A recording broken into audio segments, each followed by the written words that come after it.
Fundur er settur á Alþingi. Forseti lítur svo á að þingfundur geti staðið lengur í dag en þingsköp kveða á til að ljúka þeim hluta fyrri umræðu fjármálaáætlunar sem ráðgert er í dag, ef þörf krefur. Útbýtt er á fundinum þingskjali 855, aðkoma ungs fólks að ákvarðanatöku og stefnumótun, skriflegt svar umhverfis-, orku- og loftslagsráðherra. Þingskjali 856, rannsókn héraðssaksóknara, fyrirspurn flutningsmaður Eyjólfur Ármannsson. Þingskjali 857, losun gróðurhúsalofttegunda við opinberar framkvæmdir, fyrirspurn flutningsmaður Björn Leví Gunnarsson. Þingskjali 858, skortur á læknum og öðru heilbrigðisstarfsfólki á landsbyggðinni, fyrirspurn flutningsmaður Bjarni Jónsson. Þingskjali 859, greiðslur til foreldra langveikra eða alvarlega fatlaðra barna, fyrirspurn flutningsmaður Gísli Rafn Ólafsson. Þingskjali 860, tillögur skipulagsstofnunar að synja beri aðalskipulagi, fyrirspurn flutningsmaður Birgir Þórarinsson.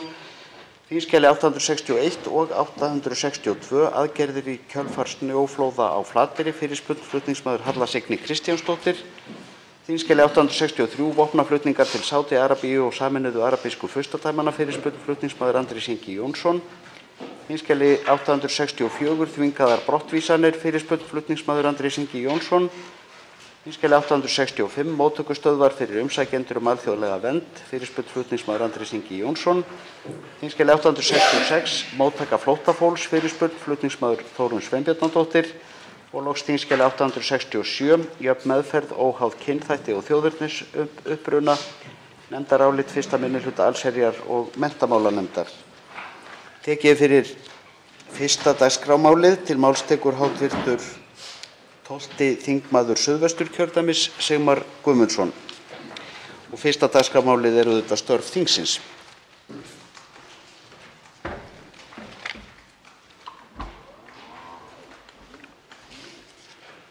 Virðulegur forseti, við erum vonandi öll sammála að þegar ráðherra í ríkisstjórn viðhefur rasísk ummæli, að þá kallar það á djúpa og yfirvegaða umræðu. Bæði þau orð sem féllu, afsökunarbeiðnina sjálfa og aðdraganda hennar, því aðeins þannig getur Alþingi og ríkisstjórn sent skýr skilaboð til þúsunda Íslendinga og annarra sem eiga að búa við þau sjálfsögðu mannréttindi að húðlitur þeirra skipti ekki máli. Hæstv. Forsætisráðherra sagði hér í þinginu í gær að við verðum að geta tekið því þegar fólk biðst afsökunar á orðum sínum og gjörðum. Ég er hjartanlega sammála því. Það var því gott og jákvætt að formaður Framsóknarflokksins baðst afsökunar í gær, þótt vissulega hafi liðið 4 dagar og pólitískur aðstofamaður hans fullyrt í millitíðinni að þessi ummæli hefðu aldrei fallið. Því miður var afsökunarbeiðni formanns Framsóknarflokksins og innviðaráðherra ekki nema nokkra klukkustunda gömul þegar aðstofamaðurinn svaraði aftur fjölmiðlum með þeim orðum að hún hefði í sínu fyrra svari bara lýst því sem hún heyrði og sá þetta kvöld, sem var að ráðherra hafi ekki vísað til húðlits heldur bara til þess að þolandinn væri sjálfstæðismaður.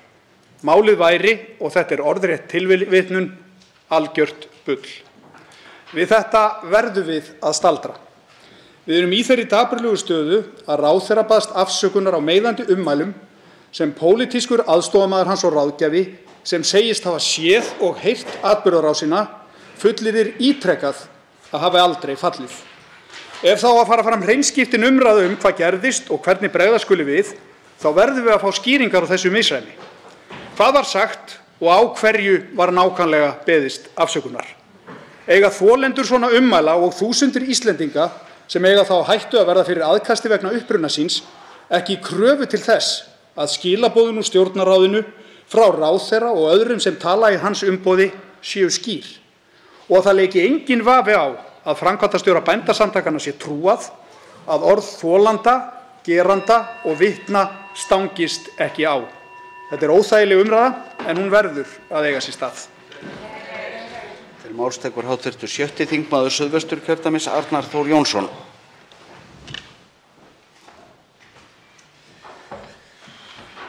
Virðulegi forseti, ég tek undir það með síðast hv. þingmann að það er sjálfsagt að ræða þetta mál en erindi mitt hér er almennt störf þingsins.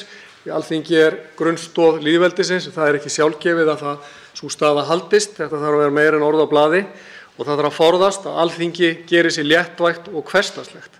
Ég tel, og ég er búinn að fylgjast með störfum þingsins núna nokkuð náið að það séu ýmis teikn á loft það að þingið sé sjálfu sér verst og gengisfelli sig sjálft. Staðreyndin svo að það búið að útvista stórum hluta verkefna Alþingis til Brussel og þingmenn hér halda launum en bera ekki í samsvarandi mæli ábyrgð.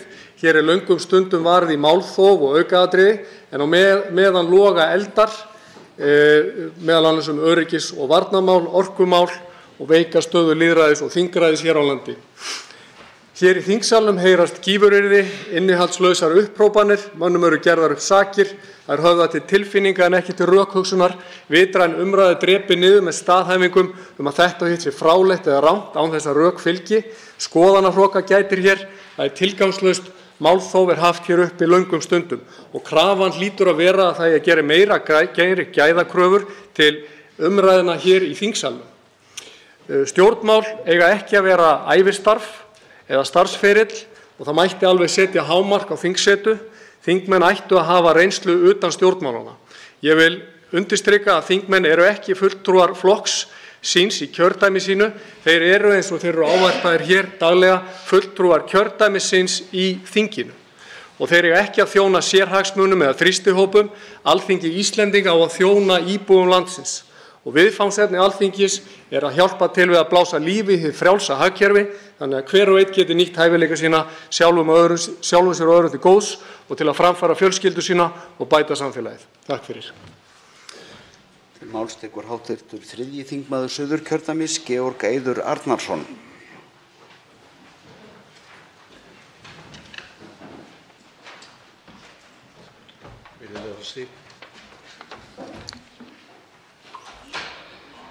Ég kem frá Vestmannaeyjum og tel mig vera heppinn að hafa fengið aðlagt upp í þessari náttúruparadís sem Vestmannaeyjar eru. Við Eyjamenn viljum helst hvergi annar stað vera. Í Eyjum hitti ég konuna mína og í dag á ég 4 börn sem öll fæddust á sjúkrahúsinu í Vestmannaeyjum. Það er einu sinni þannig í Eyjum eins og víðast hvar annar staðar að þjónustustigi hefur farið ansi hratt niður síðast áratug. Við erum með flott sjúkrahús, með frábæru starfsfólki og mjög vel útbúinni fæðingarstofu, en hún nánast ekkert notuð í dag. Sama gildir skurðstofun okkar. Ég man eftir því hér á árum áður þegar margs konar félagasamtök, einstaklingar og fyrirtæki söfnuðu miklum fjármunum til þess að endurnýja og uppfæra tækjabúnaðinn þar. Ég fekk að skoða skurðstofuna síðastliðið haust, nú er hún notuð sem geymsla. Á sama tíma og biðraðir eftir aðgerðum á Íslandi hafa sennilega aldrei verið lengri. Við höfum allt til alls í Eyjum til þess að þjónusta stóra sjúklingahópa og að minnsta kosti við vetrarmánuðina hægt að fá næga gistingu og matsölustaðirnir okkar eru þekktir ekki bara á Íslandi, heldur út fyrir landsteinana. Þessi staða á sjúkrahúsinu gagnvart skurðstofunni sjáum við líka varðandi komu sérfræðilækna til Eyja. Þeir eru einfaldlega hættir að koma. Í staðinn í dag fólk á öllum aldri látið ferðast alla leið til Reykjavíkur, í öllu veðrum allan ársins hring. Nú frá áramótum hefur síðan Landeyjahöfn verið meira og minna lokuð og hluti af ferðalaginu því oft verið mjög erfið sigling til Þorlákshafnar og sumir oft hætta við að fara bara út af því. Ekki svolítið skrítið að vera að eyða hundruðum milljóna á hverju ári í að moka sandi í Landeyjahöfn þegar það hefur legið fyrir í fjölda ára að aðeins vanti lítið fé til þess að klára rannsóknir á mögulegu göngum. Takk fyrir. Tekur til máls hv. 2. þingmaður Reykjavíkurkjördæmis suður, Daníel Arnarsson.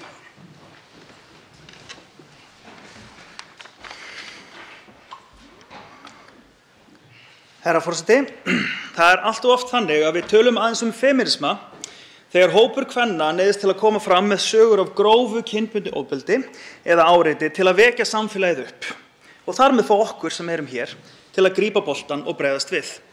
Konur þurfa nefnilega bara að vera duglegri að vera þægar, jafnvel látnar svara fyrir ummæli sem við kallandi látum falla og okkur í feðraveldi samfélaginu finnst óþægilegt að hlusta og heyra.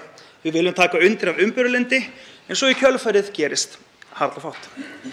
Hversu marga MeToo-bylgjur þurfum við til þess að átta okkur raunverulega á alvarleika málsins, áttum okkur raunverulega á öllu ofbeldinu og hve djúpt það hefur komið sér fyrir í kimum samfélagsins.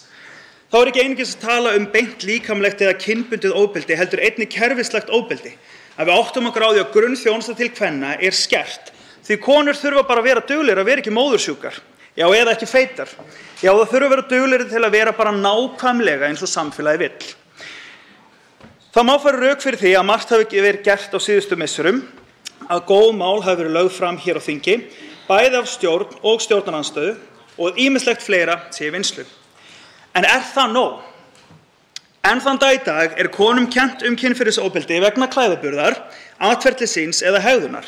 Við erum enn á þeim stað, þrátt fyrir allt sem hefur verið gert, að við búum við kynbundið launamun, kynbundið ofbeldi, kerfislægt ofbeldi gegn konum og konum sé nauðgað í hverri viku. Mikil ábyrgð kvenna sem þurfa bara að vera duglegri að láta ekki nauðga sér. Þessu þarf að breyta. Við þurfum femíníska byltingu, við þurfum að grípa til róttækra og umfangsmikilla aðgerða á öllum sviðum, við þurfum fleiri femíníska flokka á Alþingi, breytum öllum þeim lögum, stofnunum, aðgerðaáætlunum, verkferlum og fræðsluáætlunum sem þarf að breyta til við getum í alvöru talað samfélag fyrir fólk af öllum kynjum. Áfram stelpur. Til máls tekur hv. 5. þingmaður Reykjavíkurkjördæmis suður, Hildur Sverrisdóttir. Virðulegi forseti, allt frá bankahruninu hefur traust til bankakerfisins verið lítið. Þó það fari smám saman batnandi þá mælist það samkvæmt nýlegri Gallup-könnun 23% sem að sjálfsögðu ekki nógu gott. Bankakerfið svo stór og mikilvægur þáttur af okkar ágæta samfélagi að það nauðsynlegt fyrir það heildarsamhengi allt að það ríki traust. Í því samhengi langar mig að nefna nýlega sölu ríkisins í Íslandsbanka sem var í grunninn nauðsynleg og góð aðgerð. Ég ætla ekki að gera umtalsefni framkvæmd hennar þar sem ég hef engar forsendur til þess þar sem hún alfarið í höndum sérfræðinga þeirrar sjálfstæðu stofnunar sem Bankasýslan Hins vegar skiptir gríðarlega miklu máli að þessa framkvæmd ríki eins mikið gagnsæi og mögulegt Þar undir og ekki síst hverjir það voru sem voru metnir sem fagfjárfestar. Auðvitað verður að fylgja lögum og reglum og bera virðingu fyrir öllum þeim sjónarmiðum sem koma þar eins og persónuvernd, bankaleynd og fleira. En forseti, það hlýtur að skipta máli að þessi fagfjárfestar voru ekki að stofna bankareikning í bankanum. Þeir voru að kaupa í banka og sem meira ríkiseign. Það hlýtur að vera sjálfsagt að setja í samhengi við allar þær reglur sem koma til skoðunar þegar meta á réttmæti þess að birta öll þessi gögn. Það hlýtur að vera skýlaus krafa að þetta verði upplýst. Ekki síst vegna mikilvægi þess að þessa sölu ríki ekki óþarfa vantraust og þar með bankakerfinu í heild. Til máls tekur hv. 9. þingmaður Suðvesturkjördæmis Guðmundur Ingi Kristinsson.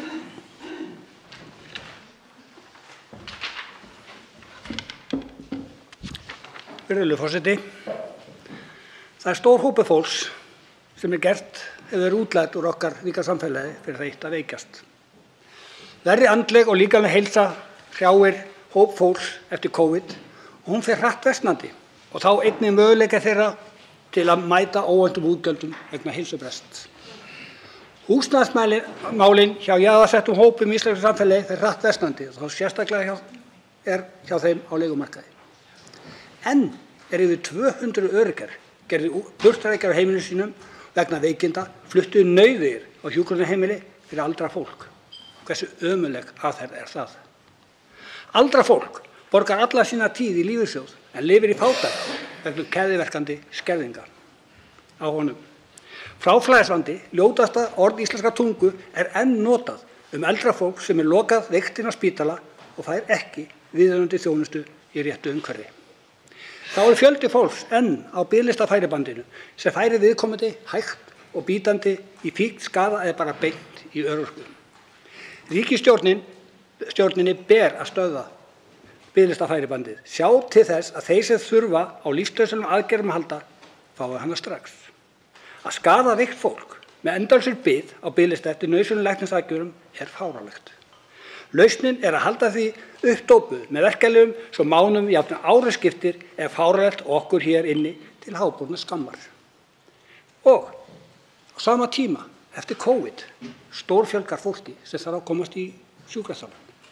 En það kemst ekki vegna þess að stór hækkanar hjá sjúkraþjálfurum. Og hvers vegna? Jú, vegna þess að ríkisstjórnin neitar að semja við sjúkraþjálfara, leitar að semja við sérgreinalækna, neitar að semja það að fólk hafi efni á heilbrigðisþjónustu. Þá tekur til máls hv. 8. þingmaður Reykjavíkurkjördæmis suður, Hanna Katrín Friðriksson.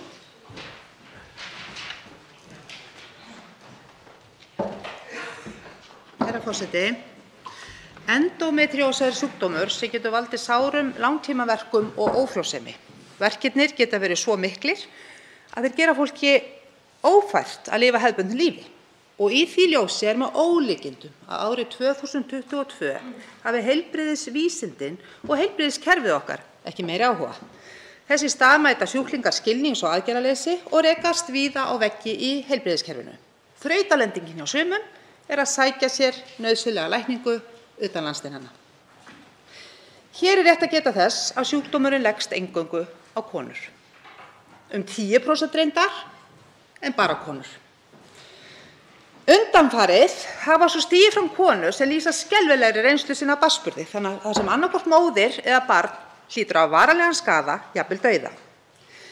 Því miður er aldrei hægt að koma í veg fyrir slíkt, trúi ég, með öllu. En það sem þessar konur eiga sameiginlegt er upplifunin af því að það hafi ekki verið hlusta á þær. Þær hafi fundið, þær hafi vitað að eitthvað var að, þær hafi vitað lausnina, en það var ekki hlustað. Fyrir einhverju síðan tók ég þátt hér í umræðu um velsældarhagkerfið Ísland og þar vitnaði ég í bókina Invisible Women eða Ósýnilegu konurnar eftir blaðakonuna Caroline Perez. Bókin sýnir með fjölda dæmum að heimurinn hefur verið hannaður með karlmenn sem mælistikku fyrir alla. Í bókinni er sérstakur kafli heilbrigðismál þar sem eru sláandi dæmi hvernig konur líða fyrir, jafnvel deyja vegna skorts á upplýsingum áhrif tiltekinna sjúkdóma og áhrif tiltekinna lyfja á þær. Hvernig þessi þættir eru rannsakaðir með karla í huga, jafnvel þegar er að ræða lyf sem eru fyrst og fremst notuð af konum vegna sjúkdóma sem herja fyrst og fremst jafnvel aðalega á konur. Herra forseti, það eru margar áskoranirnar sem heilbrigðisokkar stendur frammi fyrir og ýmsir eldar brenna, en það réttlætir ekki að við höldum áfram á braut þessara mismununar. Heilbrigðisráðherra og við þingmenn öll berum einfaldlega ábyrgð á því að svara kallinu. Annað er hreinræktaður aumingjaskapur. Þá tekur til máls hv. 5. þingmaður Reykjavíkurkjördæmis norður, Diljá Mist Einarsdóttir. 7. þingmaður Reykjavíkurkjördæmis norður.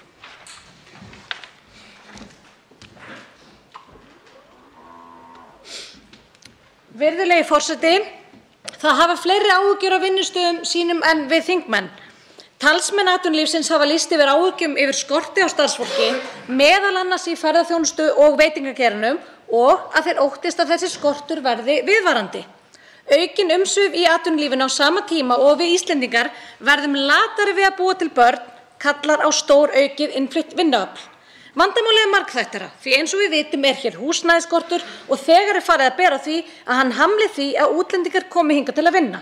Hvar á starfsfólkið að búa sem okkur vantar? Hvar er starfsfólkið sem okkur vantar að búa? Á sama tíma klingja viðvörunarbjöllur á vinnumarkaðnum. Nýleg greining Samtaka atvinnulífsins segir okkur að Íslendingar leiti í auknum mæli í ný störf hjá hinu opinbera meðan einkageirinn mannar ný störf með erlendu starfsfólki. Íslensku starfsfólki á einkafyrirtækjum fækkar á meðan þeim fjölgar í opinbera geiranum. Þetta er í samræmi við umkvartanir sem hafa borist mér til eyrna frá atvinnurekendum sem segja sig reka eins konar þjálfunarbúðir fyrir ríkisstarfsmenn. Leið og hið opinbera auglýsa eftir starfsfólki með reynslu stökkvu þeir til og færi sig yfir í hlýjan og öruggan faðm ríkisins. Það er fullt tilefni til að staldra við og endurhugsa starfsmannahald ríkisins, meðal annars hvort ekki sé hægt að útvista í meira mæli. Einkafyrirtæki hafa lagað sig að breyttu umhverfi og tækninýjungum með því að draga úr kostnaði við starfsmannahald samhliða því að bæta þjónustu við viðskiptavini. Hið opinbera hefur ekki breytt skipulagi og starfsháttum í sama mæli. Hið opinbera er farið að bjóða betur á öllum sviðum, jafn góð eða betri laun, meira starfsöryggi og betri vinnutíma. Þetta er varhugaverð þróun, almenni markaðurinn á að vera leiðandi í launaþróun og öðrum starfskjörum.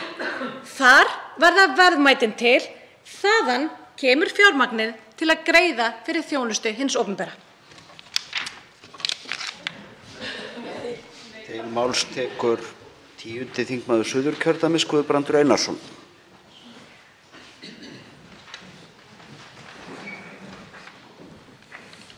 Virðulegur forseti, Garðyrkjuskólinn á Reykjum hefur verið vanræktur. Hann hefur verið fjársveltur sem kemur niður á aðstöðunni og náminu og hefur gert margra ára skeið. Neysluhættir þjóðarinnar eru að breytast og þar skiptir starf Garðyrkjuskólans lykilmáli.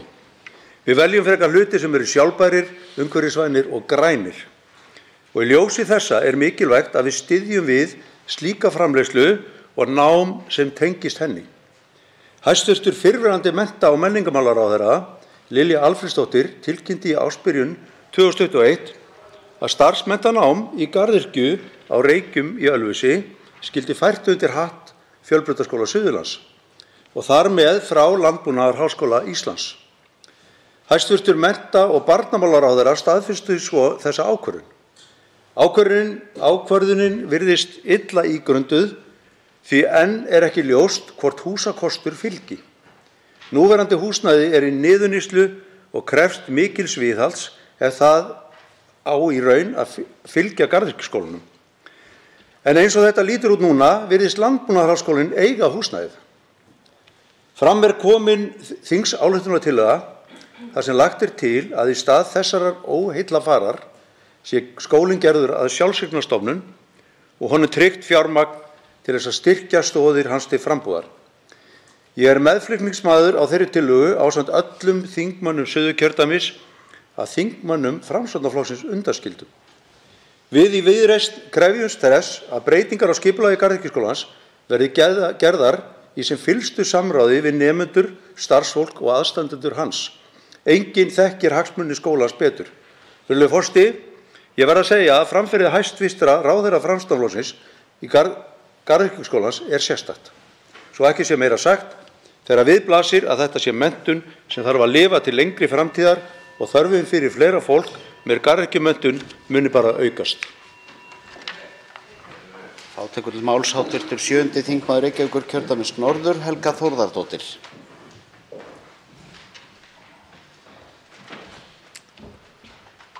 Virðulegi forseti, ég vil í dag gera að umtalsefni framtíð Landspítalans vegna McKinsey skýrslunnar sem kom út daginn. Samkvæmt skýrslunni virðist stefna í skort á legurúmum sem munar helming. Það er að segja árið 2040 mun Landspítalinn ekki geta sinnt nema helmingnum af þeim sjúklingum sem til hans leita. Með vissum aðgerðum er hugsanlegt að ástandið verði helmingi betra. Það er að segja að Landspítalinn geti samt ekki sinnt 25% af þeim sjúklingum sem til hans leita. Sem sagt, í stað 85% rýmisnýtingu sem stendur að, þá verður hún 125% sem er heimsmet. Herra forseti, þetta eru svo gríðarlega stór tíðindi að ég tel fulla þörf á sérstakri umræðu skýrsluna sem fyrst eftir páska og það er ýmislegt fleiri í henni líka sem búin að skoða. En í sögulegu samhengi er þetta ekki ný tíðindi. Landspítalinn við Hringbraut var opnaður í desember 1930. Tæpum 6 mánuðum síðar var hann fullsetinn og hefur verið það síðan. Því hefur verið skortur á legurúmum á Landspítalanum í 91 ár. Að reka mikilvægustu stofnun landsins í ófullnægjandi húsnæði tæp 100 ár er harmleikur sjúklinga Landspítalans. Landspítalabókin var gefin út í tilefni 50 ára afmælis Landspítalans árið 1980. Þar skrifar fyrrverandi ráðuneytisstjóri heilbrigðisráðuneytisins Páll Sigurðsson eftirfarandi í formála bókarinnar, með leyfi forseta. Og í raun er öll byggingasaga Landspítalans merki það að á hverjum tíma hefur stór hópur ráðamanna talið slíka uppbyggingu óþarfa. Nú á dögum eru það nákvæmlega sömu úrtöluraddirnar sem telja að áætlanir nýbyggingaframkvæmdir við Landspítalann séu óþarfar og allt of kostnaðarsamar. Tilvitnun lýkur. Virðulegi forseti, ég vil ítreka beiðni mína að setja þetta mál á dagskrá svo við endurtökum ekki söguna. Þá tekur til máls hv. 8. þingmaður Suðvesturkjördæmis, Þórunn Sveinbjarnardóttir.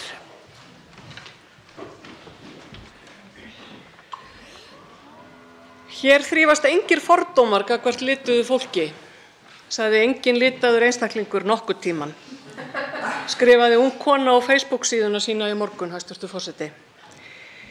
Íslenskt samfélag þarf að átta sig á því að rasismi ekki eitthvað sem stundað í útlöndum, heldur daglegt og frekar hversdagslegt hlutskipti fólks hér á landi sem einhverjum gæti fundist líta út fyrir að geta ekki rakið ættir sínar aftur til miðalda í Íslendingabók.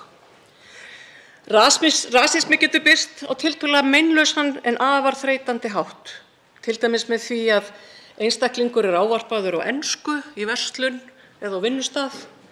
Hann getur birst sem áreiti, beint og óbeint. Má ég snerta á þér hárið? Hvaðan ertu? Úr Breiðholtinu? Nei, ég meina hvaðan ertu? Og þannig mætti áfram telja. Svo eru þessi ömurlegu rasísku komment sem lesa má í kommentakerfunum á miðlunum og beinar persónlegar árásir og viðbjóðslegar dylgjur nafngreinda einstaklinga. Forseti, sjaldan sem betur fer afhjúpa æðstu ráðamenn þjóðarinnar sig með þeim hætti sem innviðaráðherra Sigurður Ingi Jóhannsson, hæstvirtur verð ég víst að segja, gerði á búnaðarþingi gagnvart framkvæmdastjóra Bændasamtakanna. Þar voru siðareglur ráðherra og þingmanna brotnar, allar velsæmisreglur og líklega lög. Ráðherrann, eins og við öll sem hér störfum, fyrirmynd og það eru meiri kröfur gerðar til okkar en almennra borgar í þessu landi vegna þess að við erum kjörnir fulltrúar. Það var því líka ömurlegt, forseti, að hlýða á forsætisráðherra í gær úr þessum stól, ráðherra jafnréttismála og mannréttinda, ekki bregðast við með afgerandi hætti og fordæma framkomu samráðherra síns í ríkisstjórninni. Þannig hefði hún getað lagt sitt lóð á vogarskálarnar gegn rasisma á Íslandi. Ræturnar eru djúpar, meinsemdin mikil og við verðum að horfast í augu við hana. Til máls tekur hv. 4. þingmaður Reykjavíkurkjördæmis suður, Aðalsteinn Haukur Sverrisson. Virðulegi forseti, til að styðja að aukinni velferð og uppbyggingu þá nauðsynlegt að stækka hagkerfið okkar. Við Íslendingar eigum að hlúa að vænlegustu vaxtarsprotum hagkerfisins. Ung fyrirtæki skapa góð störf til framtíðar og miklar útflutningstekjur. Margt gott hefur verið gert hér á landi samanber aukin endurgreiðsla á rannsóknar- og þróunarkostnaði og eins hefur verið komið á skattalegum hvötum til einstaklinga sem fjárfesta í nýsköpunarfyrirtækjum. Samt sem áður stöndum við frammi fyrir skorti á tæknimenntuðu fólki. Við þurfum að laða að fleiri erlenda sérfræðinga til starfa hér á landi. Í því sambandi nauðsynlegt fyrir Alþingi að fara í endurskoðun á lögum innflytjendur og atvinnuleyfi svo að núverandi regluverk fyrir erlenda sérfræðinga sem koma utan ESB verði skilvirkara en það í dag. Auðugustu þjóðir heims leggja mestu áherslu á að byggja upp og veita viðvarandi stuðning við nýsköpun og þá sérstaklega í hugverkaiðnaði. Sem dæmi hefur Ísrael farið í stórfelldar aðgerðir í þágu innlendrar tækniiðnaðar. Þarlend fyrirtæki sóttu 25,4 milljarða bandaríkjadala vaxtafjármagn á síðasta ári sem 136% vöxtur milli ára. Þar hefur tæknirisum fjölgað á ógnarhraða með meðfylgjandi velmegun samfélagsins. Á Íslandi í dag geta erlendir sérfræðingar fengið 25% lækkun á tekjuskattsstofni fyrstu 3 árin. Ég tel að við eigum hvort tveggja að hækka þetta hlutfall og fjölga árunum sem þessi afsláttur gildir. Þannig aukum við samkeppnishæfni Íslands. Við höfum innviðina og fjármunina en okkur sárvantar fólk. Ráðumst í aðgerðir til að ná í þá erlenda tæknimenntaða sérfræðinga sem við þurfum. Ef við viljum halda áfram að bæta velferð og uppbyggingu þá verðum við að fjárfesta í uppbyggingu nýsköpunar á Íslandi. Leggjum frá okkur teskeiðina og mundum skófluna. Tekur til máls hv. 4. þingmaður Reykjavíkurkjördæmis norður, Dagbjört Hákonardóttir. Virðulegur forseti. Hversdagslegur rasismi og kvenfyrirlitning lifir enn sem komið góðu lífi innan ríkisstjórnarinnar. Ef marka má orð hæstv. Forsætisráðherra þurfum við að sætta okkur við það að ummæli hæstv. Innviðaráðherra hafa hvorki verið rædd á vettvangi ríkisstjórnarinnar í morgun né innan Vinstri-hreyfingarinnar Græns framboðs sérstaklega. Ég neita fyrir mitt leyti að sætta mig við það að hversdagslegur rasismi og kvenfyrirlitning sé gott sem samþykkt í ríkisstjórn íslensku íhaldsflokkanna.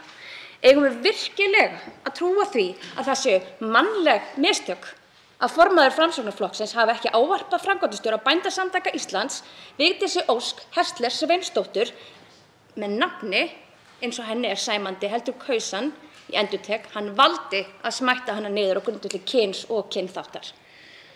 Samflokksfólks hæstv. Innviðaráðherra hefur verið falið það vafasama hlutverk að beðast afsökunar á framferði hans og beinlínis ýja þau að því að svona gerist bara.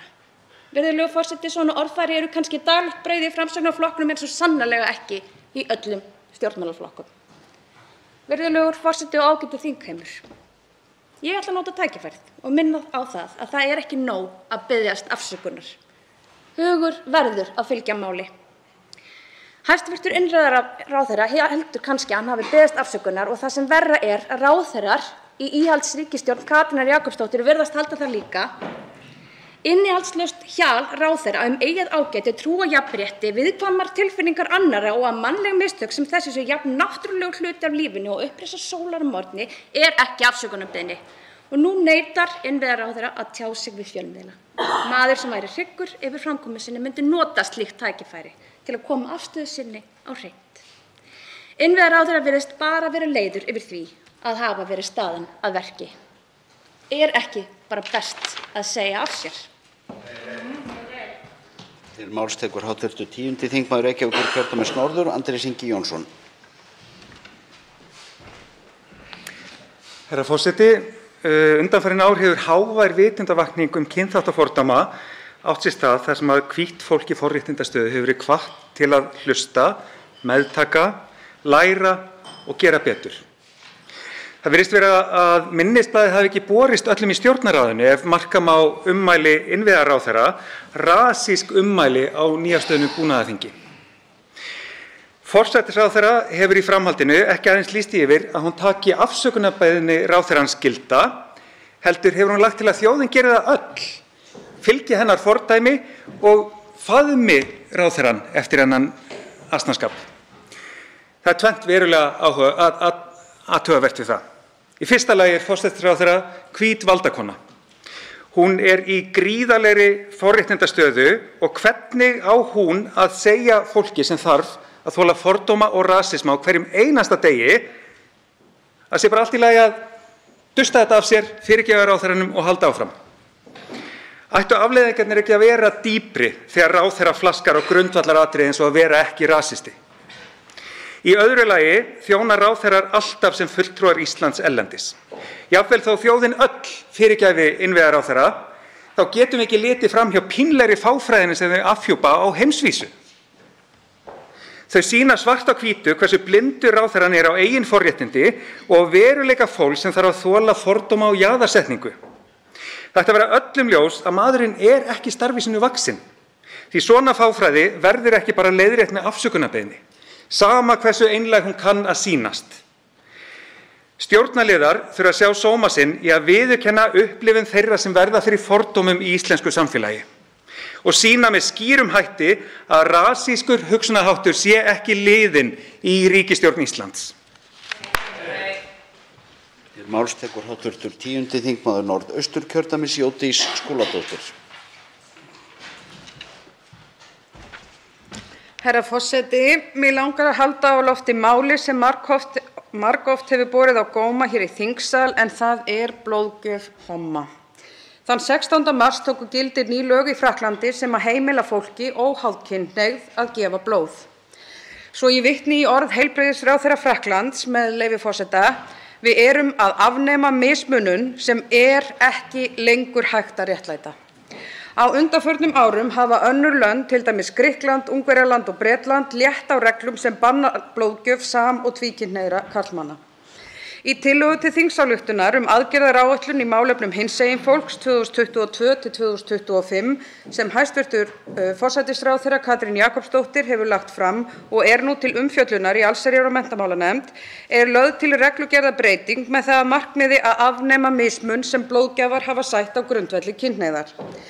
Málið snýst auðvitað öryggi blóðþega og að því vill ekkert okkar gefa afslátt. Staðan hins vegar sú að samkvæmt gögnum frá franska heilbrigðisráðuneytinu áhættan sirka 1 af hverjum 11,6 milljónum eða hugsanlega 1 HIV-smit af völdum blóðgjafar á 4 ára fresti.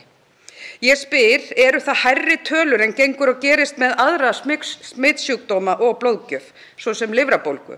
Eða erum við hugsanlega enn að horfa til úreltra viðhorfa frá tímum alnæmisfaraldursins á 8. áratugnum? Við munum aldrei geta tryggt 100% öryggi við blóðgjöf, hvort sem ræðir HIV eða aðra smitsjúkdóma. Málið var í góðum farvegi á síðasta kjörtímabili og fylgdi þáverandi heilbrigðisráðherra því eftir að festu. Nú vil ég kalla eftir því að málið gleymist ekki og við sofnum ekki á verðinum. Ég biðla til heilbrigðisráðherra og þingheims alls að við tryggjum fjármagn og eftirfylgd svo við getum hætt þessari mismunun í eitt skipti fyrir öll. Umræðum störf þingsins þá lokið. Háttvirtur þingmaður Halldóra Mogensen óskar eftir að taka til máls fundarstjórn forseta. Forseti, innviðaráðherra hefur orðið uppvís að hegðun sem ólíðandi ráðherra í ríkisstjórn og formanni stjórnarflokks. Hann hefur farið á flæminginnar fjölmiðlum og neitar að svara því með hvaða hætti hann hyggst axla ábyrgð og bæta fyrir brot sitt, annað en með afsökunarbeiðni á samfélagsmiðlum. Nú stendur til að taka hér á Alþingi fyrir umræðu fjármálaáætlun og á innviðaráðherra að vera viðstaddur hér á eftir til að svara spurningum sín málefnasvið. Það gengur ekki, forseti, að Alþingi haldi bara áfram eins og ekkert hafi í skorist enda starfa ríkisstjórnin í umboð meirihluta þingsins. Ég fer því fram á að ráðherra komi fyrir þingið, geri grein fyrir máli sínu í yfirlýsingu samkvæmt 61. grein þingskapa og í kjölfarið gefist þingmönnum kostur á að eiga orðastað við ráðherra. Ráðherra verður að gera hreint fyrir sínum dyrum gagnvart þinginu og almenningi áður en lengra haldið. Til máls tekur fundarstjórn forseta hv. þingmaður Jóhann Páll Jóhannsson.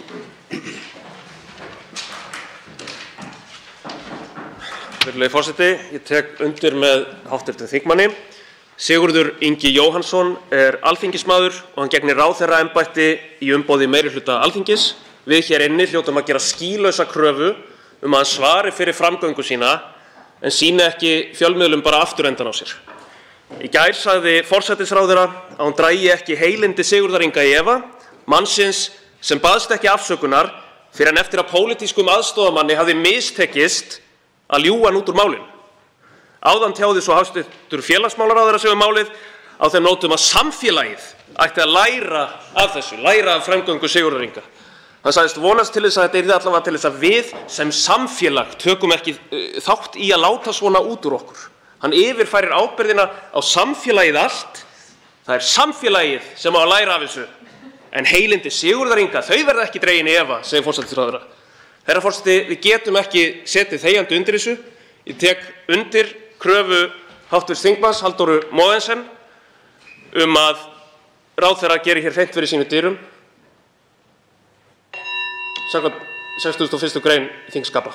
Það bara lágmarkskrafa áður en við höldum þingstörfum áfram. Forseti vill geta þess að hann hefur átt fundi með þingflokksformönnum fyrirkomulag umræðunnar í dag og dagskrá dagsins í dag og dagsins á morgun og þessi ósk kom ekki fram þannig að forseti hefur í hyggju að halda áfram dagskráni eins og hún var áætluð og þingflokksformenn voru upplýstir og tóku þátt í að móta. Þá tekur til máls fundarstjórn forseta hv. þingmaður Guðmundur Ingi Kristinsson.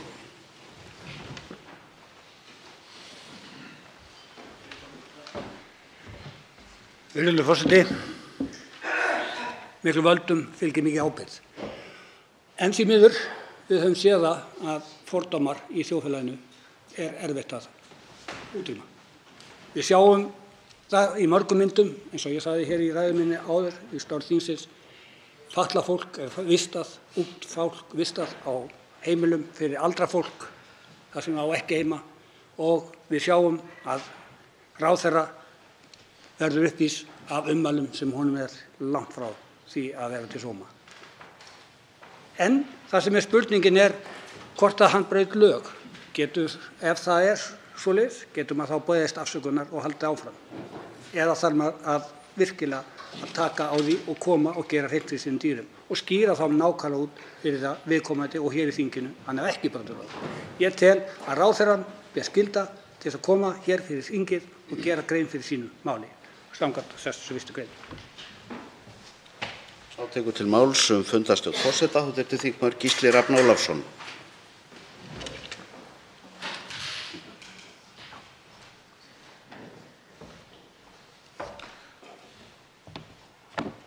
Forseti, körfuboltaþjálfarinn frægi John Wooden sagði eitt sinn með leyfi forseta að hin sanna mælistika á siðferði einstaklings væri hvernig hann hegðaði sér þegar hann héldi að enginn væri að fylgjast með.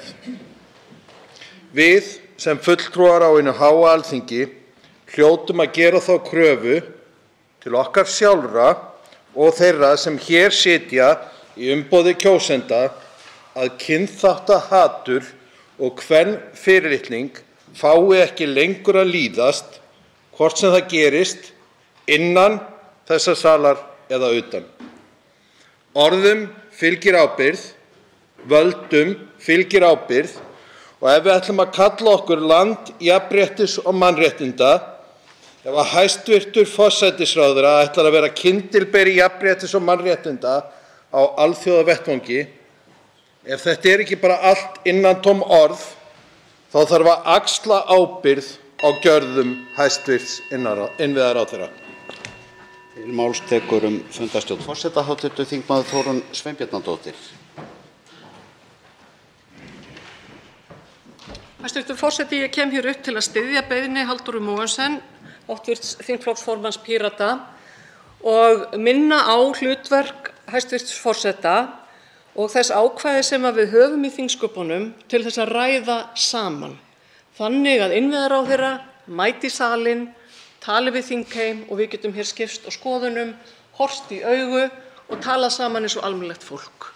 Til þess þessi salur og þess vegna það sjálfsagt og einfalt að verða við beiðni okkar og koma þeirri samræðu á við allra fyrsta tækifæri hér á hinu háa Alþingi, þannig að innviðaráðherra geti gert hreint fyrir sínum dyrum og hv. þingmenn geti rætt stöðuna eins og hún og við hér öll sem erum hér inni sýnt það að við getum risið undir því starfi sem okkur hefur verið falið og undir þeim siðareglum sem við höfum sett okkur.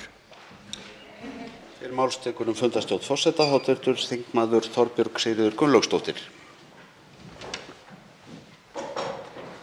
Virðulegi forseti, ég kem hingað upp til að taka undir þá ósk sem hér fram komin. Ég lít svo á að þetta mál sé þess eðlis að það þurfi að fara fram það umræða hér einmitt inn í þessum sal.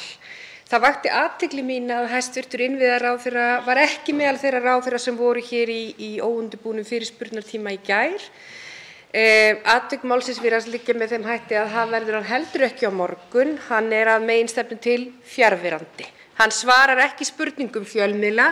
Við vitum það hins vegar að pólitískur aðstoðarmaður hans hefur verið í þéttu sambandi við fjölmiðla. Það sem hún hefur útskýrt þann orðarugling sem átti sér stað allt þangað til að hún var leiðrétt með það. Og þá lauk samtalinu af hálfu Framsóknarflokksins og ég set spurningamerki við það hversu einlæg og hversu ærleg sú afsökunarbeiðni var sem hæstv. ráðherra setti fram þegar hann gerði það í því samhengi að hann var kominn algjörlega upp að vegg. Það nauðsynlegt að þetta samtal fái að eiga sér stað hér inni í þessum sal. Ég tek undir það ósk. Til máls tekur fundarstjórn forseta hv. þingmaður Tómas A. Tómasson.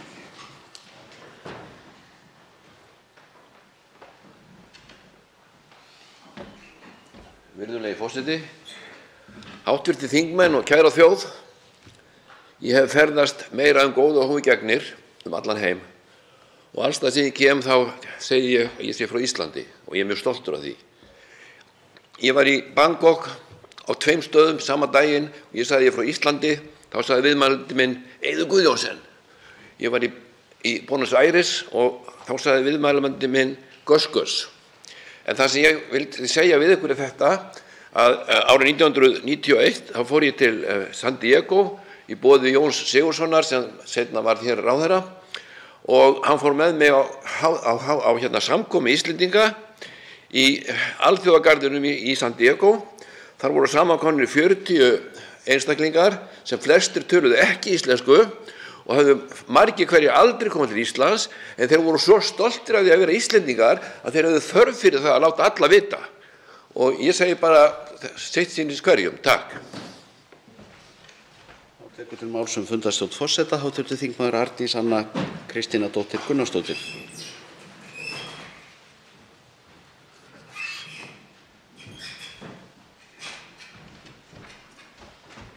Herra forseti, fram hafa stigið hæstv. Ráðherrar ríkisstjórnarinnar og hver af öðrum reynt að gera lítið úr því sem átti sér stað hér helgina, þó að aðstoðarmaður hæstv. Innviðaráðherra hafi slegið botninn úr hvað það varðar.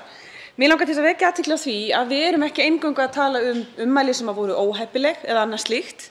Árið 2018 setti Alþingi lög að frumkvæði hæstv. Forsætisráðherra bann við jafna meðferð óháð kynþætti og þjóðernisuppruna.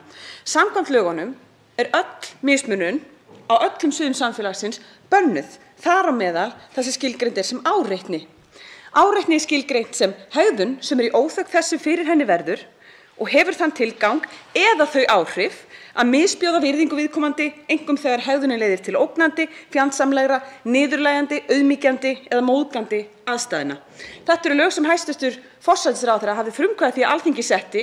Það er augljóst að hæstv. Innviðaráðherra hefur gerst brotlegur við þessi lög og það á að duga afsökunarbeiðni. Ég krefst þess að innviðaráðherra hæstv. Komi hingað og gefi yfirlýsingu á grundvelli 61. greinar laga þingskap Alþingis. Hv. 8. þingmaður Reykjavíkurkjördæmis suður, Hanna Katrín Friðriksson, tekur til máls fundarstjórn forseta.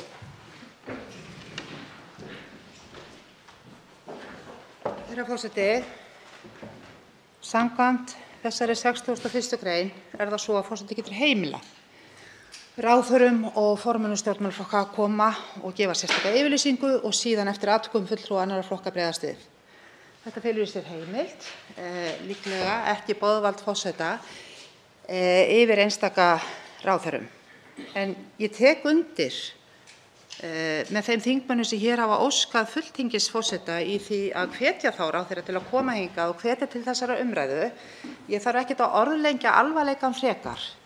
En mig langar þó til að benda á það til viðbótar að í ljósi þess að meðal mjög rýrra orða og athugasemda samráðherra formanns Framsóknarflokksins málið hv. mennta- og barnamálaráðherra, held ég farið rétt með, sem dregur þann lærdóm af málinu að samfélagið þurfi alltaf læra. Ég ætla mér að leyfa mér að vera ósammála því, en ég ætla hins vegar að segja að Alþingi þarf að læra á málinu.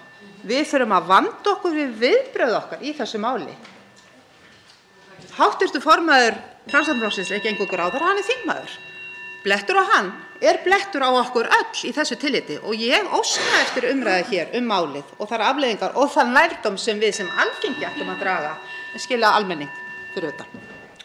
Máls tekur fundarstjórn forseta, hv. þingmaður Björn Leví Gunnarsson.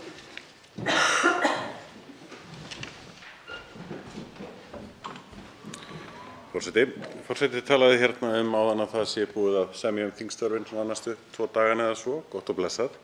Þetta mál og beiðni að fara eftir 61. grein þingskapalaga viðbót við það bara. Það gerist þá á fimmtudaginn eða einhvern veginn inn á milli eftir ekki sem hægt að haga því. Í þessari umræðu allri þá finnst mér það mest áhugavert mitt og eitthvað sem við þurftum að ræða við hæstv. Innviðaráðherra. Það var hérna fyrir nokkrum áratugum síðan, árið 1991 eins og hv. þingmaður Tómas A. Tómasson komst að hérna áðan, þá var fyrrverandi forseti Bandaríkjanna sem gerði nokkuð svona árás á pólitíska rétthugsun. En pólitíska rétthugsun snýst einmitt það að við gerum sáttmála með okkur að nota ekki stöðu okkar til þess að ráðast á minnihlutahópa. Síðan þá hefur því hugtaki verið snúið upp í ákveðna bara bölvun, árás á tjáningarfrelsi á einhvern hátt, sem mjög öfugsnúið.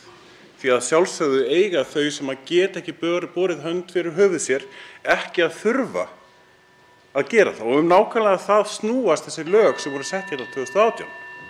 Þess vegna svo mikilvægt að við tökum þessu umræðu. Til máls tekur fundarstjórn forseta hv. þingmaður Logi Einarsson.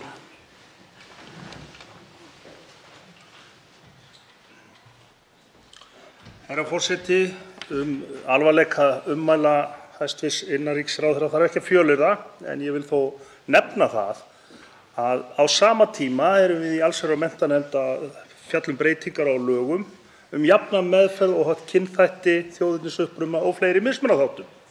Þar lagt bann beinlínis við mismunun, rógburði, að hæðastað eða smána ákveðna hópa. Og ég legg til að því að 61. greinin heimilar forseta að leyfa ráðherra að koma og gefa yfirlýsingu. Þá vil ég hvetja hæstv. Innanríkisráðherra til þess að fara fram á það að fá að gefa þessa yfirlýsingu, vegna þess að annars það borðleggjandi að umræða í annarri umræðu þetta frumvarp hlýtur að minnsta kosti að einhverju marki að snúast það með hvaða hætti við sjálf ætlum að virða þessi lög sem við erum að setja okkur í þessum töluðu orðum. Þá tekur til máls fundarstjórn forseta hv. 12. þingmaður Suðvesturkjördæmis Sigmar Guðmundsson.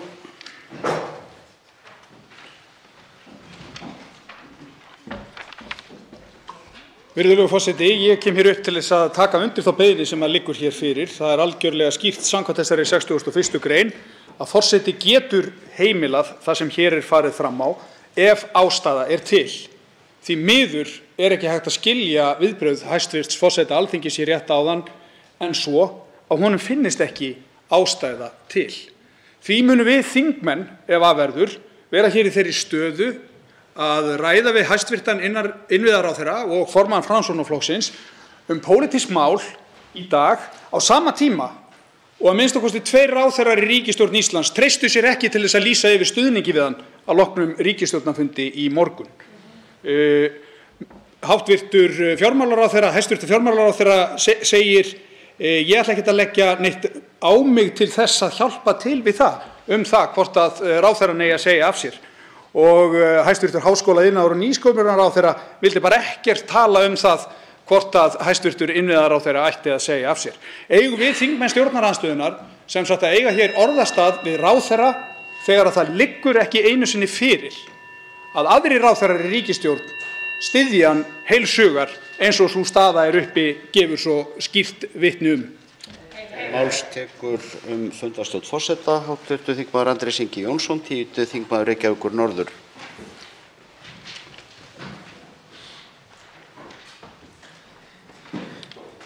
Herra forseti, síðast þegar ráðherra gaf hér skýrslu samkvæmt 61. grein þingskapalaga tók það 17 mínútur.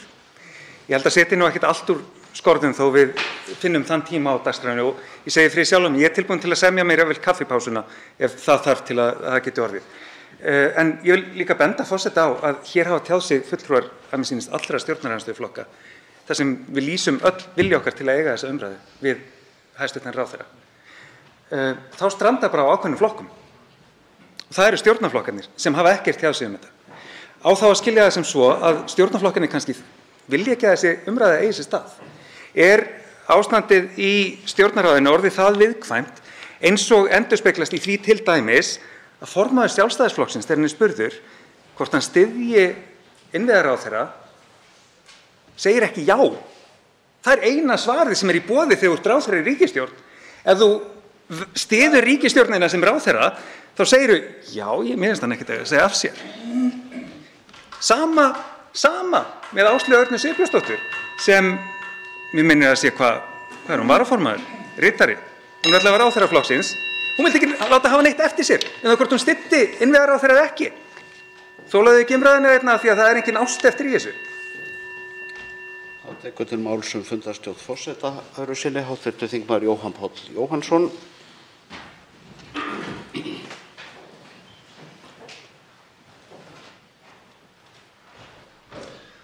Já, virðulegi forseti, ég vil taka undir með hv. þingmanni Andrési Inga Jónssyni. Ég held að það þurfi ekki að raska þingstörfum hér að nokkru leyti að virkja þessa 61. grein þingskapa. Nema þótt síður sé, ég held að það geti einmitt liðkað fyrir þingstörfunum hérna í dag og næstu daga ef þessi grein yrði virkjuð og ráðherra kæmi hingað og gerði hreint fyrir sínum dyrum. Við hér á Alþingi erum sett í svolítið undarlega stöðu með þessari framgöngu ráðherra og með þessum óskýru svörum og óskýru afstöðu samráðherra hans. Og ég held að það sé alveg á kristaltæru að það væri vanvirðing við fólk af erlendum uppruna á Íslandi ef við myndum bara halda hér áfram umræðu fjármálaáætlun eins og ekkert hefði í skorist. Við getum ekki gert það. Þannig að ég tek enn og aftur undir þá kröfu að 61. grein laga þingsköp verði virkjuð og innviðaráðherra, að minnsta kosti boðið að gera hér hreint fyrir sínu dyrum. Tekur til máls öðru sinni fundarstjórn forseta hv. þingmaður Þorbjörg Sigríður Gunnlaugsdóttir.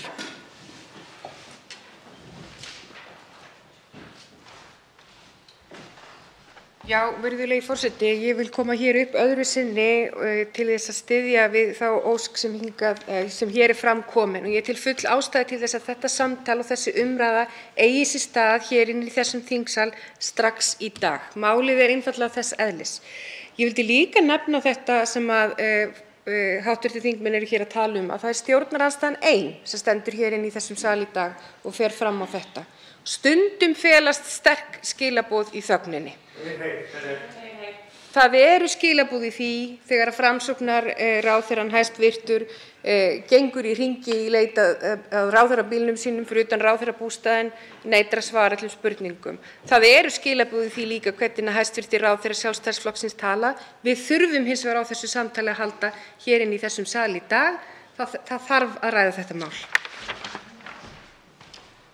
Til máls tekur fundarstjórn forseta hæstv. Fjármálaráðherra Bjarni Benediktsson.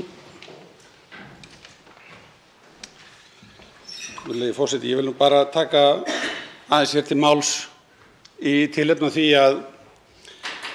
að rangt er farið með orð mín hér í þingsal og því haldið fram að ég hafi neitað að veita ráðherranum stuðningsyfirlýsingu. Þetta er bara alrangt. Það sem að ég var að bregðast við var beiðni fréttamanns það að taka afstöðu með því hvort að annar stjórnmálamaður ætti að segja af sér og það er bara mín skoðun að það fer ekkert sérstaklega vel á því að einn stjórnmálamaður segi annan ætla að segja af sér. Það er nú reyndar nokkrir hérna í þingsalnum sem að oft hafa lýst þeirri skoðun sinni að ég eigi að segja mér og ég hef nú ekki orðið við því og ég tel að afstaða gagnvart þeirri spurningu liggi bara hjá ráðherranum sjálfum. Hins vegar það hvort að ég treysti mig til að starfa með hann og það birtist með því að maður mætir á ríkisstjórnarfund og við erum í góðu samstarfi og ég hef átt gott samstarf. Ef menn eru að reyna að gera sér eitthvað leik að því að fá ykkur á stjórnarliðinu hér til þess að verja orð hv. ráðherra og skapa þannig einhvern andstæðing, þá held ég að það sé hægt að afgreiða það í eitt skipti fyrir öll. Orðin eru að sjálfsögðu óverjandi og ráðherrann hefur sjálfur lýst því yfir að hann ætli ekki að reyna að verja þau.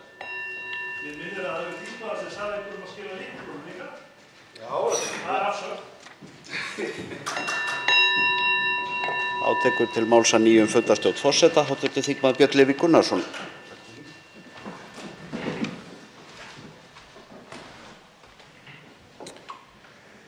Forseti, þegar það var beðið hérna áðan að grípa til 61. greinar þingskapa, þá brást hæstv. forseti við með því að einhvern veginn að kenna þingflokksformönnum að það hefði ekki verið á dagskrá.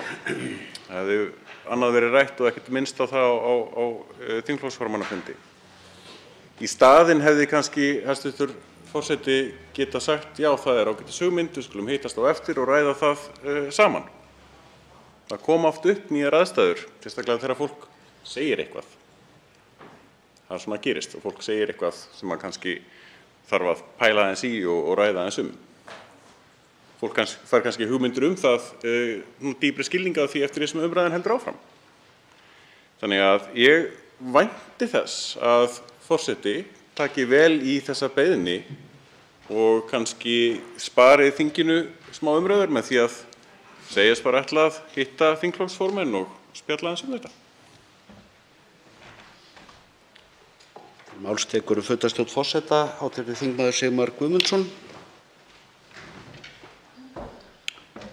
Já, virðulegur forseti, ég ætlaði nú að koma hérna upp og segja það að þeir stjórnarþingmenn sem hafa tjáð sig þetta mál og ráðherrar sumir hverjir hafa gert það að mínu mati með ágætlega réttum hætti, en mig langar samt aðeins að nefna það að þegar að ráðherrar eru spurðir fyrir utan ráðherrabústaðinn eða stjórnarráðið það hvort þeir treystu öðrum ráðherra, þá er svarið undantekningarlaust já.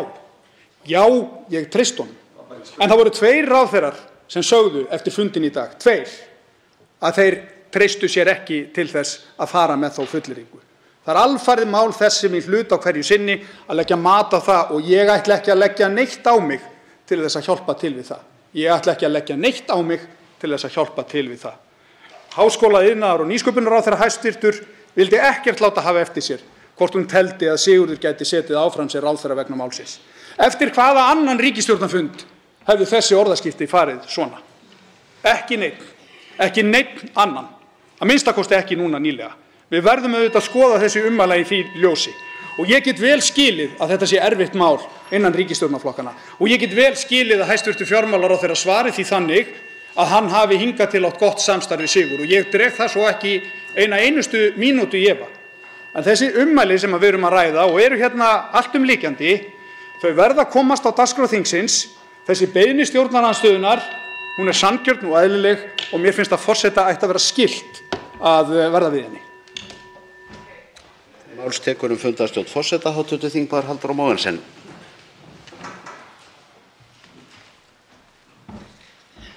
Forseti, í nágrannaþjóðum okkar að þá tel ég mig alveg fullviss það að ráðherra væri núna að segja af sér.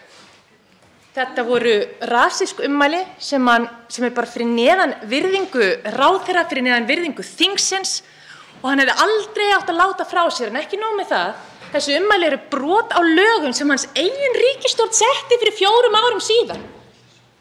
Þetta eru lög sem hæstv. Fjármálaráðherra tók þátt í að setja og aðrir ráðherrar. Og það er ríkisstjórnin sem setti þessi lög og ætlum við að sætta okkur við það að ráðherra brjóti lög sem hann sjálfur seti svona og ekki nóg með það að hann segi ekki af sér eins og myndi tíðkast í öllum öðrum þróuðum lýðræðisríkjum, heldur við ætlum ekki einu sinni að taka umræðuna það hér í þingsal út af því að það er búið að ákveða fyrirfram hvernig umræðan eigi að vera. Mér finnst þetta ekki í lagi og ég bið forseta vinsamlegast að skapa smá rými í dagskránni næstu daga til þess að ræða þetta mál. Við verðum að fá að ræða við ráðherra þetta. Tekur til máls fundarstjórn forseta öðru sinni, hv. þingmaður Arndís Anna Kristínadóttir Gunnarsdóttir. Herra forseti, ég vil fylgja aðeins eftir því sem hv. þingmaður Logi Einarsson minntist á hér áðan, sem er frumvarp sem við erum að vinna núna í allsherjar- og menntamálanefnd, sem er breyting á þessum lögum sem hæstv. Innviðaráðherra hefur núna gerst brotlegur við. Það vakti athygli mína við umræður þau lög, það frumvarp, þær breytingar, að lögin eins og þau gilda í dag og hafa gilt frá 2018, þar sem í rauninni þar sem þau eiga bara við mismunun á grundvelli kynþáttar og þjóðernisuppruna. Nú er verið að bæta mismununarháttum við, svo sem fötlun og öðrum þáttum sem valda því gjarnan að fólki er mismunað. Þessum lögum sem eins og þau eru í dag, þeim virðist ekki hafa verið beitt, þeim virðist ekki hafa verið framfylgt, þau virðast ekki hafa gert neitt í framkvæmd. Og ég velti fyrir mér hvers vegna erum við að bæta við mismununarþáttum þegar hæstv. Forsætisráðherra sjálfum sem er að leggja þetta til er greinilega bara alls ekki alvarlega með þessum lögum. Til hvers eru þessi lög ef þau gilda ekki einu sinni ráðherra í hæstv. Ríkisstjórn? Þá minnir forseti á það sem áður var talað að hér fer fram Nú á eftir almenn umræða fjármálaáætlun 2023 til 2027 í framhaldi af framsögu fjármála- og efnahagsráðherra. Á eftir ráðherra munu talsmenn allra þingflokka taka til máls. Að loknum almennum umræðum áætlunina munu fagráðherrar taka þátt í umræðum einstaka málaflokka í dag, á morgun og á fimmtudagsmorgun. Það verður veittur rýmri andsvararéttur við framsögu fjármála- og efnahagsráðherra, þar að segja að það verður tryggt að fulltrúar allra stjórnarandstöðuflokkar geti veitt andsvör við ræðu ráðherrans og verður tíminn í andsvörunum með þeim hætti að það verða 2 mínútur í fyrri andsvörum og svörum og 1 mínúta í síðara skiptið, bæði hjá ráðherra og þingmanni. Þá tekið fyrir annað dagskrármálið, fjármálaáætlun 2023 til 2027, stjórnartillaga 513. mál, þingskjal 735, fyrri umræða, og til máls tekur hæstv. fjármála- og efnahagsráðherra Bjarni Benediktsson.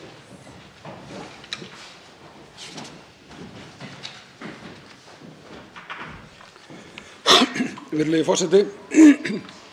Ég mæli hér fyrir tillögu til þingsályktunar fjármálaáætlun fyrir árin 2023 til 2027 sem dreift hefur verið á þingskjali 735. Þetta er fyrsta fjármálaáætlun nýrrar ríkisstjórnar og byggist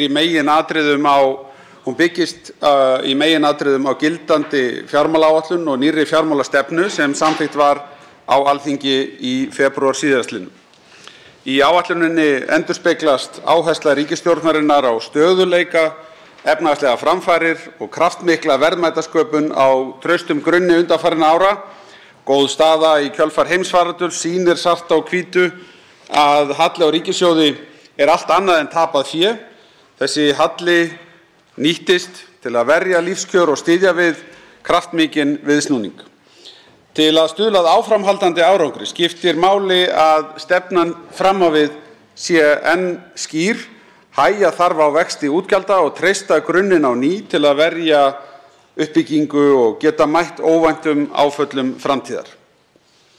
Skuldastaða hins opinbera var ekki fyrirstaða í baráttunni við efnahagslegar afleiðingar heimsfaraldursins þar sem nægt svigrúm var til hallareksturs og skuldaaukningar. Með því gátum við stutt vel við hagkerfið og sögðum í upphafi að við vildum gera meira en minna, því kostnaðurinn af því að gera of lítið er oft meiri en sá að gera tímabundið of mikið þegar upp er staðið. Á þeim tíma stóð samfélagið á traustum grunni ábyrgrar hagstjórnar undanfarinna ára, þar sem að hagvaxtarskeið var nýtt til að koma jafnvægi á fjármál ríkissjóðs. Fyrir vikið var hægt að bregðast við af krafti þegar áfallið skall á, gera meira en minna, standa með heimilum og fyrirtækjum. Ráðstafanir ríkisfjármálum vegna faraldursins nema ríflega 280 milljörðum á árunum 2020 til 2022 en umfang þeirra var mest á árunum 2020 og 2021.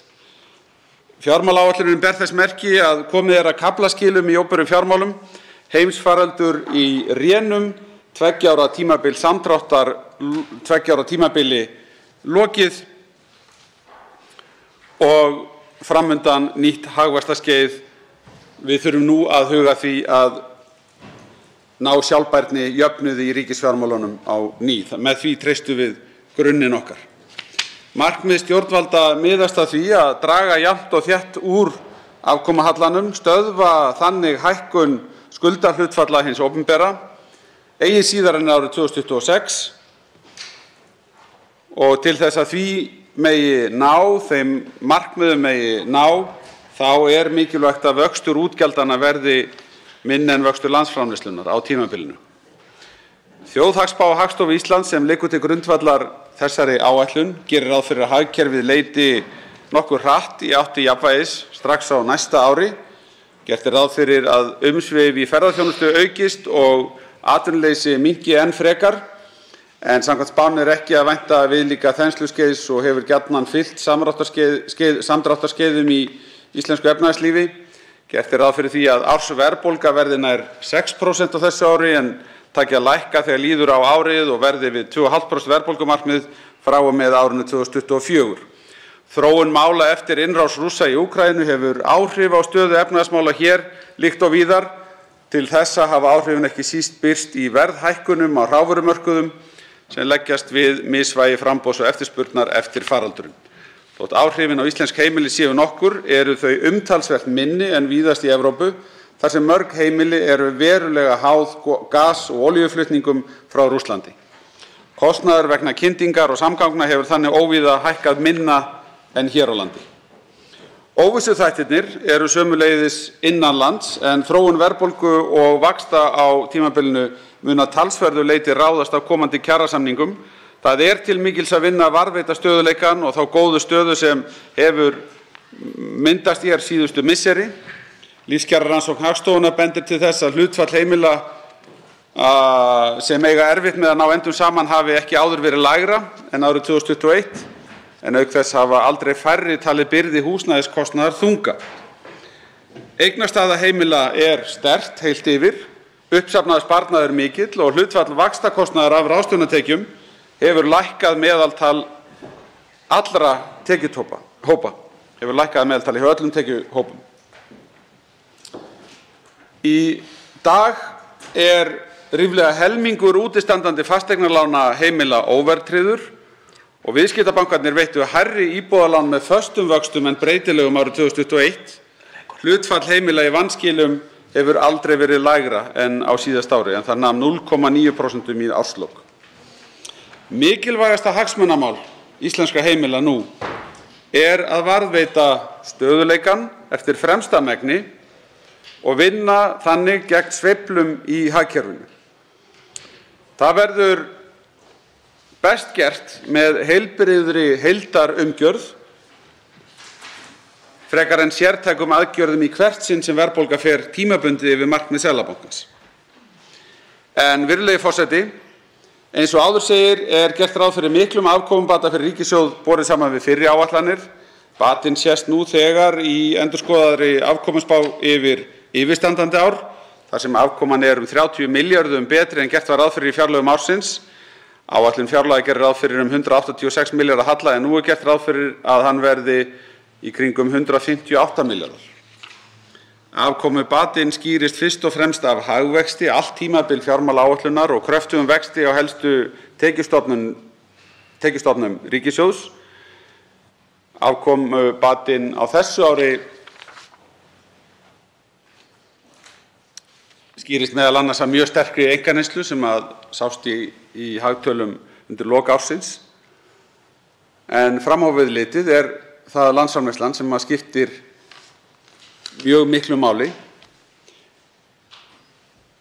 Tekjurnar munu vaxa í hlutfalli af landsframleiðslu fram á mitt tímabil fjármálaáætlunar og þá verður tekjustigið orðið sambærilegt því sem var árin 2016 til 2018.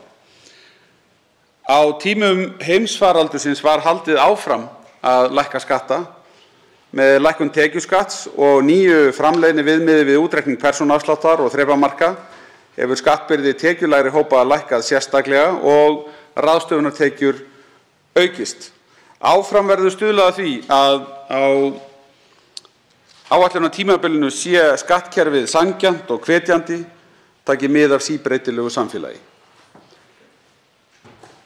Veruleg tækifæri, ef svo mætti orða það, felast í heildarendurskoðun á skattlagningu ökutækja. Það felast tækifæri þessu í fleiri en einum skilningi. Fyrsta lagi erum við að vinna að orkuskiptum í landinu og við getum beitt þessu kerfi til þess að ná markmiðum okkar þar. En við höfum líka verið á undanförnum árum með mjög ívilnandi reglur sem hafa skilað sér í því að við erum með mjög hátt hlutfall umhverfisvænna bifreiða í innflutningi og í nýskráningum. En við þurfum að finna nýtt jafnvægi fyrir þessa tekjulínu. Eldsneyti, ökutæki hafa verið stór hluti af tekjustofnum ríkisins og við þurfum að huga að framtíðinni nú þegar orkuskiptin eru að ganga í garð. Þessi ár síðustu hafa tugmilljarða skattaívilnanir verið veittar í þágu kaupa á vistvænum bílum og við höfum þess vegna náð þessum mikla árangri með tilheyrandi jákvæðum loftslagsáhrifum og lægri rekstrarkostnaði heimila. Við skulum ekki gleyma þeim þætti líka. Samhliða þessari jákvæðu þróun er mikilvægt að hægt sé að standa undir öflugri uppbyggingu og viðhaldi vegakerfisins en við höfum séð undanfarinn rúman áratug tekjur ríkissjóðs af umferð dragast töluvert mikið saman og við boðum breytingar á þessu í áætluninni að þessu sinni. Það felur í sér að við smíðum framtíðar tekjuöflunarkerfi þar sem skattlagning ökutækja endurspeglar í auknum mæli notkun á vegakerfinu og þennan nýja veruleika í vegasamgöngum og samgöngum almennt í landinu. Virðulegi forseti, ég vík þá næst að útgjaldaáætluninni. Hún ber þess merki að á árunum 2022 og 2023 er dregið verulega úr tímabundnum stuðningi vegna kórónuveirufaraldursins. Þetta skiptir máli þegar umfang útgjaldahliðar ríkisins er borið saman við þetta tímabil, það er að segja undanfarin ár eru borin saman við árin framundan. Á árunum fyrir heimsfaraldurinn var mikil áhersla lögð á að efla og auka opinbera þjónustu, bæta réttindi í tilfærslukerfum og hækka fjárfestingastig ríkisins. Frumgjöld ríkisins á árunum 2016–19 jukust af þessum sökum verulega eða 5–6% raunvirði á ári. Líkt og áður segir gerir áætlunin nú fyrir að vöxtur útgjalda verði hægfara og minni en vöxtur landsframleiðslunnar á tímabilinu. Þannig er gert ráð fyrir að frumgjöld ríkissjóðs sem hlutfall af landsframleiðslu lækki smám saman á tímabili áætlunarinnar og verði nálægt 28% af vergri landsframleiðslu í lok þess. Í þessu felst að raunvöxtur frumgjalda verður það bil 1% á ári að meðaltali. Gengir út frá því að frumgjöld ríkissjóðs aukist tæpa 48 milljarða frá áætlun yfirstandandi árs eða sem nemur 4,5% og verðum 1.120 milljarðar á næsta ári, eða 29,2% af vergri landsframleiðslu, að jafnaði vaxa útgjöldin 46 milljarða að nafnvirði á ári eftir það eða 3,9%. Stærstur hluti þeirrar aukningar er vegna áætlaðra launa- og verðlagshækkana á tímabilinu en þær nema 37 milljörðum á ári að meðaltali. Af einstökum málefnasviðum hins vegar vega heilbrigðismál þyngst eins og oft er og er áætlað að útgjöld nemi samtals 1659 milljörðum en þar má nefna að efling geðheilbrigðisþjónustu hefur verið forgangsmál ríkisstjórnarinnar og verður áfram á tímabilinu.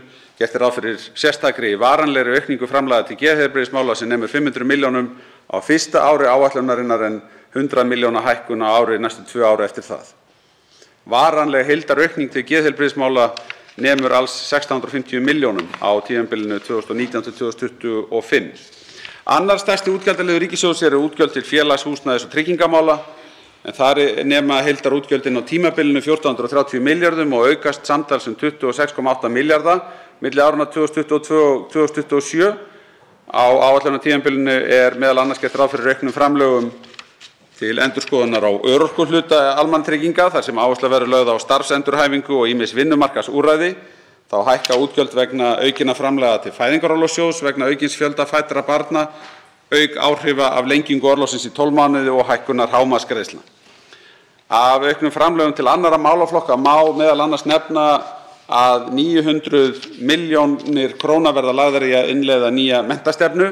Það verður 200 milljóna varanlegri aukningu veitt til aðgerða gegn kynferðisbrotum og því til viðbótar kemur 100 milljóna tímabundið framlag á árunum 2023 og 2024, svo örfá dæmi séu nefnd. Stærsta einstaka fjárfesting ríkisins er hins vegar áfram bygging nýs Landspítala og nema heildarframlög til framkvæmdarinnar á tíma áætlunarinnar yfir 90 milljörðum. Þá verður áfram stutt við grænar fjárfestingar í gegnum skattkerfið og auknum stuðningi við rannsóknir og þróun viðhaldið. En með því er stutt við nýja og hratt vaxandi stoð íslensks efnahags. Útflutningstekjur hugverkaiðnaðar eru nú áætlaðar 10% af útflutningi. Þær hafa tvöfaldast frá árinu 2014 og aukist 50% frá 2018. Ísland mælist nú í 17. sæti af 132 þjóðum hvað varðar nýsköpunarvirkni samkvæmt tölum af IPO Global Innovation Index og hefur hækkað úr 23. sæti á 4 árum. Vöxtur hugverkaiðnaðar leggst við bætta afkomu stóriðju og sjávarútvegs en öflugt atvinnulíf er enn sem áður grundvallaratriði þegar kemur að vaxandi velferð á tímabilinu. Áfram verður lögð rík áhersla á nýtingu tæknilausna, fjarþjónustu og stafvæðingu hjá hinu opinbera að auki við áframhaldandi sameiningu stofnana og samlegð í innkaupum og rekstri kerfa Á vefnum island.is má þegar nálgast yfir 300 þjónustuferli ríkisins, stafrænt pósthólf, fjölda sjálfsafgreiðsluumsókna og svo framvegis. Þá fjárfestingarverkefni rafrænar þinglýsingar langt komið en í samfélaginu hlýst ávinningur af þeim sem hefur verið metinn á 1,2 til 1,7 milljarða króna. Alls hefur áætlaður ávinningur stafvæðingar í formi hagræðingar og aukinnar skilvirkni í ríkisrekstri verið metinn tæpir 10 milljarðar á ári. Gert ráð fyrir að óbeinn ávinningur samfélagsins alls gæti numið allt að 20 milljörðum af þessum verkefnum. Það því til mikils að vinna haldi verði áfram á sömu braut. Virðulegi forseti, ég vil loks nefna að í þessari áætlun gert ráð fyrir að skuldir ríkissjóðs aukist til ársloka 2027 og verði þá 2042 milljarðar. Vaxtagjöldin verða á bilinu 70, 60, 90 milljarðar og fara, á ári eru vaxtagjöldin þetta 70, 60, 90 og fari hækkandi eftir því sem tímabili líður. En stór hluti þeirra vegna ófjármagnaðra lífeyrisskuldbindinga og verðbóta. Ég vek athygli á því. Áætlað að skuldahlutfall ríkissjóðs hins vegar staðnæmist í tæplega 37% sem langt umfram þær væntingar sem maður leyfði sér að hafa fyrir stuttu síðan. Það verður að segjast eins og að skuldahlutföllin verða áfram mjög heilbrigð þrátt fyrir þetta mikla áfall. Ég, virðulegi forseti, fæ tækifæri til að taka aftur til máls hér síðar en ég læt þetta duga sinni og legg til að áætluninni verði vísað til hv. fjárlaganefndar að lokinni umræðunni. 4 hv. þingmenn hafa óskað eftir því að veita andsvar. Ræðutíminn í fyrri umferð eru 2 mínútur og 1 mínúta í síðari umferð. Fyrstur til að veita andsvar hv. 6. þingmaður Reykjavíkurkjördæmis suður, Björn Leví Gunnarsson.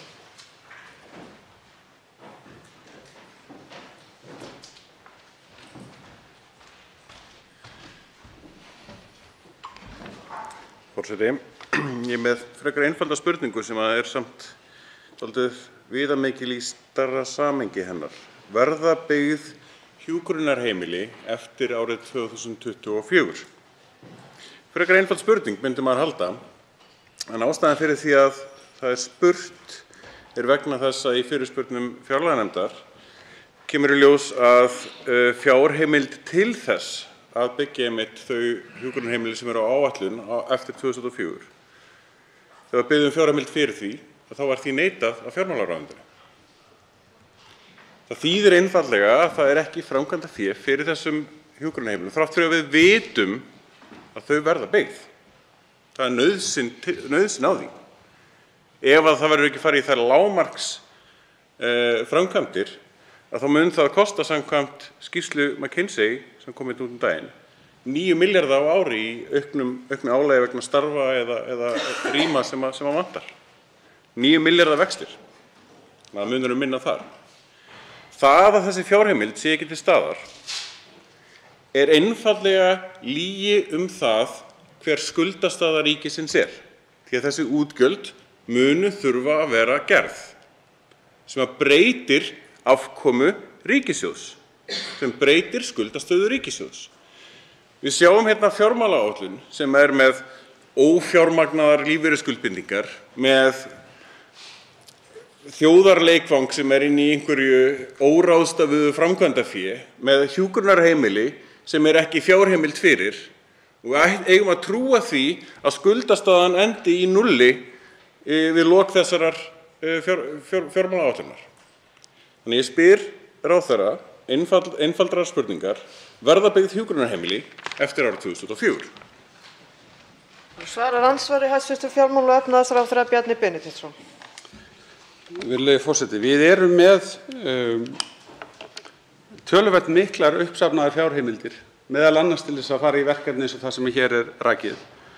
Og í ljósi þess hversu hægt hefur gengið að koma fjármagni út einmitt í nákvæmlega þessum tilgangi, byggja hjúkrunarheimili, þá væri mjög óvarlegt að þykjast geta sett einhver ákveðna tölu eftir árið 2024 fyrir slíka uppbyggingu. Verða einhvern tímann reist eftir 2024 hjúkrunarheimili? Já, það getur vel verið, en mun það kalla á þeim tímapunkti á nýjar fjárheimildir? Ég ekki svo viss það. Ég ætla að vekja athygli á því að í lok síðasta árs vorum við með 10 milljarða ónýttar fjárheimildir fyrir Landspítalann, fyrir uppbyggingu Landspítalans. Við settum hér í lok árs 2020, ef ég man rétt, í kringum 1350 milljónir til þess að létta á Landspítalann, til þess einmitt að fjölga rýmum, og það kom varanlega inn í fjárlögin og var í gildi á síðasta ári og er í gildi á þessu ári. En enn eru þessi sjúklingar inn á Landspítalanum, það hefur ekki skort fjárheimildirnar. Við erum með 2,7 milljarða uppsafnaða fjárheimild til þess að fara í þá uppbyggingu, og þegar hv. þingmaður heldur því fram að við séum að reyna að fela afkomu eða gera lítið úr skuldastöðunni eins og hann verður eftir 2024, þá held ég að hann þurfi aðeins að gá betur eftir því hversu mikið við eigum af fjárheimildum, og við verðum að skoða með sittvorum gleraugunum afkomu ríkissjóðs á þjóðhagsgrunni, eins og við horfum á þetta núna, og síðan hins vegar á rekstrargrunninn, vegna þess að það hefur oft á tíðum verið þannig hér í þinginu að við höfum verið uppi með stór áform að framkvæma mikið og það þarf strax að fara að gera mikið, sem kemur bara í ljós að ýmist atvinnutækin eru ekki til staðar eða tilhlaupið að framkvæmdastiginu er lengra heldur en við erum að gera ráð fyrir.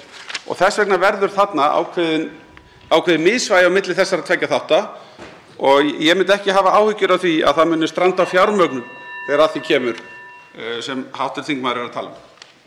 Þá veitir andsvar síðari sinni hv. 7. þingmaður Reykjavíkurkjördæmis suður, Björn Leví Gunnarsson. Forseti, ég hef heldur engar áhyggjur af því að stranda á fjármögnun. Ég hef áhyggjur af því að það sé aflað fjárheimilda fyrir því að það kostar alveg sama hvenær svo sem það er framkvæmt. Ef að framkvæmdin að seinka, þá frestar fjárheimildin líka. En kostnaðurinn, fjárheimildin þarf samt að vera til staðar. Hún er ekki til staðar núna. Sem þýðir það að þegar það þarf að leita til hennar, þá þarf að ná í fjárheimild frá Alþingi. Það er Alþingi sem er með fjárveitingavaldið. Og það er Alþingi sem þarf að fá þessar upplýsingar það hvað á að vera byggt, hver eru áform stjórnvalda, hvernig svo sem það tefst síðan á einn eða annan. Við vorum með mál hérna þar sem að það var sagt nei við fjárheimild fyrir sjúkrahúsið á Akureyri. Svo allt í einu fundust 300 milljónir í það verkefni stuttu eftir áramót. Það var tekið af öðrum fjárheimildum sem hafði seinkað. Þá þarf að leita nýju 300 milljónum til þess að klára það verkefni sem að fjárheimildum var tekin af. Það minnka ekkert fjárheimildir bara af því að það er eitthvað óráðstafað einhvers staðar út í bláinn. Það þarf samt að ná í fjárheimildina. Og staðan núna er að þessi hjúkrunarheimili eru ekki með fjárheimild. Ef það á að nýta einhverja aðra fjárheimild sem tefst, þá er samt eftir að fjármagna það sem tekið frá. Þá svarar andsvari síðari sinni hæstv. Fjármála- og efnahagsráðherra Bjarni Benediktsson. Forseti, í áætluninni stendur: Til viðbótar, með leyfi forseta, til viðbótar má nefna að á gildistíma fjármálaáætlunar er í undirbúningi að reisa að minnsta kosti 6 ný hjúkrunarheimili til að takast á við breytta aldurssamsetningu þjóðarinnar og er áætlaður kostnaður vegna þessara verkefna 12 milljarðar króna. Þannig að það er innbyggt inn í þessa áætlun gríðarlega mikil uppbygging, ég verð að leyfa mér að segja það. En í þessu samhengi það er nú kannski of langt mál að fara út í það í stuttu andsvari hér, en við erum bara á ákveðnum villigötum í þessari umræðu. Við erum að horfa á þetta. Hvað á að setja marga steypufermetra í fjármálaáætlun í hjúkrunarheimili? Við þurfum að hugsa þetta kerfi upp á nýtt og fara að vista réttinn til þess að fá rými hjá fólkinu sjálfu, en ekki að góna bara á fjármálaáætlunar milljarðana.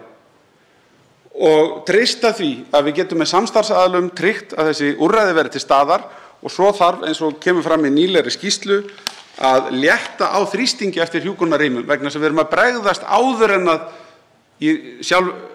því er komið að fólk þarf nauðsynlega á slíkri þjónustu að halda. Það veitir andsvar hv. 9. þingmaður Suðvesturkjördæmis Guðmundur Ingi Kristinsson. Virðulegur forseti, við erum að fjalla hér fjármálaáætlun. Það er 500 blaðsíðna rit, eiginlega skálsaga, sem mér finnst ekki stendur mikið rétt í henni, get ég ímyndað mér, nema að ráðherra getur útskýrt fyrir mig hvernig hann ætlar að fara að því að hækka hjá öryrkjum 2,5% á þessu tímabili ár eftir ár í 6 eða 7% verðbólgu. og 3% hjá eldri borgurum og þar af þá 0,5% vegna fjölgunar eldri borgara. Það hlýtur að vera 2,5% hækkun á lífeyrinum og 0,5% vegna fjölgun eldra. Nú hefur kjaragliðnun á undanfarna árum hjá almannatryggingakerfinu orðið að fara náttúrulega 50% áratugum fyrir ríkisstjórn þessar. Og á þessu sama tíma og breiðu bökin sem hafa hreinlega bara brotnað undan því að þessum byrðum sem áður er lagt vegna kjaragliðnunar, þá ætlar þessi ríkisstjórn að bæta enn og betur í og ég spyr hvernig ósköpunum dettur ykkur í hug að líka að fara að taka inn lífeyriskerfið, reikna það einu sinni ári til að búa til enn eina kjaragliðnunina og ég spyr, það inn í þessari fjármálaáætlun þessi lækkun sem bæði það sem á ekki að bæta verðbólgu á næsta áratug nema að þú hafir einhverja sérstaklega kúlu sem segir það að verðbólgan sé að hverfa en hún í 7% og fer hækkandi og fer hækkandi í kringum okkur. Þannig að varla hún á niðurleið strax.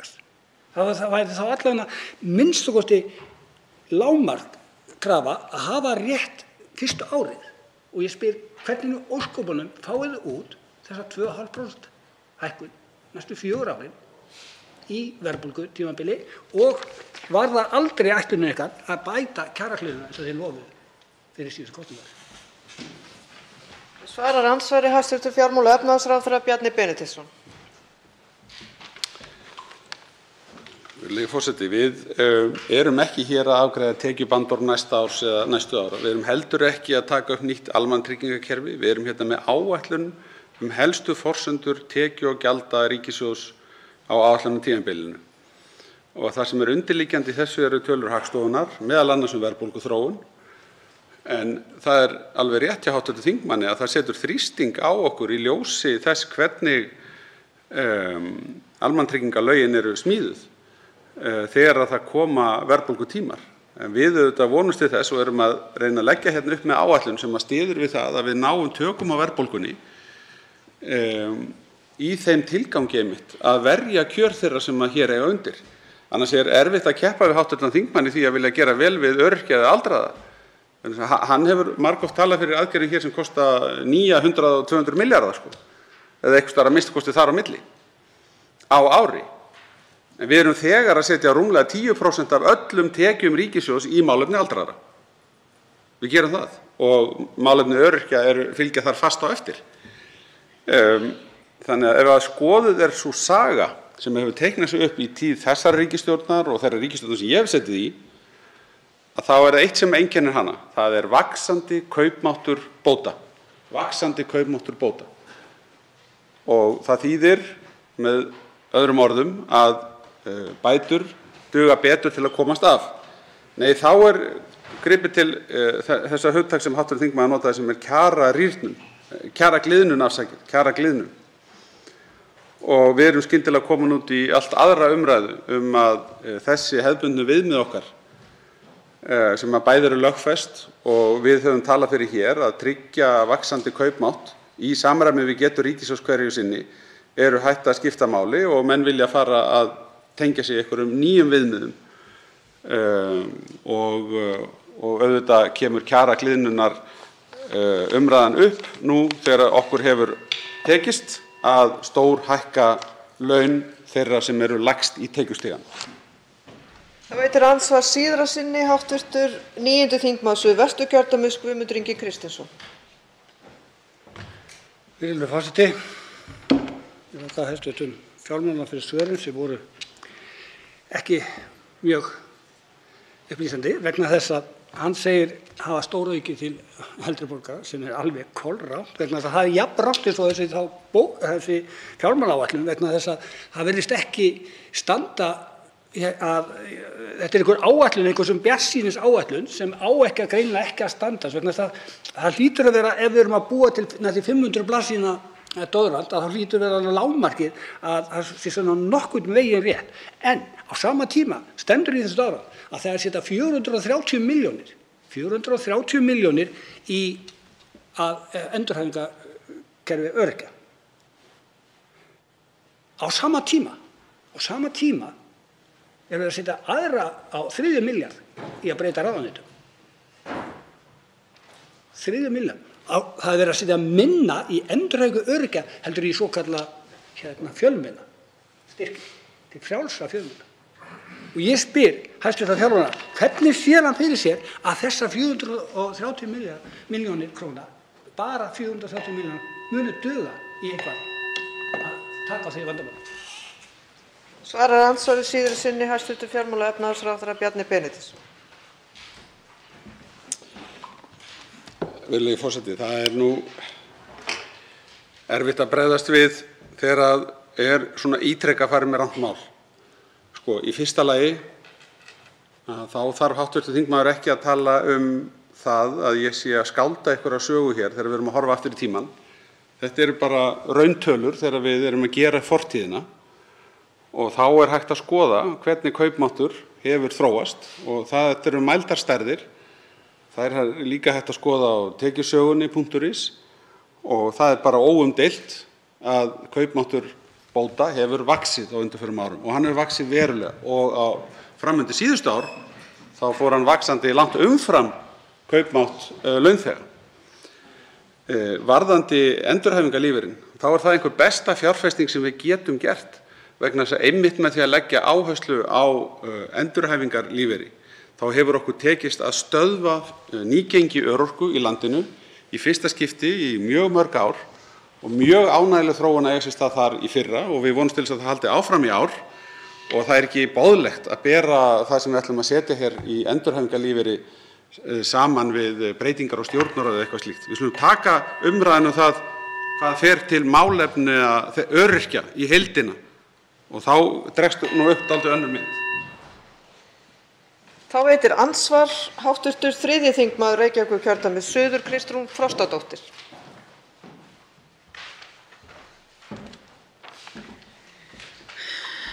Virðulegi forseti, hæstv. fjármálaráðherra ræddi hér áðan að kjarasamningar réðu úrslitum í haust hvað varðar verðbólgu.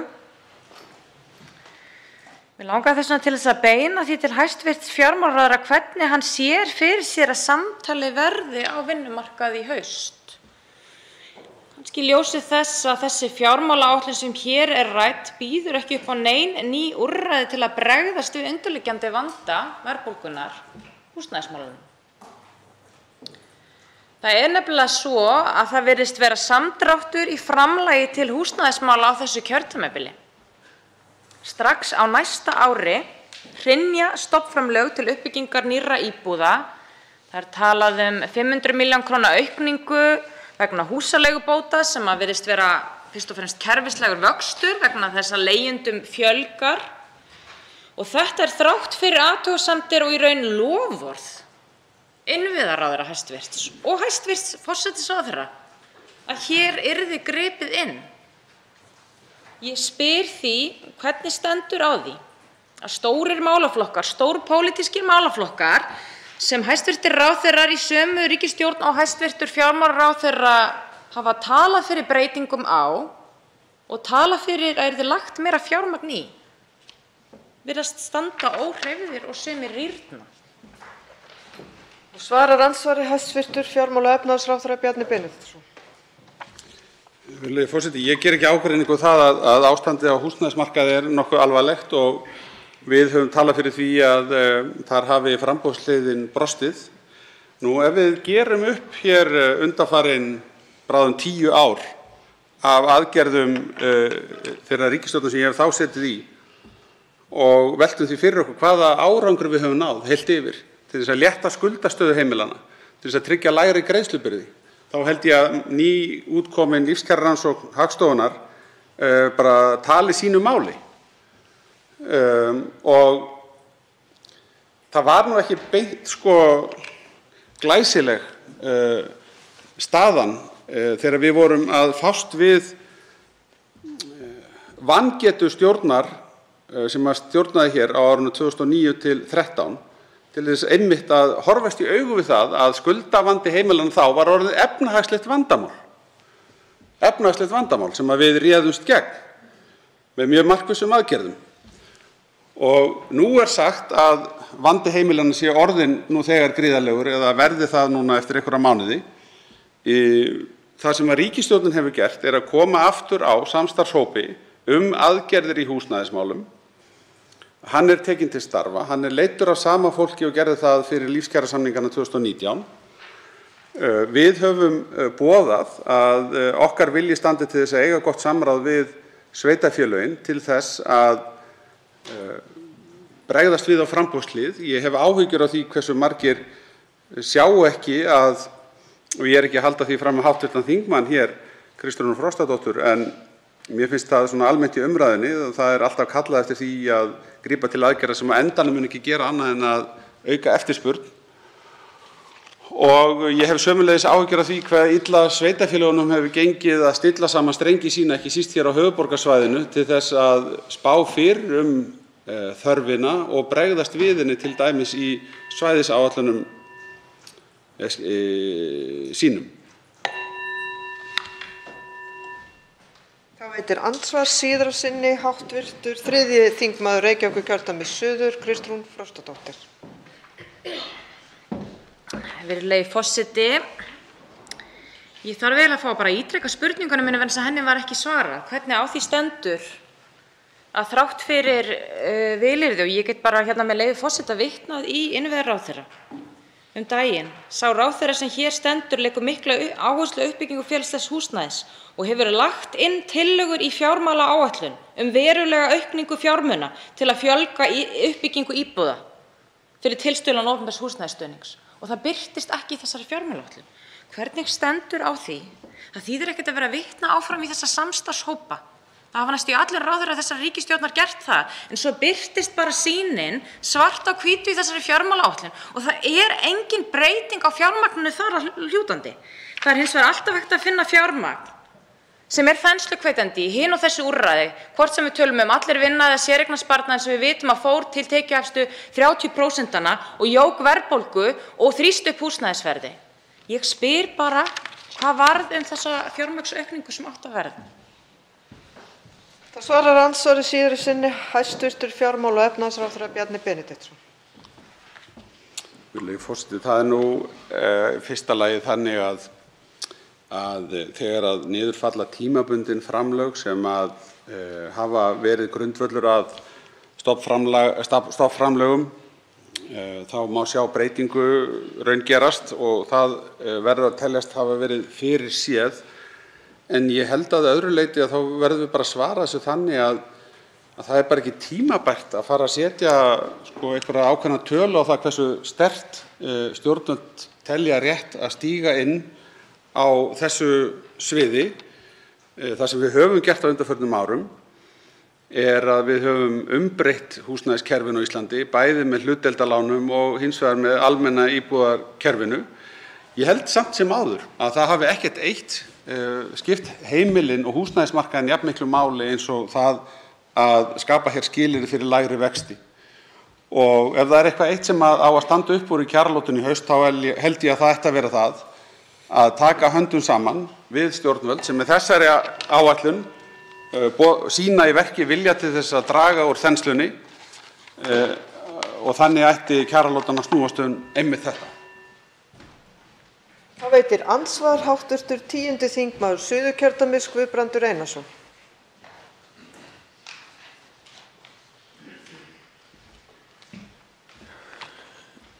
Já, virðulegi forseti. Við ræðum hér fjármálaáætlun til næstu 5 ára og verðum væntanlega að gera það núna næstu 3 dagana í það minnsta áður en að þessari áætlun verður vísað í nefnd. Þegar maður hlustar, ég á stundum erfitt með að ná utan þessa hluti og ég er búinn að vera að heyra ítrekað haft eftir fjármála- og efnahagsráðherra að mikill afkomubati heimilanna, að þau hafa aldrei haft það betra. Og síðan sagði hæstv. Ráðherra að vanskil hefðu aldrei verið lægri. En þegar maður skoðar þetta, að launabreyting, tökum bara dæmi einstakling sem að leigir húsnæði fyrir 200.000 á mánuði, bara við það hækki í samsvarandi við verðbólguna upp á eitthvað 60%, þá er það bara komið í 14.000 kr. hækkun. Og til þess að þessi 25.000 kall sem hann fékk í launabreytingu, hann borgar af því skatta, hann borgar af því félagsgjald og hann borgar af því framlag í lífeyrissjóð, og ef hann í sæmilegu standi þá setur hann kannski 500 kallinn í séreignarsjóð. Þannig eftir stendur ekki nema rúmlega 13.000 kall. En húsaleigan kannski búin að hækka það, 13 til 15.000 kall. Og þá spyr maður, í hverju felst þessi afkomubati? Vegna þess að síðan á viðkomandi eftir að greiða fyrir hækkandi eldsneytisverð, hann áttur að borga fyrir hækkandi matvælaverð, og þetta bara það sem að sá hópur sem á strípuðum töxtum á vinnumarkaði bara að glíma við. Að horfa á eitthvað meðaltal, einhvers staðar í byrja ári þegar meðallaun á Íslandi á milli 700–800.000, þá þessi hópur í vandamálum. Og talandi það að það sé mikill bati á þessum heimilum, finnst mér bara að vera út í hött. Og ég verða bara að biðja skýringar á þessum afkomubata sem verið að tala hér. Það svarar andsvari hæstv. Fjármála- og efnahagsráðherra Bjarni Benediktsson. Virðulegur forseti, ég myndi hvetja hv. þingmann til þess að skoða tekjusöguna og skoða lífshlaupið. Og þá mun hann sjá að ef við skoðum aftur til ársins 1991, þá finnum við á Íslandi líklega einhvern mesta félagslegan hreyfanleika í heimi. Sem að segja okkur það að fólk í þeirri stöðu sem hv. þingmaður hér að fjallum, það á Íslandi meiri möguleika til þess að brjótast út úr þeirri stöðu heldur en í öðrum samfélögum. Þetta líka grunnurinn á því að við mælumst ítrekað það samfélag, það þjóðfélag sem að tryggir mestan jöfnuð í lífskjörum, og ef við veltum nánar fyrir okkur stöðu þeirra sem eru með minnstar tekjurnar og húsnæðisöryggi þeirra, þá verð ég að vísa til þess að við höfum hér verið að gera umbætur á húsnæðismarkaðnum með almenna íbúðakerfinu, með stofnframlögum, með síðan á leigumarkaðnum húsnæðisbótum, og þetta ber alltaf að sama brunni. Við getum ekki leyst þessi vandamál með því að varpa frekari olíu á eldinn. Við verðum að tryggja að framboðshliðin verði í lagi og hér sé haldið þannig á stjórn efnahagsmála í samvinnu við vinnumarkaðinn að við stuðlum að stöðugleika og lægra vaxtaumhverfi. Það eitt og sér langstærsta hagsmunamálið eins og ég horfi á það. Og við höfum mikið rætt hérna vaxtahækkanir að undanförnu og skiljanlega, það getur þrengt að mörgum og það þrengir kannski fyrst að tekjulægri heimilum þegar að vextir hækka og verðbólga gerir vart við sig. En það fer dálítið forgörðum í þeirri umræðu. Vaxtastigið samt bara eitt það besta ef við horfum aðeins yfir lengri tímabil. Við erum komin aftur á vaxtastig sem var sambærilegt fyrir 2 til 3 árum síðan, sem þó var eitt af lægsta sem við höfum séð í 20 ár. Og ef það eitthvað eitt sem við getum dregið, eitthvað lærdóm sem við getum dregið af þessu, þá það að við getum vel gert þetta ef við stöndum saman og erum sammála megin áherslur. Það veitir andsvar síðari sinni hv. 10. þingmaður Suðurkjördæmis Guðbrandur Einarsson. Virðulegur forseti, það rifjast upp fyrir mér slagorð Sjálfstæðisflokksins í aðdraganda síðustu kosninga landtækifærina, minnugur Bandaríkjanna sem eiga nú að vera landtækifærana og ójöfnuður hvað mestur í heiminum. Síðan verið að minnast á húsnæðisframlögin og staða húsnæðismála. Ég þekki það nú af sjálfur, hafandi tekið þátt í kjarasamningsgerð í 2 áratugi, að þegar við sömdum stofnframlögin á árinu 2015 sem var nú upphafið að lögunum almennar íbúðir, og þá var þar samið 2300 stofnframlög sem áttu að skiptast niður á 4 ár, og það hefði þá því 575 íbúðir á ári, byggðar íbúðir á ári, en niðurstaðan var nú aldrei sú. En ef við skoðum þetta framlag sem núna inn í áætluninni, þá sýnist mér nú til, ef ég reikna þetta niður á 50 milljóna króna kostnað á íbúð, þá sé þetta einhver 200 stofnframlög per ár. Og maður spyr sig, það verið að minnka þetta úr því að vera 400–500 á ári niður í 200, og þetta ásættanlegt? Svarar andsvari síðari sinni hæstv. fjármála- og efnahagsráðherra Bjarni Benediktsson. Virðulegi forseti, ef að hv. þingmaður myndi ganga á fund þeirra sem helst hafa viljað reisa slíkar íbúðir, þá myndi mæta honum fólk sem að segja nú þá sögu að sveitarfélögin eru einfaldlega ekki tilbúin með byggingarhæfar lóðir, byggingarhæfar lóðir. Því miður. Það hefur einfaldlega ekki staðið á fjármögnun. Þetta hluti af þessum framboðsvanda sem við erum alltaf að ræða Það einhvers staðar í framtíðinni sem að menn hafa gert ráð fyrir því að verði lóðir tilbúnar og gatnagerð kláruð og svo framvegis. En byggingarhæfar lóðir undir þessi íbúðaform hafa bara ekki verið til ráðstöfunar. Það slæmt og ég verð að segja að bara það að það skuli hafa tekið bara 10 ár að koma saman byggingargáttinni sem við vorum að ræða ef ég man rétt árið 2012. Þetta auðvitað bara ekki nógu gott. Þetta ekki nógu gott. Við virðumst ekki geta séð nema nokkur 100 metra fram veginn en ætlum þó að fara langa leið. Andsvörum lokið og til máls tekur hv. 3. þingmaður Reykjavíkurkjördæmis suður, Kristrún Frostadóttir.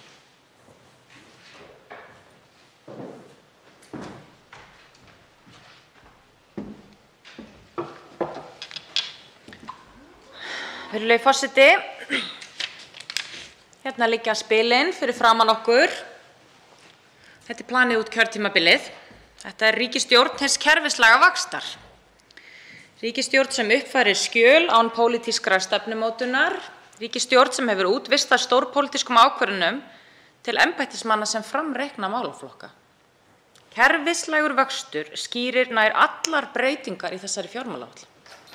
Þau treysta sér ekki eins og til að útfæra aðhaldsaðgerðir á tímabilinu.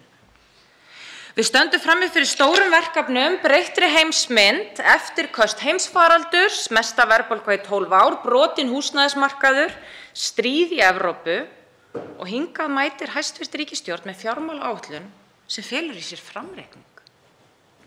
Búa þau í öðrum veruleika en við hin? Í fjármálaáætlun hæstv. Ríkisstjórnar kemur fram að stærsti útgjaldaliðurinn á tímabilinu sé til félags- og tryggingamála, 26 milljarðar króna. Þessi 26 milljarðar króna allt kerfislægur vöxtur. Hér eru teknar forsendur öldrun þjóðar og fjölgun öryrkja á tímabilinu og skjalið uppfært. Þetta ekki 26 milljarðar króna í bætta þjónustu eða betri kjör þessara hópa. Þetta eru 26 milljarðar króna sem bætast við útgjöld ríkissjóðs til að standa undir núverandi lögum almannatryggingar. Í stjórnarsáttmála ríkisstjórnar kom fram með leyfi forseta: afkoma ellilífeyrisþega verður áfram bætt og sérstaklega litið til þeirra sem lakast standa.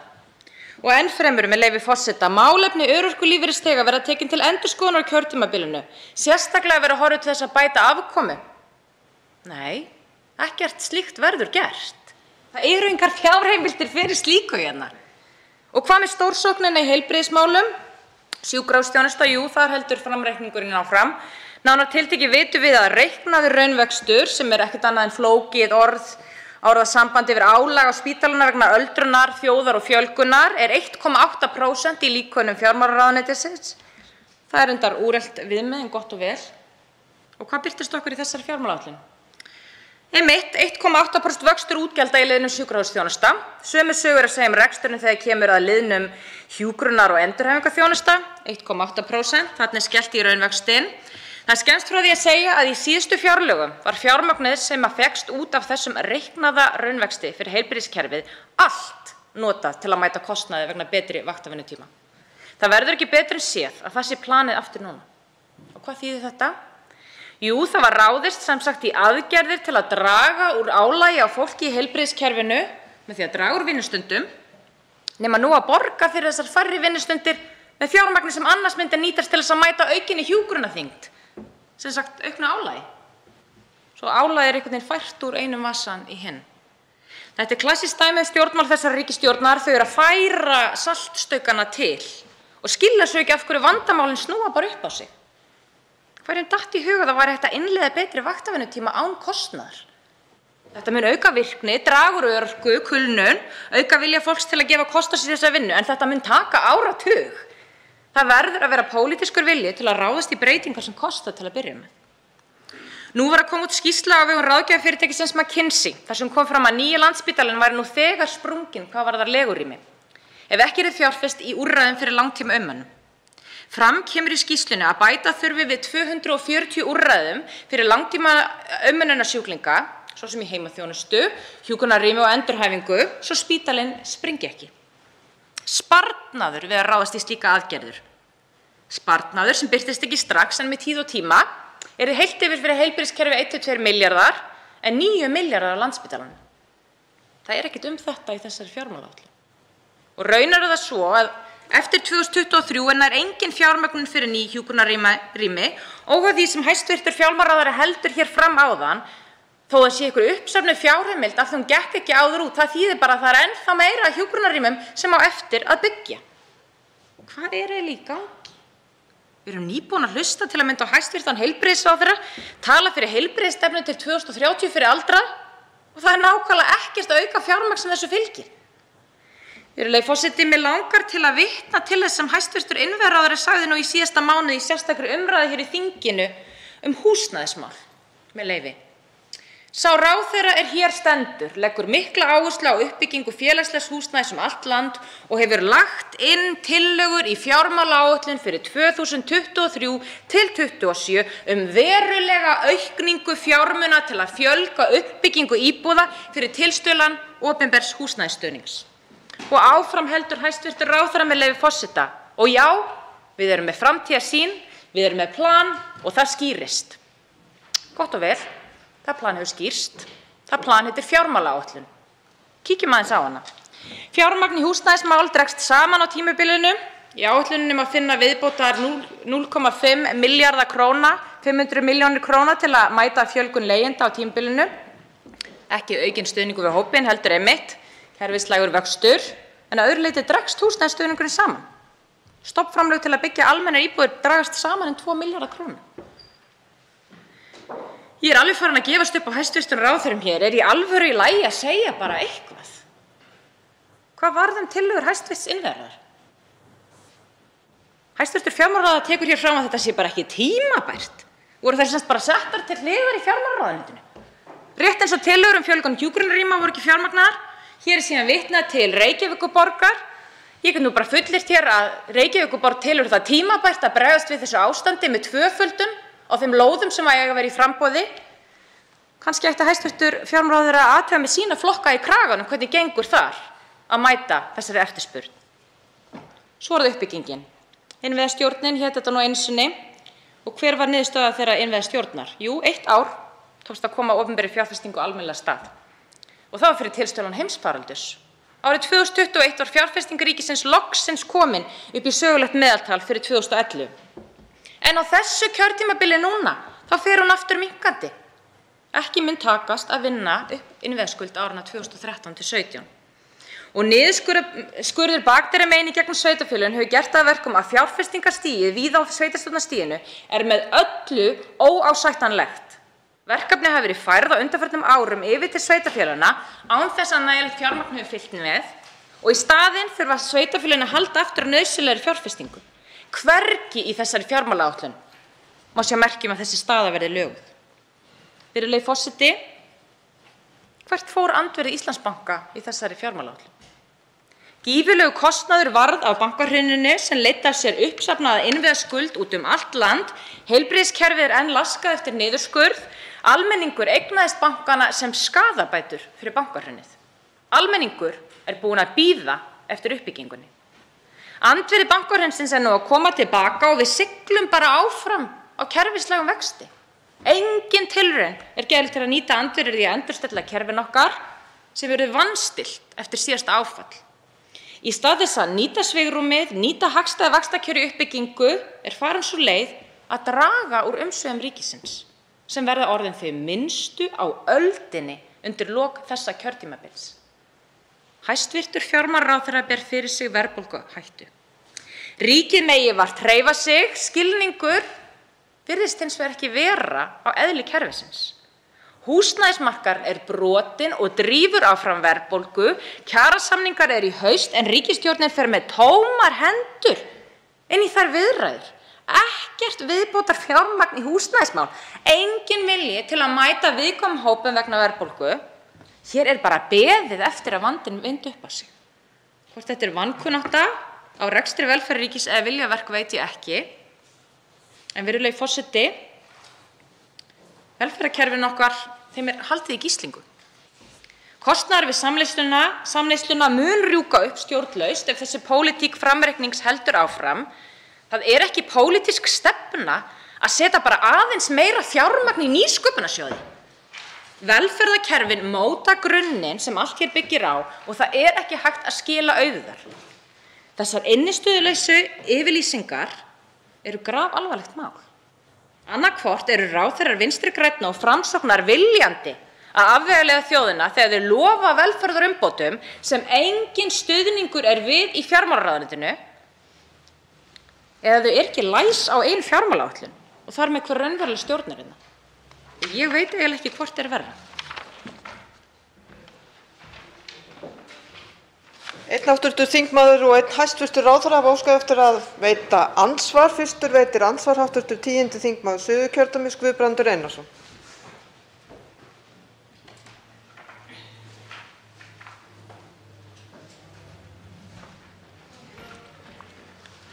Virðulegur forseti, ég þakka hv. þingmanni fyrir hennar ræðu hér og hún minntist á stöðu sveitarfélaganna af þessu tilefni sem að ég held að flest okkar geti tekið undir að staða þeirra sé tvísýn, svo ekki sé nú fastar tekið á orði. Það endalaus bardagi á milli ríkis og sveitarfélaga hvað hvert stjórnsýslustig eigi að borga og síðan hvernig sveitarfélögin fá aflað tekna til að sinna þeirri þjónustu sem þeim uppálagt að gera samkvæmt lögum. Það liggur fyrir að málaflokkurinn, málefni fatlaðs fólks, í bara tómu tjóni, verður maður að segja. Sveitarfélögin hafa lýst yfir að þau eru komin í undirbalans með þennan málaflokk upp á 9 milljarða. Og við hefðum auðvitað viljað sjá þess stað að það væri með einhverjum hætti reynt að leiðrétta þetta, því að þessi málaflokkur bara að vera erfiðari og erfiðari og það bara þjónustuþörfin eykst og eykst við hugsum bara öðruvísi okkar fólk. Við sendum það bara ekki á hæli einhvers staðar eins og var gert í gamla daga og lokum þau inni. Við erum að sinna þessu fólki eins og manneskjum í dag og það þýðir það að það kostar meiri pening. Og ég spyr hv. þingmann hvort hún sjái þess einhvers staðar stað í þessari fjármálaáætlun að það eitthvað að reyna að koma til móts við sveitarfélögin. Svarar andsvari hv. 3. þingmaður Reykjavíkurkjördæmis suður Kristrún Frostadóttir. Virðulegi forseti, ég þakka hv. þingmanni Guðbrandi Einarssyni fyrir spurninguna. Einfalda svarið við þessu nei. Það ekkert rætt tekjuskiptingu ríkis og sveitarfélaga í þessari fjármálaáætlun. Og það má vel vera að þetta séu bara stóru línurnar svona eins og hæstv. Fjármálaráðherra sagði áðan, en ég myndi nú bara segja að það væri frekar stór lína ef það eigi að endurskoða tekjuskiptingu ríkis og sveitarfélaga. Og ég velti því líka upp í þessu samhengi hvar umrædd skýrsla Haralds Líndals sem svo oft hefur verið vitnað í en við fáum aldrei opinberlega fram Það búið að vinna þessa skýrslu. Óþægilegt að fá þessa skýrslu núna rétt fyrir sveitarstjórnarkosningar? Ég veit það ekki. Þær tölur hafa flogið út allt þannig að það í góðu lagi að segja það. Það vantar 9 milljarða, eins og hv. þingmaður Guðbrandur Einarsson sagði hérna áðan, í málaflokk fatlaðra.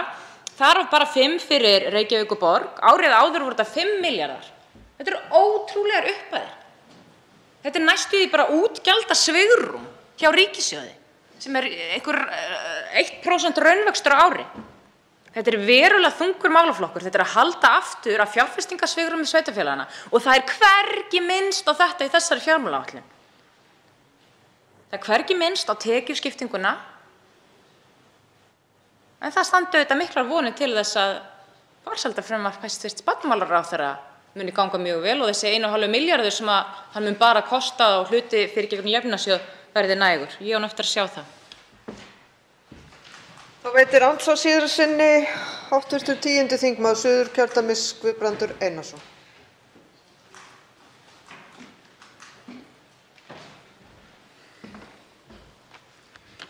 Virðulegur forseti, ég þakka hv. þingmanni fyrir þetta. Já, ein af þeim leiðum sem hefur verið nýttar til þess að koma fjármagni til sveitarfélaga er í gegnum jöfnunarsjóð sveitarfélaganna.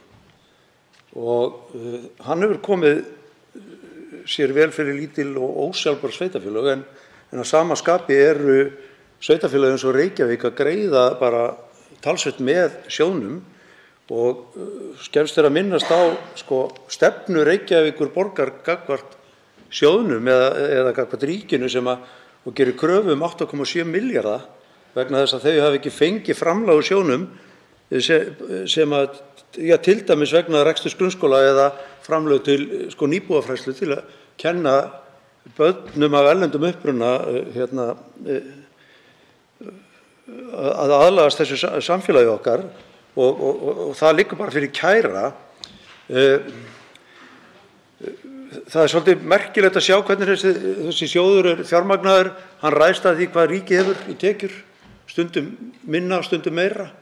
Og hv. þingmaður Stefán Vagn Stefánsson minntist á það hér ekki fyrir löngu síðan að það þyrfti að gera breytingar á sig. Sveitarfélögin yrðu að fá að vita hvað rynni til þeirra til þess að geta veitt þessa þjónustu sem þeir svo sannarlega verða að veita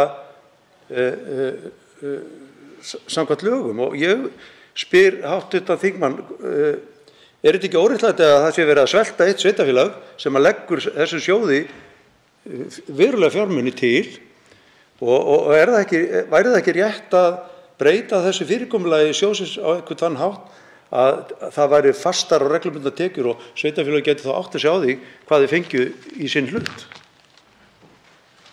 Svarar andsvari síðari sinni hv. 3. þingmaður Reykjavíkurkjördæmis suður Kristrún Frostadóttir. Virðulegi forseti, ég þakka hv. þingmanni Guðbrandi Einarssyni fyrir þessa spurningu og ég er sammála. Það er mjög sérstakt að verkefnin sem eru flutt yfir til sveitarfélagana og eru lögbundin, þau séu fjármögnuð með sjóði sem að fylgir hagsveiflunni. Það er ekki hægt að sleppa því að sinna lögbundinni þjónustu þrátt fyrir að hagvöxtur er minni en hann var. Og sveitarfélögin eru í allt annarri stöðu en ríkissjóður þegar kemur að því að taka þátt í hagsveiflunni vegna þess að ríkið er hagstjórnaraðili. Sveitarfélögin eru það ekki. Ríkið getur tekið lán á hagstæðum vöxtum, er í miklu, svona sértækari stöðu til þess að beita sér gagngert í svoleiðis aðstæðum. En sveitarfélögin eru það ekki. Það er ekkert talað þetta í þessari fjármálaáætlun. Mér langar líka að minnast á þetta sem hv. þingmaður var að ræða varðandi stöðuna í Reykjavík. Það er þetta mjög sérstakt að hér erum við með ríkisstjórn sem talar ítrekað stöðu barna. Og hvergi á Íslandi er fleiri börn sem eru með erlendan bakgrunn og þurfa aðstoð til að mynda við að koma sér betur inn í skólakerfi, til að koma í veg fyrir mismunun, til að styðja við farsæld þessara barna en í Reykjavík. Og út af úreltri skipan fjármála í tengslum við jöfnunarsjóð og líkan sem var stillt á 0 á sínum tíma, þá fæst ekkert fjármagn í þessi íslensku ver til Reykjavíkur. Þetta er bara mjög óeðlilegt í þessu samhengi og það sem er ennþá óeðlilegra að enn og aftur er ríkissjóður að kýtta sveitarfélögin, sveitarstjórnarstigin einhvern veginn sín á milli. Að núna eru öll hinn sveitarfélögin hrædd að ef reykvísku börnin sem þurfa þessa aðstoð, fái aðstoð, þá mun ykkur annar tapa í staðinn fyrir að í sameiningu þau myndu bara sækja á ríkissjóð sem rétt. Það veitir andsvar hæstv. fjármála- og efnahagsráðherra Bjarni Benediktsson. Virðulegi forseti, ég átti samtal við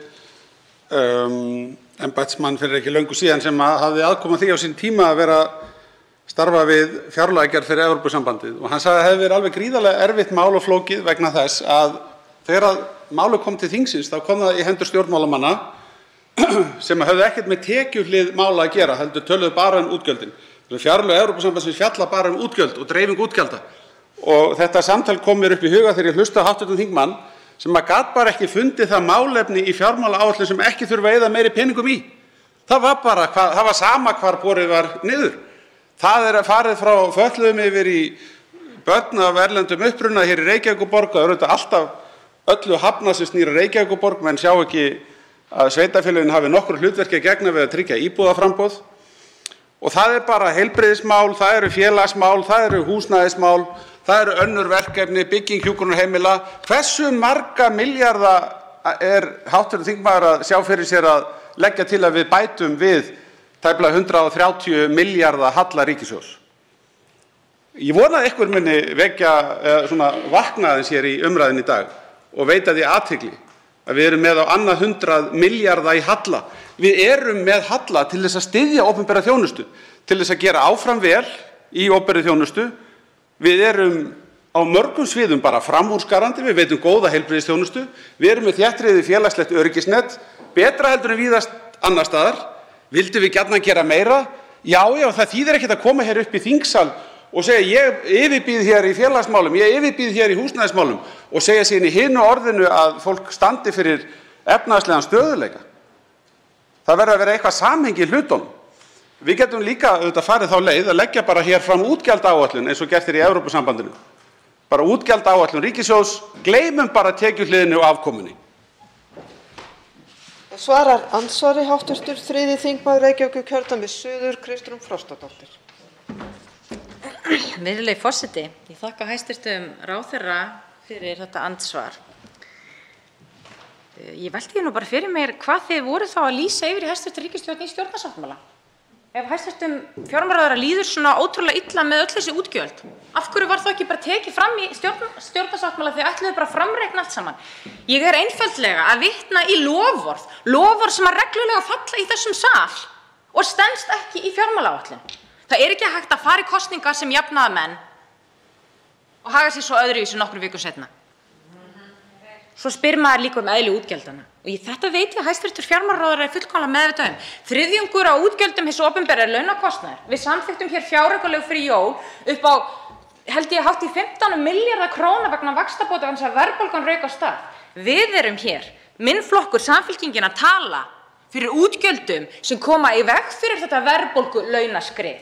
Við skiljum mikilvægi virkrar velferðarstjórnar sem felst í því að ríkið vinnur með vinnumarkaðnum og atvinnurekendum til að koma í veg fyrir að hlutirnir hlaupi svona frá sér. Þetta hafa norrænu velferðarlöndin í kringum okkur skilið, en þetta virkar ekki hérna vel í raunveruleikanum vegna þess að það er eitt sagt á yfirborðinu og annað aktuált gert í fjármálaráðuneytinu. Og það verður eins og það er ekki skilningur á raunverulegri velferðarstjórn. Við tala hérna um heilbrigðiskerfi. Það var verið að vitna hérna áðan í minni ræðu, 9 milljarða króna sparnað sem felst í því að nýta úrræði betur. Það kostar að fjárfesta í nýju kerfi. Það er ekki bara hægt að erfa gömul velferðarkerfi sem hafa legið niðri í mörg ár og haldi að það sé hægt að uppfæra þau án einskiptis kostnaðar í nokkur ár. Það er verið að kalla eftir því að sá niðurskurður sem var ráðist í hér eftir hrun og dró úr kerfunum okkar verði mætt svo við getum dregið úr kostnaði síðar meir. Þá veitir andsvar síðar að sinni hæstv. fjármála- og efnahagsráðherra Bjarni Benediktsson. Forseti, þetta er alltaf sama sagan, það er aldrei nóg að gert. Alveg eins og hv. þingmaður sagði hérna í miðjum heimsfaraldrinum og Samfylkingin reyndar lagði til í þinginu á þeim tíma, það þurfti að taka 100 milljarða hærra lán til þess að gera nóg. Hvernig stenst þá skoðun í dag? Við gerðum það einmitt ekki. Við stóðum við okkar áætlanir og við uppfærðum þær í samræmi við stöðuna hverju sinni og afkoma ríkissjóðs er langtum betri heldur en spáð var á þeim tíma. Og sko á endanum snýst þetta bara í sjálfu sér lífskjör. Og hérna í þessari fjármálaáætlun er það dregið fram, til dæmis varðandi húsnæðismarkaðinn, sem hvað mestu máli skiptir fyrir fólk. Má ég benda til dæmis á töflurnar um það hvernig vaxtakostnaður sem hlutfall af ráðstöfunartekjum fer lækkandi og hefur farið lækkandi, ekki bara hjá þeim sem eru í efstu lögunum eins og hv. þingmaður hefur verið að ræða í samhengi við úttekt á séreignarsparnaði, heldur hjá öllum tekjutíundum. Þá hefur gengið betur á húsnæðismarkaði á undanförnum árum og ekki bara eitthvað aðeins betur, heldur miklu betur ár frá ári. Og það er þennan árangur sem við erum að tala um að verja. Og núna stöndum við sem sagt í þeim sporum að lífskjör hafa batnað ár frá ári, mælast, ég verð að leyfa mér að segja að lífskjararannsókn Hagstofunnar hefur komið mér bara farið fram úr mínum væntingum. stöðuna á síðasta ári og enn heyrum við þetta sama. Og ég fékk auðvitað ekki svar við spurningunni sem var hversu mikið meira heldur en 120 og eitthvað milljarða halla er hv. þingmaður að tala um? Af því að ég get ekki betur heyrt en að það vanti 20 milljarða í alla málaflokka. Og það sé leiðin fram á við. Sem sagt að auka umsvif ríkisfjármálanna mjög verulega. Það svarar andsvari síðar í sinni hv. 3. þingmaður Reykjavíkurkjördæmis suður, Kristrún Frostadóttir. Virðulegi forseti. Svona svo ég svari bara beint spurningu hæstv. Fjármálaráðherra, þá gætum við til dæmis farið hægar út úr þessu ástandi sem við erum núna og ekki stefnt að því að vera komin í lágmark ríkisútgjalda og tekna sem við séð síðastliðin 20-30 ár. Það væri til dæmis bara hægt að byrja þar.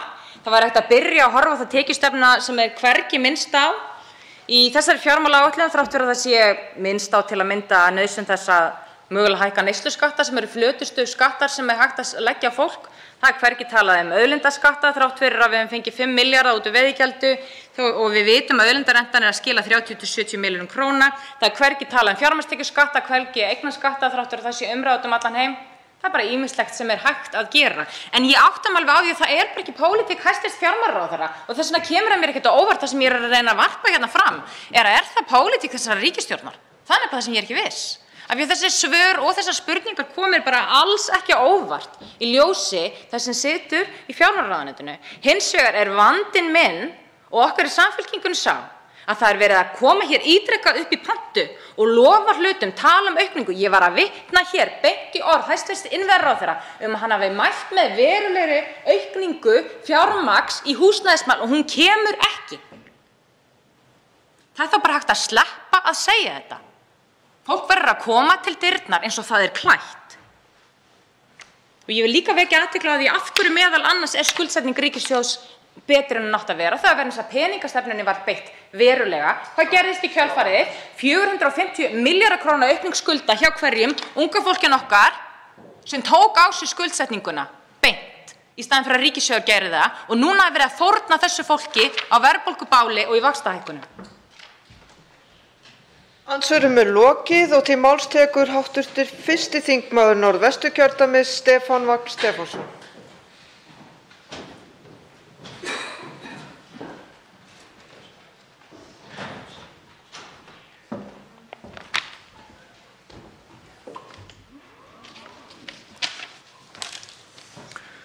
Virðulegur forseti. Ríkisstjórnin kynnir hér fjármálaáætlun áranna 2023 til 2027. Rauði þráðurinn er þessi: bjartari efnahagshorfur, mikill afkomubati og betri og hagkvæmari þjónusta. Ríkisstjórnarsamstarfið hefur gengið vel á erfiðum tímum. Þrátt fyrir að fjármál ríkisins hafi þurft að þola þung högg á tímum COVID-19, þá hefur traustur grunnur verið byggður hér á landi. Fyrsta fjármálaáætlun þessa kjörtímabils byggir á þeim grunni og í henni birtist skýr sýn ríkisstjórnarinnar efnahagslegar framfarir, kraftmikla verðmætasköpun í framsæknu, samkeppnishæfu og sjálfbæru samfélagi. Það er vissulega mikið gagnrýni innan ákveðna flokka hér á þingi en stöku sinnum er gott að staldra við og átta sig á því að mínu mati hefur ríkisstjórnin staðið sig afar vel í erfiðum aðstæðum. Nú er verkefnið að ná efnahagnum, ríkissjóði og fjárhag heimilanna aftur í sama far og fyrir faraldurinn. Við erum komin vel á leið í átt að því markmiði. Þegar það klárast þá ætlum við að gera enn betur og tryggja aukna velmegun innan samfélagsins alls. Ríkið ráðstafaði ríflega 280 milljörðum króna á árunum 2020 til 2022. Kröftug innspýting hins opinbera í atvinnulífið var lykillinn að áframhaldandi framleiðslu og þjónustu hér á landi. Hún hélt lífsneistanum í íslensku atvinnulífi og byggði undir umsvif til framtíðar. Ýmsar aðgerðir á borð við Hefjum störf, lokunarstyrki og viðspyrnustyrki hafa gefið góða raun.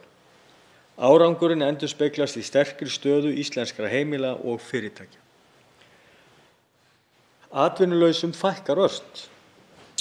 Í hæstu hæðum var atvinnuleysið 11,6%, í janúar 2021. Síðan þá hefur dregist saman hratt og er nú 5,2%. Þetta er árangur sem við megum ekki gleyma, en atvinnuleysið er komið nú á svipaðar slóðir og fyrir faraldurinn. Núverandi spár gera ráð fyrir að atvinnuleysið lækki enn hraðar en áður var talið og verði 4% á tíma fjármálaáætlunarinnar. Að auki hefur samdráttur í hagkerfinu verið minni en upphaflega var gert ráð fyrir. Það sama má segja fjárhagsstöðu heimilanna og margra fyrirtækja. Kaupmáttur heimila hefur aldrei verið meiri og hefur vaxið meira en gert var ráð fyrir, ásamt því að gjaldþrotum hefur ekki fjölgað í þeim mæli sem búast mátti við ef horft var til upphaflegra sviðsmynda. Þá hefur hallarekstur og skuldasöfnun hins opinbera ekki aukist í því mæli sem reiknað hafði verið með. Þetta eru góðs viti og gefur okkur sterkan grunn til næstu ára. Verðbólga hefur hækkað hér á landi sem eru aðstæður sem bregðast þarf við. Verðbólga mælist nú 5,7% í dag og hún er minni hér á landi en í mörgum samanburðarríkjum. Sem dæmi má nefna að verðbólga mælist 6,6% innan Evrópusambandsins. Gert er ráð fyrir að verðbólga taki að lækka með ábyrgri hagstjórn á sviði ríkisfjármála, peningamála og á vinnumarkaði, en sú stefna sem birtist í fjármálaáætlun ríkisstjórnarinnar stuðlar einmitt að því. Undanfarið hefur mikið verið fjallað verðbólguhorfur og kallað hefur eftir sérstakum aðgerðum hennar vegna. Við þetta þarf að rýna í aðstæður verðbólgurinnar.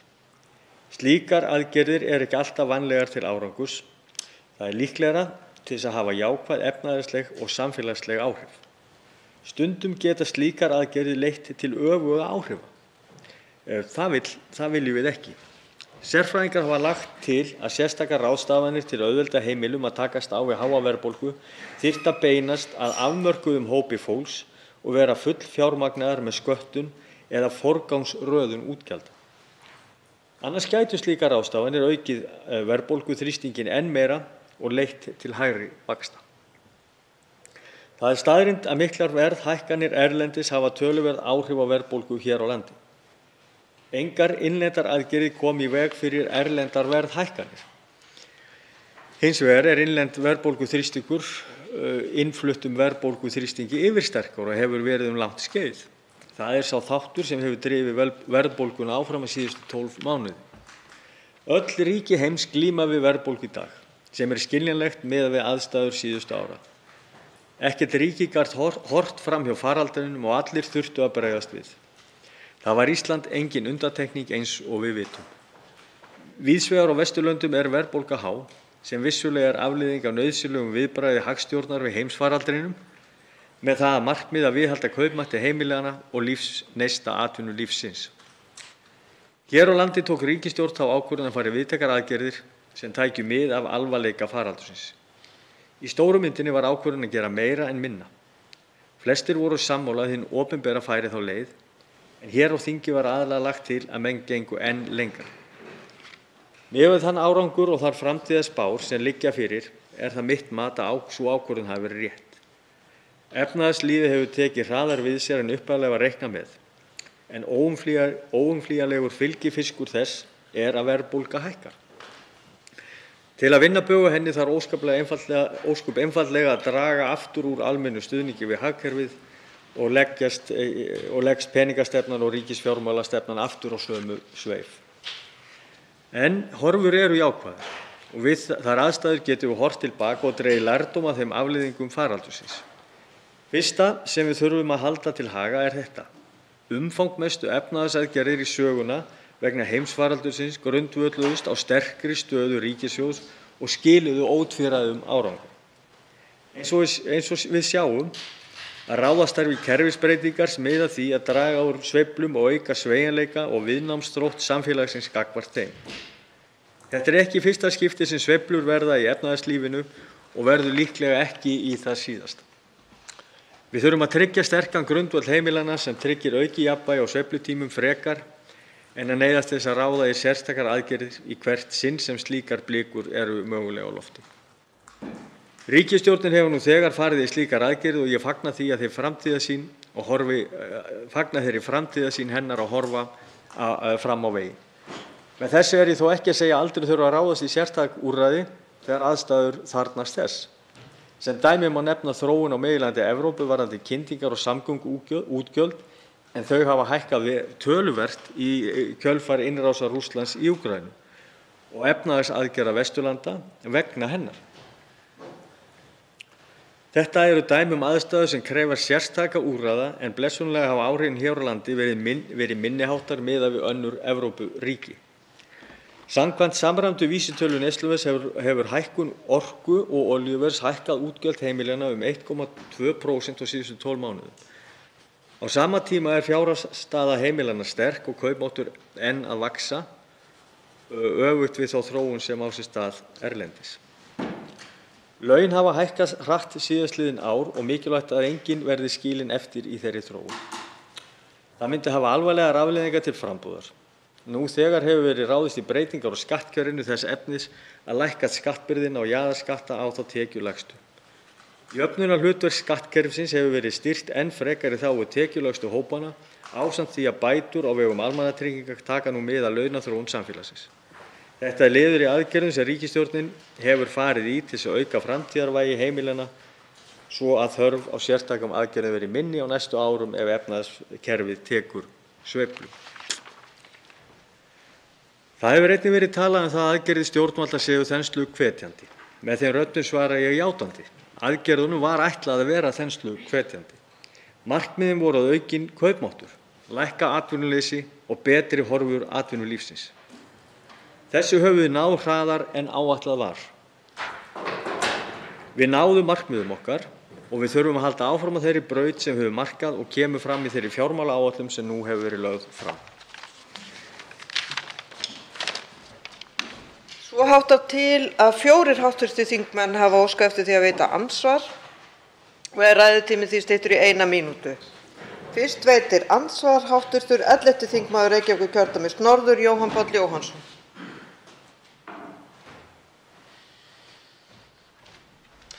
Já, virðulegi forseti, ég vil bera sjónum hérna að heilbrigðismálum. Það eru gríðarlegar áskoranir sem við stöndum frammi fyrir.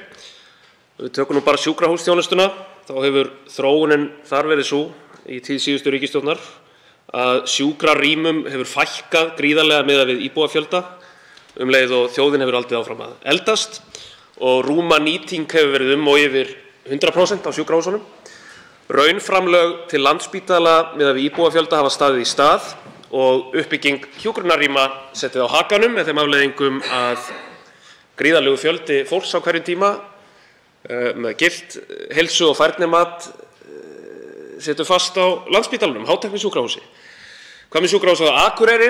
Jú, þar blasir við gríðarlegur rekstrarvandi, vanfjármögnun með þeim afleiðingum að það hefur þurft að loka barna- og unglingageðdeild í 5 vikur yfir sumartímann núna næsta sumar. Það hefur þurft að loka dag- og göngudeild geðdeildar og draga úr starfsemi almennu göngudeildarinnar og skurðstofuna meira en áður hefur verið gert. Þetta liggur allt saman fyrir. Hvert er viðbragð ríkisstjórnarinnar? Hvernig ætla þau að bregðast við þessum risastóru áskorunum? Jú, í þessari fjármálaáætlun þá er gert ráð fyrir að rekstrarútgjöld til sjúkrahúsþjónustu á Íslandi aukist aðeins 2 milljarða á ári. Allir sem hafa fylgst með fjárlagagerð og heilbrigðismálum vita að þetta er ekki upp í nös á ketti. Er Framsóknarflokkurinn stoltur af þessum áætlunum?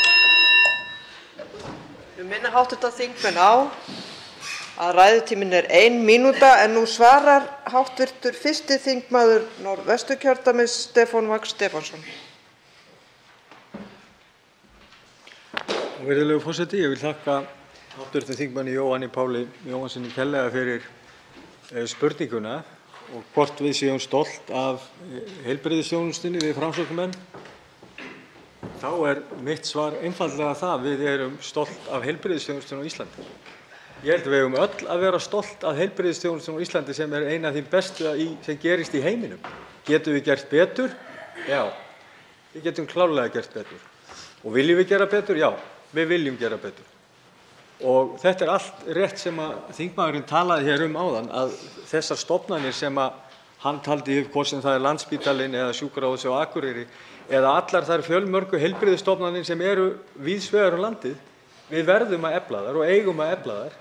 Þær verða að geta sinnt í hlutverki sem þeim er ætlað að sinna. Já, Það alveg rétt, það þarf að setja fjármagn í það. Ég styð allar góðar tillögur sem snúa að eflingu heilbrigðiskerfisins á landinu.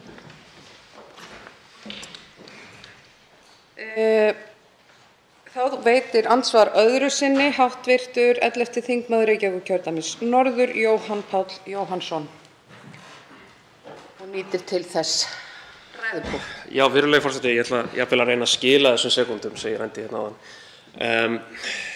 Já, það er ánægjulegt að heyra hér hv. þingmann lýsa yfir stuðningi við aukin útgjöld til heilbrigðismála.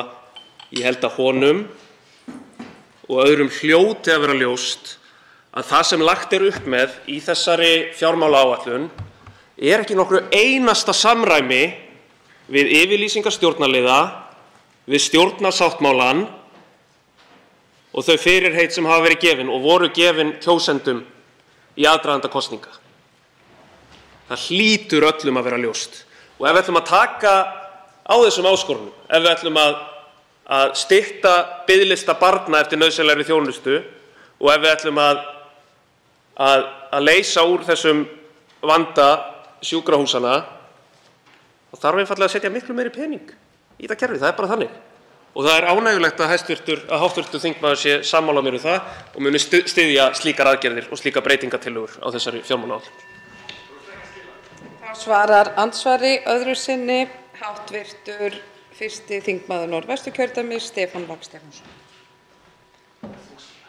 Já, virðulegi forseti, ég þakka hv. þingmanni kærlega fyrir andsvarið, en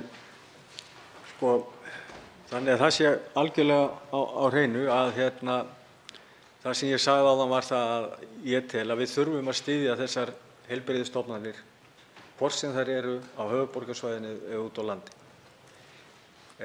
Þarf aukið fjármagn í þær? Ég held að það sé öllum ljóst að það þarf aukið fjármagn í þær.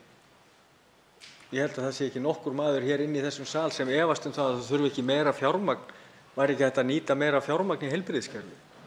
Spurningin er hins vegar hvar á að taka það, það snýst það, hvar ætlum við að fá það, af hverju ætlum við að skera eða ætlum við að taka auka skuldsetningu ríkissjóðs.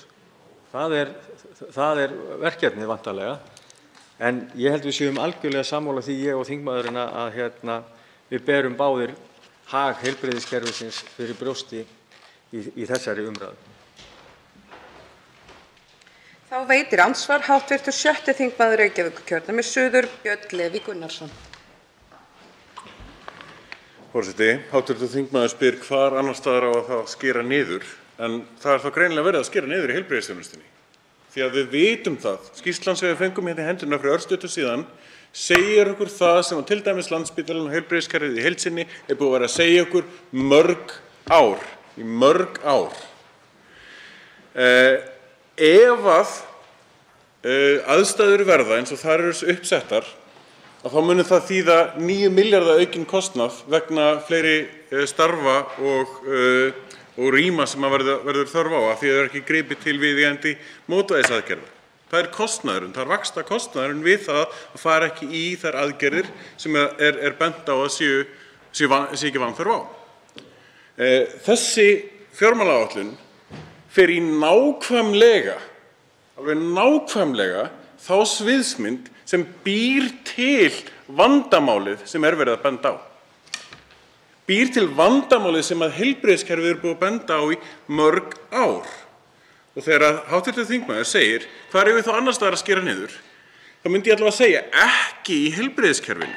Þurfum við ekki að byrja á því að fjármagna þessa grunnþjónustu og spyrja okkur hvernig getum við fjármagnað hana áður en við förum að pæla í því að skera niður í heilbrigðisþjónustu. Forseti minnir þingmenn á að ræðutíminn er 1 mínúta í andsvari þegar 4 fara í andsvar. En þá svarar andsvari hv. 1. þingmaður Norðvesturkjördæmis Stefán Vagn Stefánsson. Virðulegur forseti, ég vil þakka hv. þingmanni Birni Leví Gunnarssyni kærlega fyrir spurninguna. Og ég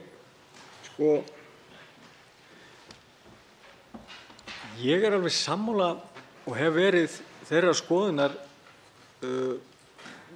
bara mjög lengi og nánast í alltaf að heilbrigðismál eru þau, heilbrigðismálin eiga að vera í forgangi. Og það eigi ekki að vera einhver önnur lögmál að mínu viti varðandi rekstur ríkisins eða bara varðandi rekstur okkar heimilis. Ef við lendum í veikindum eða erfiðleikum varðandi veikindi okkar heimilum þá forgangsröðum við alltaf til þeirra verkefna. Vegna þess að það er það sem skiptir okkur mestu máli, það er okkar heilsa. Þannig að ég er alveg sammála því, það er forgangurinn á að vera forgangur. Þá veitir andsvar öðru sinni hv. 6. þingmaður Reykjavíkurkjördæmis suður, Björn Leví Gunnarsson. Forseti, húsnæði, þak yfir höfuðið og heilsa. Það er ekki mikið annað sem að fólk þarf á að halda til þess að vera með alveg grunninn til staðar. Og fjármálaáætlunin sem er birt okkur hérna, við fáum þau skilaboð í fjárlaganefnd að það sé einfaldlega sagt nei við til dæmis beiðni fjárheimild vegna byggingar hjúkrunarheimila. Og vegna annarra heimila að þá velti ég fyrir mér hvert er eiginlega markmiðið. Við vitum hver skorturinn en það er ekkert komið til móts við þann skort á húsnæðismarkaðinum, í vanda húsnæðis á Íslandi, ekki neitt. Þannig að maður veltir fyrir sér hvar er það átak sem að innviðaráðherra vildi endilega fara svo mikið út í.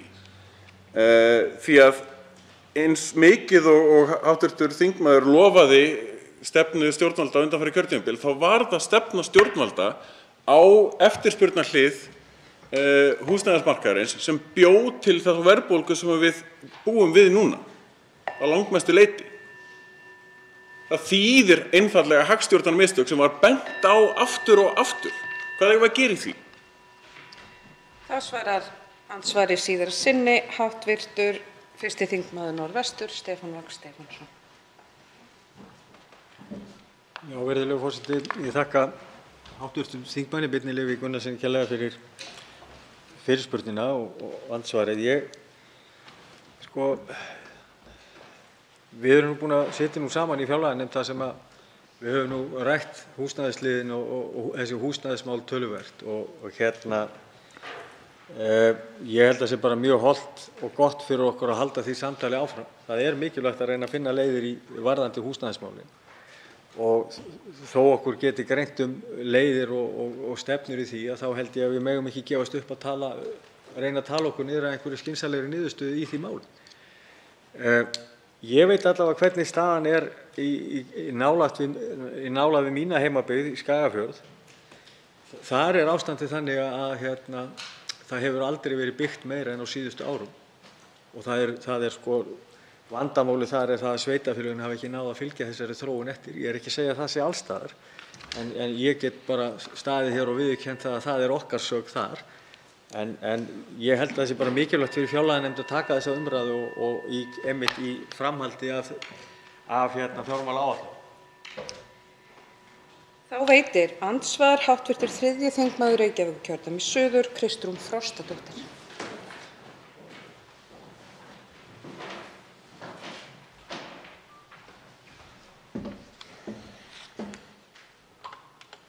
Virðulegur forseti, þakka hv. þingmanni Stefáni Vagni Stefánssyni fyrir framsöguna.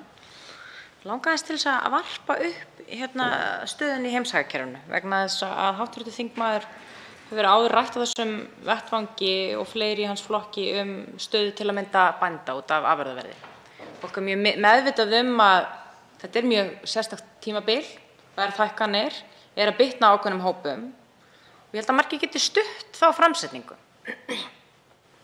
Getur þá hv. þingmaður tekið undir með þeirri framsetningu að þetta eigi að sjálfsögðu við aðra tekjulága í samfélaginu? Þau eru að lenda í svona hrávöruverðshækkunum sem eru að bitna á þeirra nauðsynjavörum og ákall Framsóknarflokksins stuðning við bændur sem eru vissulega líka einmitt oft tekjulágir ekki líka til marks mögulegan stuðning þeirra við sértækar aðgerðir við tekjulágri heimili í landinu á tímum sem þessum? Svarar andsvari hv. 1. þingmaður Norðvesturkjördæmis, Stefán Vagn Stefánsson.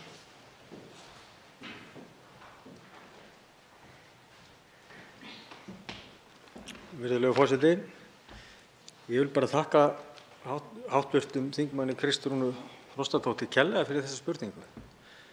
Vegna þess að þetta nú akkúrat það sem við höfum verið að tala mikið fyrir í okkar flokki. Það þessar hækkanir sem eru að verða núna meðal annars út á afurðaverði og út af hækkun á byggingarkostnaði, afurðum eða efni til bygginga sem mun verða okkur til mikilla vandræða hér á næstu misserum og hækka íbúðaverð enn frekar. Við erum að sjá hækkanir í eldsneytisverði sem munu hafa áhrif á landbúnaðinn, munu hafa áhrif á sjávarútveginn og hinar ýmsu atvinnugreinar hér á landi fyrir utan að hafa gríðarlega óhagfelld áhrif fyrir íslensk heimili. Og ég bara segi það alveg hér og nú að mér finnst ef ástandið með slíkum hætti að það komi alveg til skoðunar að ræða sértækar aðgerðir vegna þessa ástand sem uppi núna. Ég myndi ekkert útiloka það og alls ekki og bara myndi fagna slíkri umræðu og til þess að reyna að finna hvaða leiðir eigum við í því. Þá veitir andsvar öðru sinni hv. 3. þingmaður Reykjavíkurkjördæmis suður Kristrún Frostadóttir. Já, ég þakka hv. þingmanni fyrir svarið. Velti ég mitt svolítið fyrir mér nú það þannig að Framsókn var sigurvegari þessara kosninga að mörgu leyti, eins og Framsóknarmenn sjálfir haldið fram. Og miðað við þessa afstöðu að það í rauninni hægt að taka einhver leyti undir með tillögum sem hér hafa komið fram aðstoð við tekjulág út af ástandsins og til að mynda afstöðu formanns Framsóknarflokksins húsnæðismálin sem eru samt ekki fjármögnuð í þessari fjármálaáætlun. Ég velti fyrir mér hvort að flokkurinn hafi orðið smá undir í þessu ríkisstjórnarsamstarfi vegna þess að mig grunar að það séu aðilar þarna innan ríkisstjórnarinnar og hjá stjórnarliðum sem að styðji tillögur að aðstoða tekjulága og þá sér í lagi langar mig bara til að beina þeirri spurningu beint til hv. þingmanns. Hvað finnst hv. þingmanni að húsnæðismála loforð hans hæstvirts ráðherra ekki fjármagnað í þessari fjármálaáætlun? Þá svarar andsvari síðara sinni hv. 1. þingmaður Norðvesturkjördæmis Stefán Vagn Stefánsson. Virðulegur forseti. Ég þakka hv. þingmanni Kristrúnu Frostadóttur fyrir andsvarið og vil byrja á því að þakka henni kærlega fyrir því að lýsa Framsóknarflokkinn sem sigurvegara síðustu kosninga hér í þessum ræðustól. Það hefur ekki verið gert áður, þannig að miklar þakkir fyrir það. En ég tek bara undir þær áhyggjur sem hér hafa komið fram varðandi húsnæðismálin. Ég held að það þannig málaflokkur og það þannig verkefni að við getum ekkert skorast undan þeirri, skotið okkur undan því verkefni að skoða og reyna að finna leiðir hvernig getum við komið til móts við þessa stöðu sem núna. Og að þetta sé ekki fjármagnað í þessari fjármálaáætlun. Ég meina þá bara verðum við að leggja okkur hvað ég segja, þá þurfum við að leggjast saman á eitt það að þetta sé fjármagnað í þeirri næstu. En við þurfum að finna leiðirnar. Við þurfum að finna leiðirnar saman til þess að reyna að koma til móts við þetta ófremdarástand sem á húsnæðismarkaðinum í dag. Og ég held að við eigum að gera það þvert á flokka. Þá veitir andsvar hv. 9. þingmaður Suðvesturkjördæmis Guðmundur Ingi Kristinsson. Virðulegur forseti. Hjá eftir hv. þingmaður talaði launahækkanir og kaupmátt og virtist óskaplega ánægður með það hvernig til hefur tekist. Og ég spyr þá hvort hann sé svona ánægður með því að hafi tekist til þeirra efnameiri í okkar launaflokki og herra, eða hvort hann líka að meina að það sé ofboðslega góður kaupmáttur og hvernig hann færði út að kaupmáttur almannatryggingakerfisins hafi hækkað eða komið kaupmáttur út þegar var sett inn 4,6% hækkun í nær 7% verðbólgu. Og það sem hvernig sér hann út fyrir sér að það verði kaupmáttur hjá þessu hópi næstu 4 árin í 2,5% hækkun. Hefur verðbólgan einhvern tímann verið í 4 ár samfellt undir 2,5%? Sér hann þennan hóp, þá kaupmáttaraukningu? Það svarar andsvari hv. 1. þingmaður Norðvesturkjördæmis, Stefán Vagn Stefánsson. Já, virðulegur forseti, ég vil þakka hv. þingmanni Guðmundi Inga Kristinssyni kærlega fyrir þetta. Það sem ég var nú að vísa til í minni ræðu og þú ert að spurja mig hvað ég hef verið að meina, þá er ég einfaldlega að tala þá tölulegu staðreynd sem fram hefur komið að sem sagt kaupmáttur hefur sjaldan eða aldrei verið betri á Íslandi almennt, og það sýna þessar rannsóknir okkur og þessi tölfræði. Ég er hins vegar ekki að gera lítið úr því og skil úr hvaða átt hv. þingmaður kemur þegar hann er að tala þann hóp sem hann hefur talað fyrir. Og ég geri mér alveg grein fyrir að sá hópur er ekkert of sæll af sínum kjörum. Og það hlýtur að vera markmið okkar allra til framtíðar að bæta úr þeirri stöðu sem þar er. Þá veitir andsvar síðara sinni hv. 9. þingmaður Suðvesturkjördæmis, Guðmundur Ingi Kristinsson. Virðulegur forseti, ég þakka hv. þingmanni fyrir svarið. Jú, það er því miður þessi ríkisstjórn er núna að hefja sitt seinna tímabil og í fyrra tímabilinu fyrir það var sagt að þessi hópur gæti ekki beðið lengur eftir réttlætinu, en ég sé að þeir eiga að bíða áfram alveg út líf þessar ríkisstjórnar. Og ég spyr hæstv.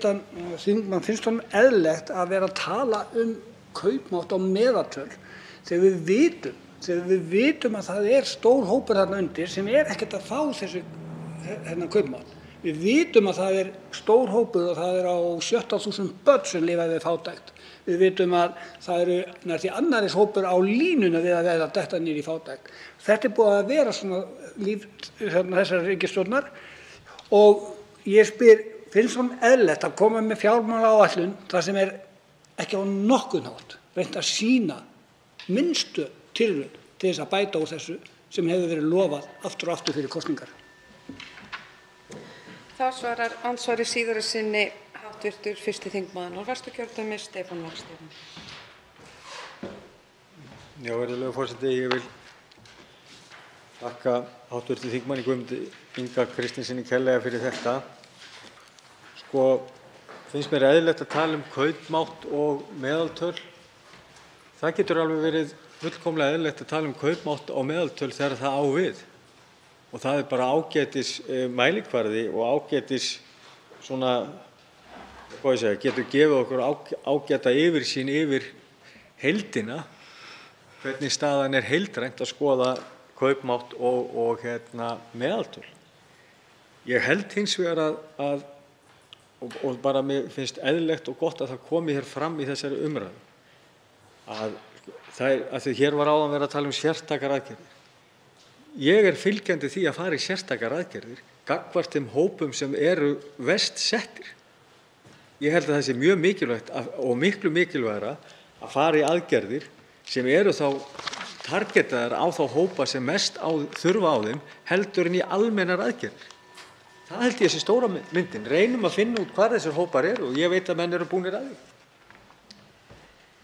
Þá er andsvörum lokið. Til máls tekur hv. 9. þingmaður Suðvesturkjördæmis, Guðmundur Ingi Kristinsson.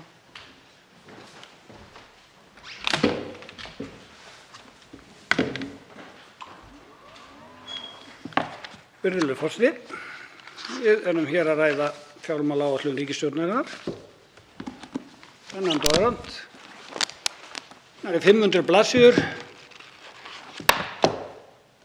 uppfullar af væntingum, því miður verð ég að segja alveg eins og er að þær væntingar valda miklu vonbrigðum fyrir þann hóp sem mest þurfti á því að halda að verða var við það að væri eitthvað að gera fyrir þau. Í minni ræðu hér áðan, eða í andsvörum við hæstv. Fjármálaráðherra áðan, talaði ég þennan furðulega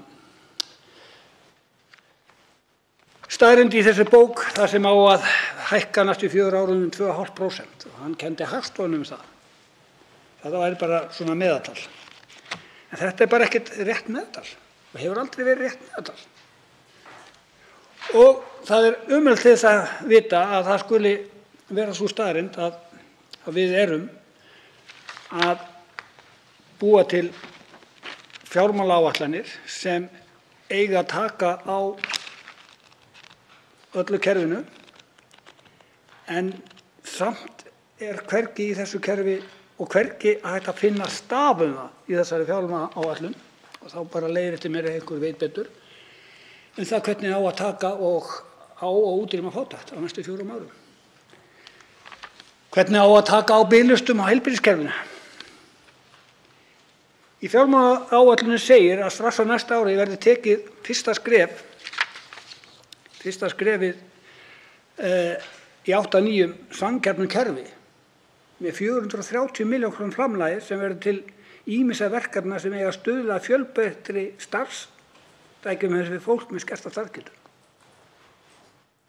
430 milljónir. Það nú allt á sumt.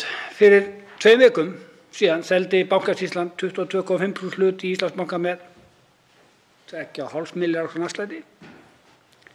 En það ekki til meiri peningar í að endurskoða almannatryggingakerfið en 430 milljónir sem smáir og langt fyrir neðan það sem löngu hefur verið lofað og var lofað af síðustu ríkisstjórn að taka á kerfinu og leiðrétta það. Og ég spyr bara hvers konar forgangsröðun það? Jú, það þessi einmitt forgangsröðun sem þessi ríkisstjórn svo stolt af í þessari fjármálaáætlun. Nú blasir við að lífeyrir almannatrygginga þarf að hækka verulega næstu áramót til að koma í veg fyrir að kaupmáttarrýrnun vegna verðbólgu sem mælist í dag 6,7%. Það ekki hægt að sjá að fjármunir séu til staðar fyrir þeirri hækkun í fjármálaáætlun. Þvert á móti virðist forsendur fjármálaáætlunarinnar að vera þær að verðbólgan verði strax komin niður í 3,5% næsta ári og 2,5% árið 2024. Þetta hefur örugglega verið áætlað með sólgleraugun.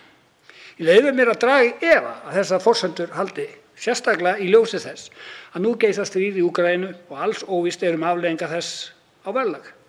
Þá húsnæðisverðið í hæstu hæðum og ekki sé fyrir endann á þeirri þróun sem hækkandi húsverð og lóðaskortur einnig á höfuðborgarsvæðinu.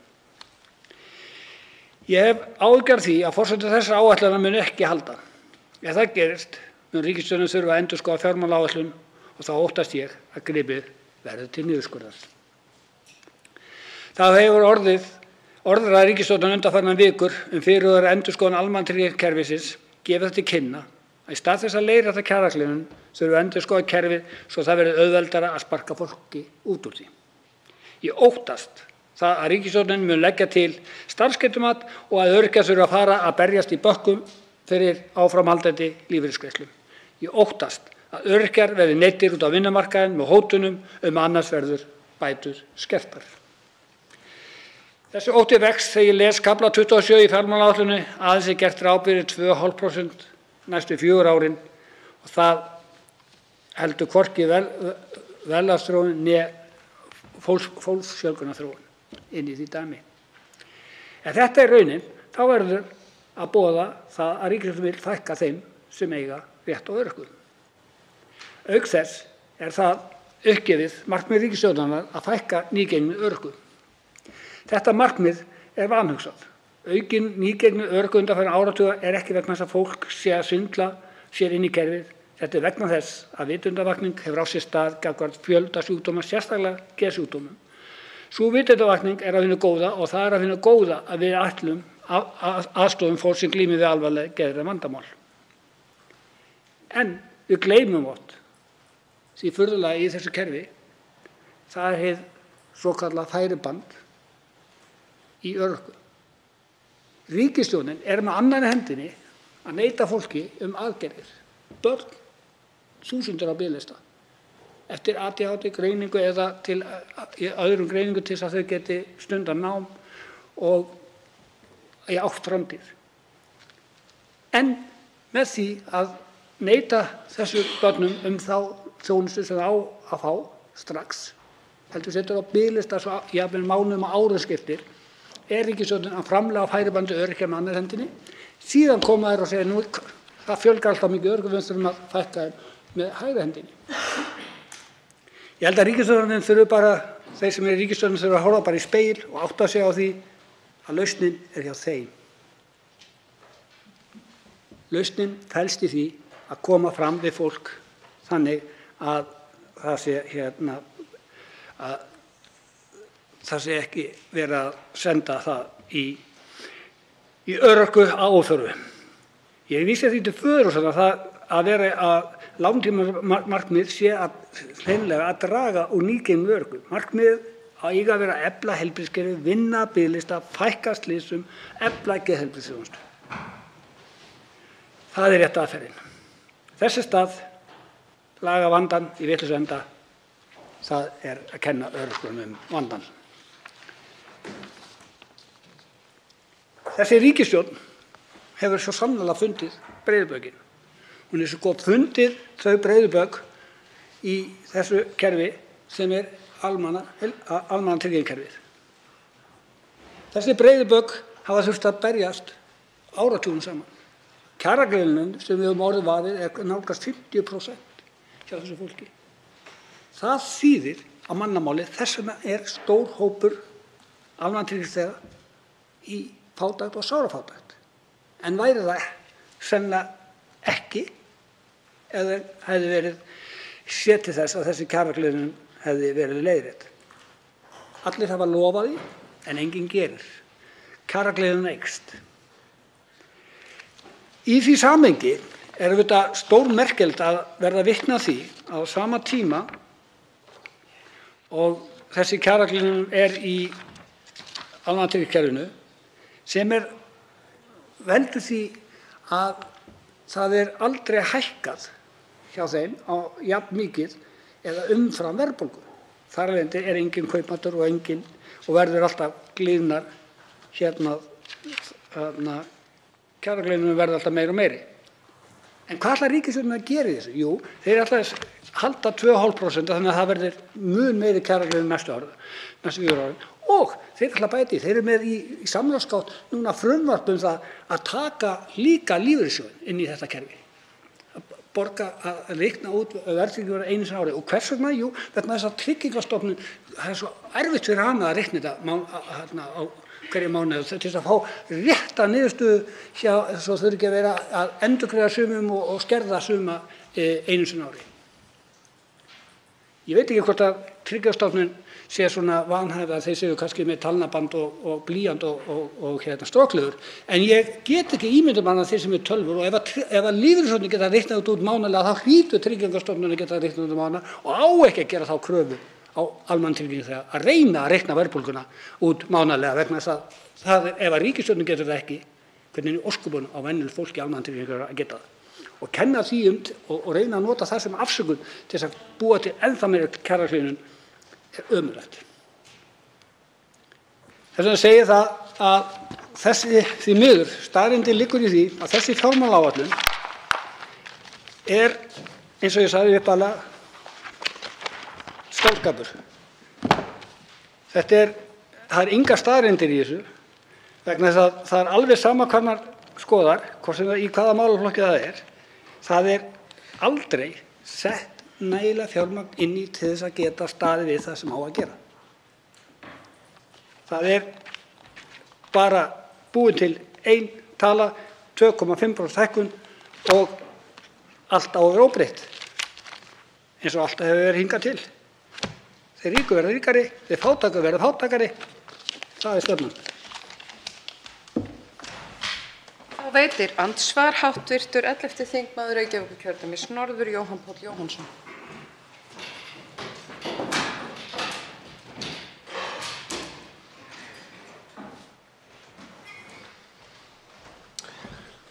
Virðulegi forseti, ég vil þakka hv. þingmanni fyrir sína ágætu ræðu.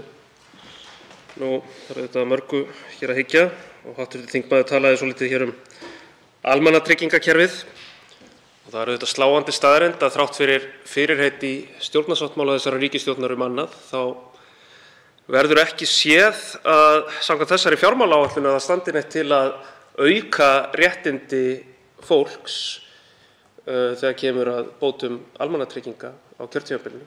Það verður ekki séð. Það fyrst og fremst bara svona kerfislægur vöxtur sem gert ráð fyrir í útgjöldum til þessara málaflokka. Eins sé ég hérna á blaðsíðu 99, það er fjallað NPA-samninga og stendur að framlög vegna NPA-samninga aukist varanlega 320 milljónir króna frá árinu 2023 til að standa straum af gildandi samningum. Og ég fæ ekki betur séð af þessu en að það standi einungis til að einmitt standa straum af gildandi samningum en ekki að fjölga samningum. Og leið þetta ríkisstjórn sem barði sér á brjóst og var með miklar yfirlýsingar að lögfesta loksins samning Sameinuðu þjóðanna réttindi fatlaðra. Ég veit svo sem ekki hvenær það á að gerast eða hvernig því verður fylgt eftir á þessu kjörtímabili. Það kannski kom ekki fram einhver áform að fylgja slíku eftir kannski á síðasta ári kjörtímabilsins og næsta ríkisstjórn geti þá séð það. En mér langar nú kannski að bara beina þeirri spurningu til hv. þingmanns sem hefur fylgst hér vel með þróun almannatryggingakerfisins og útgjalda til þess og hvað honum finnst þessa fjármálaáætlun og þessi málefnasvið svona með tilliti til þeirra yfirlýsinga sem framkomu í kosningabaráttunni af hálfu núverandi þingmanna og ráðherra stjórnarmeirihlutans. Það svarar andsvari hv. 9. þingmaður Suðvesturkjördæmis Guðmundur Ingi Kristinsson.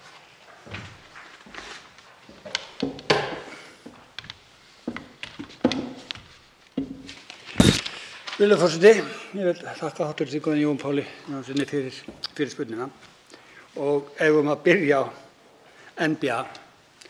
Það er eiginlega eitt af sorglegu málum sem hafa ekki alveg farið eins og lofað var og því miður ef að þetta verður staðreyndin að þeir ætli bara að halda óbreyttu fjármunum til þess að viðhalda því sem nú þegar þá segi ég bara Guð hjálpi þeim sem eru þarna úti og þurfa virkilega á NPA-þjónustu að halda. Við höfum orðið var við það hvernig ríkisstjórnin hefur hreinlega neitað einstaklingum NPA-þjónustu og tekið hann eiginlega bara hreppaflutningum og flutt hann á hjúkrunarheimili. Fyrir aldra fólk, með þess að fólk sem á ekki þar heima. Og ef að þetta staðreyndin í þessu fjárlagaáætlun að halda öllu óbreyttu, þá er það líka staðreynd að þá verður gripið til einhverja svona ráða í framtíðinni. Og það er auðvitað eitt af skelfilegasta vegna þess að þarna er verið að taka á þeim verst settu fötluðu einstaklingum sem er þeirra eiginlega eina von sjálfstætt líf að það verði sett eitthvað verulega í NPA-þjónustuna og ég segi fyrir mitt leyti ef það er hægt að gefa milljarða afslátt af bankasölu, ef það er hægt að gefa afslátt af veiðigjöldum, ef það er hægt að styðja einkarekna fjölmiðla og alls konar gelverkefni, eða hægt að setja þarna því 12 milljarða í sýnatöku vegna veiru. Hvernig í ósköpunum er það ekki hægt að hjálpa þessum einstaklingum vegna þess að eins og alltaf hefur oft kemur fram, þetta er ekki svo mikill fjöldi og það margskila sér oft tilbaka þær krónur sem settar í það. Þá veitir andsvar öðru sinni hv. 11. þingmaður Reykjavíkurkjördæmis norður, Jóhann Páll Jóhannsson. Já, frú forseti, ég fjallaði það hérna áðan í andsvari hvernig sjúkrarýmum hefur fækkað miðað við mannfjölda, hvernig raunframlög til Landspítala hafa í raun staðið í stað miðað við íbúafjölda á undanförnum árum. Svo er þetta mönnunin, það er nú klassískt vandamál og það eru miklar yfirlýsingar í heilbrigðisstefnu ríkisstjórnarinnar að það verði tekið á þeim málum. Annað sem kannski, og þetta er allt saman eitthvað sem kostar peninga, sko. Það skiptir bæði máli í heilbrigðismálum að forgangsraða peningum vel og að þjónusta sé veitt á réttu þjónustustigi og svo framvegis, en það kostar líka peninga að gera hlutina almennilega, til dæmis að efla mönnun. Það þarf að gera það eftirsóknarvert að starfa við heilbrigðisþjónustu á Íslandi. Annars sem ég kannski vil vekja hér athygli á eru biðlistarnir, sem nú mikið talað hér í þingsal. Í desember biðu 738 börn eftir greiningu hjá Þroska- og hegðunarstöð. Meðalbiðtíminn 12 til 14 mánuðir. 326 börn á biðlista núna í desember hjá Ráðgjafar- og greiningarstöð. Þetta er eitthvað sem umboðsmaður barna hefur gagnrýnt sérstaklega. Þetta eru bara risastórar áskoranir og það kostar peninga að taka á þessu. Þess vegna eru það ofboðsleg vonbrigði að sjá hérna fjármálaáætlun þar sem gert ráð fyrir raunvexti útgjalda til til sjúkrahúsþjónustu til dæmis upp á ekki nema 2 milljarða á ári. Og ég vil nú bara spyrja hv. þingmann hvernig hann haldi nú eiginlega að fari eiginlega á þessu kjörtímabili með þessu áframhaldi, ef það á að fjársvelta þennan málaflokk svona svakalega. Þá svarar andsvari öðru sinni hv. 9. þingmaður Suðvesturkjördæmis, Guðmundur Ingi Kristinsson. Virðulegur forseti, ég þakka hv. þingmanni fyrir spurninguna og ég verð bara eiginlega að segja, ef við byrjum á kostnaði. Hvað kostar að hafa einstaklinga á örorku? Það kostar það að hann fær greiðslur í hverju mánuði. En hvað kostar ríkissjóð að segja við þannig einstakling, farðu út og fyndu vinnu við hæfi ef þú vilt og þú mátt vinna. Segjum við bara 2 ár. Þá kemur tilbaka skattgreiðslur. Það kostar ríkissjóð ekki krónu, heldur þvert öfugt. En það undarlega við það að við erum líka að tala kostnað vegna biðlista barna eftir aðgerðum. Það er ekki kostnaður. Vegna þess að ef við ætlum ekki að taka á þessu 1000 börnum sem eru á biðlista, hversu mörg börn af þeim getur endað þá sem öryrkjar?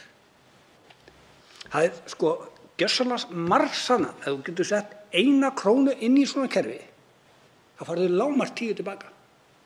Þú farðu ekki strax, en það skilar sér á endanum. Vegna þess að það skilar sér á þann hátt að viðkomandi lendir ekki inn í kerfinu. Að viðkomandi þarf ekki heilbrigðisþjónustu eins mikið á að halda og viðkomandi verður vinnandi þegn.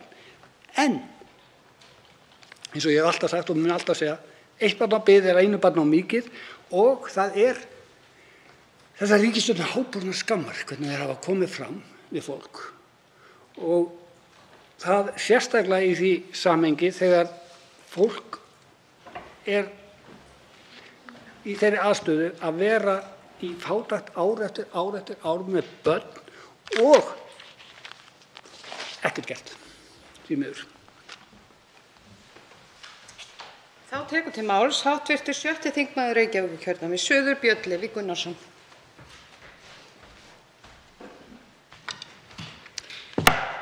Forseti, þetta sé ein þykkasta fjármálaáætlun sem ég hef séð hingað til, en á sama tíma innihaldsrýrasta.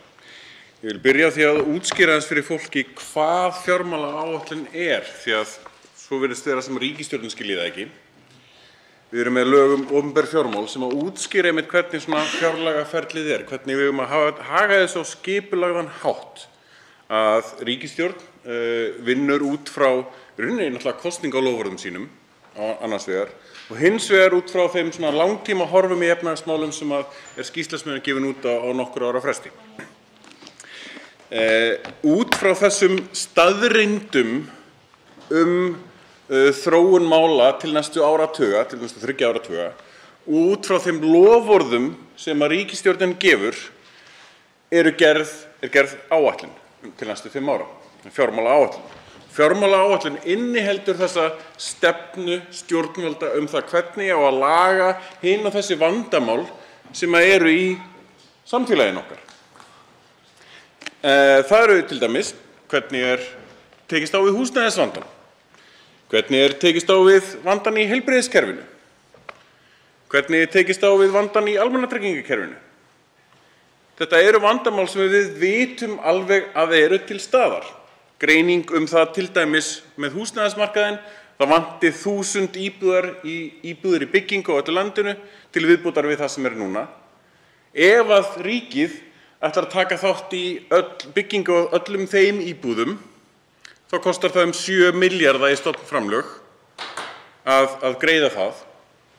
En á tímabili ríkisstjórnarinnar, eða rauninni frá árinu 2016, sem eftir 2017 sem tekið ekki við, allavega hefur samdráttur á því málefnasviði verið 12 milljarðar á húsnæðismarkaðnum. Og það sem merkilegt að í þessu mitt plaggi að það eru yfirleitt svona markmið og mælikvarðar í öllum málefnasviðum nema í húsnæðis- og skipulagsmálum. Það á að vera aðgengi að öruggu húsnæðis og framvegis, en það ekkert fjallað hvaða mælikvarða, hvaða árangri ætlar ríkisstjórnin að ná. Það það sem á að koma fram í þessari fjármálaáætlun stefna stjórnvalda og hvaða árangri sú stefna á að ná, sérstaklega með óbreytt ástand. En það ekkert að finna hér, af því að eins og kom fram í máli annarra þingmanna hv. þingmanns Kristrúnar Frostadóttur, þá þetta framreikningur. Þetta tóm stefna, það engin stefna í þessu fjárlagafrumvarpi. Og ég á þeirri skoðun að þessi fjármálaáætlun sé í rauninni einfaldlega blekking, því að frá því að þessi áætlun var lögð fram hefur komið einmitt í ljós að ýmsar bara nauðsynlegar framkvæmdir eru ekki fjármagnaðar. Framkvæmdir sem að lofað í stjórnarsáttmála eru ekki fjármagnaðar. Afleiðingin af þessu að skuldastaða ríkisins, eins og hún sett fram í þessari fjármálaáætlun, bara ekki rétt, því að það verður farið í þessar framkvæmdir. Það skortur á hjúkrunarheimilum þrátt fyrir að það þurfi líka að efla heimaþjónustu. Það þarf að gera hvort tveggja. Og við fréttum það í fjárlaganefnd að þau hjúkrunarheimili sem á að fara í að byggja á næstu árum á tíma þessar fjármálaáætlunar, það hefur einfaldlega ekki fengist fjárheimild til þess að byggja þau hjúkrunarheimili sem á að fara í eftir árið 2024. Sá peningur ekki til staðar sem þýðir það óhjákvæmilega að það þarf að sækja auka fjárheimild og það hefur áhrif þá á afkomu ríkisins, sem þýðir að afkoma ríkisins með við það stöðuna sem núna verður verri en hún sögð í þessari fjármálaáætlun. Það einfaldlega verið að blekkja okkur. Það verið að setja upp þessa fjármálaáætlun á þann hátt að hún líti rosalega vel út, að afkoman batni og endi nokkurn veginn í nulli.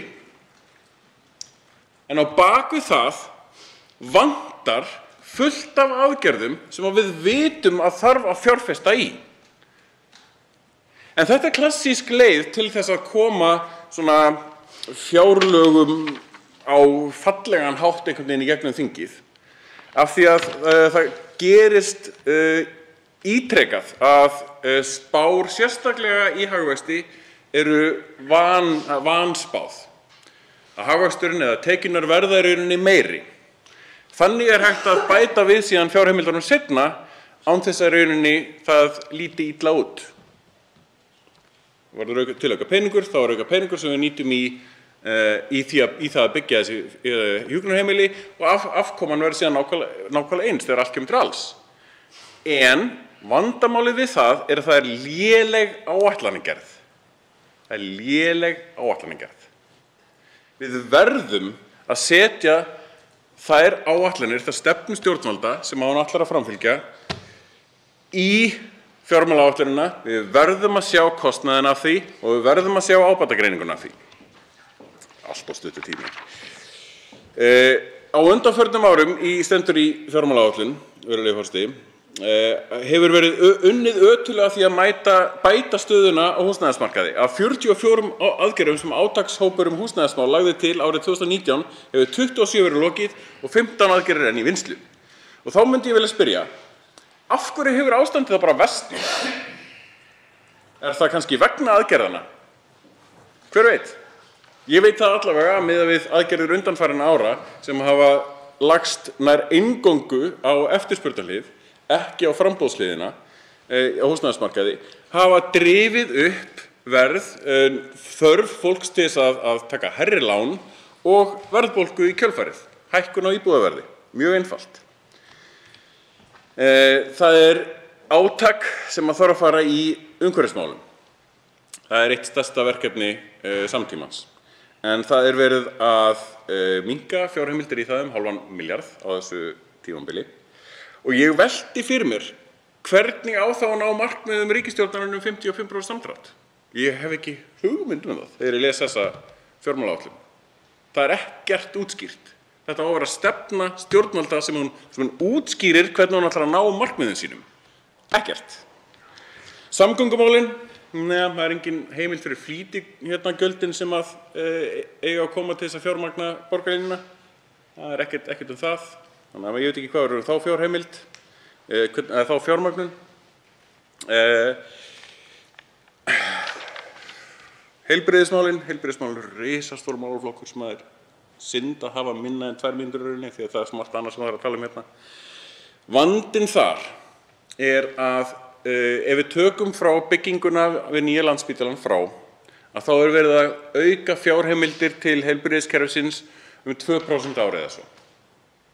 Það eins og við höfum sagt, það 1,5% í raunvöxt og svo 800 milljónir í eitthvað útgjaldasvigrúm sem svona þessi verkefni til þess að bæta eitt og þetta. Og vandinn sá að það þarf 2% bara til þess að dekka raunvöxtin. Það öldrun þjóðar. Það grunnurinn sem þarf að byrja á. Þannig að það enn verið að svelta heilbrigðiskerfið. Aftur og aftur. Áætluð verklok nýja Landspítalans voru 2025 en nú eru þau 2026, lok 2026, kannski 2027. Það aukinn kostnaður við seinkun. Almannatryggingar, samgöngur, fjárhagslegt sjálfstæði ráðherra, afglæpavæðing. Þetta eins og ég segi, þetta stærsta fjármálaáætlunin, þykkasta fjármálaáætlunin sem ég séð. Og þetta innihaldsrýrasta fjármálaáætlun sem ég séð. Og mér finnst hlutinir ekki vera að fara í rétta átt hvað fjármálaáætlun varðar og hvert tilgangur hennar á að vera. Ég sé til dæmis enga stjórnarþingmenn vera vilja til þess að koma hérna í umræður við stjórnarandstöðuna. Þeir eru með nokkrar ræður ekki komið í andsvör og spyrja nánar út í gagnrýni stjórnarandstöðunnar. Hæstv. Fjármálaráðherra mætir hérna eftir framsöguna sína. Fer í andsvör við fyrsta ræðumann og hverfur síðan úr sal. Það eru fleiri sjónarmið hérna heldur bara þau sem að fyrsti ræðumaður hafði fram að færa. Guðmundur Ingi Kristinsson til dæmis, hv. þingmaður, mjög mikilvæg sjónarmið. Ég myndi vilja fara yfir almannatryggingarnar einmitt því að þar vantar gríðarlega mikið. Verðbólga ársins komin upp í 5,9% sem vel umfram þau 3,3% sem var gert ráð fyrir á þessu ári. Það mun hafa gríðarlega áhrif og ég vil bara sprengja fjármálastefnu ríkisstjórnarinnar. Það staðan sem við erum í og svörin eru ekki að finna hér. Tveir hv. þingmenn hafa óskað eftir því að veita andsvar. Fyrstur til að veita andsvar hv. 10. þingmaður Suðurkjördæmis, Guðbrandur Einarsson.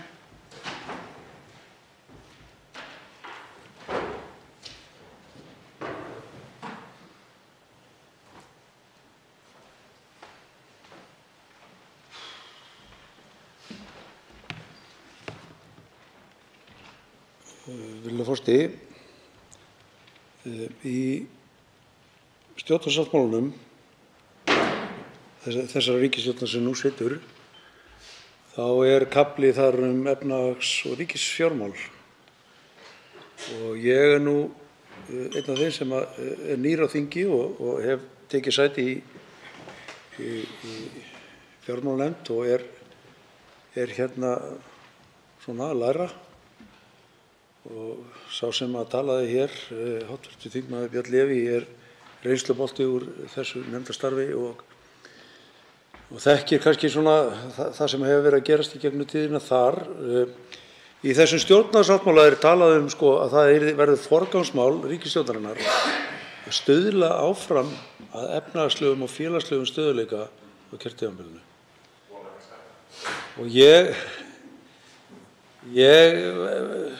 Og síðan kemur næsta, ríkisstjórnin mun að leggja sitt af mörkum til að stuðla að umhverfi lágra vaxta, hóflegrar verðbólgu og góðu samráði við aðila vinnumarkaðarins til að stuðla að nauðsynlegu samspili þessara þátta. Og þetta vefst nú svolítið bara fyrir mér að skilja þetta, hvaða aðferðum að vera að beita til þess að viðhalda þessum félagslega stöðugleika þegar við sjáum tilfærslukerfin svelt.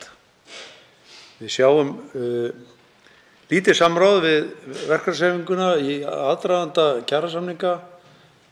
Við sáum verðbólgu æða áfram og vexti hækka, þannig að ég næ ekki alveg utan þetta mál í stjórnarsáttmálanum að þarna eigi áfram að stuðla að hinum svokallaða efnahagslega stöðugleika eða félagslega stöðugleika sem að ég hef í raun og veru aldrei upplifað sem að íbúi þessa lands. Það svarar andsvari hv. 7. þingmaður Reykjavíkurkjördæmis suður, Björn Leví Gunnarsson. Forseti, þetta rosalega einföld pólitík sem að stjórnarflokkarnir hafa komið sér upp. Það að segja fullt af fallegum orðum og svona gera kannski hitt og þetta, setja smá pening hérna, setja smá lög þarna sem að þegar allt kemur upp úr svona tunnunum að þá ekkert að marka það. Það skilar ekki árangri, lögin virka ekki eða ekki farið eftir þeim og við endum í þú segir, hann segir, við segjum kapphlaupi einhvern veginn það hvað raun og veru rétt. Og það gríðarlega hvimleitt þegar að stjórnarþingmenn koma hingað upp og segja hversu æðislegar allar aðgerðir ríkisstjórnarinnar á síðasta kjörtímabili vegna COVID og svo framvegis voru og það sýni fá gjaldþrot og ýmislegt svoleiðis á meðan öll varúðarmerki, til dæmis vegna verðbólgunnar, eru á fleygiferð, að húsnæðismarkaðurinn í verra ástandi núna heldur en hann var áður en að fara í allar þessar reddingaraðgerðir, að það enn vandamál í heilbrigðiskerfinu ofan í álagið sem var síðan í COVID. Hvar viðbragðsáætlunin við einmitt því álagi sem að varð vegna COVID? Hvergi. Ekkert. Hvar eru viðbrögðin vegna kjararýrnunar einmitt þeirra sem eru á almannatryggingum? Hvergi að finna í þessari áætlun. Hvers vegna þrátt fyrir uppsafnaða viðhaldsþörf upp á 80 til 85 milljarða í samgöngukerfinu verið að draga saman 7 milljarða fjárheimildir þar? Ekki hugmynd. Það eins og þau átti sig ekki á því að það þarfst sums staðar að fjárfesta til þess að skila árangri. Þó að það kosti innskiptis til einhvers tíma, að þá ábatinn af því til lengri tíma eitthvað sem við þurfum að sækja.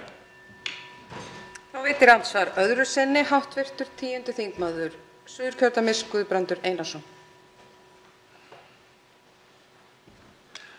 Virðulegur forseti, ég þakka hv. þingmanni svari. Ég mig langar líka að spyrja hann það sem að hv.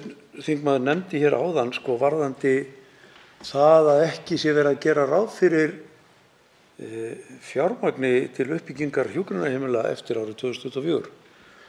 Við fengum að upplifa það í nefndinni í gær að í samtali við heilbrigðisráðuneytið að þannig væri hnútana búið og maður velti fyrir sér hvernig getur þetta staðist. Við vitum að eitt hjúkrunarheimili að rúma kannski 50 til 100 manns og þau geta kostað einhverja 5 milljarða í uppbyggingu, 2,5 til 5 milljarða eftir í hversu stór þau eru, og ef það á ekkert að byggja neitt í 3 ár 2005, 2006, 2007, 2027. Hver verður þá staðan? Því að hv. þingmaður segir við þurfum kannski að fjárfesta í dag, annars bara bítur það í skottið á okkur í framhaldinu. Þetta er ekki inn í fjármálaáætluninni, síðan hefur líka verið nefndur þjóðarleikvangur og það fór allt á hliðina í samfélaginu þegar það varð upplýst að það er ekki inn í áætluninni og hæstv. Mennta- og barnamálaráðherra sagði eitthvað á þann veg að við ættum ekki að lesa svo mikið í þetta. En maður spyr til hvers verið að gera áætlanir. Ég hef lært að áætlun til þess að reyna að gera sér grein fyrir stöðu fram í tímann og svona móta sínar vinnuaðferðir í samræmi við það. En ég ekki að sjá það þegar að það er búið að kalla, ég held að þjóðarleikvangur, hús, handbolta og fótboltahöll kosti 6-8 milljarða og svo fótboltavöllurinn sjálfur. Þetta getur verið framkvæmdabankur á 15 milljarða allavega, en það er þá verið að segja það að sú skuldastaða sem verður í lok tímabilsins, hún er bara ekkert rétt. Þá veitir andsvar síðara sinni hv. 7. þingmaður Reykjavíkurkjördæmis suður, Björn Leví Gunnarsson. Virðulegi forseti, ég fæ allavega þá tilfinningu, hef oft fengið þá tilfinningu allavega, en sérstaklega varðandi þessa fjármálaáætlun, að það er bara einfaldlega búinn til rammi það hvernig afkoman þarf að vera til þess að skila hallalausum rekstri árið 2027. Allt annað víkur.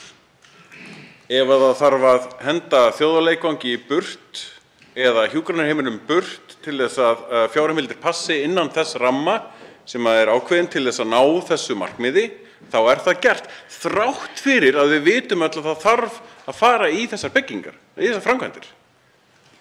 Og klassíkin er sú að ef það finnst á einhvern tímann fé þegar að þessu kemur, þá er því bætt inn án þess að það hafi nokkur áhrif á skuldastöðuna. En þá bara ef það hefur ekki áhrif á skuldastöðuna.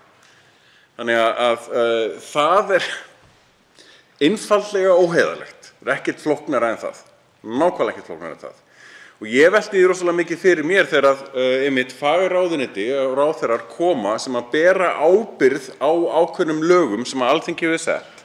Það er ákveðinn kostnaður við lagasetningu. Við fáum greiningu á því hvert lagafrumvarp kostar og þess háttar. Og þegar ráðherra kemur til okkar og segir ég ætla að framfylgja þessum lögum sem ég ber ábyrgð á, persónulega meira sem er ráðherra ábyrgð, og ég tel að það kosti þetta og þetta mikinn pening, þá er það ekki Alþingi sem segir nei, þú fær minni pening í það er fjármálaráðuneytið sem gerir það. Hvaða heimild hefur fjármálaráðuneytið til þess að gera það? Það er ekki fjárveitingavald í fjármálaráðuneytið, það er hérna á Alþingi.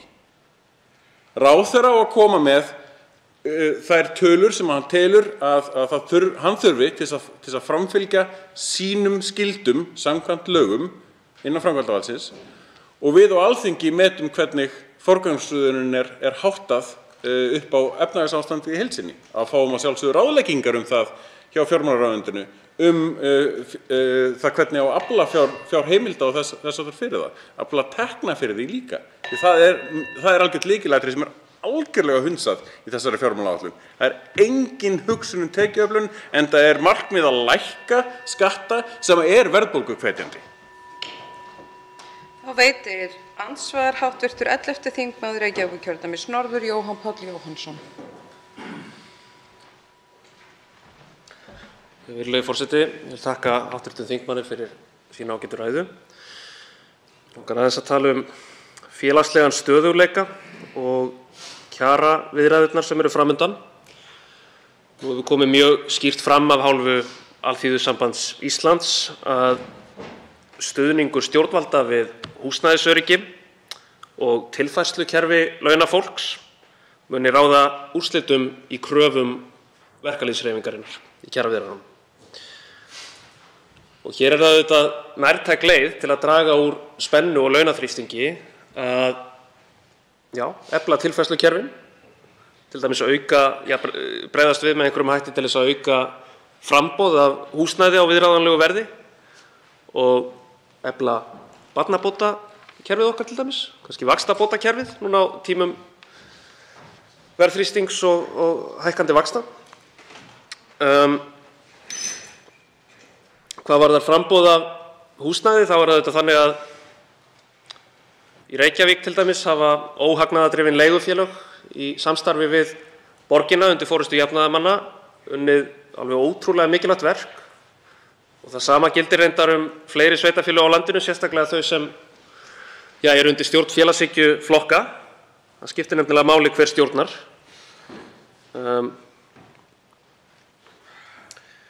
Og það kemur svolítið á óvart í þessari fjármálaáætlun að við sjáum að stofnframlög inn í almenna íbúðakerfið, þau eiga að dragast saman, þau eiga ekki að aukast þrátt fyrir að ráðherrar hafi nú að minnsta kosti í orði kveðnu einhvern veginn sýnt skilning á mikilvægi þess að auka framboð af húsnæði á viðráðanlegu verði. Svo mér langar að spyrja hv. þingmann hvað honum finnist þetta með tilliti til kjaraviðræðna sem framundan eru. Hvað þýðir þetta fyrir launakröfur? Það svarar andsvari hv. 6. þingmaður Reykjavíkurkjördæmis suður, Björn Leví Gunnarsson. Forseti, einmitt húsnæðis- og skipulagsmál eru svona nokkurn veginn að standa í stað. Það er verið að lækka sérstaklega hluta stofnframlaganna, ekki rosalega mikið, eitthvað smáræði, en á sama tíma að þá stöndum við frammi fyrir því að greiningar Húsnæðis- og mannvirkjastofnunar segja okkur að það vanti 1000 fleiri íbúðir í byggingum og miðað við bara það að stofnframlög ríkisins eru 18% af byggingarkostnaði. Bara svona smá uppreikningur í því, þá er það það 7 milljarðar ef að ríkið myndi bara koma og segja, herðu, við ætlum að taka þátt í byggingu allra þessara 1000 íbúða. Það er bara stefna stjórnvalda, við ætlum að ná þessu markmiði, við ætlum að stíga inn í, bara vera með. Af því að það er nú einu sinni ríkisstjórnarflokkanir sem að ráða stefnu stjórnvalda, ekki satt. Af hverju eru ríkisstjórnarflokkanir að sækja stefnu sína til vinnumarkaðarins? Að sjálfsögðu kemur vinnumarkaður með ákveðnar hugmyndir sem að er alltaf samningaviðræður í kjarasamningum, en frumkvæði í svona stóru máli myndi ég áætla að væri tvímælalaust hjá ríkisstjórnarflokkunum. Þau taka sér það vald að rauninni stjórna Alþingi og fjárveitingavaldinu, líka framkvæmdarvaldinu, og þá myndi ég vilja gera kröfu á þau til þess að leysa einmitt eitt af þeim grunnvandamálum sem eru í gangi í samfélaginu hjá okkur núna, það er húsnæðisvandinn. Og þau skila einfaldlega auðu þar og vísa bara til þess að já, ef það gerist eitthvað þá komum við til móts við það, en það er ekki stefna og það er ekki að hafa sýn á það hvað það þýðir í samhengi efnahagshorfa, skuldastöðu og afkomu ríkisins, sem er eitthvað sem hefur áhrif á lykilstærðir í samfélaginu hjá okkur, bara þjóðhagsstærðirnar, varðandi til dæmis verðbólgu og svo framvegis. Myndum við til dæmis sjá lækkun á verðbólgu vegna stefnu stjórnvaldar að koma til móts við uppbyggingu íbúða? Það verður áhugavert að sjá. Það veitir andsvar öðru sinni hv. 11. þingmaður Reykjavíkurkjördæmis norður, Jóhann Páll Jóhannsson. Já, frú forseti, samdrátturinn þegar kemur að stofnframlögum er ekkert smotterí, sko. Við erum að tala 2 milljarða. Við dragast saman 2 milljarða milli ára. Þegar þau ættu einmitt að vera að aukast. Ríkið ætti að vera að stíga inn með enn kraftmeiri hætti þegar kemur að því að auka framboð af húsnæði, af leiguíbúðum og búseturéttaríbúðum og svo framvegis. Bæði í Reykjavík og í öðrum sveitarfélögum.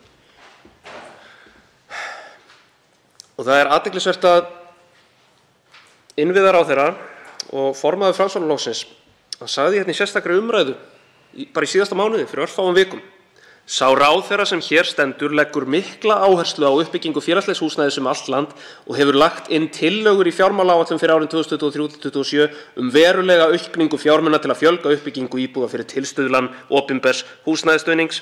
Svo kemur inn fjármálaáætlun þar sem útgjöldin í raun skreppa lítillega saman.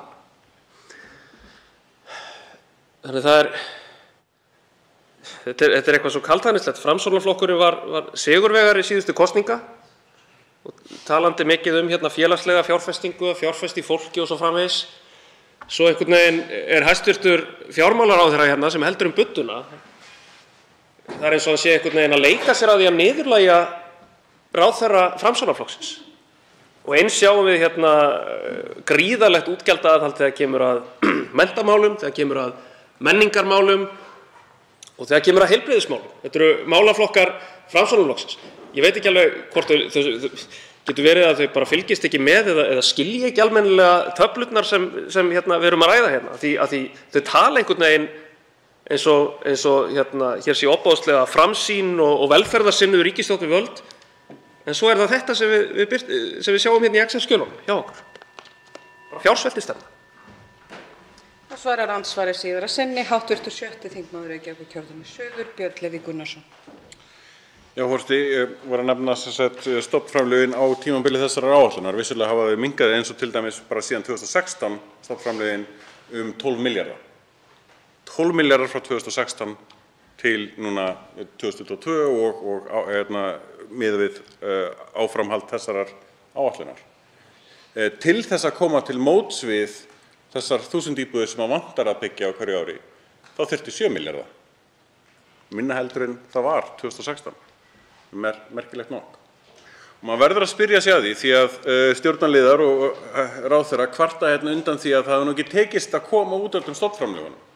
Hluti af vandamálinu þar er líka skipulagsleysi stjórnvalda. Einmitt í til dæmis því að setja fram svona fjármálaáætlun. Við hverju búast sveitarfélögin núna? 8,7 milljörðum í stofnframlög. Af því að það er það sem stendur. Þannig þurfa þau þá að skipuleggja sig í uppbyggingu og eiga von á því að geta sótt það. Ætlar ríkisstjórnin síðan að bæta við einhverju seinna, þá tekur tíma að skipuleggja fyrir þá viðbót. Það er rosalega mikilvægt að þegar að ríkisstjórn, ný ríkisstjórn, kemur fram með nýjan stjórnarsáttmála, leggi hann fram í fjármálaáætlun, fyrstu fjármálaáætlunin sinni. Stefna þessara ríkisstjórnar mun vera þessi, kosta þetta og ná þessum árangri. En hún kostar ekki neitt, að því ætla ekki að gera neitt og það ná engum árangri nema þess einhverjir aðrir ætla að ná. Varpa því bara yfir á sveitarfélögin þar sem að þau geta byggt eða vinnumarkaðinn þar sem þau geta samið um. Það er stefna þessara ríkisstjórnar samkvæmt þessari fjármálaáætlun. Þetta er stefnuleysi. Þetta er algjört stefnuleysi og það þýðir engin áætlun, það þýðir ekkert skipulag, það þýðir ekkert glundroði. Andsvörum lokið. Til máls tekur hv. 3. þingmaður Norðausturkjördæmis, Bjarkey Olsen Gunnarsdóttir.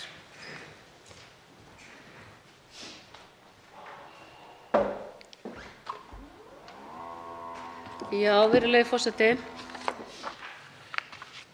Fjármálaáætlun sú sem hér er til umræðu gefur tilefni til þess að við horfum björtum augum til framtíðar, enda góð teikn á lofti og horfur í ríkisrekstri með nokkrum ágætum. Áætlunin styður á margvíslegan hátt við þá velsæld sem byggst hefur upp á Íslandi síðustu árin þrátt fyrir efnahagsþrengingar af völdum heimsfaraldursins. Meðal þeirra markmiða er aukinn stuðningur stjórnvalda við vísindi og nýsköpun og á nýliðnu kjörtímabili var stuðningur til handa nýsköpun aukinn og er árangur mælanlegur og skipar Ísland sér í 17. sæti meðal þjóða heims þegar litið er til nýsköpunar virkni. Framlög til málaflokksins námu tæplega 14 milljörðum króna á nafnvirði árið 2017 en eru nú 29 milljarðar í fjárlögum ársins 2022 og það er áætlað að þau haldi áfram að vaxa út gildistíma þessarar áætlunar og verði það bil 32 milljarðar og þá erum við að tala samtals tæplega 150 milljarða á tímabili áætlunarinnar. Þá er mikilvægt að halda því til haga að gert er ráð fyrir því að mæta tímabundnum hækkunum vegna heimsfaraldursins en framlög voru stóraukin með tímabundnum ráðstöfunum með það að markmiði að skapa störf. Fjármálaáætlun þessi byggir því á góðum grunni í þeim efnum. Áfram verður lagt upp með að hér sé vísindastarf á heimsmælikvarða, að sú þekking, hugvit og nýsköpun sem skapast hefur hér á landi haldi áfram að mæta þörfum framtíðarinnar í hinum ýmsu greinum. Það mikilvægt að styðja áfram við grunnrannsóknir og halda utan fjárhagslega stuðning við rannsóknastarf víðs vegar landið. En fjölbreyttar rannsóknir fara nefnilega fram í öllum landshornum og þess vegna mikilvægt að styðja við þá uppbyggingu. Á vettvangi sveitarfélaganna brýnt að taka á helstu áskorunum sem við þeim blasa. Víða út land fer íbúum fækkandi, samsetning íbúa styður því miður við þá þróun. Atvinnulíf víða fábrotið og stendur völtum fótum.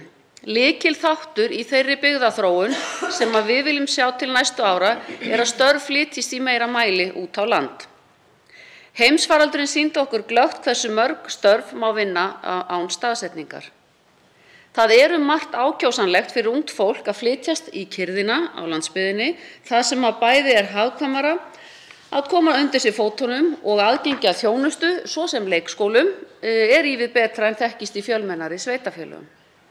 En það háð því að fólk finni sig öruggt, geti unnið fjölbreytt störf og hafi þá innviði sem þarf til þess.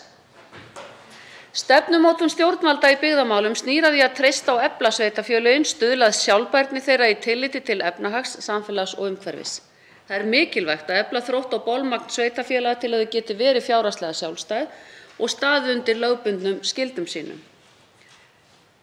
Þetta höfum við margrætt í fjárlaganefnd í gegnum þau ár sem ég hef þar verið og enn erum við ekki komin að niðurstöðu, en það verið að vinna sviðsmyndalíkani sem sýnir hvernig sveitarfélögin þurfa að líta út og svo verið að skoða heildarskoðun regluverks jöfnunarsjóðs framlaga samhliða þessari endurskoðun tekjustofnakerfisins nú í farvatni og höfum við einmitt fengið kynningu á því í nefndinni.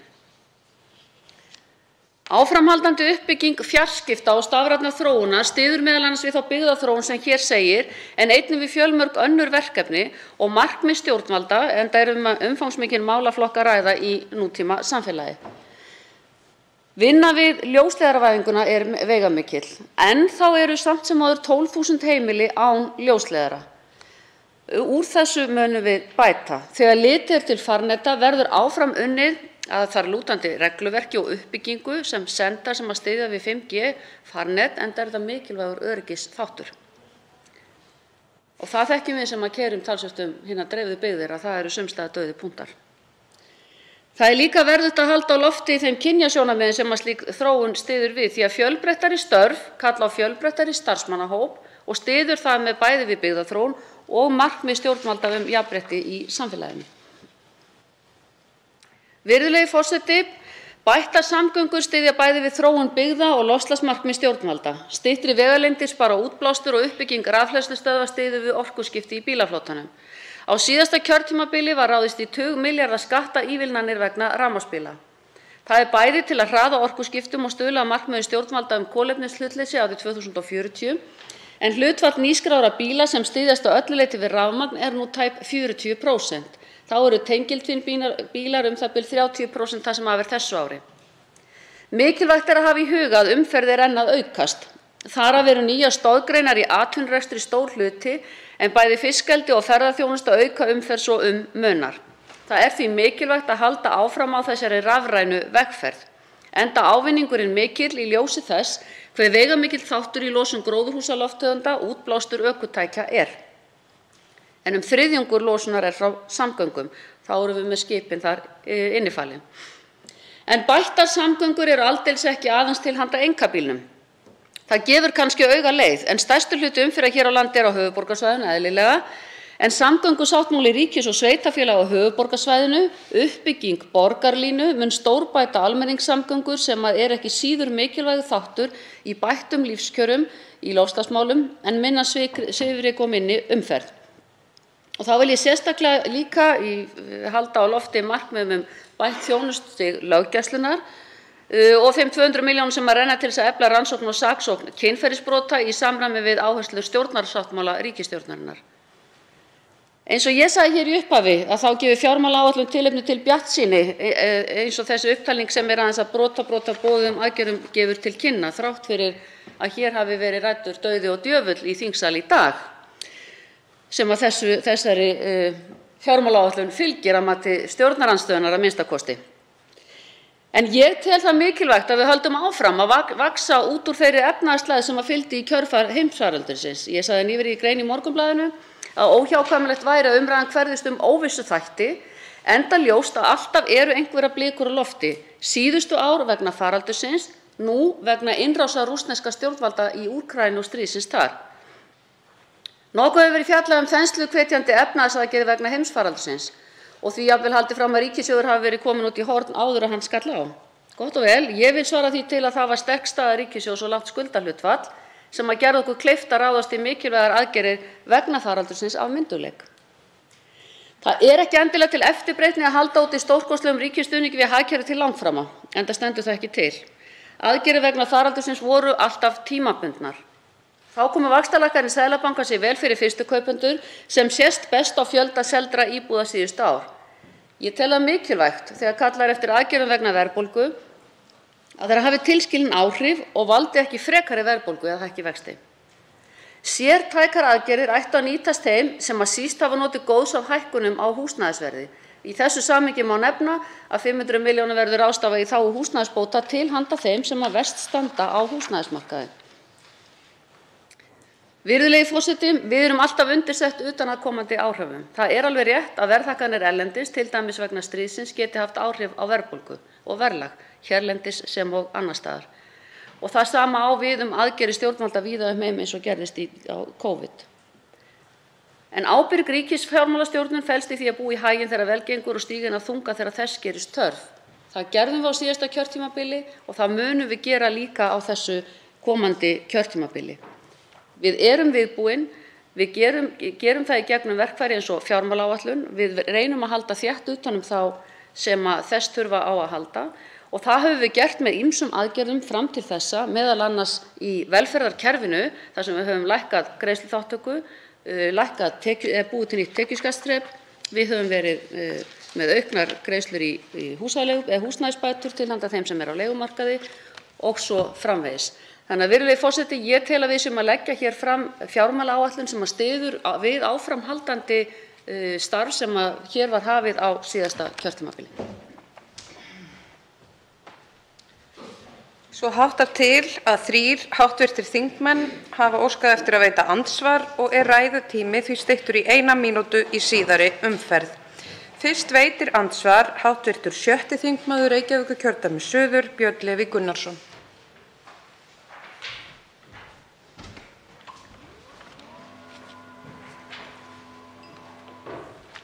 Forseti, hv. þingmaður segir hérna að við getum horft björtum augum til framtíðar.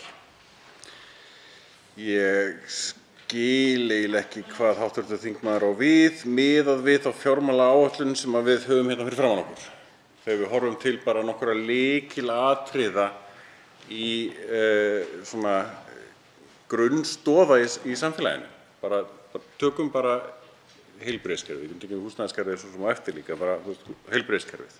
Við erum nýbúin að fá skýrslu sem segir að ef við gerum nákvæmlega það sem stendur í fjármálaáætluninni, 2% hækkun á hverju ári, að þá muni það hafa mjög slæmar afleiðingar fyrir heilbrigðiskerfið. 9 milljarða aukinn kostnað heldur en ef að það væri gripið til mótvægisaðgerða. Þær mótvægisaðgerðir eru ekki í þessari fjármálaáætlun. Það er alveg gríðarlega skýrt. Það sem kemur einna mest á óvart er að það sem kemur fram í skýrslunni er ekkert nýtt.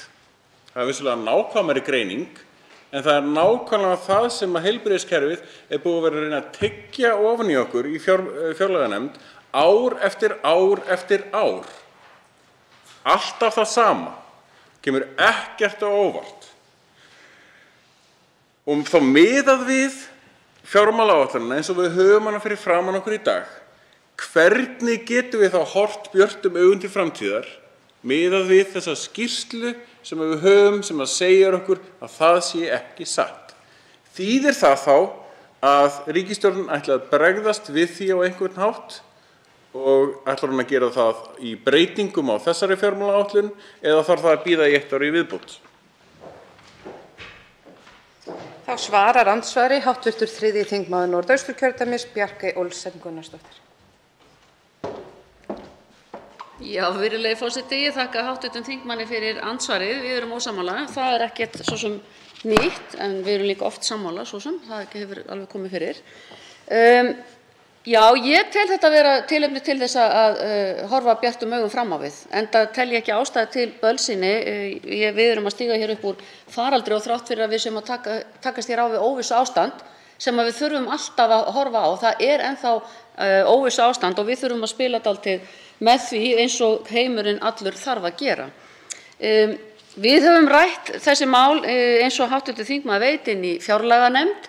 Meðal annars höfum við komið inn á þessa skýrslu heilbrigðiskerfið eða öllu heldur fyrst og fremst Landspítalann. Hann er ekki eina heilbrigðiskerfið þó hann sé auðvitað hryggjarstykkið í því. Það kom líka fram og má væntanlega segja frá því að túlkun ráðuneytisins á því sem að þar stendur er í rauninni fyrst og síðast mönnunarvandi sem ekki bara við erum að fást við, heldur allur heimurinn er að fást við og kemur til með að þurfa að fást við. Margt getum við gert til þess að laga hlutina og það kom líka fram á fundinum og ég treysti því að hv. þingmaður sé ekki búin að gleyma því af því var nú sérstaklega vikið að það eru meðal annars fjármunir sem að nýttir voru af safnliðum.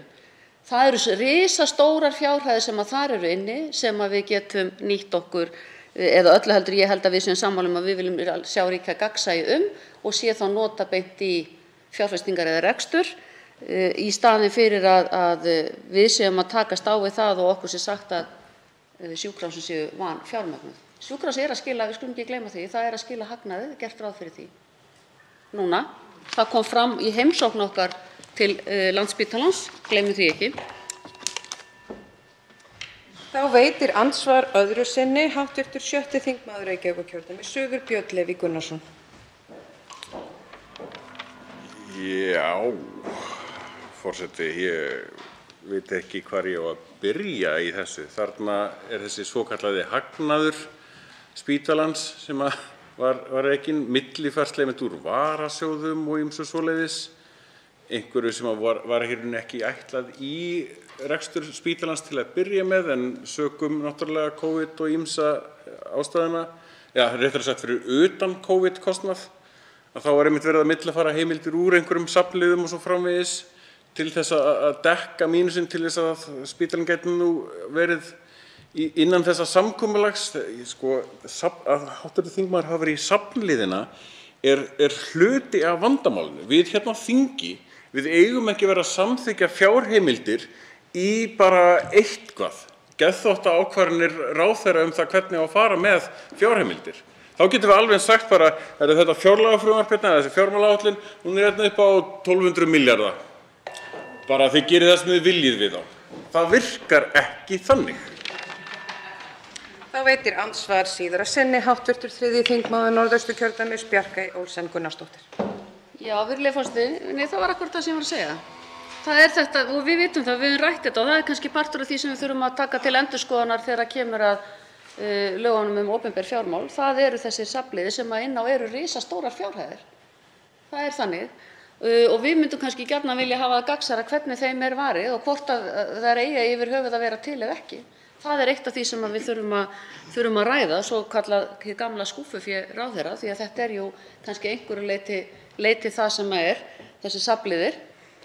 En ég ætla ekki að gera lítið úr því að við þurfum að fjármagna heilbrigðisþjónustuna okkar áfram mjög vel.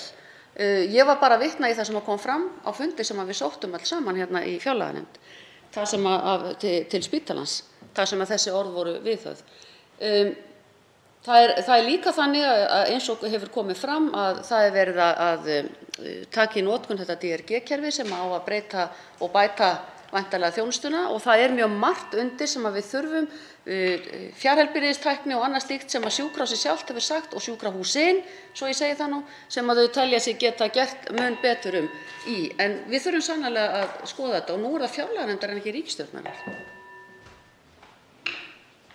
Þá veitir andsvar hv. 3. þingmaður Reykjavíkurkjördæmis suður Kristrún Frostadóttir.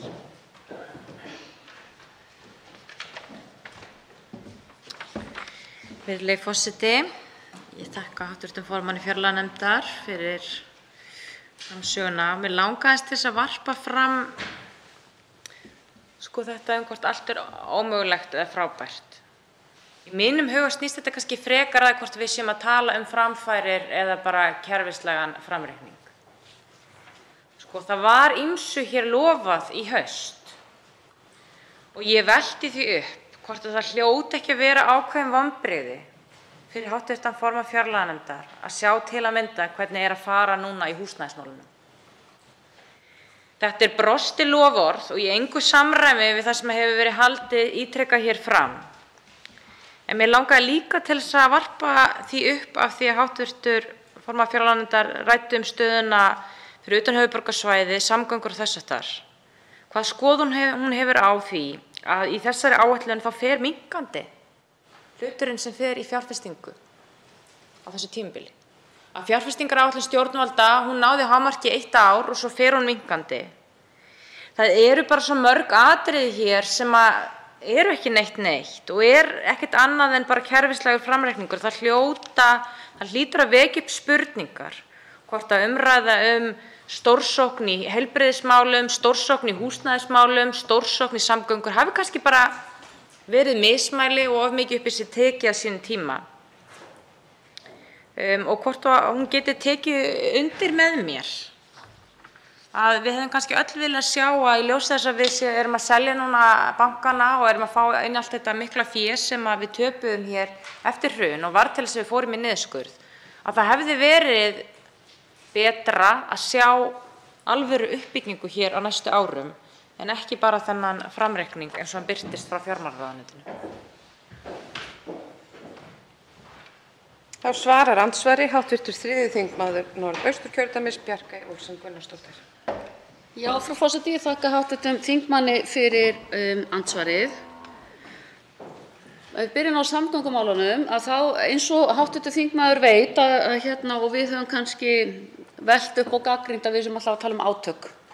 Við fórum í fjárfestingar átak og sem að hluta til því miður gengu aurarnir ekki út og það eitthvað innan kerfis sem við þurfum að laga og við höfum fengið meðal annars Vegagerðina og fleiri aðila til þess að ræða þau mál við okkur að við séum tilbúin og það sama á kannski við húsnæðismarkaðinn, það að vera tilbúin með hvort heldur það eru niðurbrotnar lóðir eða fram í tímann og þá ég ekki að gagnrýna Reykjavíkurborg því ég held að hún hafi staðið sig best af sveitarfélögunum hér á höfuðborgarsvæðinu hvað það varðar. En það breytir því ekki að það þarf að gera. Þetta sama á við líka í mínu kjördæmi að það þurfa sveitarfélögin að vera tilbúnari til þess að taka á móti kallinu þegar þar að kemur. Það er að segja til þess að bregðast við þeim vanda sem við standa frammi fyrir.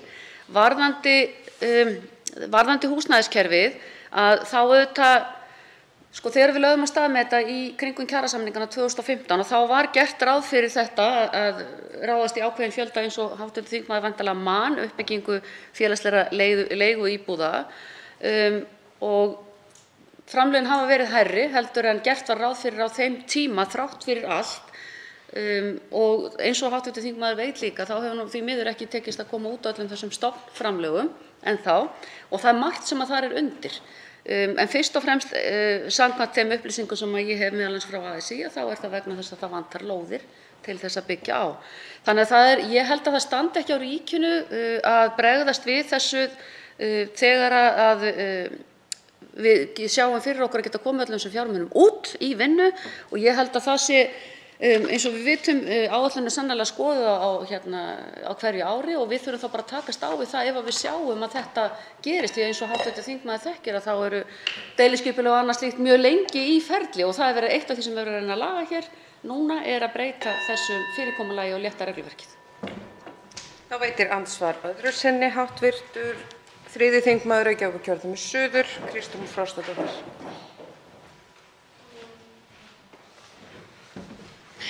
Virðulegi forseti, ég þakka hv. formanni fjárlaganefndar fyrir svarið.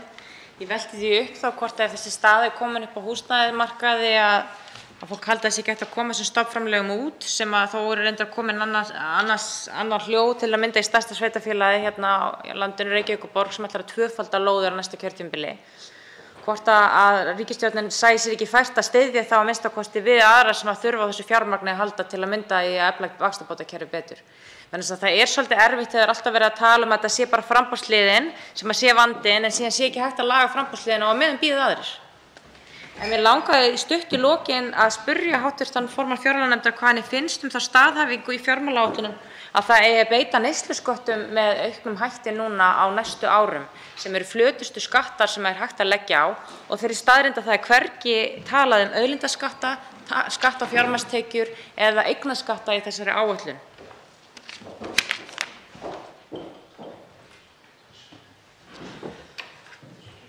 Þá svarar andsvari hv. 3. þingmaður Norðausturkjördæmis Bjarkey Gunnarsdóttir. Olsen Gunnarsdóttir. Já, frú forseti, ég vil þakka hv. þingmanni andsvarið.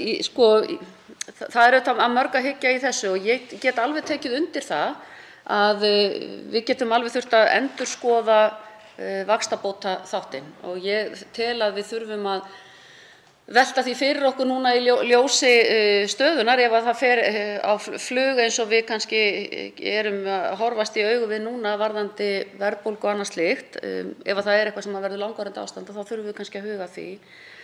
Varðandi neysluskattana að þá, auðvitað eins og hv. þingmaður veit að þá er verið að tala fyrst og fremst í skattamálum í þessari fjármálaáætlun varðandi breytta skattainnheimtu á ökutækjum sökum þess að það er að breytast og sem betur fer erum við að verða með auknar fjölda bifreiða í rafmagni þannig að það er svona kannski það sem að mér finnst að vera aðalmáli í þess að það gerist sko fyrr en seinna varðandi aðra neysluskatta beint eins og við höfum verið að gera varðandi virðisaukaskattinn sem er náttúrulega stærsti neysluskatturinn þá tel ég að við höfum ekki hækka hann svo það sé sagt. Þá veitir andsvar hv. 11. þingmaður Reykjavíkurkjördæmis norður Jóhann Páll Jóhannsson. Já, virðulegi forseti. Það eru nú svona kunnuglegir talpunktar sem við heyrum í dag sko. Fjármálaráðherra segir hérna áðan að einhvern veginn málar stjórnarandstöðuna upp sem svona svolítið vanstillt fólk sem vill bara auka útgjöld miklu meira alveg sama hvað. Dauð og djöfull segir svo formaður fjárlaganefndar að það sé boðskapur okkar hérna. En hér bara skiptir samhengi hlutanna svolítið miklu máli. Í fyrsta lagi þá rýnum við auðvitað þessa fjármálaáætlun með hliðsjón af stjórnarsáttmála ríkisstjórnarinnar og þeirra loforða sem þar eru gefin. Loforða sem flokkarnir gáfu líka í sinni kosningabaráttu sem snerist mikið félagslega fjárfestingu og svo framvegis. Í öðru lagi þá vil ég bara draga fram staðreynd sem kemur fram á blaðsíðu 36 í greinargerð fjármálaáætlunar. Samneysla hins opinbera mun vaxa árlega að meðaltali 1% að raunvirði á tímabilinu. Er það lítið í sögulegum samanburði en samneysla hefur vaxið að meðaltali 2% árlega það sem af er 21. öldinni. Þannig að við erum að tala í rauninni á þessu tímabili alveg sögulegt útgjalda aðhald. Það er sem sagt verið að draga úr umfangi almannaþjónustunnar og umfangi velferðarkerfisins í hagkerfinu. Þetta er bara staðreynd. Og þá er alltaf sagt, já, við erum búin að vera að auka útgjöld svo mikið á undanförnum árum. Og í þetta fara nú fyrstu tugir blaðsíðnanna í áætlunina, að lýsa því hvað ríkisstjórnin hafi aukið mikið útgjöld á undanförnum árum. En sú útgjaldaaukning breytir engu fyrir barnið sem er á biðlistanum í dag og næsta ári og á þar næsta ári og hjúkrunarfræðinginn sem þarf að hlaupa hraðar vegna fjársveltistefnunnar sem verið að boða í þessari áætlun næstu árin. Svo ég hlýt að spyrja hv. formann fjárlaganefndar, er hún stolt af þessari stöðnun sem birtist í þessum stóru útgjaldaflokkum? Er hún stolt af þessari fjármálaáætlun og þessari fjársveltistefnu? Svarar andsvari hv. 3. þingmaður Norðausturkjördæmis Bjarkey Olsen Gunnarsdóttir. Já, frú forseti. Áhugavert að heyra hv. þingmann tala að hér séu kunnuglegir talpunktar, veit ekki alveg til hvers hann er að vísa. En ég vil nú bara benda á hér í þessari fjármálaáætlun sem hér meðal annars í málaflokki 24.1, þar sem það hefur nú verið talsvert til umfjöllunar í dag, sá málaflokkur. Það þó þrátt fyrir allt verið að bæta í geðheilsuteymin, meðal annars geðheilsuteymi fanga, geðheilsuteymi fyrir fólk með taugaþroskaraskanir. Það líka verið að bæta í teymi fyrir fullorðið fólk með ADHD. Það verið að efla geðheilsumiðstöð barna hjá Heilsugæslu höfuðborgarsvæðisins sem á að vera að þjóna börnum heildstætt. Þannig að það verið að styðja áfram við þessa þjónustu sem mér hefur fundist hér vera tölutalsvert niður það að það sé bara stöðnun, það sé ekkert að gerast og það sé ekkert áframhald. Það nefnilega ansi margt sem verið að gera hér áfram og styðja við kerfið, áframhaldandi greiðsluþátttaka og svo framvegis sem verið að setja hér fjármuni í. Þannig að ég bara ósammála þessari nálgun hv. þingmanns það að hér sé allt í stoppi og já, ég notaði orðið dauðadjöfull vegna þess að mér finnst þingmaðurinn hátturtur vera meðal annars að tala bara talsvert mikið, ekki, hvað við að segja, allavega ekki að tala trúin í fólk, að það hér sé bara ekkert að gerast, þetta verði bara ömurlegt það sem framundan Ég bara ekki alveg sammála þeirri nálgun. Mér finnst bara talsvert margt gott vera sem hér má finna sem styður við áframhaldandi uppbyggingu félagslegra innviða. Það veitir andsvar síðar sinni hv. 11. þingmaður Reykjavíkurkjördæmis norður, Jóhann Páll Jóhannsson. Virðulegi forseti, ég vinstri maður og mér blöskrar þegar flokkur sem kennir sig við vinstri leiðir ríkisstjórn en leggur fram fjármálaáætlun þar sem bara stendur mjög skýrum stöfum að það á að draga mjög rækilega úr umfangi ríkisins í hagkerfinu. Og það engin sérstök fyrirheit aukinn jöfnuð á tekjuhliðinni, ekkert slíkt, þvert á móti talaði einmitt að vægi neysluskatta muni aukast á tímabilinu sem eru regressífustu skattar sem getur. Þannig að já, dauð og djöfull, segjum það þá bara. En það alveg sama hvaða einstöku atriði hv. formaður fjárlaganefndar dregur fram breytir ekki þessari stóru mynd sem ég talaði áðan og snýst það að raunvöxtur samneyslunnar á þessu tímabili verður í sögulegu lágmarki, minni heldur en á þessari öld, heldur en hefur alla jafna tíðkast á þessari öld. Þá langar mig að spyrja að lokum, á blaðsíðu 111 talað sölu ríkiseigna og talað að selja eignir umfram Íslandsbanka, selja fleiri eignir seinna á kjörtímabilinu. Hvaða eignir eru þetta sem ríkisstjórnin ætlar að selja og verður það gert með sama hætti og Íslandsbanka á undirverði til útvalinna? Svarar andsvari hv. 3. þingmaður Norðausturkjördæmis, Bjarkey Olsen Gunnarsdóttir. Já, virðulegi forseti, ég líka vinstri maður. Bara svo það sé sagt, ef við erum í keppni þá vil ég bara halda því til haga að það sé þannig. Og bara svona af því að hv. þingmaður nefndi það hér síðar í sinni ræðu eða öllu heldur andsvari og talaði sölu ríkiseigna, þá vil ég nú bara halda því til haga að við höfum rætt það mjög ítarlega í fjárlaganefnd að fara yfir þessa sölu sem átti sér stað hér á dögunum varðandi Íslandsbanka og munum kalla eftir frekari svörum og það hefur líka komið fram hjá hæstv. forsætisráðherra svo því sé haldið til haga að það þurfi þá bara að breyta lögum ef að svo ber undir, ef að við þurfum að kalla eftir því. Það í sjálfu sér ekki á dagskrá þessarar ríkisstjórnar að selja fleiri eignir, ekki minnsta kosti stórar ríkiseignir ef við getum sagt sem svo, en ég minni hv. þingmann á að það eru þetta heimildir sem heimildargrein í fjárlögum hvers árs sem inniber gríðarlegan fjölda af alls konar eignum sem ríkissjóður hefur heimild til að selja. Andsvörum lokið og til máls tekur hv. 10. þingmaður Suðurkjördæmis Guðbrandur Einarsson.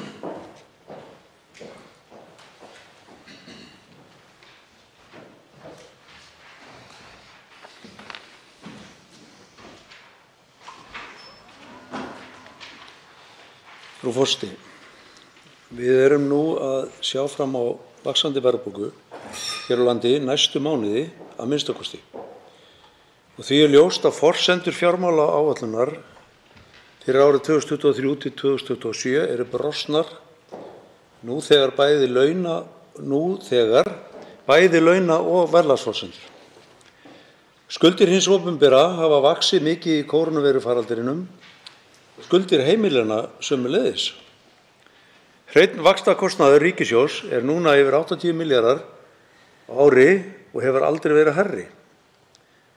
Í fjármálaáætlun er talað að stöðvun skuldasöfnunar sé í forgrunni við stefnumörkun ríkisstjórnarinnar. Fyrir því sjáum við ekki skýr merki í þessari fjármálaáætlun eða þeirri fjármálastefnu sem samþykkt var fyrir skemmstu. Raunin er að skuldasöfnunin mun halda áfram út kjörtímabil þessara ríkisstjórnar og vera á borði þeirra næstu að vinna úr. Og það er rétt að minna á að rekstur ríkissjóðs var þegar í járnum áður en að COVID skall á. Með falli flugfélags, stórauknu atvinnuleysi og minni hagvexti. Ríkisstjórnin kaus þá að stinga höfðinu í sandinn og var fyrir vikið verr búin fyrir áföllin sem síðar komu. Í þessari áætlun er verið að gera ráð fyrir að tekjur vaxi langt umfram útgjöld og það er verið að draga saman á mörgum sviðum sem er miður. Í frumvarpinu er ekki að sjá að neinar aðgerðir séu í farvatninu til að bregðast við aukinni verðbólgu sem er farin að hafa veruleg neikvæð áhrif á heimili landsins, sem mörg hver eru mikið skuldsett og þurfa að takast á við aukna greiðslubyrði lána og hækkandi matar- og eldsneytisverð. Þetta á ekki síst við ungar fjölskyldur sem treystu sér til þess að taka óverðtryggt lán þegar vextir voru sem lægstir en sitja nú uppi með afborgun af húsnæðisláninu sem hefur hækkað 20.000 á mánuði án þess að laun þeirra hafi tekið einhverjum breytingum. Þess vegna er kaldranalegt að lesa það í fjölmiðlum haft eftir fjármálaráðherra og horfur í ríkisrekstri hafi batnað og að hagur heimilanna hafi aldrei verið betri. Á sama tíma og maður lesum að verðbólga hafi ekki mælst meiri á öldinni. Þá er virðulegur forseti lagt til í fjármálaáætlun að skera niður stofnframlög til byggingar leiguíbúða fyrir tekjulága einstaklinga 2 milljarða. Sú aðgerð er óskiljanleg þar sem nauðsynlegt er að auka framboð á húsnæði fyrir þann hóp tekjulægri einstaklinga. Þetta er sú leið sem hefur hjálpað til á framboðsleiðinni sem er nauðsynlegt þegar eftirspurnin er jafn mikil og raun ber vitni og sem bitnar verst á þeim sem minnst mega sín. Það liggur einnig fyrir að mikil þörf er fyrir uppbyggingu hjúkrunarheimila allt land og ekki hefur fengist fjármagn fyrir framkomnar óskir þar að lútandi. Það má í þessu sambandi nefna hjúkrunarheimila á Höfn og í Reykjanesbæ sem ekki hefur verið sett í gang þrátt fyrir að samningur hafi verið undirritaður milli ríkis og sveitarfélagsins í byrjun árs 2019. Óskir byggingu 2 hjúkrunarheimila á höfuðborgarsvæðinu, það er Ártúns í Reykjavík upp á 200 rými og Sunnuhlíðar í Kópavogi upp á 50 rými, liggja á borðinu. Hvorugt þessara verkefna komst inn í fjármálaáætlun og ekki er gert ráð fyrir neinum fjárfestingarheimildum til bygginga hjúkrunarheimila eftir árið 2024, sem er auðvitað ekki ásættanlegt miðað við fyrirliggjandi þörf. Þjóðin mun ekki hætta að eldast á næstu 2 árum. Það þarf að létta álagi á Landspítala og uppbygging hjúkrunarheimila er góður kostur til þess en ekki síður að grunnþjónustan, það er heilsugæslan, verði efld og eru þjóðhagslega hagkvæmar fjárfestingar. Í fjárlögum ársins 2022 var að frumkvæði stjórnarandstöðu settar inn 250 milljónir til niðurgreiðslu sálfræðiþjónustu. Þetta hefur nú enn ekki komið til framkvæmda og ekki er að sjá að verið sé að gera ráð fyrir þessu í fjármálaáætlun þrátt fyrir að lög sálfræðiþjónustu væri hluti af tryggingakerfinu, að lög sálfræðiþjónustu sem hluti af tryggingakerfinu hafi verið samþykkt á Alþingi 2020 að frumkvæði Viðreisnar. Hins vegar er gert ráð fyrir að framlag til geðheilbrigðismála aukist 500 milljónir á ári og 100 milljónir á ári eftir það. Ég hef verulegar efasemdir það, virðulegur forseti, að þetta nægi til þess að koma til móts við þá grafalvarlegu stöðu sem uppi í geðheilbrigðismálum, sérstaklega eftir heimsfaraldurinn. Virðulegur forseti, vaxtagjöld ríkissjóðs eru nú þegar einn stærsti útgjaldaliður ríkissjóðs og þeir fjármunir væru betur nýttir í annað en að bæta við fyrir slæma hagstjórn sem einkennist af frekari skuldasöfnun, þenslukveikjandi aðgerðum og neikvæðri heildarafkomu ríkissjóðs út tímabil fjármálaáætlunar.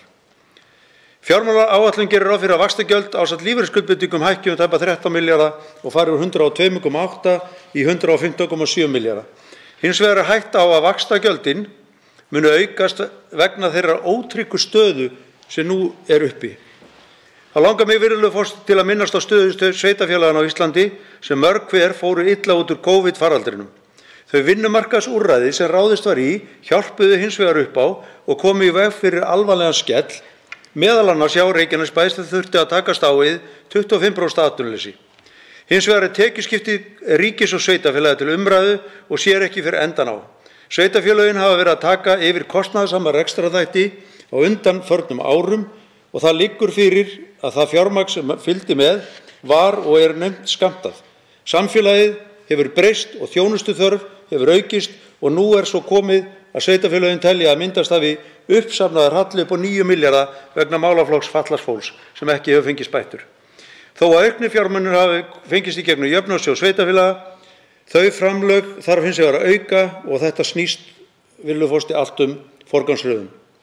Það liggur fyrir mikil fjárfestingarþörf í sveitarfélögunum við uppbyggingu innviða, bili milli fæðingarorlofs og leikskólavistar hefur enn ekki verið brúað samt nefndi forsætisráðherra það nýverið að skoða ætti gjaldfrjálsan leikskóla. Það kostar peninga og hvernig þetta verður fjármagnað liggur ekki fyrir.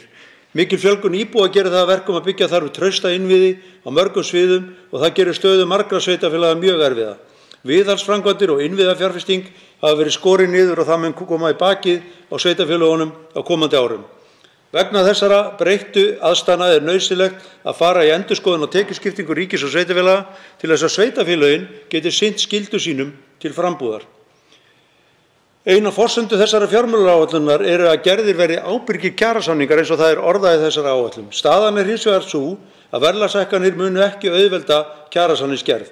Þá telur verkalýðshreyfingin að ekki hafi verið staðið að fullu við ákvæði lífskjarasamnings meðal annars þegar kemur að húsnæðismálum.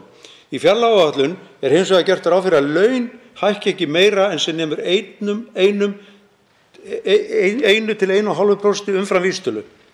Nánast allir kjarasamningar verða lausir á þessu ári eða í byrjun næsta árs og það liggur ekki fyrir að vinnumarkaðurinn vilji fara þá leið sem fjármálaráðherra leggur til. Fjármálaráðherra heldur því reyndar fram að hagur heimilanna hafi aldrei verið betri en það þarf ekki reyndar stærðfræðispeking til að finna það út að hagur tekjulægstu hópanna hefur versnað við þær verðlagsbreytingar sem nú eru staðreynd ásamt þeim vaxtabreytingum sem bíta svo munar. Þann 22. mars seldi svo Bankasýsla ríkisins 22,5% hlut í Íslandsbanka og fékk fyrir það rúmlega 52,6 milljarða. Án þess að fara í það hvernig að því var staðið sem þarf svo sannarlega að ræða rétt að ítreka nauðsyn þess að þeir fjármunir verði nýttir til uppgreiðslu skulda eða til arðbærra innviðafjárfestinga. Liður sem kallaður almennu varasjóður og sértækar fjárráðstafanir vekur athygli. Inn í þennan lið fóru 21,6 milljarðar á árinu 2020 og í fjárlögum fyrir árið 2022 gert ráð fyrir 35,3 milljarðum. Í nýrri fjármálaáætlun hins vegar auki verulega við þennan lið og mun hann enda í 67,2 milljörðum árið 2027. Maður hlýtur að spyrja hvers vegna ráðherra hafi til ráðstöfunar jafn mikla fjármuni án samráðs við þingið. Hvað ræður því? Það hægt að skilja að einhverjir fjármunir séu ætlaðir í útgjöld vegna ófyrirséðra atvika, en hver fórnarkostnaðurinn þegar að fjárfestingarskuldin í innviðum jafn mikil og vaxtakostnaður ríkisins jafn hár? Þetta rétt forgangsröðun á þessum tímapunkti? Ekki full langt gengið í fjárheimildum sem ráðherra getur ráðstafað að eigin geðþótta? En virðulegur forseti, eitthvað að marka þessa fjárhagsáætlun? Ekki bara allt í plati? Mennta- og barnamálaráðherra lét hafa það eftir sér nýverið að menn ættu ekki að vera að lesa svo mikið í þetta þegar hann var spurður hvers vegna ekki var að finna neitt nýjan þjóðarleikvang í fjármálaáætlun. Innviðaráðherra sagði einnig í aðdraganda kosninga, það var ekkert að marka þetta þar sem að það var nú að koma kosningar. Hæstvirtur í ríkisstjórn ber að setja fjármálaáætlun sundurliðun á markmiðum fjármálastefnu og í umfjöllun hvernig henni verði náð. Við þurfum að treysta því að það sem hér stendur sé rétt og endurspegli fyrirætlanir stjórnvalda. Þetta er ekki bara eitthvað plagg, þetta er áætlun sem rekstur ríkisins byggir á. Það er eitt að ég sé ósammála þessari forgangsröð sem kemur hér fram, en annað er að ráðherrar séu það. Eigum við ekki að lesa of mikið í þetta? Minna hv. þingmenn á að virða ræðutíma. Það auðveldar þingstörfin og tryggir jafnræði á milli þingmanna hv. En nú veitir andsvar. Hv. 11. þingmaður Reykjavíkurkjördæmis norður, Jóhann Páll Jóhannsson. Virðulegi forseti, ég þakka hv. þingmanni fyrir þessa góðu ræðu. Og af því að hv. þingmaður starfaði nú og var nú verkalýðsleiðtogi lengi vel, eða ekki? Þá langar mig kannski aðeins að víkja að því hvaða skilaboð er verið að senda hérna til aðila vinnumarkaðarins. Eins og ég nefndi áðan í andsvari þá hefur ASÍ sett húsnæðisstuðning og tilfærslukerfin á oddinn og sagt að það séu þessir þættir sem muni ráða úrslitum um kröfugerð samtakanna í komandi kjaraviðræðum. Og nú er komin fram fjármálaáætlun þar sem birtist algjör stöðnun í þessum efnum, bæði þegar kemur að fjölskyldustuðningi, þegar kemur að vaxtabótum til dæmis og þegar kemur að húsnæðisstuðningi almennt. Og eins og hv. þingmaður fór nú ágætlega yfir í ræðunni sinni, þá er verið að draga úr, þá er þarna ríkisvaldið að beita sér í rauninni bara markvisst til þess að draga úr umfangi húsnæðisstuðnings og framboðsaukningu húsnæðis á viðráðanlegu verði á þessu kjörtímabili. Hvers konar skilaboð eru þetta nú til aðila vinnumarkaðarins? Þýðir þetta þá ekki bara að verkalýðshreyfingin þarf að gera miklu meiri og hærri launakröfur heldur en ella? Hvaða áhrif mun þetta hafa á verðbólgu og efnahagslegan stöðugleika? Hvað þýðir þetta? Er þetta ekki óttalega glannalegt plagg sem ríkisstjórnin hefur hér lagt fram? Það væri fróðlegt að heyra sjónarmið hv. þingmanns um þetta. Svarar andsvari hv. 10. þingmaður Suðurkjördæmis Guðbrandur Einarsson. Já, virðulegur forseti.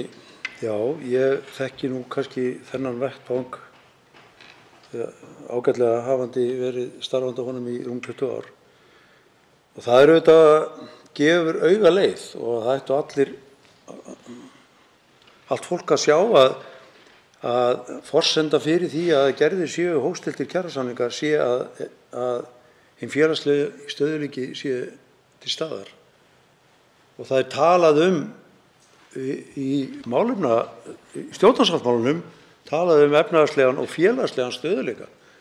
En við erum svo sannarlega ekki að sjá að til staðar sé einhver félagslegu stöðugleiki þegar að verðbólga er á fleygiferð, verðlagsbreytingar eiga sér stað og fólk er í vandamáli með að bara fá húsnæði yfir höfuðið. Þetta er auðvitað bara snúið mál og gerir það að verkum að verkalýðshreyfingin verður auðvitað bara að setja fram kröfur launabreytingar sem eru talsvert umfram áætlaða verðbólgu því annars verður ekki kaupmáttarauki.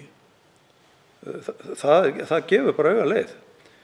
Varðandi síðan bara það er búið að tala hér að það vanti lóðir.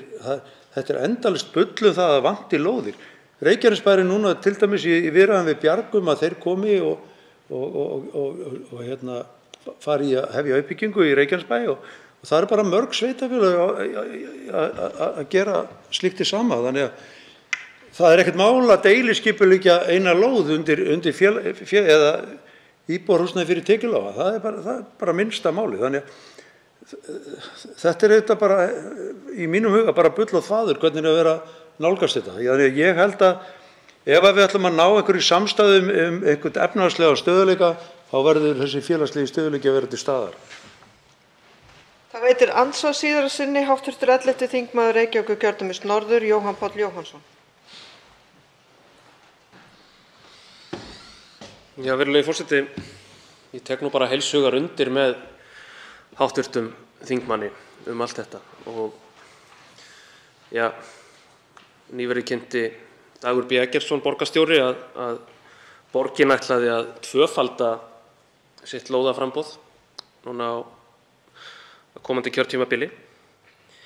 Borgin þar að gera sitt en ríkisstjórnin og ríkissjóður ætla greinilega að draga lappirnar samkvæmt þessari fjármálaáætlun sem við erum að ræða hér í dag og það ofboðslega bagalegt. Og þegar verkalýðshreyfingin mun svara þessari stöðnunar og fjársveltistefnu fjármálaáætlunarinnar með mjög ríflegum launakröfum,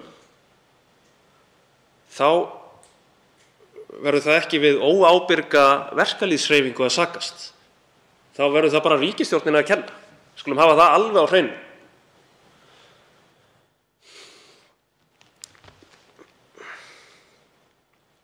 Mig langar að rifja hérna aftur upp ummæli hæstv. Innviðaráðherra.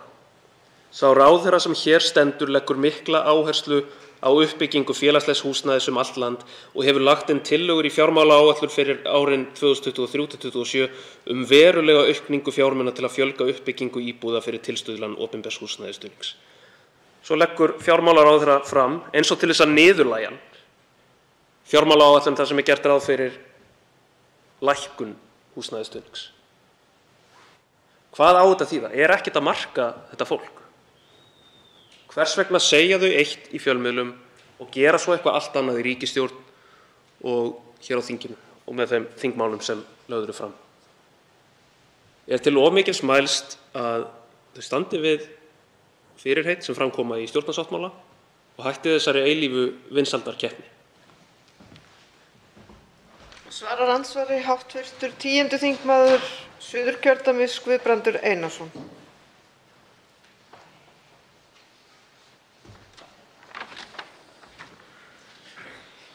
Virðulegur forseti, ég þakka hv. þingmanni fyrir andsvarið. Já, þetta virðist einhvern veginn vera svona. Ég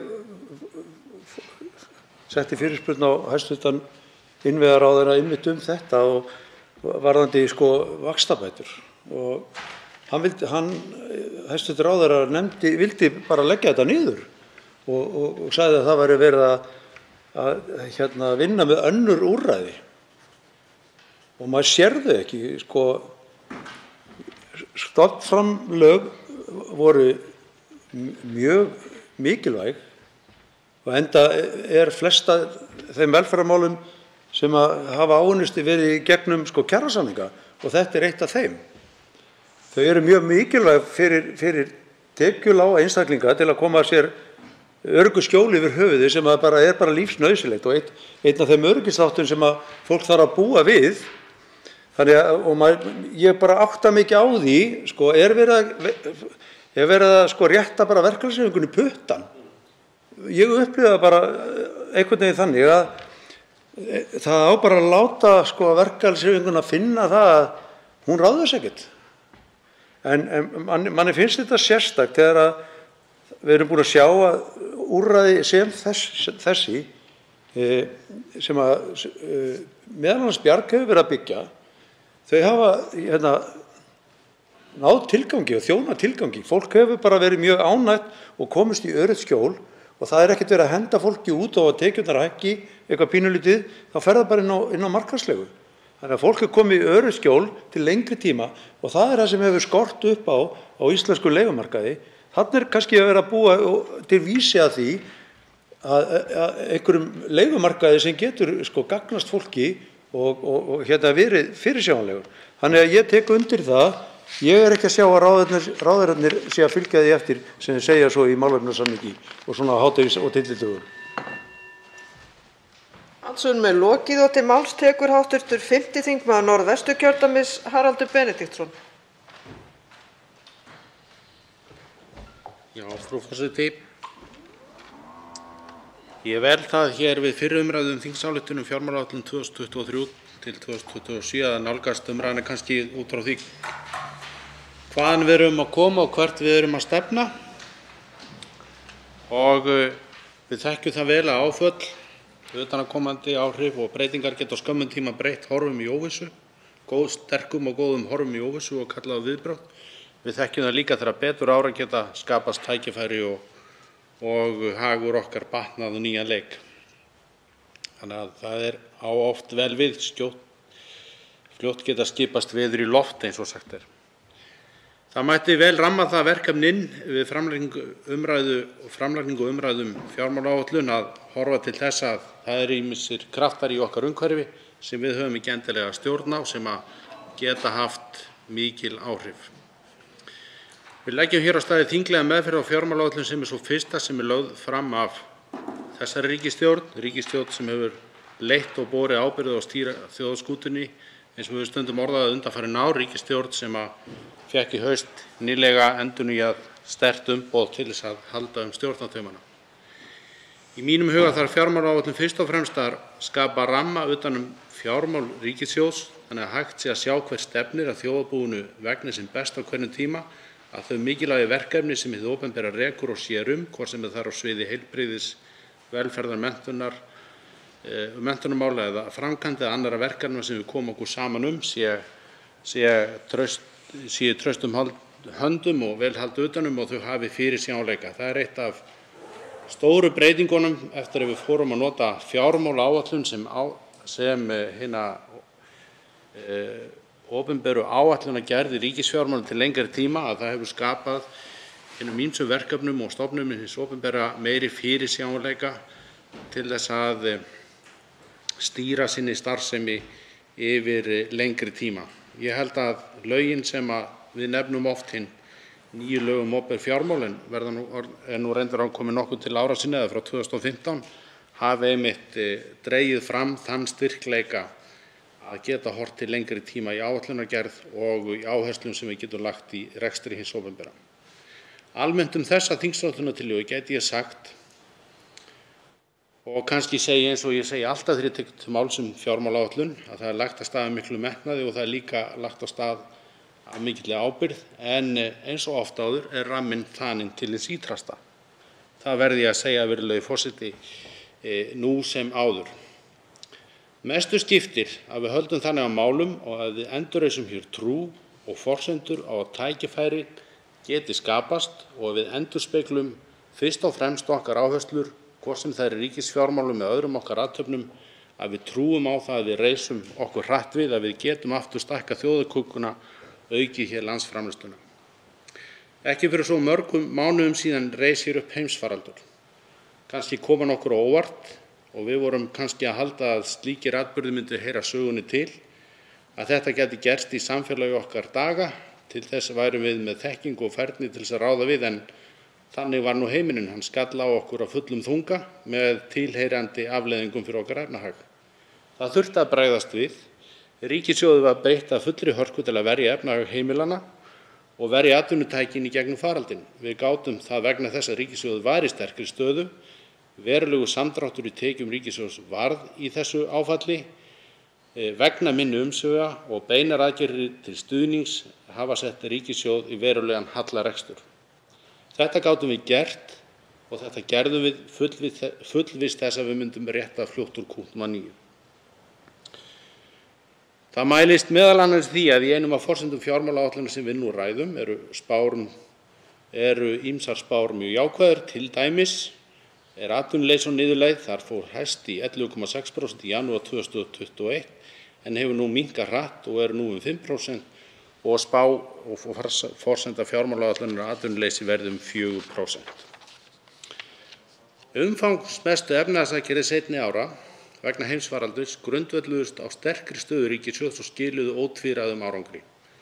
Horfur nú að landsframleiðslan taki hraðar og betur við sig en spár voru við setningu fjárlaga fyrir yfirstandandi ár.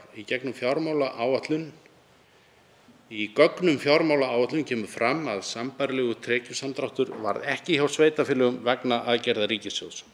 Og hvað sem okkur finnst tekjuskiptingu ríkis og sveitarfélaga sem að við getum öll verið sammála að hverjum tíma þarf að ræða og endurskoða með einhverjum hætti þá minni samdráttur hjá sveitarfélögum heldur en hjá ríki í gegnum þetta áfall.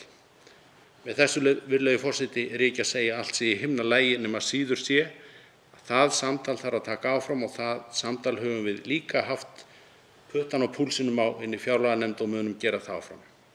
En skuldastaða hins opinbera var ekki fyrirstaða í baráttunni við efnahagslegar afleiðingar heimsfaraldurs. Þar var svigrúm til skuldaaukningar. Samfélagið stóð traustum fótum á grunni ábyrgrar hagstjórnar síðari árin þar á undan. Nú skiptir máli að leggja og treysta grunninn á nýja leik. Markmið stjórnvalda miðast að því að draga jafnt og þétt úr afkomuhalla og stöðva skuldasöfnun árið 2026. Þannig að grunnurinn verður treystur á nýja leik til að takast á við óvænt áföll til framtíðar. Ég vil hér minna á að til dæmis sala á Íslandsbanka gegnir þar miklu hlutverki og ekki því þýðingar minnsta. Með því að losa eigur ríkisins sem minnkuð lánsfjárþörf og sparaðar vaxtagreiðslur til lengri tíma. Þegar hafa verið seldir eignarhlutir fyrir 108 milljarða króna. Minni lánsfjárþörf áætlað að spari milljarða króna í vaxtaútgjöldum sem nýtast þá til þess að styðja við fjárfestingaráform ríkisins, en fjárfestingar ríkisins undirbyggja framtíðarhagvöxt og styðja við sókn til betri lífskjara. Forseti, ég dreg hér fram sérstaklega vegna þess að fjárfestingaráform sem nú eru birt í þessari fjármálaáætlun snúa rannsókna og nýsköpunarmálum þýða að ríflega 25 milljörðum króna verður varið til þessa málaflokks á næstu árum og í áætlunartímanum verður þær hækkað í 30 milljarða árið 2027. Það ástæða til þess að nefna þetta hér því að í mínum huga markmið okkar að fjölga þeim stoðum sem samfélagið okkar byggir á. Þetta þýðir að ég nefndi áðan, virðulegi forseti, að við þyrftum að horfa líka hvaðan við komum. Þetta þýðir til dæmis það að árinu 2020 jafnframt giltu 2,5% landsframleiðslu tekjur sem komu einmitt sem var grundvallað á því átaki sem hafði verið gripið til þess að efla nýsköpun og þróun. Frá því að Hagstofa Íslands hóf að mæla það sérstaklega hefur Ísland færst nú upp í 17. sæti 132 þjóða varða nýsköpunarvirkni og hefur hækkað úr 23. sæti á 4 árum. Útflutningstekjur byggðar á hugvitsgreinum eru nú 10% af útflutningi okkar. Þær hafa tvöfaldast frá árinu 2014 og 50% frá árinu 2018. Í þessari fjármálaáætlun haldið áfram á þeirri braut. Það skiptir máli að við fjölgum stoðum sem ber upp í samfélagið. Það skiptir máli að við hugum að því hvernig við aukum verðmætasköpun og hvernig við ætlum að bæta lífskjör. Að þessu sögðu skiptir líka máli að halda áfram að þróa hina hefðbundnu atvinnuvegi okkar og tryggja nýsköpun og rannsóknir innan hinna gömlu grónu atvinnugreina og fara ekki þá leið að raska starfsumhverfi þeirra og reisa hér á hverjum tíma einhver óvissu hvernig það umhverfi verður til lengri tíma. Ég vona, virðulegi forseti, að við getum borið gæfu til þess að huga að slíkum málum í meðferð þingsins á þeirri fjármálaáætlun sem við hér nú ræðum. Mig langar að lokum, virðulegi forseti, að færa hér í tal í þessari umræðunum fjármálaáætlun þann mál sem ég og nokkrir þingmenn höfum ítrekað tekið hér upp í þingsalnum sem snýr sannarlega að horfum í efnahagsmálum og horfum í okkar þjóðarbúskap sem að þessu sinni eða í mínum huga stórt vandamál til að takast á við sem hækkandi matvælaverð. Við vitum öll áhrif hækkandi matvælaverðs á afkomu heimila og við vitum öll hvernig horfir í þeim efnum ekki bara vegna innrásar Rússa í Úkraínu heldur ekki og síður að sú þróun hafði raunverulega hafist áður og verðlag á heimsmörkuðum verulega hækkað. En í umræðum sem við höldum hér áfram með, seinni hluta umræðum fjármálaáætlun þegar við förum að ræða einstaka málaflokka við viðkomandi ráðherra, langar mig að taka það hér í þessari minni fyrstu ræðu að það samtal þurfum við að taka við hæstv. Matvælaráðherra hvernig við getum búið hnútana þannig að við styrkjum og eflum innlenda matvælaframleiðslu því að innlend matvælaframleiðsla rétt eins og innlend orkuframleiðsla og nýting innlendra orkugjafa hluti af hagvörnum okkar og eflir þjóðarhag okkar og efnahagslíf. Tveir hv. þingmenn hafa óskað eftir því að veita andsvar. Fyrstur til að veita andsvar er hv. 6. þingmaður Reykjavíkurkjördæmis suður, Björn Leví Gunnarsson.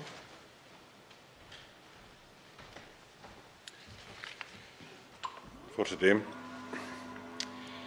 það er alltaf gaman þegar að stjórnarþingmenn segja hvað allt var æðislegt hérna áður, en tölunar segja svona ýmislegt annað líka, sérstaklega verðbólguþróunin sem er alltaf svona stöðuga bölið sem við reynt að forðast og þurfti að fara í ansi miklar aðgerðir í uppsöfnun og gjaldeyrisforða og svo framvegis til þess að reyna að ná einhverjum hömlum þar á, tók svo sem ágætlega. En svo komu aðgerðir ríkisstjórnarinnar á húsnæðismarkaðinum þar sem að dælt var í eftirspurn hjálpa fólki að kaupa, þrátt fyrir það að það vantaði húsnæði á húsnæðismarkaðinn. Þetta vissu allir, bentu allir á og afleiðingarnar eru rosalega augljósar. Hækkandi verð. Þegar að fleiri fara að kaupa á markaði þar sem er skortur, þá mun verðið hækka. Það skilar sér út í verðbólgu eins og kemur í ljós að er stærsti liðurinn einmitt í verðbólgunni núna, það er húsnæðiskostnaður. Það þýðir líka að fólk sem að koma inn á húsnæðismarkaðinn þarf að taka hærri lán. Og jú, vissulega er þetta aukin eignamyndun fyrir þá sem þegar voru á húsnæðismarkaðinum. Kemur út sem hagvöxtur og eitthvað svona skemmtilegt og rosalega frábært fyrir bókhaldið. En það leggst ofan á þau lán sem að fyrir voru, sem voru vissulega á lægri forsendum heldur en fyrir hækkun á húsnæðisverði. Mjög heppileg skipting þar, aukið eignamyndun þar, en á einhverju leyti hærri greiðslur af þeim lægri lánum sem að þau voru að taka. Framtíðin er hins vegar ennþá vandamál. Það er ennþá skortur á húsnæðismarkaðnum og það er ekkert í þessari fjármálaáætlun sem að málar nokkurs konar mynd það hvernig það mál eigi að vera leyst til framtíðar. Og maður heyrir það af einhvern veginn stjórnarliðum að það sé bara aðilar vinnumarkaðarins og sveitarfélög að redda því. Þannig að mig langar til að spyrja hv. þingmann, er það stefna stjórnvalda að aðrir leysi þennan vanda? Svarar andsvari hv. 5. þingmaður Norðvesturkjördæmis, Haraldur Benediktsson. Virðulegur forseti, ég þakka hv. þingmanni fyrir hans andsvar og beint svar við spurningu hans er nei, það er ekki bara aðilar vinnumarkaðarins að leysa þann vanda. Sá vandi verður ekkert leystur á einu borði, hann hlýtur að vera leystur í samstarfi. Ég get tekið undir mjög margt af því sem hv. þingmaður fór hér yfir húsnæðismálin. Og ég ætla hins vegar líka að benda á að samkvæmt líka öllum rannsóknum, hagtölum, þá hefur líka staða heimila styrkst og hann bendir réttilega á að eignastaða heimila hefði batnað. Við höfum ítrekað fundað þennan þátt sem marga aðra í okkar efnahagsforsendum og okkar sýn á efnahagsmál og kannski má segja, ef ég leyfi mér virðulegi forseti að draga saman í kannski einfalda mynd, höfum við kannski vanmetið fyrst og fremst eftirspurnarhliðina. Það er að segja að það voru mun fleiri sem heldur en þær spár sem gerðu voru húsnæðismarkaðinn sem komu inn á íbúðamarkaðinn heldur en áætlanir gera ráð fyrir og það höfum við séð og það, ef ég leyfi mér að vitna bara í gögn til dæmis og umræðu við Húsnæðismálastofnun sem HMS sem kom til fjárlaganefndar einmitt í þá veru. Það hafa líka önnur jákvæð merki orðið á húsnæðismarkaði. Það er til dæmis núna komin húsnæðismarkaður víða landsbyggðina sem verður til þess að verðmæti húseigna er farið að forsvara það að fólk ræðst í byggingar. Þetta verður eitt af þeim málum sem þarf að glíma við áfram. Ég ætla bara ekkert að segja annað. Ég ætla heldur ekkert að segja annað að þetta sé bara hlutverk einhvers. Þetta er hlutverk margra aðila, hvort sem það eru sveitarfélög, hið opinbera, launþegahreyfingin, atvinnurekendur og síðan iðnaðurinn sjálfur að takast á við. Þá veitir andsvar síðar sinni hv. 6. þingmaður Reykjavíkurkjördæmis suður, Björn Leví Gunnarsson. Forseti, ef þetta er hlutverk margra og þar á meðal stjórnvalda, þá skil ég ekki af hverju það er engin stefna lögð á borðið frá stjórnvaldum. Og svona ætlum við að leggja okkar af mörkum til þess að leysa þetta vandamál. Því að vandinn hérna dálítið heimatilbúinn. Það að fara í því að blása út eignamarkaðinn eins og hann leggur sig, hjálpar í rauninni fólki sem að á húsnæði í raun og veru ekkert. Ef það ætlar að skipta húsnæði þá það að selja húsnæði fyrir annað húsnæði sem dýrara. Jú, vissulega hækkaði þeirra, þannig að þau eiga ennþá efni á þeim skiptum. Þetta eru húsnæðiskrónur fyrir húsnæðiskrónur. Hvort sem að þær eru hærri í krónugildi, svona mjólkurkrónugildi núna heldur en voru fyrir 2 árum síðan. Fólk þarf að hafa þak yfir höfuðið þegar allt kemur til alls. Þannig að staða heimilanna í rauninni ekkert nema bara svona hagstjórnarlegt bókhald þegar allt kemur til alls. Og niðurstaðan fyrir alla aukin verðbólga. Og þá vandinn fyrir þá sem að núna þurfa að komast inn á markaðinn þeim mun meiri, þröskuldurinn orðinn þeim mun hærri. Hitt sem ég langaði til að spyrja hv. þingmannum hvað finnst hv. þingmanni að hafa tapað 30 milljörðum í frumútboði Íslandsbanka. Þetta eru 30 milljarðar sem að ríkið varð þarna af og hefði getað nýtt til allavega skuldalækkunar, ef ekki ýmissa annarra verkefna. Því að það alveg hreinar og klárar línur það að væntingar, almennar væntingar til frumútboða að verð hækki svona 5%, kannski 10% í mesta lagi, en 5%. Raunin varð 60% hækkun sem segir ekkert annað en það var gríðarlegt vanmat sem hlýtur að skrifa sem stjórnvöld af því að það var varað við því. Svarar andsvari síðara sinni hv. 5. þingmaður Norðvesturkjördæmis, Haraldur Benediktsson. Virðulegi forseti, það eru sjálfsögðu fleiri þættir sem við megum ekki gleyma í þessari jöfnum húsnæðisverð. Hækkun laun, aukinn kaupmáttur, meiri kaupgeta eða vilji til að leggja fram hina nýju mynt sem hv. þingmaður dró hér upp í húsnæðiskrónurnar. Við skulum ekkert útiloka þessa þætti líka, framboð lánsfé, fáir fjárfestingarkostir sem buðust hér til skemmri tíma eða á þeim markaði fyrir fjárfesta sem fóru þá líka inn á íbúðamarkaðinn. Við skulum ekki gleyma þeim áhrifum heldur. Við erum þar stödd í umræðum fjármálaáætlun næstu ára. Virðulegi forseti, að stefnumörkun húsnæðismálum og þetta verkefni sem við höfum að ræða hérna, hvernig við ætlum að laga þessa stöðu, getum við tekið þá upp við fagráðherra þess málaflokks og spurt hann hér þegar fram líður í þessa umræðu. Hvað finnst hv. þingmanni kom í seinni spurningu hv. þingmanns Björns Levís Gunnarssonar hér að hafa tapað 30 milljörðum af fyrstu sölu Íslandsbanka? Ég ætla að leyfa mér, virðulegur forseti, einfaldlega að segja á því verði sem að bankinn var boðinn á því í fyrra útboði, 79 krónum, var það talið af þeim sem báru ábyrgð á því eða voru ráðgjafar stjórnvalda í því að þetta væri það verð sem væri mögulegt að fá fyrir hlutina. Það var síðan mikil eftirspurn. Við getum alveg verið sammála það, ég og hv. þingmaður, við skutum kannski of langt, en það eru líka miklar væntingar sem eru líka að drífa áfram hækkun hlutabréfa, þannig að við getum ekki sagt að þetta séu glataðir peningar ríkissjóðs, en ef við værum alltaf að hugsa svona þá gætum við aldrei þorað að selja nokkuð skaðbæran hlut. Hvað getum við þá sagt einhvern sem seldi bílinn sinn, sem allt yfir orðinn verðmætur í dag? En það útúrsnúningur að nefna það með þessum hætti.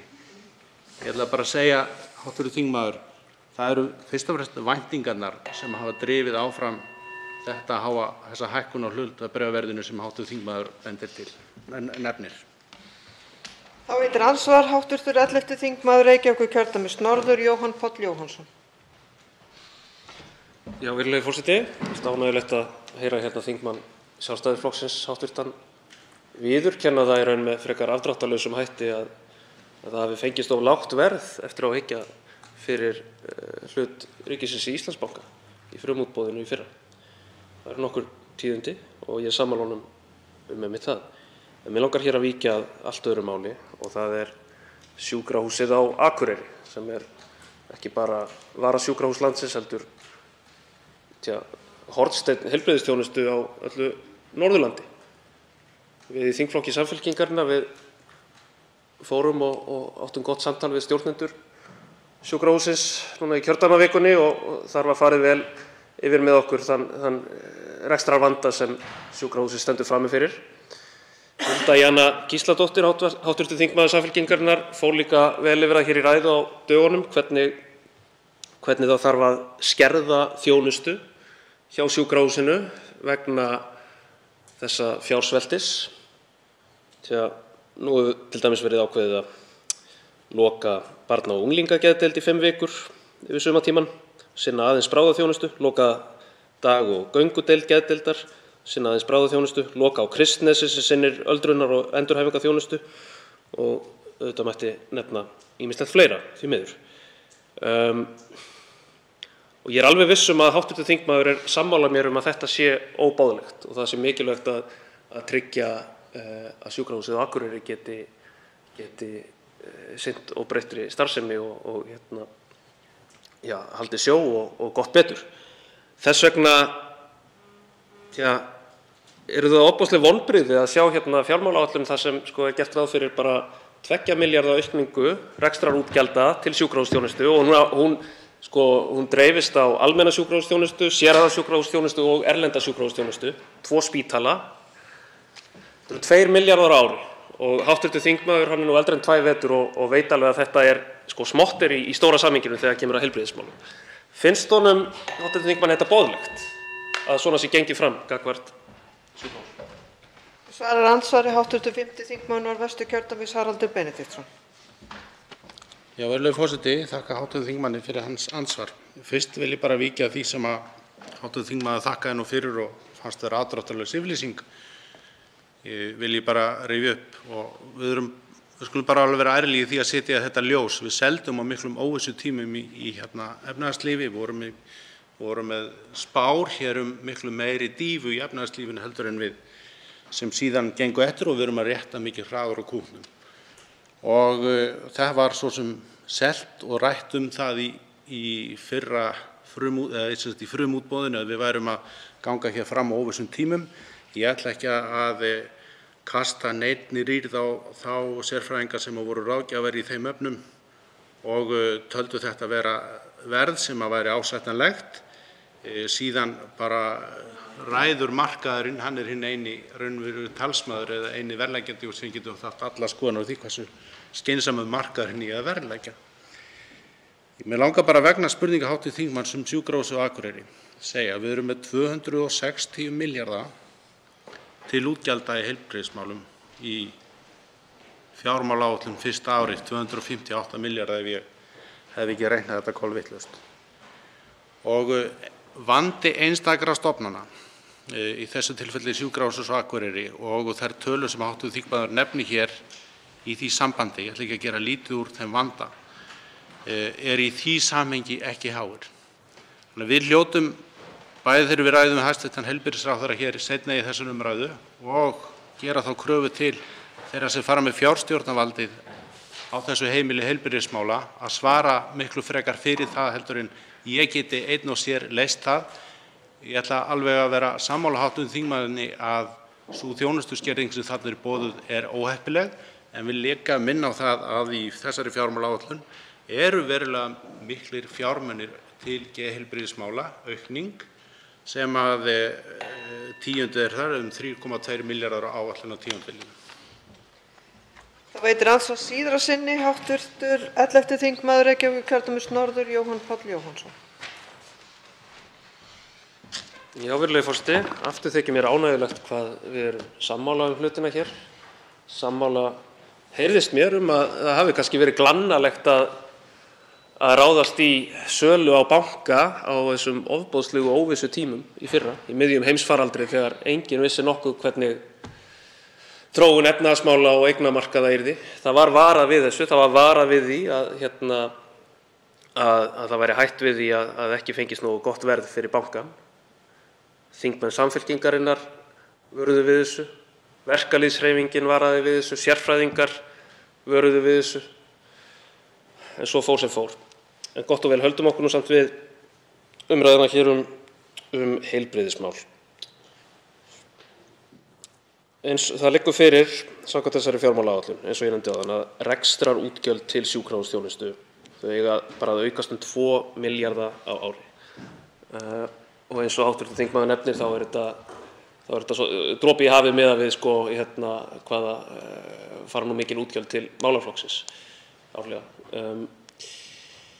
Og undir sjúkrahúsþjónustu í fjármálaáætlun heyrir almenn sjúkrahúsþjónusta, sérhæfð sjúkrahúsþjónusta og erlend sjúkrahúsþjónusta. Og undir þessu eru 2 spítalar. 2 milljarðar, ég meina, þetta þýðir þá að ef við myndum til dæmis auka útgjöld til sjúkrahússins á Akureyri 1 milljarð, þá stendur bara einn eftir fyrir bæði Landspítalann og alla hina sjúkrahúsþjónustuna. Þetta eru ofboðslega lítið til skiptanna, þannig að þá hlýtur maður að spyrja sig á að einhvern veginn draga á að sækja peningarna eitthvað annað. Hvernig á að gera þetta? Hvernig á bæði að gera þetta og svo til dæmis styðja áfram við að draga úr kostnaðarhlutdeild sjúklinga? Þetta eru, eins og ég hef farið yfir hér fyrr í dag, þá er gríðarlegt útgjaldaaðhald sem er verið að boða í þessari fjármálaáætlun. Hefur hv. þingmaður einhverjar áhyggjur af þessari svona aðhaldssömu stefnu sem þarna birtist í rammaáætlun? Svarar andsvari síðara sinni hv. 5. þingmaður Norðvesturkjördæmis, Haraldur Benediktsson. Já, virðulegur forseti, ég ætla svo sem ekkert að fara í langar ræður sölu Íslandsbanka, en ég bara horfi á þetta með þessum hætti, svara þessu með þessum hætti sem ég nefni hér. Hv. þingmaður nefndi að þingmenn Samfylkingar hefðu varað við þessu og fleiri. Ég held nú reyndar að ég er bara ekki til viss hver sé vilji yfir höfuð þingmanna yfir höfuð að selja Íslandsbanka. Ég velti því nú reyndar oft fyrir mig. Ég held að þeir myndu nú bara aldrei þora út fyrir hússins vegg, og af því að það var alltaf einhver óvissu tímar. En þetta var gert, þetta er þróunin, við skulum ekki deila hana.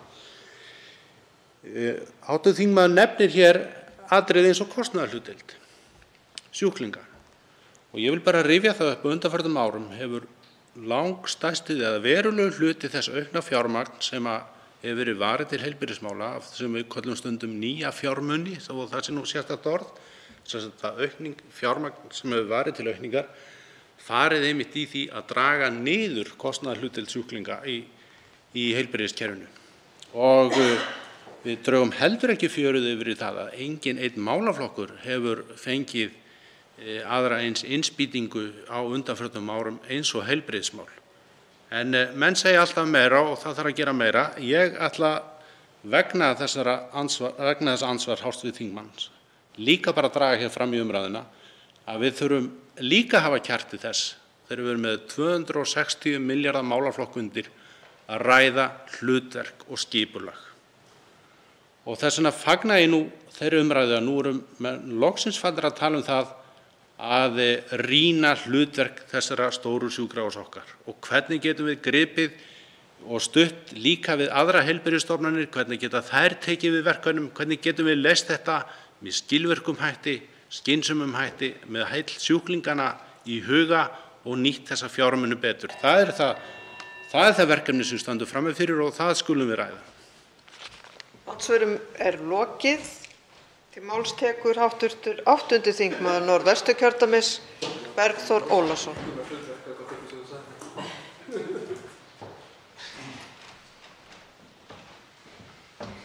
Frú forseti, mér langaði hér við þessa fyrir umræðu þingsályktun fjármálaáætlun 2023–2027 að koma hér inn á nokkur atriði sem ég tel að væri skynsamlegt að horfa að einhverju marki til við meðferð nefndarinnar fram til annarrar umræðu. Í fyrsta lagi langar mig að nefna hér samgöngumálin. Við heyrum stöðugt af því að það hafi aldrei verið gert meira. Við höfum séð fram á þannig framkvæmdatíma hér undanfarin misseri að þjóðin hafi aldrei litið annað eins framkvæmda átak augum. Í gær barst mér svar við fyrirspurn sem ég lagði fyrst fram fyrir rétt 300 dögum síðan til hæstvirts innviðaráðherra og ítrekaði síðan þegar þing kom saman í haust. Þar sem var raunverulega skoðað frá árinu 1999 í ákveðnu samhengi og frá 2003 í öðru með hvaða hætti nýfjárfestingar í vegakerfinu hefðu raunverulega þróast. Og þar kemur fram allt önnur mynd heldur en hefur verið haldið fram hér í þingsölum það sem af er þessu þingi og allt síðasta kjörtímabil. Og það passar við þann tón sem berst frá greiningaraðilum, hvort sem það eru bankar, greiningardeildir banka eða aðrir hagaðilar, að ný fjárfesting, opinber fjárfesting, ekki að skila sér til enda eins og upp lagt með í áætlunum. Og þegar þessi tala, þessar gögn liggja fyrir frá því í gær, varðandi samgöngufjárfestingarnar, þá held ég að það væri hollt að skoða með hvaða hætti þessir þættir koma fram hvað aðrar fjárfestingar varðar, hvort sem það eru fjárfestingar í hjúkrunarheimilum eða öðrum þeim innviðum sem ræðir hverju sinni. Síðan sjáum við núna í fjármálaáætlun sem liggur fyrir, ef við skoðum nýfjárfestingartölurnar til ársins 2027, þá eru þær áætlaðar á árinu 2023 sem næsta ári 32 milljarðar, 28 árið þar á eftir, 26, 26 og 25. Semst innan áætlunartímans frá árinu 2023 til 2027 þá eru áætluð framlög í fjárfestingu hvað varðar samgöngu- og fjarskiptamál, þá lækka þau 22% úr 31 milljarði 970 milljónum í 25 milljarða 143 milljónir. Semst úr 32 milljörðum niður í 25 innan áætlunartímabilsins. Og þetta finnst mann ekki passa við þá mynd sem reynt að draga upp hvað nýfjárfestingar varðar og fjárfestingar opinberar varðar. En aftur á móti passar þetta við þá mynd sem dregin upp hjá þeim aðilum sem að greina þessar rauntölur daginn út og daginn inn. Nú sömuleiðis held ég að sé ástæða til þess að í nefndarvinnunni verði litið til með fjármálum sveitarfélaga og þá horfi ég sérstaklega á jöfnunarsjóðinn í þeim efnum. Þar þarf fyrst og fremst að líta til tveggja þátta. Í fyrsta lagi þessara svokölluðu sameiningastyrkja sem sveitarfélög eru að horfa til og hefur svo sem vissulega verið flaggað þeirri gulrót landið kring og það má vera ágætt. En þeirri gulrót hefur verið flaggað víða, að minnsta kosti á þeim forsendum, að þar séu nýir peningar að koma inn, þegar staðreyndin er sú að það er verið að taka þessa sameiningastyrki innan úr þegar skilgreindum tekjupóstum jöfnunarsjóðs. Þannig að það er þá minna til annarra þátta. Og áhrifin af þessu held ég að sé nauðsynlegt fyrir fjárlaganefnd að greina á milli umræðna. Jafnframt held ég að vera skynsamlegt að hæstvirt fjárlaganefnd skoðaði hvort að einhver þau sveitarfélög eru líkleg til að lenda undir verndarvæng eftirlitsnefndar fjármál sveitarfélaganna. Og ég þá sérstaklega að horfa til þess sem að ég mun vonandi fá tækifæri til að spyrja hæstvirtan innviðaráðherra út í hér síðar í dag þegar hann mætir hér til umræðunnar, með hvaða hætti ESA hafi verið svarað varðandi fyrirkomulag uppgjörs Reykjavíkurborgar í tengslum við uppgjör félagsbústaða, þar sem 70 milljarðar geta fallið öfugum hryggjar, ef svo má segja, hvað uppgjör samstæðureiknings Reykjavíkurborgar varðar. Nú sömuleiðis þá að því að sé hæstvirtur fjármálaráðherra hér í salnum, það kom hér upp umræða í tengslum við þjóðarleikvanga og að þeim væri hvergi staður fundinn í fjármálaáætluninni til næstu 5 ára. Þá var því haldið fram að það væri horft til þess að nota uppsafnað fjárfestingarsvigrúm til að standa undir þeirri uppbyggingu þegar þar að kemur. Og ég vil spyrja, þó að það sé ekki ljóst hvort að ég fái svar hér, hvort að þarna sé verið að horfa til þess að nota varasjóðina til þessara þátta, sem sagt, er það fjárfestingarsvigrúmið sem rætt eða er þetta svokallað fjárfestingarsvigrúm gerð grein fyrir því annars staðar í áætluninni en mér hafi bara yfirsést það hvar þetta uppsafnaða fjárfestingarsvigrúm, hvar það að finna innan fjármálaáætlunar eins og hún liggur fyrir? Og þetta eru svona þeir þættir sem ég myndi gjarnan vilja beina til hæstvirtrar fjárlaganefndar að skoða milli umræðna. En síðan aðeins hvað varðar stóru myndina, þá eru þetta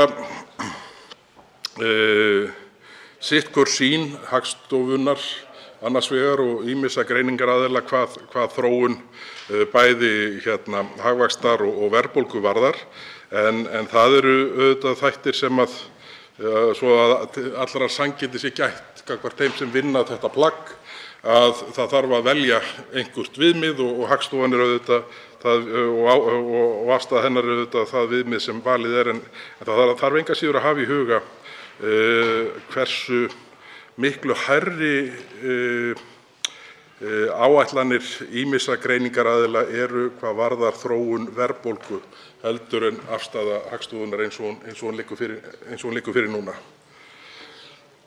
En þetta nú svona það sem ég vildi sagt hafa við þessa fyrstu umræðu sem talsmaður Miðflokksins, að það verði sérstaklega skoðuð þessi 3 atriði sem ég nefni í hvað varðar samgöngumálin í fyrsta lagi, hvort það sé raunin að við séum að horfa á 22% samdrátt í nýfjárfestingum eins og stendur hér í plagginu á blaðsíðu 264, þar sem útgjaldaramminn rammaður inn.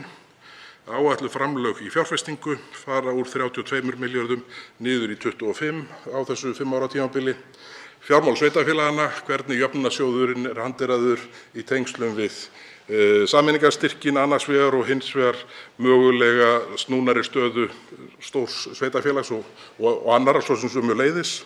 Og síðan með hvað hætti þetta uppsafnaða fjárfestingarsvigrúm, hvar því staður fundinn í áætluninni og hvort þar sé þá að ræða nýtingu á varasjóðunum eða hvar því fyrir komið. Ég læt þetta duga í bili. Það veitir andsvar hæstv. Fjármála- og efnahagsráðherra Bjarni Benediktsson. Virðulegi forseti, ég vil gjarnan bregðast stuttlega við þessu varðandi fjárfestingar ríkissjóðs. En hér sem sagt í blaðsíðu 89 áfram í útprentaða eintækinu þá erum við með rammagrein 7 sem að fjallar fjárfestingastigið og þar erum við með það sem einn lið sem önnur ótilgreind fjárfesting og svo aðeins komið inn á það hér á blaðsíðu 90 hvernig önnur ótilgreind fjárfesting felur meðal annars í sér fjárfestingasvigrúm á síðari hluta áætlunartímabilsins. Ef ég má lesa hér með leyfi forseta, þá fellur einnig undir þennan lið tiltekið fjárfestingasvigrúm sem innbyggt í forsendur áætlunarinnar til að viðhalda fjárfestingastigi ríkisins og vega á móti lækkun á framlögum til fjárfestinga þegar stærri verkefnum lýkur. Og þannig að það þarf eiginlega að lesa þetta saman þegar maður horfir á til dæmis niðurbrotiðin á samgöngufjárfestingar og aðra slíka liði og spyrja sig hvert heildarsvigrúmið sem frátekið í áætluninni fyrir fjárfestingar.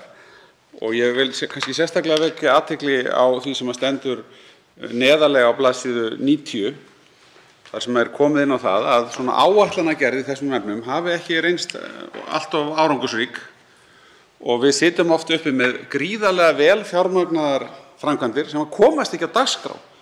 Þingið vill gjarnan eins og hér verið að ræða viðhalda ákveðnu fjárfestingarstigi og hefur talið sig vera með rétta forgangsröðun hvað á að gera. Við höfum til dæmis verið að forgangsraða mikið í Landspítalann. Svo eigum við þar uppi núna síðustu árum á 10 milljarða fjárfestingar sem eru full fjármagnaðar hér af þinginu og þarna má spyrja sig hvort við þurfum ekki að vera með sveigjanlegra fyrirkomulag sem gæti opnað fyrir það. Við myndum þá geta breytt forgangsröðuninni til þess að viðhalda fjárfestingastiginu. Svarar andsvari hv. 8. þingmaður Norðvesturkjördæmis Bergþór Ólason. Frú forseti, ég þakka hæstv. Fjármálaráðherra fyrir og ágætar útskýringar og þetta mikið rétt að þarna þessu komið fyrir, útskýringum á þessu. Og ég er sammála hæstv. Ráðherra að það þarf með einhverjum hætti að auka svigrúmið til þess að það sé hægt að bregðast við breytingum. Og ég hef nú stundum sagt það í gríni að þegar ég starfaði í samgönguráðuneytinu 2006 þá var Teigsskógur bara rétt það bil að komast af stað. Og við í raunheimum erum að komast af stað núna, 2021-22. Þannig að verklega framkvæmdir eru bara þessu marki brenndar að tímalínan getur verið ótrygg. En mér kannski nýti tækifærið og spyr hæstv. Ráðherra hvort að hann telji að lög um opinber fjármál bjóði upp á svigrúm til þessa sveigjanleika eins og þau liggja fyrir. Núna erum við til dæmis með samgönguáætlun, framkvæmdaáætlun til 5 ára og langtímaáætlun til 15 ára. Þannig að maður skyldi ætla að það lægi nokkuð vel fyrir og við höfum aldeilis rætt það hér í þessum sal með hvaða hætti framkvæmdaröðin ætti að vera, bæði innan 5 ára áætlunarinnar og 15 ára. Þannig að hvað er það sem þarf að líta til með í lögum um opinber fjármál til að við getum stillt þessar sveiflur betur af hvað varðar það að verkefni sem við bara hreinlega komumst ekki áfram með vegna skipulagsmála eða það sem það kann að vera. Því að þetta búið að vera viðvarandi svo lengi, þetta ástand, að það í rauninni ég hreinlega trúi því ekki að við værum enn í þessari stöðu með alla þessa óvissu innbyggða í eins og hér teiknað upp hvað önnur ótilgreinda fjárfestingu varðar sem endar í 23,4 milljörðum árið 2027 sem bara fjórðungur af heildarfjárfestingunni þá tæplega, milli fimmtungur og fjórðungur. Og hvað er það hæstv. Ráðherra sem við þurfum helst að líta til í lögum um opinber fjármál til að laga þetta og má vænta þess að tillögur slíkt komi fram og jafnvel einhvers slags heildargreiningu og mat og endurskoðun á lagabálkinum. Það veitir andsvar síðara sinni hæstv. Fjármála- og efnahagsráðherra Bjarni Benediktsson. Virðulegi forseti, það er hér í þessum kafla önnur ótilgreind fjárfesting vikið að því að það stendur yfir heildarendurskoðun á þeim reglum sem þetta fjalla og við skulum kannski klára þá vinnu áður en að ég geti svarað því ákveðið hvort að það kallaði einhverja breytingu á lögunum um opinber fjármál en það er líka í áætlanagerðinni sem við þurfum að innbyggja meiri sveigjanleika. Og mér finnst bara mjög mikilvægt að við reynum að vera heiðarleg þegar við erum að horfa yfir svona farinn veg og spyrja okkur hvað var það sem brást þegar við ætluðum að koma út þessu fjármagni. Hér var vísað til þess hvernig hefði gengið með Teigsskó. Ég er að hugsa líka mál sem eru svona nær í tíma. Við höfum verið með mikla áherslu á að fjármagna byggingu hjúkrunarheimila til dæmis. Það hefur gengið hægar heldur en til stóð. Það hefur ekki staðið á þinginu og fjármagni. Og það var hægt að nefna fleiri dæmi. Við farum lengra aftur í tímann. Þá var gaman að rifja hér upp sveitarstjórnarkosningar þar sem mest var rætt Sundabraut sem er enn í langri framtíð einhvers staðar, þó ekki kannski mjög langri framtíð. Og þjóðarleikvangarnir, þeir eru í mínum huga verkefni sem við gætum ákveðið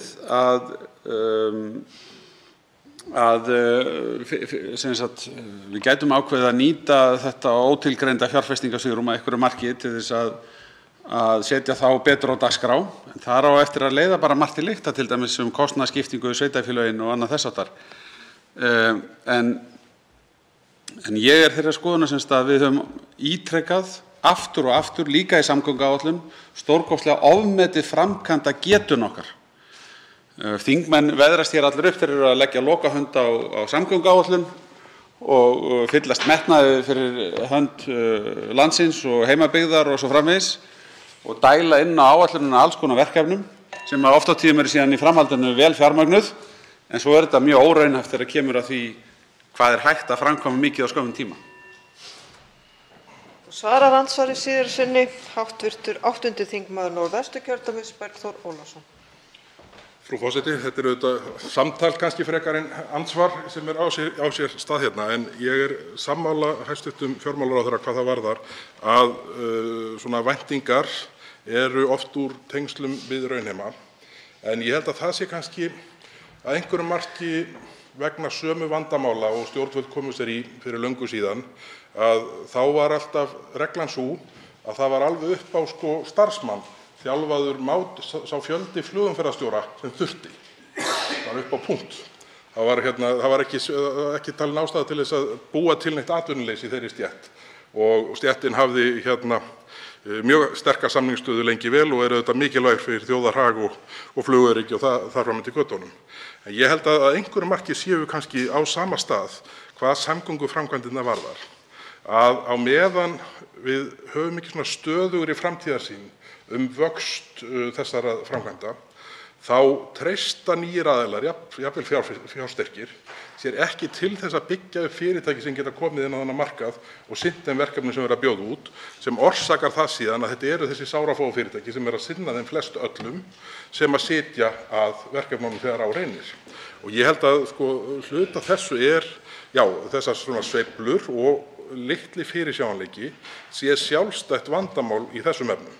Hvað það varðar að við náum að byggja hér upp verktakamarkað þar sem að þeim burðugum aðilum sem eru bærir til að vinna umfangsmikil verkefni, þeim fjölgi jafnt og þétt. Ég man ekki eftir neinu nýju verktakafyrirtæki sem hefur formast síðan mörg hver voru endurreist í kjölfar bankahrunsins. Og það er eitthvað sem við ættum að huga að, held ég, og það mun skila ríkissjóði og Vegagerðinni og öðrum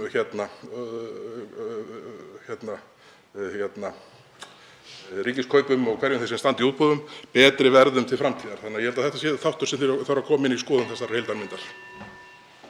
Þá veitir andsvar hv. 11. þingmaður Reykjavíkurkjördæmis norður, Jóhann Páll Jóhannsson. Frú forseti, ég vil þakka hv. þingmanni fyrir ágæta ræðu og eins er fróðlegt að heyra hér skýringar hæstv. ráðherra. Auðvitað er það þannig þegar Alþingi samþykkir fjárheimildir fyrir framkvæmdum og fjárfestingum að það hlýtur að vera framkvæmdavaldið sem ber þá ábyrgð á því að koma peningunum í vinnu og þar fer ráðherra með ákveðið með yfirstjórnunar- og eftirlitsskyldur og þarf þá að bregðast við jafnvel með tillögum að lagabreytingum ef það tekst ekki. En þetta er bara mikilvæg umræða held ég sem á sér stað hér. Og ég heyri að hæstv. ráðherra er meðvitaður mikilvægi þessa. Hér talaði hv. þingmaður meðal annars þann samdrátt sem er boðaður í útgjöldum til samgöngumála á áætlunartíma þessarar fjármálaáætlunar. Og þetta er ekki eina dæmið að málefnasvið sem heyrir undir Framsóknarflokkinn í þessu ríkisstjórnarsamstarfi fái svona útreið. Mig langar að vitna hérna í orð sem innviðaráðherra og formaður flokksins lét falla í síðasta mánuði. Hann sagði: Sá ráðherra sem hér stendur leggur mikla áherslu á uppbyggingu félagslegs húsnæðis allt land og hefur lagt inn tillögur í fjármálaáætlun fyrir árin 2023–2027 verulega aukningu fjármuna til að fjölga uppbyggingu íbúða fyrir tilstuðlan opinbers húsnæðisstuðnings. Svo kemur hérna fram fjármálaáætlun þar sem í raun gert ráð fyrir að lækka framlög til húsnæðis og skipulagsmála. Og mér langar kannski að spyrja hv. þingmann Bergþór Ólason sem alla jafna svolítið næmur á þessa pólitísku kemistríu. Hvað segir þetta okkur valdajafnvægið í þessu ríkisstjórnarsamstarfi? Er hæstv. fjármálaráðherra að leika sér að því að niðurlægja hæstv. innviðaráðherra? Eða hvers vegna segir einn ráðherra eitt og hinn eitthvað allt annað? Svarar andsvari hv. 8. þingmaður Norðvesturkjördæmis Bergþór Ólason. Frú forseti, ég þakka hv. þingmanni andsvarið og einhvern tímann allt fyrst að vera kallaður næmur. Ég tek því mjög vel og þakka fyrir og bera þessi skilaboð til kólna minnar.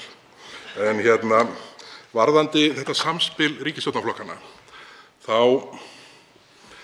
þá held ég að nú er ég auðvitað á grundvelli næmni minnar í þessum efnum, eins og hv. þingmaður kom inn á, þá reyni ég að greina þetta og ég held að þetta sé nú að einhverju marki hljóti þetta skýrast af því að forysta Framsóknarflokksins held ég hafi gengið mjög hratt, eða hratt gleðina til, hvað það varðar að meta styrk sinn í kjölfar nýafliðinna kosninga, kannski meiri heldur en innistæða var fyrir.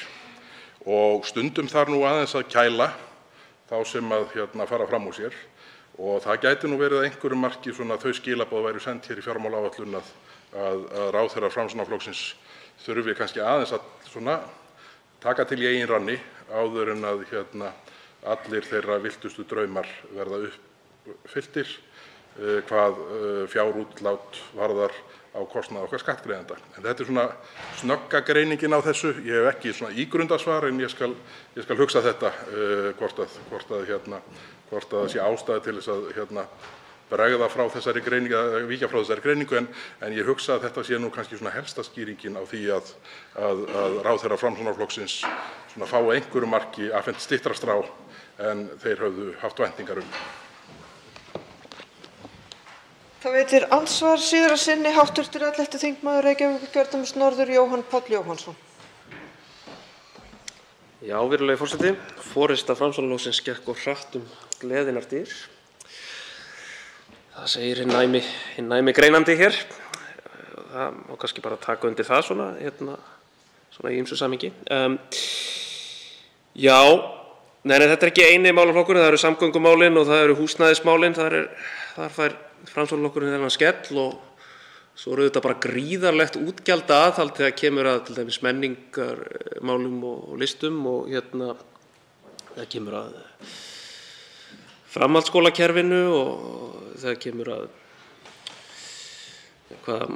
heilbrigðismálum náttúrulega. Ég meina, við vorum að tala hérna áðan það er gert ráð fyrir 2 milljarða aukningu á ári í rekstrarútgjöld til sjúkrahúsþjónustu, sem er í stóra samhenginu ekki upp í nös á ketti. Þetta eru að mörgu leyti mjög aðhaldssöm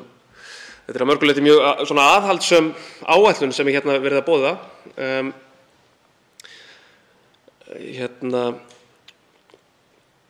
Svo ég kannski vil nú bara gefa hv. þingmanni aftur tækifæri til að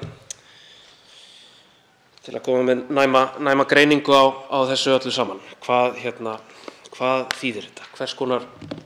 Hvað segir þessi fjármálaáætlun okkur Framsóknarflokkinn og það sem sá flokkur er að fá út úr þessu ríkisstjórnarsamstarfi? Sigurvegari síðustu kosninga. Hvers vegna standa þau í þessu? Það svarar andsvari síðar að sinni hv. 8. þingmaður Norðvesturkjördæmis, Bergþór Ólason. Frú forseti, ég þakka hv. þingmanni andsvarið. Ég verð að viðurkenna að ég hafði nú ekki tengt punktana með nægjanlega augljósum hætti hvað þetta varðar, en þetta er áhugavert að sjá hversu illa, ef svo má segja, ef markmið ráðherranna er vöxtur útgjalda eigin ráðuneytis, þá eru Framsóknarráðherrarnir að fara, sýnist mér fljótt á litið, heldur illa út úr þessu. En það er ekki ljóst hvert markmiðið er, enda held ég að ríkisstjórnin flesta daga viti ekki hvert markmiðið er í nokkru máli. En þetta er nú, ég er nú að reyna að líta í gegnum þessar tölur á meðan ég svara hv. þingmanni. En það sem snýr að heilbrigðismálunum, ef horft er til bara talnanna eins og það liggja fyrir og óbreytts kerfis, þá blasir við að við munum aftur sjá myndir af sjúkrarúmum í bílageymslunni ef fram heldur sem horfir. En skilaboðin sem ég held að hljóti að felast í þessari fjármálaáætlun hvað varðar skilaboð til heilbrigðisráðherra eru að honum sé nú uppálagt að fara í meiri háttar uppstokkun á því hvernig kerfið er rekið. Ég held að það sé það eina sem er hægt að lesa út úr þessu. Og það hefur nú fyrrverandi landlæknir sagði það nú vona ég hafi rétt eftir, en svona efnislega, að það væri hægt að setja endalaust af peningum í heilbrigðiskerfið, en það myndi aldrei duga ef kerfið yrði ekki lagað. Þannig að ég held að ég ætla að leyfa mér að greina þessi skilaboð fjármálaáætlunar með þeim hætti að hæstv. Heilbrigðisráðherra sé uppálagt að fara í meiri háttar uppstokkun sem að ég er ekki alveg sannfærður að að hæstv. Heilbrigðisráðherra viti hver eigi að vera, en skilaboðin munu örugglega berast á einhverjum tímapunkti. Nú verður gert hlé á þessum fundi til klukkan 19. Fundi er frestað.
Fram haldið á Alþingi. Umræða fjármálaáætlun heldur nú áfram og til máls tekur hæstv. Forsætisráðherra Katrín Jakobsdóttir.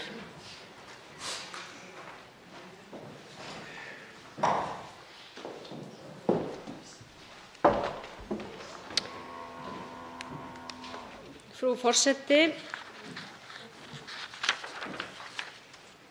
Já, við ræðum hér fjármálaáætlun sem byggir á þeirri fjármálastefnu sem lögð var fyrir þingið og samþykkt í lok síðasta árs. Ég ætla ekki að nota þessi upphafsorð til að fara sérstaklega yfir málaflokka míns ráðuneytis en er að sjálfsögðu til svara þá ef þingmenn hv. óska þess, heldur vil ég frekar ræða stóru myndina.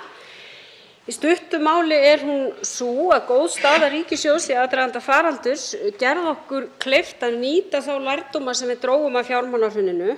Það er að segja, ríkissjóði var beitt markvisst til að milda efnahagsleg áhrif faraldursins á heimili og fyrirtæki og draga úr samdrætti í hagkerfinu.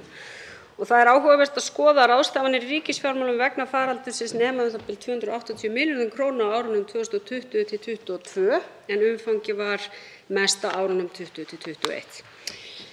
Á síðasta kjörtímabili var staðið við áform skattkerfisbreytingar í þágu þeirra sem höllustum fæti standa. Það var ráðist í öflug fjárfestingarverkefni og tilfærslukerfin voru efld og ég tel að sú stefna hafi skilað okkur góðum árangri sem birtist í því að staða efnahagsmála er almennt mun betri en spár gerðu ráð fyrir. Hallarekstur og skuldsetning hins opinbera minni og staðan á vinnumarkaði betri en útlit var fyrir framan á faraldrinum og við munum það að það var nú það sem við ræddum hvað mest hér í síðustu fjármálaáætlun. Þá voru væntar spár atvinnuleysi sem ekki hafa gengið eftir sem betur fer. Verkefni næstu ára er svo að ná á ný jafnvægi í ríkisfjármálum og byggja upp styrk þeirra á ný til að styðja við bæði félagslegan og efnahagslegan stöðugleika og verja þann árangur sem náðst hefur og búa okkur undir þau áföll sem kunna að dynja okkur til framtíðar. Þar þurfum við að horfa á félagslega innviði og almannaþjónustu. Við þurfum að horfa á rannsóknir, nýsköpun og skapandi greinar og bara áhugavert að sjá í raun og veru hvernig þær ákvarðanir sem hafa verið teknar, ég vil leyfa mér að segja allt frá árinu 2012 þegar fyrst var ráðist í sóknaráætlun í þágu rannsókna, nýsköpunar og skapandi greina og þær ákvarðanir sem ráðist var í á kjörtímabilinu 13 til 16 þegar lögum nýsköpunarfyrirtæki var breytt, þau voru fyrst sett 2009 og svo þær ákvarðanir sem við tókum í heimsfaraldri hafa gert það að verkum að þessir geirar hafa svo sannarlega blómstrað. Áætlunin gerir ráð fyrir því að ríkissjóður verði áfram rekinn með halla sem fer þó minnkandi á tímabili áætlunarinnar og gert er ráð fyrir því að unnt verði að stöðva hækkun skulda sem hlutfall af landsframleiðslu eigi síðar en á árinu 2026. Afkomuhorfur ríkissjóðs árið 2022 er 30 milljörðum króna betri en fjárlög ársins gerðu ráð fyrir, fela í sér mikinn viðsnúning frá uppgjörinu árinu 2020 og 2021 en afkomubatinn á milli ára er það bil 100 milljarðar króna sem má rekja til markvert hærri tekna ríkissjóðs og aftur lægri útgjalda vegna atvinnuleysis. Ásamt því auðvitað að það fjarar út þörfin fyrir sértækar aðgerðir vegna heimsfaraldurs. Við stöndum hins vegar frammi fyrir nýrri óvissu sem eru áhrif innrásar Rússa í Úkraínu. Hún er auðvitað áhyggjuefni á mörgum sviðum en hefur líka efnahagsleg áhrif og þau áhrif birtast auðvitað fyrst og fremst í hækkandi hrávöru- og olíuverði á heimsmarkaði sem birtist hér í aukinni verðbólgu að hluta. Hagstjórnarleg markmið þurfa að vera skýr og það skiptir máli að ég nefndi hér hinn efnahagslega og félagslega stöðugleika því hvoru tveggja er nauðsynlegt til að skapa grundvöll fyrir góðar niðurstöður kjaraviðræðna á vinnumarkaði. Ég vil nefna hér sérstaklega þær fjárfestingar sem ráðist var í allt frá árinu 2020 þegar heimsfaraldurinn skall á og síðar var það átak framlengt á árinu 2021 til 2023 sum verkefni átaksins munu ná allt til ársins 2025 og alls er áætlað að fjárfesting í átakinu nemi 119 milljörðum króna á árunum 20 til 25 sem náði meðal annars til uppbyggingar samgöngumannvirkja, til nýbygginga, viðhaldsfasteigna, til uppbyggingar í stafrænni umbreytingu og upplýsingatækni en líka eins og ég nefndi hér áðan fjölbreyttum stuðningi við rannsóknir, nýsköpun og verkefni á sviði orkuskipta og grænna lausna. Það skiptir máli að halda áfram að fjárfesta í samfélagsinnviðum. Fjárfesting hins opinbera mun að meðaltali nema 3,6% af landsframleiðslu á tímabilinu, meðal annars verður stutt við grænar fjárfestingar í gegnum skattkerfið og hinn aukni stuðningur við rannsóknir og þróun honum verður viðhaldið. Þá auðvitað gert ráð fyrir töluverðri fjárfestingu í áframhaldandi framkvæmdir. Ég nefni þar auðvitað sérstaklega byggingu Landspítalans við Hringbraut sem skiptir máli að ljúka. Ég ætla ekki að fara að telja hér upp fleiri fjárfestingar enda tíminn ekki til þess, en finnst mikilvægt að geta þess í lokin að auðvitað eru mörg mál í stjórnarsáttmála sem ekki enn búið að leggja fullt mat á kostnað við.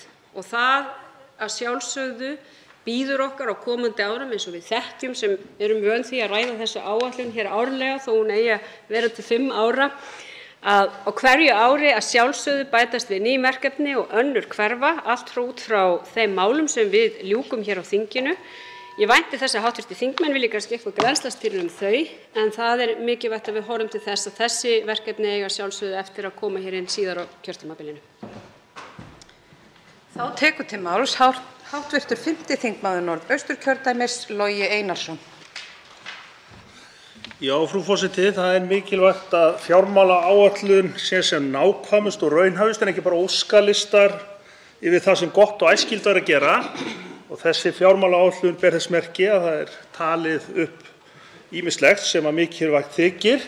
En ef við skoðum þetta nánar þá eru þetta oft framreikningar á núverandi stöðu eða jafnvel skorið niður í þeim málaflokkum sem ræðir. Svo nefnt séu 2 af brýnustum úrlausnarmálum samtímans. Húsnæðisvandanum verður mætt með því að draga úr útgjöldum hins opinbera til húsnæðismála 1,4 milljarða króna. Og loftslagsvánni og orkuskiptum, sem eru allra vörum auðvitað, verður mætt með því að láta stuðning við orkumál dragast saman 400 milljónir króna. Annað dæmi málaflokka þar sem að lýst alls konar góðum hugmyndum án þess að fjármagn fylgi eru til dæmis lýðheilsa, stjórnsýsla velferðarmála, jafnréttis- og mannréttindamál. Þarna eru mörg fögur áform, meðal annars aðgerðir gegn kynbundnu og kynferðislegu ofbeldi, auk aðgerða til að vinna gegn kynbundnum launamun, þannig talað forvarnir, heilsueflandi starf, heilsueflandi skóla, heilsueflandi samfélag og svo áfram mætti tala, íþróttir, æskulýðsstarf, öldrunarstarf, þá að efla heilsu aldraðra, stuðla að heilsueflingu á vinnustöðum. En allri þessari góðu og fyrirbyggjandi heilsueflingu virðist ekki fylgja fjármagn. Samkvæmt fjármálaáætluninni munu framlög stjórnvalda í þessi mál dragast saman tæpa 2 milljarða króna. Útgjöld í málaflokkinn nema rúmum 12 milljónir króna fyrir þetta ár en munu verða 10,5 milljarðar á næsta ári.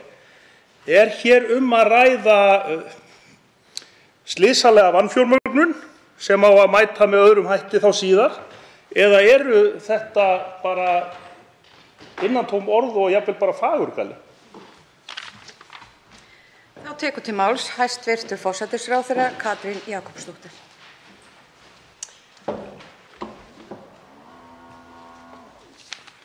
Frú forseti, ef ég kem aðeins hér fyrst að því sem hv. þingmaður nefndi í lokin sem eru heilbrigðismálin, sem eru þetta einn stærsti útgjaldaliður ríkissjóðs og hann nefndi þar sérstaklega lýðheilsuna en ég vil vekja athygli á því að þegar horft á heilbrigðismálin í þessari áætlun þá hækka þau 26 milljarða á milli áranna 2022–2026. Að sjálfsögðu fjölgar þjóðinni og hún eldist þannig að það er auðvitað hluti af þessum reikningsdæmi en þarna eru ýmsir mikilvægir póstar sem snúast beinlínis það líka bara að efla og bæta þjónustuna. Ég vil nefna geðheilbrigðisþjónustuna sem við efldum verulega á síðasta kjörtímabili. Erum öll sammála að það þarf að halda áfram og það er gert ráð fyrir því að halda áfram að efla hana. Þar erum við að tala heildaraukningu upp á 1,7 milljarð og ég held að þetta sé nú mikilvægt lýðheilsumál. Fjárfestinguna sem verður auðvitað áfram mikil og síðan greiðsluþátttaka sjúklinga sem ég veit að við hv. þingmaður erum sammála að er algjört lykilatriði. Það er eitt af þessum velsældarmálum. Hvað nákvæmlega varðar lýðheilsuna þá veit ég að heilbrigðisráðherra sem verður hér til svara hefur mikinn hug á því að leggja áherslu á þau málefni og þá kem ég kannski að mínu málaflokki, jafnréttismálunum sem hv. þingmaður nefndi hér. Það er rétt að heildarfjárheimildir til málaflokksins eru á yfirstandandi ári 368 milljónir en það eru hluti innan þeirra framlaga sem eru tímabundin framlög sem ég get verið sammála hv. þingmanna við þurfum að ræða hér á Alþingi hvort það ætti að verða hreinlega varanleg. Ég vil hins vegar benda á það að Við eigum eftir að sjá breytingar á kjörtímabilinu þegar kemur á mannréttindamálum. Þar stendur núna fyrir dyrum töluvert umfangsmikil vinna grænbók við mannréttindi. Ég vonast til þess að sú kortlagning sem undir forystu Jafnréttis- og mannréttindaskrifstofu ráðuneytisins verði grunnurinn að nýrri mannréttindastofnun sem fyrirheit í stjórnarsáttmála, sem ekki fjármögnuð í þessari fjármálaáætlun en ég sé fyrir mér að komi inn þegar frumvarp hana hefur verið lagt fram. Þá tekur til máls hv. 5. þingmaður Norðausturkjördæmis, Logi Einarsson. Já, frú forseti, þetta auðvitað áhugavert og sameiginlegt áhugamál okkar að vera með góða samneyslu, en það kemur fram á blaðsíðu 36 að samneysla hins opinbera hafi aukist að jafnaði á hverju ári alla þessu öld 2%. En það sem gert ráð fyrir á næstu árum aukist hún aðeins 1%. Og þrátt fyrir þessar áskoranir sem við þurfum að glíma við, loftslagsvána og fleira, og þrátt fyrir þessar lýðfræðilegu breytingar og ýmis verkefni sem að bíða okkar. Og ég spyr, hvernig samræmist þetta auknum metnaði þegar kemur að þessum málaflokkum og hvernig á að leysa það? Ný skýrsla varðandi Landspítalann og heilbrigðiskerfið almennt sýnir okkur nú að núllstaða, hún vond. Í öðru lagi langar mig að spyrja aðeins varðandi húsnæðismálin. Það ekki margir dagar síðan að hæstv. Innviðaráðherra kom hér í sérstaka umræðu sem ég hafði boðað til og talaði fjálglega 20.000 nýjar íbúðir á næstu 5 árum og ýmis verkefni. Ráðherra sagði þá að hann hefði lagt fram slíkar tillögur fyrir ríkisstjórnarfund. Og nú langar mig einfaldlega að spyrja, kannast hæstv. Forsætisráðherra við það að þessar tillögur hafi borist inn á þennan fund og var þeim þá hafnað vegna þess að ég sé ekki nein merki það sem að hæstv. Innviðaráðherra talaði í þessari fjármálaáætlun. Þvert á móti, það verið að draga saman í húsnæðismálum 1,4 milljarða og það verið að draga saman í stofnframlögin 2 milljarða. Var þetta innistæðulaust hjá hæstv. Innviðaráðherra eða hafnaði afgangurinn af ríkisstjórninni tillögum hans? Þá tekur til máls hæstv. Forsætisráðherra Katrín Jakobsdóttir.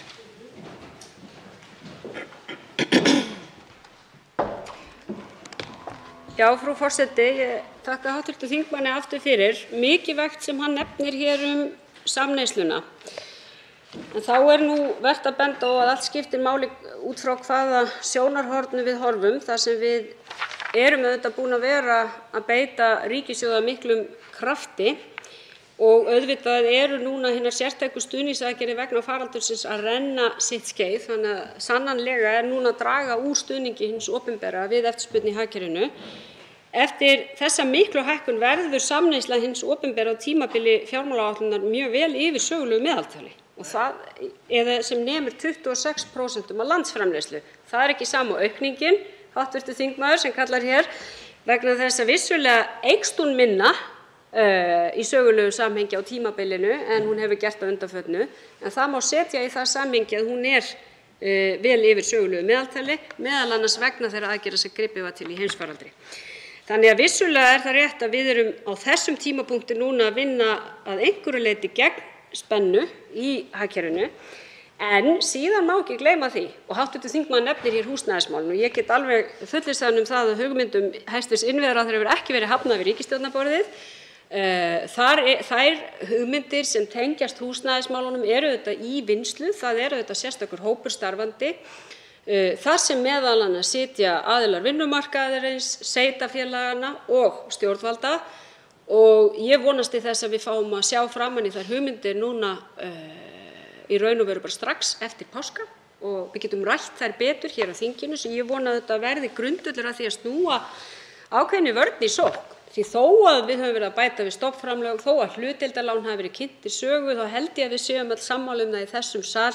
Við þurfum að gera betur í húsnæðismálum, við þurfum að tryggja fleirum þak yfir höfuðið. Þannig hugmyndir innviðaráðherra í fullu gildi. Þetta getur orðið mjög mikilvægt mál við komandi kjarasamninga að gera betur í húsnæðismálum og nálgast þau með þessum félagslega hætti. Þá tekur til máls hv. 9. þingmaður Suðvesturkjördæmis Guðmundur Ingi Kristinsson.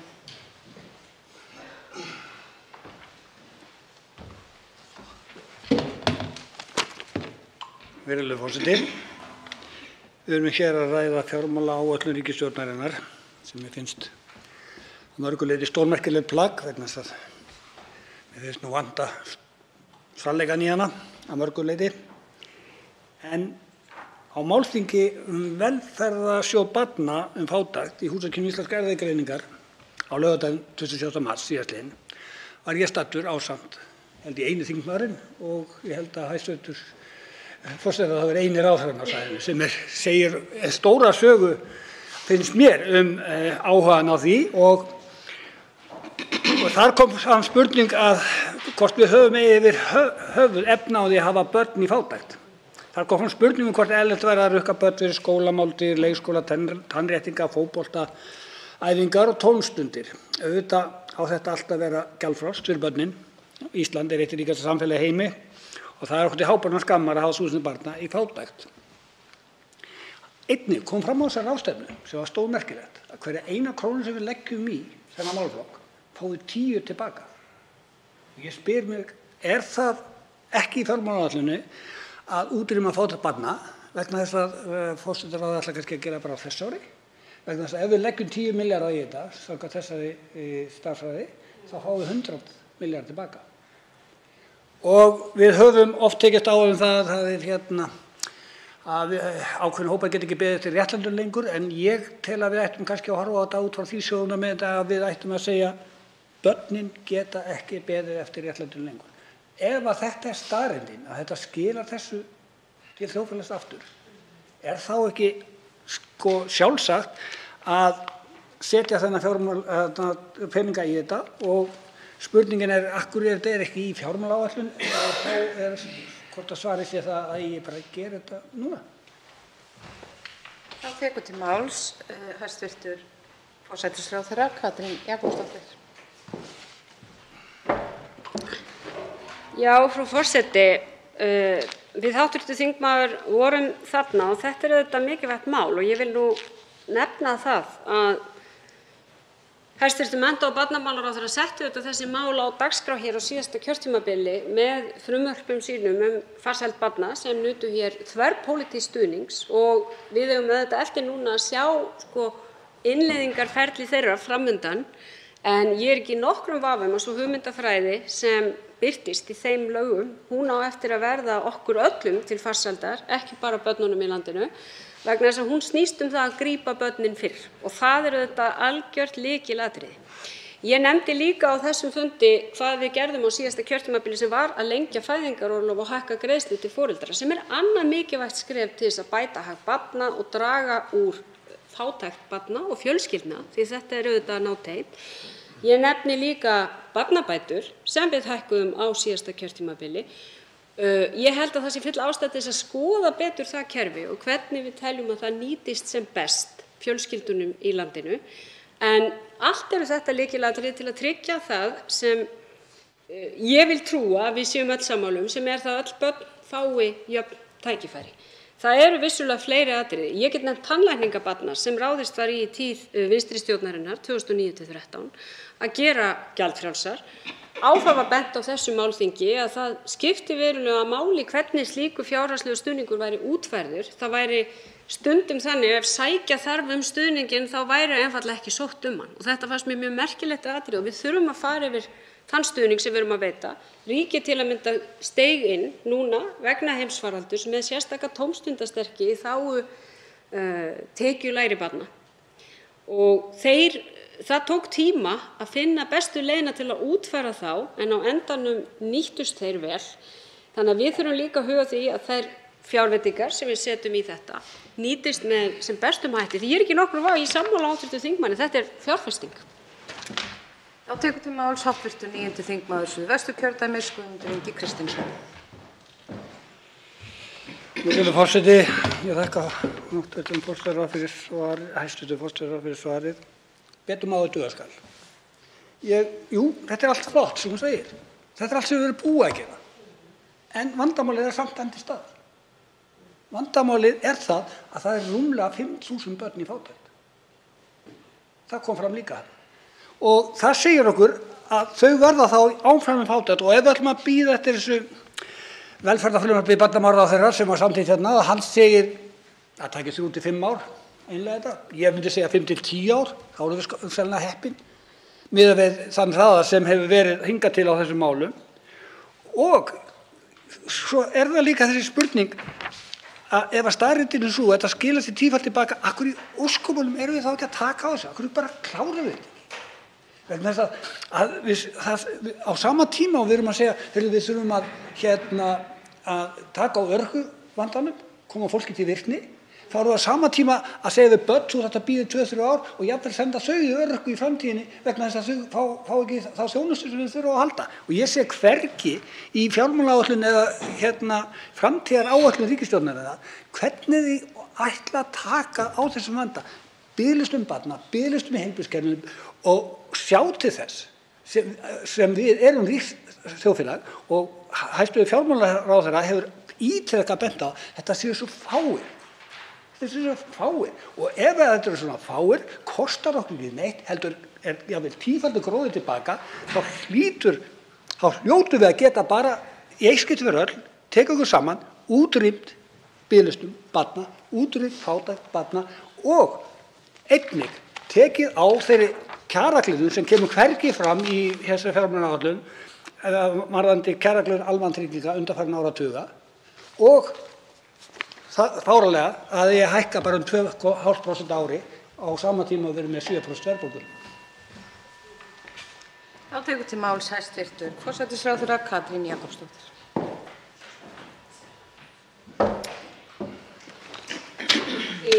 Frú forseti, ég vil nú fyrst benda á að því að við ræðum hér viðkvæma hópa og fólkið einmitt sem höllustum fæti stendur, þá vil ég nefna það að einmitt í viðbrögðum okkar við heimsfaraldri þá horfum við sérstaklega til viðkvæmra hópa og þegar við tökum það saman hvað við höfum varið til stuðnings og þjónustu við viðkvæmustu hópa samfélagsins og þá ég að tala svona sérstök verkefni, þá höfum við varið 13,8 milljörðum í þá þjónustu. Þá ég bara að tala beinar fjárveitingar til félagslegra verkefna og málaflokka til að tryggja þjónustu og stuðning og bein framlög til þess að tryggja betur afkomu þessara hópa, ekki þessar almennu vinnumarkaðsaðgerðir. Hv. þingmaður nefnir hér eðlilega almannatryggingakerfið. Þar sem framlög til örorku og málefna fatlaðra hækka 10,5 milljarða á tímabilinu samkvæmt áætluninni og þar með talið gert ráð fyrir auknum framlögum til að hefja endurskoðun örorkulífeyriskerfi almannatrygginga með sérstöku framlagi til nýs kerfis starfsendurhæfingar og vinnumarkaðsúrræða til að styðja við atvinnuþátttöku fólks með skerta starfsgetu og fjölga starfstækifærum. Við eigum svo von á því að félags- og vinnumarkaðsráðherra leggi hér fram frumvarp á þessu kjörtímabili, vonandi fyrir hluta þess kjörtímabils, með það að markmiði að gera þetta kerfi eins og við höfum svo oft rætt, ég og hv. þingmaður sem þetta baráttumaður mikill og ötull fyrir því að gera þetta kerfi betra.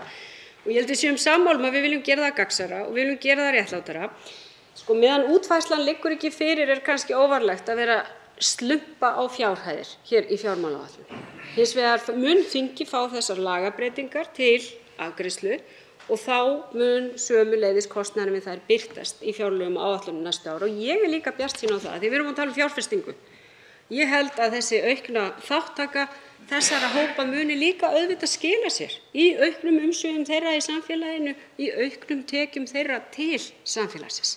Þannig að ég hef mikla trú á því að þessar breytingar geti orðið til góðs ekki bara fyrir einstaklingana heldur líka þegar við horfum á reiknistæmið allt saman eins og hv. þingmaður nefndi hér. Þá tekur til máls hv. 11. þingmaður Reykjavíkurkjördæmis suður, Arndís Anna Kristínadóttir Gunnarsdóttir.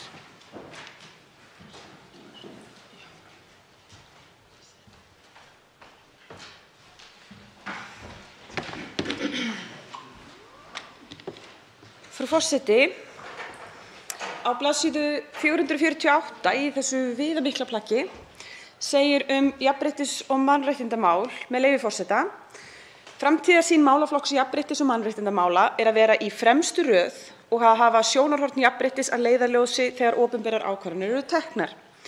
Ísland vill vera í fremstu röð þegar kemur að jafnréttis- og mannréttindum. Meginmarkmið málaflokks jafnréttis- og mannréttindamála að allar manneskjur eigi jafna möguleika á að njóta eigin atorku og þroska hæfileika sína óháð kyni, kynþætti, þjóðernisuppruna, trú, lífsskoðun, fötlun, aldri, kynhneigð, kynvitund eða kyntjáningu. Til þess að ná þessum metnaðarfullu markmiðum ríkisstjórnarinnar hafa meðal annars verið sett lög nr. 85/2018 jafna meðferð óháð kynþætti og þjóðernisuppruna. Samkvæmt lögunum hvers kyns mismunun á öllum sviðum samfélagsins vegna kynþáttar eða þjóðernisuppruna óheimil. Eiga fyrirmæli mismunun þar einnig undir og áreitni þegar hún tengist kynþætti eða þjóðernisuppruna. Svo eru ákvæði sem að kveða á bann við mismunun í tengslum við félagslega vernd, vörukaup og þjónustu, mismunun í skólum og á uppeldisstofnunum og svo mismunun sem birtist í auglýsingum. Fyrir þinginu liggur nú frumvarp til laga breytingar á þessum lögum þar sem til stendur að fjölga mismununarþáttum samkvæmt lögunum sem eru eins og staðan í dag eingöngu kynþáttur og þjóðernisuppruni. Við á að bæta þeim þáttum sem ég taldi upp hér áðan. Undir athugun málsins og í umræðum og upplýsingaöflun allsherjar- og menntamálanefndar sem ég sit í vegna þessa vakti það athygli mína að svo virðist sem lítið hafi reynt á þessi lög ef nokkuð. Ég fann engan úrskurð, engan dóm, ég gat ekki séð að nokkurt mál hafi komið til kasta viðeigandi stjórnvalda á grundvelli þessara laga. Áður en við víkjum að fjárhagslegum hliðum langar mig því að spyrja hæstv. Forsætisráðherra hvort hún telji þessi lög vera að þjóna tilgangi sínum eða hvort að það sé einhverjir vankantar þar á. Það tekur til máls hæstv. Forsætisráðherra Katrín Jakobsdóttir.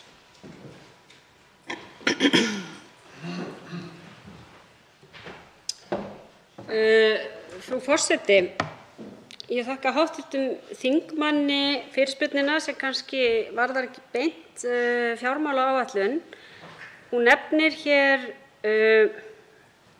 frumvarp sem var hér að lögum 2018 mismununarþætti á vinnumarkaði og annað frumvarp sem nú liggur fyrir að sambærilegir mismununarþættir gildi þegar um er að ræða mál utan vinnumarkaðar. Ég nefni það við hv. þingmann hér að kærunefnd jafnréttismála felldi úrskurð á þessu ári sem varðaði aldursbreytuna og er það ákveðin tímamótaúrskurður hjá kærunefnd jafnréttismála. Hann er sá fyrsti sinnar tegundar og hefur nú verið svo sem var töluvert til umfjöllunar í fjölmiðlum, tengdist uppsögn sem fór fram hjá Isavia vegna aldurs og þar í fyrsta sinn beitti kærunefnd jafnréttismála lagði hún mat á þetta út frá mismununarþættinum aldri og ég skildi hv. þingmann það hvort að þessir þættir hefðu verið teknir til umfjöllunar. Þar má nefna þennan úrskurð og hv. þingmaður spurði þá í framhaldinu hvort að ég teldi að lögin væru þá ekki að gera gagn. Jú, ég tel að lögin sé að gera gagn og ég vænti þess að við eigum eftir að fá fleiri mál upp sem lúta að öðrum mismununarþáttum en kyni og fjölþættri mismunun eins og gert er ráð fyrir í lögunum. Það tekur til máls hv. 11. þingmaður Reykjavíkurkjördæmis suður. Ég bið hv. þingmann að hinkra eftir kynningunni. Arndís Anna Kristínardóttir Gunnarsdóttir. Frú forseti, ég er hrædd að hæstv. forsætisráðherra hafi misskilið hvaða lagabálk ég er að tala um. Ég er að tala eingöngu lög jafna meðferð óháð kynþætti og þjóðernisuppruna utan vinnumarkaðar á öllum sviðum samfélagsins. Ég er búin að leita dyrum og dyngjum og hef ekki fundið neinn úrskurð eða neitt mál sem komið hefur upp vegna þessa. Jafnframt kom fram í okkar upplýsingaöflun í allsherjar- og menntamálanefnd að ein af ástæðum þess að ekki hafi reynt á þessi lög og mismunun á grundvelli kynþátta og þjóðernisuppruna sé sú að fólk í þeirri stöðu á gjarnan í ýmiss konar vandræðum með að leita réttar síns. Tungumálaörðugleikum, vanþekking á kerfinu, annað slíkt. Og þar kem ég kannski að fjármálaþætti fyrirspurnar minnar sem hæstv. forsætisráðherra saknaði í fyrri spurningu minni og það varðar það hvort til standi að fara í einhvers konar kynningu og leggja einhverja fjármuni í það að gera fólki sem líklegast til þess að verða fyrir mismunun, sem mig grunar og ég óttast að sé ansi útbreidd í okkar samfélagi þrátt fyrir margt gott og þrátt fyrir góðan vilja stjórnvalda til þess að breyta því, hvort að það standi til að setja einhverja peninga og fyrirhöfn í það að gera fólki í þessari stöðu kleift að sækja þennan mikilvæga rétt sinn. Til máls tekur hæstv. Forsætisráðherra. Já, herra forseti, ég reyndar réttilega misskildi hv. þingmann hvaða lagabálk vísað var til, en nefnir þó í því samhengi að ég held að þessi úrskurður sem ég vitnaði til frá þessu ári, það er dálítið merkilegt hve langan tíma það tók að sækja það mál þó að það væri önnur lög sem undir það heyra, og við sjáum það ofta réttarbætur sem við gerum hér á Alþingi, það getur tekið langan tíma að fólk láti á það reyna. Stundum er þingið að elta samfélagið, stundum erum við jafnvel eitthvað aðeins og undan samfélaginu. Mér finnst þetta áhugavert sem hv. þingmaður nefnir og ég vil nefna það hér að ný framkvæmdaáætlun í jafnréttismálum mun koma hér fram fyrir árin 24 til 27 á kjörtímabilinu. Og hluti af undirbúningi fyrir þá framkvæmdaáætlun einmitt að meta árangur af þessum lögum sem við höfum verið að setja. Því það má segja á síðasta kjörtímabili var ráðist í miklar endurbætur og lagaumhverfi jafnréttismála, hvað varðar stjórnsýslu jafnréttismála, þessa tveggja lagabálka sem innan og utan vinnumarkaðar, laun og kynrænt sjálfræði, laun og réttindi intersex barna og svo framvegis. Hluti af þessari framkvæmdaáætlun verður að meta hver er árangurinn. Þarf að ráðast til að mynda, eins og hv. þingmaður nefnir, og mér finnst það nú bara hugmynd sem ég ætla að taka niður og láta skoða, þarf að vekja athygli almennings á rétt sínum. Að einhverju leyti er þetta kannski ennþá framandi hugsun fyrir einhverja og kannski einmitt þá hópa sem sískildi að hvar er hægt að leita réttar síns. Við getum gert betur í því almennt held ég í samfélagi okkar að koma líka upplýsingum á framfæri til dæmis til þeirra sem eru af erlendu bergi brotnir, ekki með íslenska móðurmáli og þurfa að hafa mikið fyrir því. Þannig að mér finnst þetta mikilvæg ábending sem ég tek bara með mér úr þessari umræðu. Þá tekur til máls hv. 1. þingmaður Norðausturkjördæmis Ingibjörg Isaksen.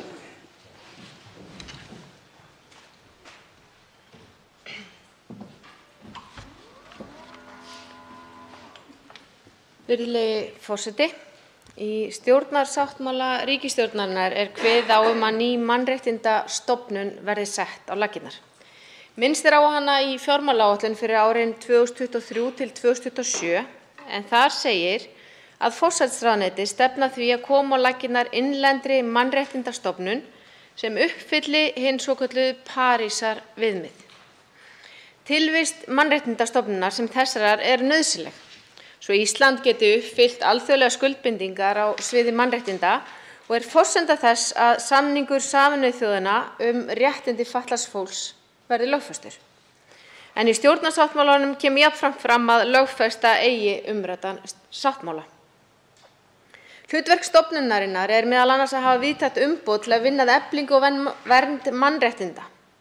Þá á almenningur að geta leita til stofnunarinnar og hún skal gera könnun á einstaka málum og aðstoða eftir atvikum. Kveða þarf hlutverk stofnunarinnar í almennum lögum eða stjórnskipunarlögum og hún skal hafa bæði fjárhagslegt og stofnunarbundið sjálfstæði. Samkvæmt upplýsingum á vef Stjórnarráðsins var starfshópur settur á laggirnar sem hefur það hlutverk að útfæra hugmyndir sjálfstæða innlenda mannréttindastofnun.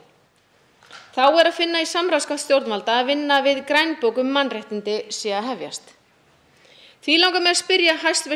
Forsætisráðherra hvernig líði að vinnu við stofnun mannréttindastofnunar, hvernig miðar vinnu starfshópsins og hvenær er áætlað að hann ljúki störfum, hvenær er áætlað að grænbók mannréttindi verði lögð fram og svo að lokum hvenær er áætlað að leggja fram frumvarp sjálfstæða innlenda mannréttindastofnun og er tryggt nægt fjármagn til verkefnisins. Til máls tekur hæstv. Forsætisráðherra. Herra forseti, ég þakka hv. þingmanni Ingibjörgu Isaksen fyrir þessa góðu spurningu. Það verður að segjast að Ég hef verið mikil áhugakona þetta mál, þar að segja að ráðast í það að ljúka við að stofna hér sjálfstæða óháða mannréttindastofnun. Hún hefur verið nefnd sem mikilvægur hluti þess að við getum lögfest, eins og hv. þingmaður nefndi hér, samning Sameinuðu þjóðanna um réttindi fatlaðs fólks. Þegar ég settist niður með þetta verkefni hins vegar sá ég að það væri mjög mikilvægt að við legðum í þessa stefnumótun sem hv. þingmaður spyr hér af því að við þurfum að leggja mat á stöðu mannréttindamála á Íslandi. Við þurfum að safna betur saman í raun og veru upplýsingum hver staðan í raun og veru. Og það eiginlega tilgangurinn með grænbókinni til að vera svona undirstaða fyrir stefnumótun. Við viljum reyna að gera þetta þannig að við séum að tala við almenning í landinu. Við erum kannski ekki alltaf að tala mannréttindi dagsdaglega, en þó það koma hér upp mál sem einmitt eru kannski mannréttindamál þegar betur að gá. Þannig að ætlunin að við verðum komin með þessar niðurstöður af þessari vinnu í upphafi árs 2023. Að frumvarp verði lagt fram haustið 2023, sem sagt vinnan í grænbókinni verði eiginlega bara undirstaðan fyrir frumvarpið og við munum þá vonandi vera komin lengra þá í raun og veru hver kostnaðurinn þarf að vera við þessa mannréttindastofnun og þá liggur náttúrulega þegar frumvarp kemur fram útfærsla til að mynda hvað varðar bara form og hvað varðar umfang og hvað varðar stjórnskipulega stöðu. Þá mun liggja fyrir hugmynd fjármögnun. Hún ekki í þessari fjármálaáætlun, bara svo það sé algjörlega heiðarlega sagt hér, en ég geri ráð fyrir því að þegar frumvarpið kemur inn, þá munum við leið gera ráð fyrir henni í fjármálaáætlunin sem þá væntanlega næst á eftir eða óundan. Tekur til máls að nýju hv. 1. þingmaður Norðausturkjördæmis sem fellur frá orðinu og þá næstur á mælendaskrá hv. 8. þingmaður Reykjavíkurkjördæmis norður, Þorbjörg Sigríður Gunnlaugsdóttir.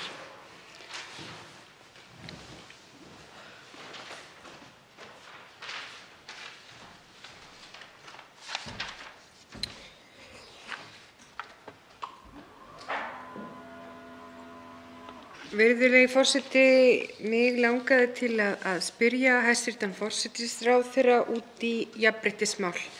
Sá málaflokkur jú hjá hæstv. ráðherra. Og ég hef í sjálfu sér beint þessari spurningu til hennar áður en vil gera það núna aftur í aðdraganda kjarasamninga. Það að segja viðvarandi slæma stöðu stórra kvennastétta.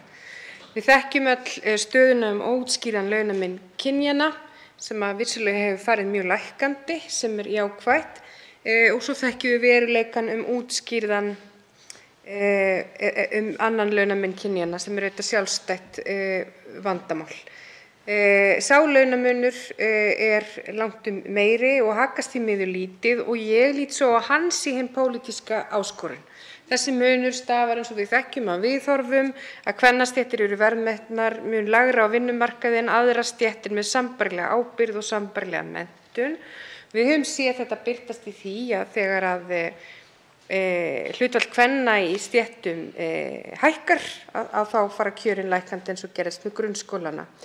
Við lögðum í þingflokki Viðreisnar fram þingsályktunartillögu þjóðarsátt bætt kjör kvennastétta árið 2017. Mig langaði til að spyrja hæstv. forsætisráðherra núna í þessari fjármálaáætlun hvar sér þess merki að ríkisstjórnin sé að stíga niður fæti hér. Verða einhverjar sérstakar aðgerðir af hálfu ríkisstjórnarinnar í þágu þessa markmiðs? Hæstv. forsætisráðherra tekur næst til máls. Herra forseti, ég þakka hv. þingmanni Þorbjörgu Sigríði Gunnlaugsdóttur fyrir mjög mikilvæga fyrirspurn. Nú það svo að það ekki hægt að slumpa kannski tölu og við hv. þingmaður veit það auðvitað og var ekki að biðja það á það hvernig við leiðréttum launamun kynjanna, en það áhugavert að skoða hverju aðgerðir ég vil meina aðgerðir stjórnvalda hafa skilað og ég vil þá til að mynda nefna mál sem nú nátengt flokki hv. þingmanns Viðreisn jafnlaunavottun, því þegar við skoðum til að mynda þær breytingar sem hafa orðið á launamun kynjanna þá hefur við séð hann minnka. Við höfum séð hann minnka hratt á undanförnum árum. Ég vil meðal annars tengja það við innleiðingu jafnlaunavottunar, þannig að aðgerðir stjórnvalda eru þetta að skila árangri og við sjáum það að þessi launamunur, hann er auðvitað mismikill eftir mörkuðum. 2020 var hann minnstur hjá starfsfólki sveitarfélaga, þar næst hjá ríkinu og síðan á almenna markaðnum. En alls staðar fer hann minnkandi og ég vil sem sagt meina að það tengist þessu. Við sjáum það að hann er núna 2,7% hjá sveitarfélögum og 3,3% hjá ríkinu. Þá kemur að því sem hv. þingmaður vildi ræða, sem er í raun og veru að sá launamunur sem enn er til staðar er kannski að mestu leyti útskýrður með kynbundinni skiptingu vinnumarkaðar, sem er flókið úrlausnarefni. Ég skipaði aðgerðahóp sem sagt þetta mál, þar að segja launamunin í raun og veru út frá stéttum. Sá aðgerðahópur er starfandi og þar sitja fulltrúar aðila vinnumarkaðarins og sveitarfélaga. Ég hef miklar væntingar til þess að þessi hópur geti lagt fram raunverulegar aðgerðir. Ég lít svo á, auðvitað höfum við ætlað okkur að útrýma þessum launamun, ekki bara í fyrra heldur fyrir mörgum árum og áratugum, en við erum að sjá raunverulegar breytingar og ég hef mikla trú á því að þessi tillögur þessa aðgerðahóps verði kannski það sem hjálpar okkur að ná svona lokametrunum í þessu verkefni. Til máls tekur að nýju hv. 8. þingmaður Reykjavíkurkjördæmis norður. Virðulegi forseti, ég þakka hæstv. Forsætisráðherra svörin. Næst langaði mig til að spyrja hana vegna þeirrar stöðu sem nú er uppi á heimsvísu og varðar hagsmuni og öryggi Evrópu allrar í samhengi við fjármálaáætlunina. Við þekkjum það að þetta stríð á sér stað núna með hernaði, það á sér stað rafrænt stríð, það á sér stað það sem mætti kalla efnahagslegt stríð í formi efnahagsaðgerða og viðskiptahindrana, að þjóðaröryggismál hafa sjaldan verið brýnni fyrir íslenska þjóð en akkúrat núna. Ég nefni sérstaklega veika stöðu Íslands í samhengi við netöryggi. Við erum samkvæmt Alþjóðafjarskiptasambandinu í 58. sæti af 182 ríkjum, langt neðar en Norðurlöndin öll. Mig langaði til að spyrja hæstv. Forsætisráðherra að því núna í samhengi við fjármálaáætlun vitaskuld en jafnframt kannski á almennari nótum, hver svörin er að birtast hér varðandi varnir, varðandi öryggi. Þjóðaröryggisstefna var sett árið 2016 en hvað sér hæstv. ráðherra fyrir sér að ríkisstjórnin geti gert núna til þess að styrkja þær stofnanir og þá innviði sem að hafa þessi verkefni með höndum? Er einhver ný verkefni í kortunum eða pípunum sem ástæða til að upplýsa hér og nú? Hæstv. forsætisráðherra tekur til máls öðru sinni. Já, herra forseti, kannski ef ég byrja á hinu almenna, þá er ég þeirrar skoðunar að það hafi verið mikið gæfuspor að ráðast í mótun þjóðaröryggisstefnu sem var unnin með atbeina fulltrúa allra flokka á Alþingi, samþykkt hér á Alþingi 2016 og hefur sett svona öryggismálin í það samhengi að við erum að horfa á þau sem breiðan málaflokk, þar sem skiptir máli að hafa ólíka þætti undir, hvort sem það er öryggi gagnvart farsóttum, fæðuöryggi, netöryggi eins og hv. þingmaður nefndi sérstaklega, hin hefðbundnari hernaðarlegu öryggismál. Við getum rætt upplýsingaóreiðu og upplýsingaöryggi í lýðræðissamfélagi og svo mætti lengi telja. Og mig langar að vekja hér athygli á því sem mál kannski hafa ekki mikið verið til umræðu hér á Alþingi fyrir innrás Rússa í Úkraínu, að það var gefin út ágæt skýrsla framkvæmd þjóðaröryggisstefnunnar 2020 sem sýnir að við erum í raun og veru á grundvelli stefnunnar búin að breyta vinnulagi okkar í stjórnkerfinu út frá öryggismálum sem ég tel vera gott.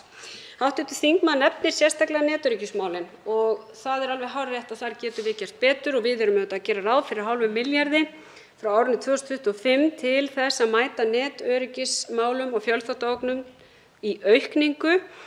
Í ráðuneyti háskóla, iðnaðar og nýsköpunarmála eru fjarskiptin eitt svona lykilsvið þar sem í mótun aðgerðaáætlun til 5 ára sem mun byggja á áherslum netöryggisstefnunnar. Og þar erum við að tala meðal annars rannsóknir og þróun á sviði netöryggis, aðgerðir sem efla viðbrögð við netárásum og stuðla að bættu lagaumhverfi og löggæslu, þar sem sérstaklega líka hugað að vernd barna og annarra viðkvæmra hópa. Þetta alveg gríðarlega víðfeðmt af því að netið auðvitað bara svo stór hluti af lífi okkar allra. Þannig að þegar við ræðum netöryggi þá það í raun og veru okkar mikilvægu innviðir, samskiptatæki og umhverfi í daglegu lífi. Þannig að þetta alveg feikilega mikilvægt. Við erum að bæta töluvert í. Ég ætla ekki að segja að það þurfi ekki að gera betur á þessu tímabili, það kann vel að vera. En ég held að þetta sé mjög mikilvæg áhersla sem nokkuð góð samstaða hér í þessum sal. Þá tekur til máls hv. 7. þingmaður Suðvesturkjördæmis, Arnar Þór Jónsson.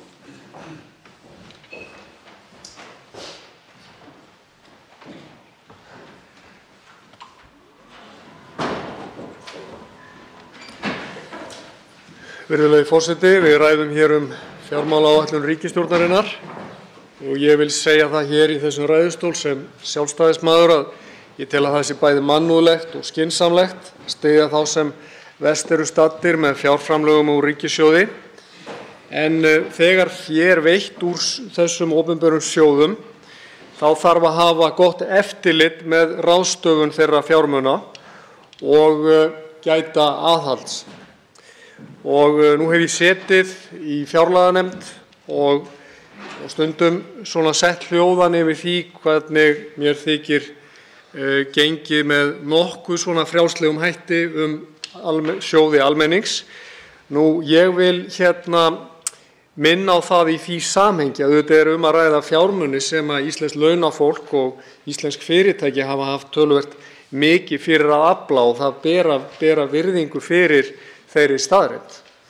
Nú, það liggur einnig fyrir að á tímum kórónuveirufaraldursins hafa miklir fjármunir runnið úr ríkissjóði. Þetta hefur verið ákvarðanir sem hafa verið teknar vafalaust af góðum hug en í miklum flýti og umtalsverðar fjárhæðir þannig farið úr sjóðum hins opinbera. Og ég með spurningu hérna til forsætisráðherra sem tengist nýlegri frétt frá Bretlandi, þar sem að greining Oxford háskóla leiðir í ljós að það taldar líkur á því að alltaf 10% af þeim fjármunum sem runnu úr ríkissjóði í þessum tilgangi út af kórónuveirunni hafi í rauninni tapast vegna fjársvika og að ræða þarna 37 milljarða punda. Og nú það eins og ég segi hlutverk þingmanna og ráðherra að verja hagsmuni skattgreiðenda með aðhaldi, eftirliti og ekki síst með ráðdeild. Ég vil beina þeirri fyrirspurn til forsætisráðherra hvort til standi að gera úttekt á þeim meðferðum opinberra fjármuna sem runnið hafa úr ríkissjóði síðustu misserum. Takk fyrir. Þá tekur til máls hæstv. Forsætisráðherra. Já, herra forseti, ég þakka hv. þingmanni Arnari Þór Jónssyni fyrir hans fyrirspurn og þetta áhugavert sem hann nefnir hér greiningu frá Bretlandi. Það algjörlega rétt að þegar staðið var frammi fyrir því ástandi sem skapaðist hér mjög skyndilega vegna heimsfaraldurs, þá var ákveðið að stíga mjög stór skref í því að beita ríkissjóði til að styðja bæði við almenning og atvinnulíf. Og hv. þingmaður þá væntanlega að velta fyrir sér þeim fjármunum sem runnu sérstaklega til atvinnulífsins því að til almennings auðvitað runni ákveðnir þættir eins og barnabótaauki og fleira sem fyrst og fremst var ætlað að koma til bjóns og standa undir bara afkomu fólks. Ég myndi ekkert telja það útilokað. Við erum auðvitað að vinna úttekt bæði að stjórnsýslulegri eða sem sagt í raun og veru hvernig stjórnkerfið brást við faraldrinum. Sú úttekt í vinnslu og eins skoðun á í raun og veru hinum félagslegu áhrifum og ég teldi ekkert athugavert við það að skoða þetta. Hvað varðar almennt það sem hv. þingmaður nefnir hér, hins vegar fjársvik og þá mögulega misnotkun í þeim efnum, þá það nú mín skoðun að við höfum verið að stíga góð skref til að mynda með bara þeim breytingum á regluverki sem tengjast peningaþvætti og vörnum gegn hryðjuverkum, þeim breytingum sem við gerðum hér á skattamálum, til dæmis með tilkomu reglna þunna eiginfjármögnun. Ég ekki í nokkrum vafa að þar má hins vegar gera betur þegar kemur að framkvæmdinni. Við erum auðvitað bara með x mikinn mannskap sem stendur sína plikt og mjög áhugavert í raun og veru að kynna sér starfsemi Skattsins í þeim efnum, mikill árangur sem sú stofnun að skila í þessum efnum. En ég held hins vegar að það sé full þörf á því að vera alltaf á tánum þar og við getum örugglega gert betur ef við fjárfestum til að mynda í stofnun eins og Skattinum, þá ég ekki í nokkrum vafa að það mun skila sér margfalt tilbaka. Hv. 6. þingmaður Suðvesturkjördæmis tekur til máls að nýju.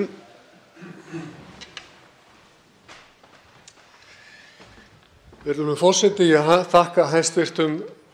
Forsætisráðherra fyrir svörin og vil ítreka það aftur að fyrirspurn mín byggir á þeirri forsendu að þessar ákvarðanir hafi verið teknar af góðum hug.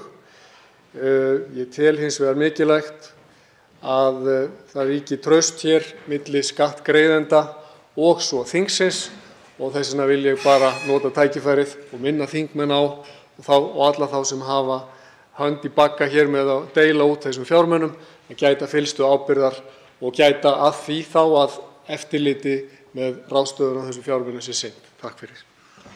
Til máls tekur að nýju hæstv. Forsætisráðherra. Herra forseti, já, ég þakka hv. þingmanni aftur fyrir.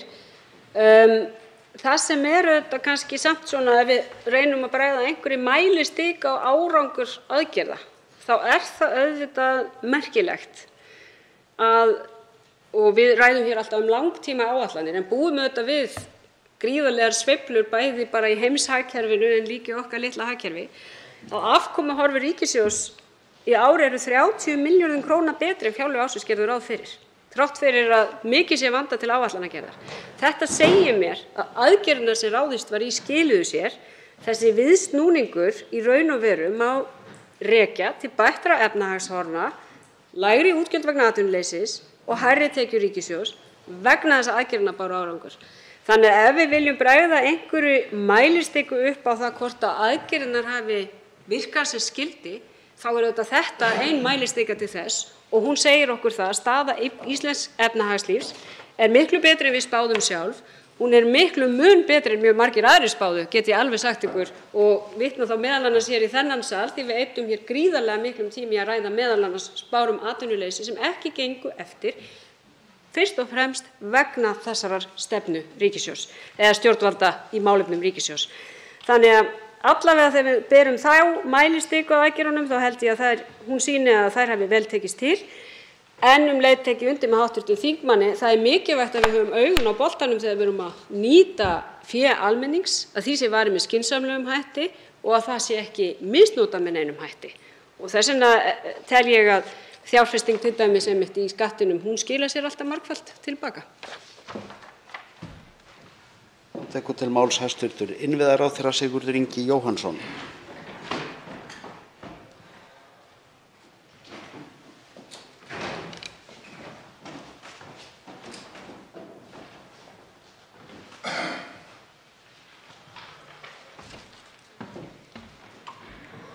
Virðulegi forseti, öllum ljóst að ríkissjóði hefur verið beitt nokkuð kröftuglega til að vinna á móti þeim efnahagslegu skakkaföllum sem COVID-19 bar með sér. Það var að mínu mati góð ákvörðun sem hafði þann tilgang að verja og vernda bæði fyrirtæki og fólki í landinu. Og það tókst. Samfélagið aftur farið á fullt og ég bjartsýnn en raunsær. Raunsær á stöðu ríkissjóðs og raunsær á þá stöðu að það enn verk að vinna á mörgum sviðum. Það kemur í hlut innviðaráðuneytisins að vinna eins vel og hægt úr þeim 450 milljörðum króna sem koma í þess hlut í fjármálaáætlun næstu 5 ára, samtalsamsagt. Eins og áður rennur stærsti hlutinn til samgangna eða 230 milljarðar. Eftir vel heppnað fjárfestingarátak þá dragast bein framlög úr ríkissjóði til fjárfestinga nokkuð saman en á móti gert ráð fyrir verulegum óbeinum framlögum í tengslum við samgöngusáttmála höfuðborgarsvæðisins, samvinnuverkefni og uppbyggingu og fjármögnun jarðganga. Sem dæmi framkvæmdir á næstu árum sem fjármagnaðar verða að hluta með óbeinum framlögum má nefna Arnarnesveg við Breiðholtsbraut, gatnamót Bústaðavegar og Reykjanesbrautar, Stokka- og Miklubraut og Sæbraut, fyrsta áfanga borgarlínu, nýja Ölfusárbrú, Axarveg og nýja brú yfir Hornafjarðarfljót. Áfram verður haldið með að styrkja innanlands- og millilandaflug. Til dæmis verður lokið við að reisa nýja millilandaflugstöð á Akureyri á næsta ári og í gegnum loftbrúna verður haldið áfram að veita afslátt af flugfargjöldum til þeirra sem búa fjarri höfuðborgarsvæðinu. Framkvæmdir í höfnum verða áfram miklar og á meðal umfangsmestu endurbóta má nefna fyrirhugaðar endurbætur á höfninni í Þorlákshöfn, lengingu Sundabakka á Ísafirði sem og framkvæmdir í Njarðvíkurhöfn og á Sauðárkróki. Sveitarfélögin okkar hafa ekki frekar ríkissjóður farið varhluta af COVID-19 faraldrinum. Heildarafkoma þeirra hefur verið neikvæð en gert er ráð fyrir að nokkuð muni draga úr því á tímabili fjármálaáætlunar þannig að undir lok tímabilsins verði afkoma neikvæð tæplega 8 milljarða eða 0,2% af vergri landsframleiðslu. Staðan er þó betri hjá sveitarfélögum en spár gerðu ráð fyrir sem skýrist einna helst af því að tekjur hafa verið hærri en áætlanir gerðu ráð fyrir. Og þá stóð ríkissjóður vörð framlag í jöfnunarsjóð sveitarfélaga þegar tekjur drógust saman og tryggði óbreytt framlag úr sjóðnum. Í fjármálaáætlun er gert ráð fyrir að framlag í jöfnunarsjóð sveitarfélaga hækki samhliða auknum tekjum og verði í kringum 140 milljarðar króna á næstu 5 árum. Sameiningar sveitarfélaga geta stuðlað að öflugri og sjálfbærri sveitarfélögum. Þeim fer nú ört fækkandi, þau eru núna 69 en fækkar 5 að afloknum sveitarstjórnarkosningum. Ég bind vonir við að áfram verði haldið á þeirri braut og mun gera mitt til að svo verða til þess að styrkja sveitarstjórnarstigið. Áfram verði stutt við byggðamál, meðal annars í gegnum byggðaáætlun og sóknaráætlanir landshluta en framlög haldast stöðug og verða tæplega 10 milljarðar króna á næstu 5 árum. Síðast en ekki síst vil ég nefna skipulags- og húsnæðismál, nýja málaflokka í nýju innviðaráðuneyti. Það fær strax annan fókus að þessir málaflokkar skuli vera undir sama ráðuneyti.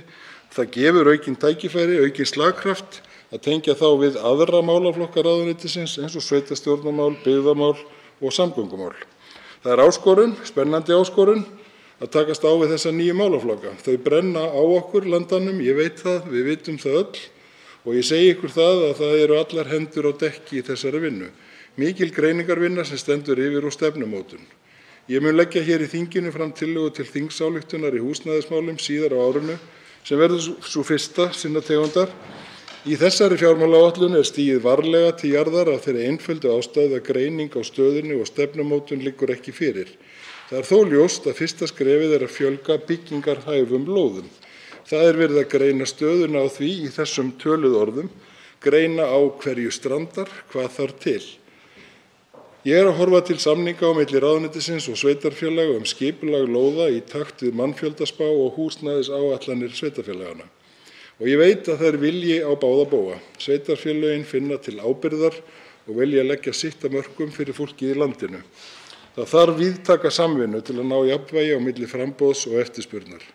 Og þegar jafnvægi er náð, er lykilatriði að stjórnvöld styðji þá sem helst þurfa á því að halda, hvort heldur sem er með hlutdeildarlánum, félagslegu eignakerfi, húsnæðisbótum eða hverju því sem dugar til að ná markmiðum velsæld og jafnvægi á húsnæðismarkaði. Til máls tekur hv. 8. þingmaður Suðvesturkjördæmis, Þórunn Sveinbjarnardóttir.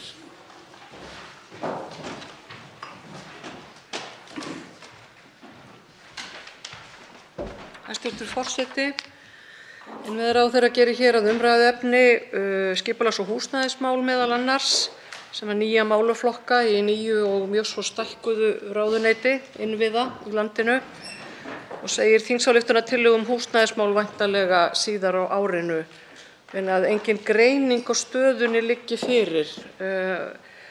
Mér fýsir að vita hvað valdi því að í hinu stóra og öfluga innviðaráðuneyti liggi engin greining á stöðunni á húsnæðismarkaði fyrir og hvort að það sé virkilega þannig að Húsnæðis- og mannvirkjastofnun hafi ekki greint stöðuna. Hvort að það sé virkilega þannig að stjórnvöld í landinu viti ekki hver staðan er á húsnæðismarkaði.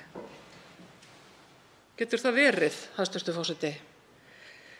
Svo langar mig að minna á að ráðherrann sagði fyrir nokkru með leyfi forseta, það verða byggðar alltaf 20.000 íbúðir á næstu 5 árum og þar af 7.000 með þátttöku hins opinbera í formi fjölbreytts húsnæðisstuðnings.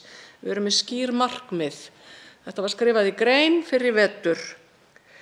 Það er ekkert í fjármálaáætluninni, allavega svona við fyrstu skoðun, sem bendir til þess að það sé gert ráð fyrir þessari uppbyggingu húsnæðis. Hins vegar stendur þar að ríkisstjórnin ætlar að lækka stofnframlög til almenna íbúðakerfisins 2 milljarða króna. Nú kunna að vera fyrir þessu öllu góðar og gildar ástæður, en tvennt fýsir mig að vita og inna ráðherrann eftir. Hvers vegna hefur staðan ekki verið greind? Hvað vantar upp á það? Og í hinu seinna hvort að ég eigi að trúa því að það eigi að lækka framlög til hins almenna íbúðakerfis og stofnframlög 2 milljarða króna. Til máls tekur hæstv. Innviðaráðherra Sigurður Ingi Jóhannsson.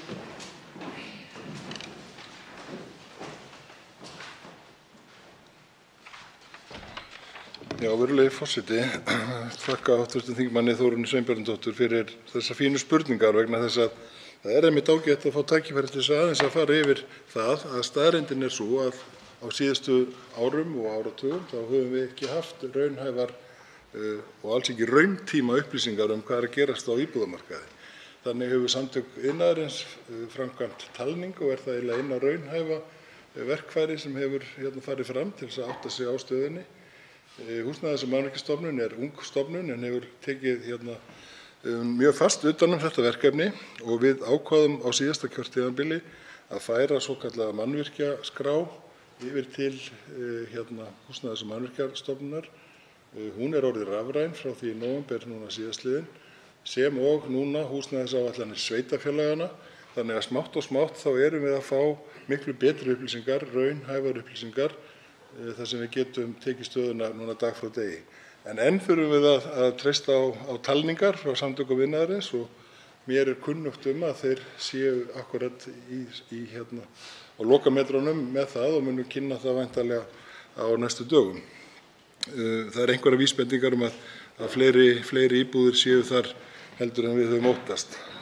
Varðandi síðan framlögin þá var það eins og ég sagði í minni ræðu að þegar að greiningarnar liggja fyrir þá munum við útfæra það nánar og ég sammála hv. þingmanni, það gengur ekki að stofnframlögin lækki, en það þýðir hins vegar heldur ekki að hækka fjármagn í stofnframlög þegar að staðreyndin er sú að þó nokkur aðilar eins og Bjarg hefur þurft að skila lóðum, ekki síst á höfuðborgarsvæðinu, vegna þess að þær hafa ekki verið í byggingarhæfu ástandi. Þó þær séu til sem lóðir, þá eru þær ekki tilbúnar undir byggingar.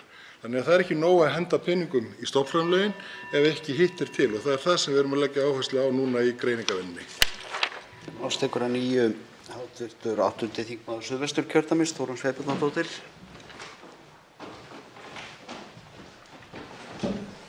Já, hæstv. forseti, lengi dvelur orminn langa. Ég held að það sé búið að ræða það í að minnsta kosti 8 ár, kannski fleiri, 10 jafnvel, að gera rafræna mannvirkjaskrá og að húsnæðisáætlanir sveitarfélaga liggi fyrir og séu í rauntíma upplýsingum.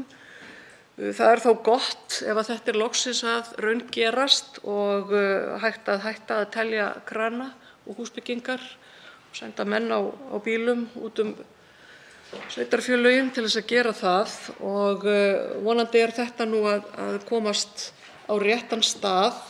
En ég verð bara að viðurkenna það, hæstv. forseti, að ég er undrandi á þessum seinagangi. Hvað varðar stofnframlögin, já, þarf að útfæra þau betur og það þarf að vera hægt að byggja. Það er alveg rétt. Og við vitum að ástand uppbyggingar víða hér í sveitarfélögunum, að minnsta kosti í mínu kjördæmi, í Suðvesturkjördæmi, hefur verið bagalegt, svo að ekki sé fastar orði kveðið á síðustu 4-5 árum. Það hefur reyndar verið byggt upp nýtt hverfi í Urriðaholti í Garðabæ, en það er svona nokkurn veginn það sem hefur verið byggt upp fyrir utan þéttingarreitina á höfuðborgarsvæðinu.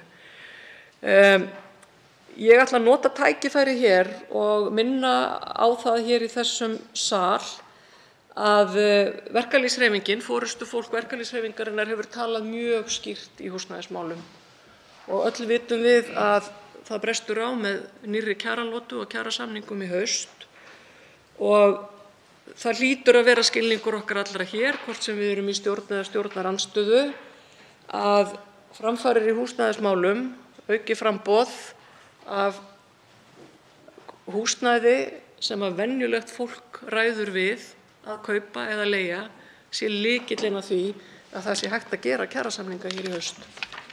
Hæstv. Innviðaráðherra tekur til máls að nýju.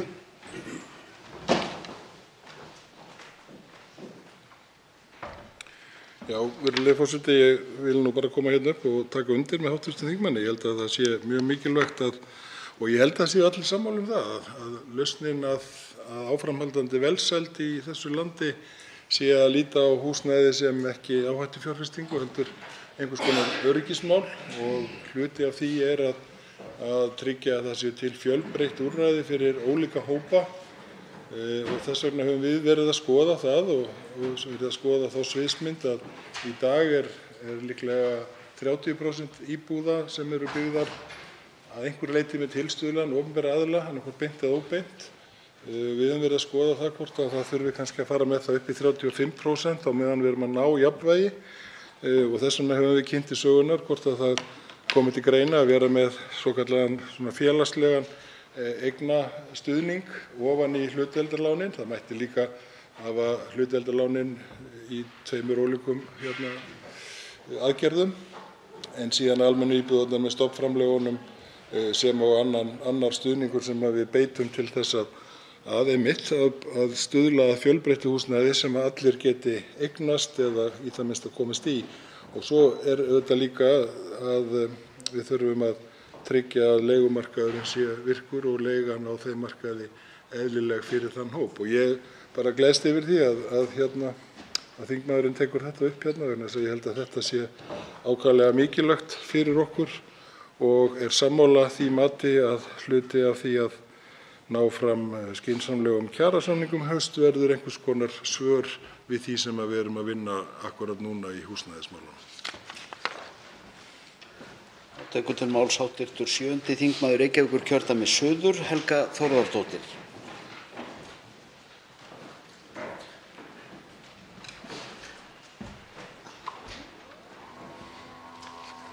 Virðulegi forseti.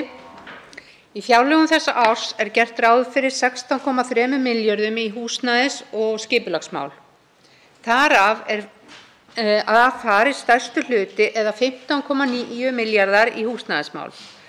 Samkvæmt þeirri fjármálaáætlun sem við ræðum nú hér er gert ráð fyrir því að framlög til málaflokksins lækki í 14,9 milljarða á næsta ári eða 9% og haldist svo gott sem óbreytt næstu 4 ár. Á sama tíma er fordæmalaus skortur á framboði húsnæðis sem hefur leitt til þess að á undanförnu ári hefur húsnæðisverð hækkað meira en 20% og verðbólga mælist nú 6,7%. Jafnframt er fyrirsjáanlegt að stríðið í Úkraínu muni valda stórfelldum hækkunum á byggingarefni sem eru þegar byrjar að láta á sig kræla.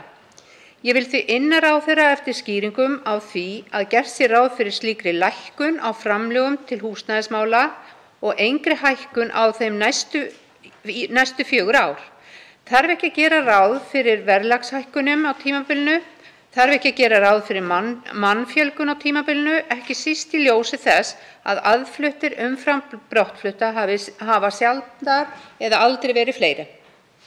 Þarf svo ekki líka að auka framlögin umfram þessa þætti svo hægt sé að auka uppbyggingu á nýju húsnæði til að bregðast við framboðsskortinum.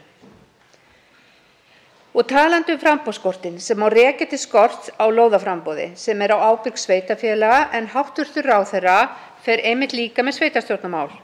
Hvaða aðgerðir eru í gangi til að skapa aukna hvata fyrir sveitarfélög til að brjóta meira land undir byggð, skipuleggja lóðir og úthluta þeim til nýbygginga? Hefur ráðherra kallað eftir samráði við sveitarfélögin og samtök þeirra þessi málefni eða hyggst hann gera það? Stendur til að semja við sveitarfélög nýtingu landrýmis í eigu ríkisins undir íbúðabyggð sem það á við? Til máls tekur hæstv. innviðaráðherra.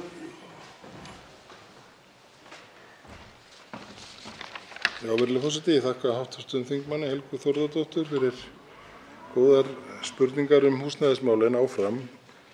Það er þannig að það er rétt að ef við berum saman til dæmis fjárlög síðustu 5 ára þá hafa 57 milljarðar runnið til þeirra en verða 61 í næstu 5 árum.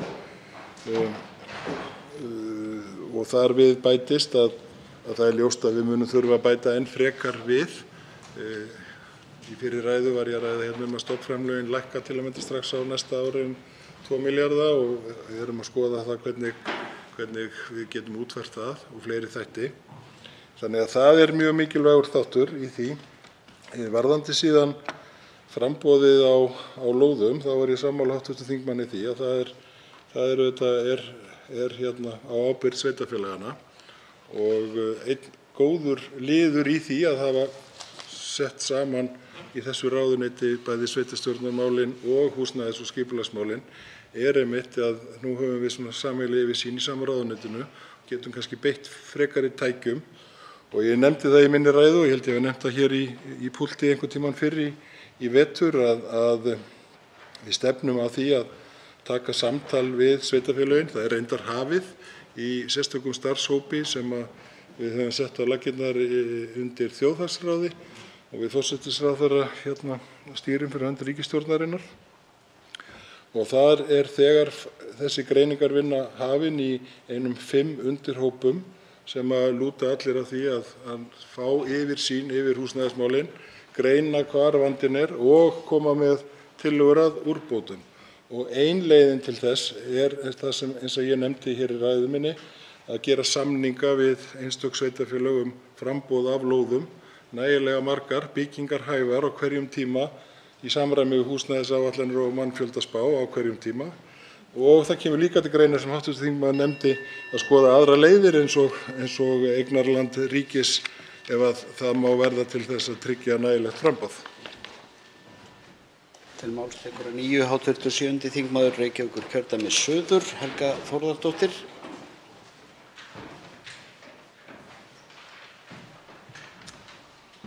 Virðulegi forseti. Ég vil víkja aftur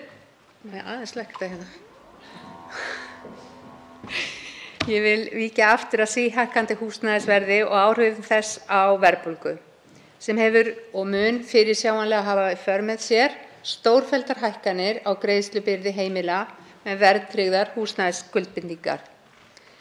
Flokkur fólksins hefur lagt fram frumvarp afnám húsnæðisliðar úr vísitölu neysluverðs til verðtryggingar. Að minnsta kosti 3 ráðherrar Framsóknarflokksins, þar á meðal hæstv. Innviðaráðherra, hafa lýst sig fylgjandi þeirri hugmynd.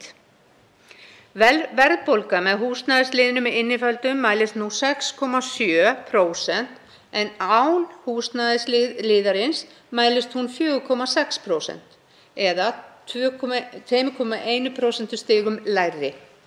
Er því ljóst að afnám húsnæðisliðarins myndi draga talsvert úr hækkunum á verðtryggðum húsnæðisskuldbindingum. Ég vil því spyrja hæstv. ráðherra hvort hann hafi borið þetta málefni fram við ríkisstjórnarborðið og kanna hljómgrunninn fyrir því að afnema húsnæðisliðinn.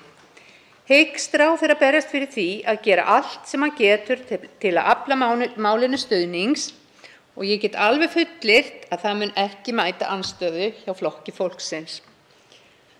Ég vil líka taka undir með hv. þingmanni Þórunni Sveinbjarnardóttur það að við þurfum að auka stofnfjárframlögin. En einnig vil ég víkja að stefnumótun í húsnæðismálum. Samkvæmt greinargerð um málaflokkinn í fjármálaáætlun verður fyrst að stefna og aðgerðaáætlun stjórnvalda í húsnæðismálum ekki lögð fram á Alþingi fyrr en á næsta þingi eða fyrsta lagi í haust. En vandinn er núna og hann er ekki nýtilkominn heldur hefur verið lengi fyrirsjáanlegur. Hvers vegna er slík stefnumótun ekki löngu tilbúin? Eftir hverju þarf að bíða? Er ekki hægt að hefjast handa strax? Það blasir við hvað gera þarf. Auka lóðaframboð og svo framvegis. Til máls tekur að nýju hæstv. Innviðaráðherra.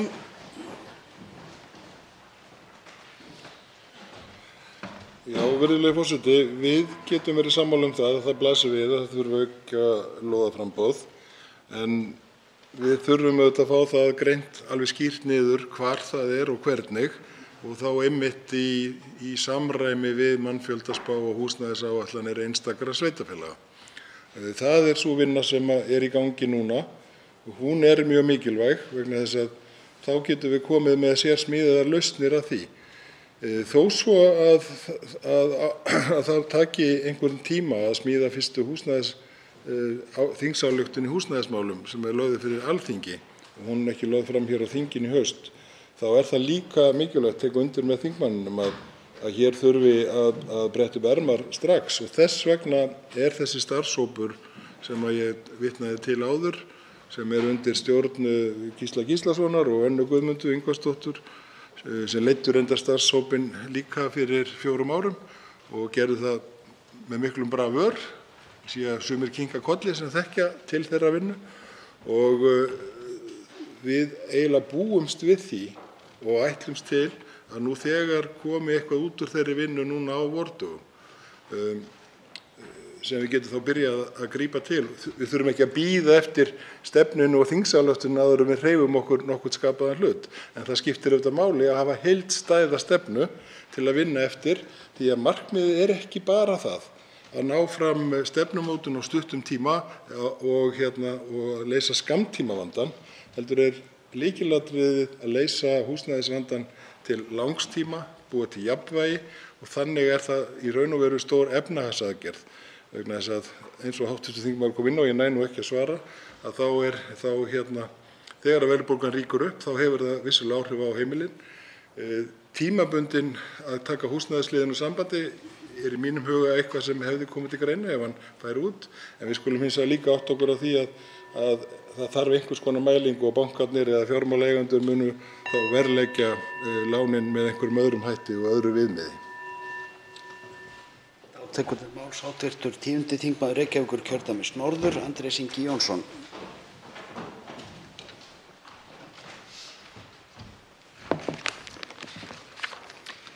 Herra forseti, mig langar að ræða aðeins loftslagsmálin vegna þess að undir hæstv. Ráðherra er sá málaflokkur sem ræður einna mestu það hvort stjórnvöld nái árangri í þeim hluta losunar sem er á beinni ábyrgð stjórnvalda, sem eru samgöngunar. Þær eru svona þriðjungur af þeirri losun. Og við sáum það í skýrslu frá milliríkjanefnd Sameinuðu þjóðanna sem kom út í gær að þar er talað um að hápunktur þurfi að nást ekki seinna en 2025 í losun. Eftir þann tíma þarf að fara að draga úr henni. Ég staldraði nefnilega dálítið við að ýmislegt varðandi framtíðarstefnu í þessum hluta samgöngumálanna því er ýtt inn á seinni helming tímabils fjármálaáætlunar. Nýtt kerfi utan skattlagningu ökutækja og aksturs og öll þessi hagrænu tæki sem þarf að fara að keyra í botn til að ná árangri, þau eiga að fara að líta dagsins ljós eftir 2-3 ár. Er það ekki of seint? Af hverju er ríkisstjórn sem er búin að sitja að völdum frá 2017 fyrst að fara að koma með svoleiðis verkfæri 2023, 2024 og 2025? Og svo staldra ég líka við það kom mér dálítið á óvart að sjá í kafla annars ráðherra, í kafla háskóla, iðnaðar og nýsköpunar ráðherra, já, að þar væru sett markmið samdrátt í losun gróðurhúsalofttegunda frá samgöngum, sem er fínt. Ég meina þau markmið þurfa að vera í fjármálaáætlun, en ég sé ekki betur en að þær tölur miða allar við gömlu aðgerðaáætlanir í loftslagsmálum, þar sem að samdráttur í losun á beinni ábyrgð stjórnvalda miðar við 29% eftir samkomulag við Evrópusambandið, en í stjórnarsáttmáli talað 55% samdrátt í þessum geira.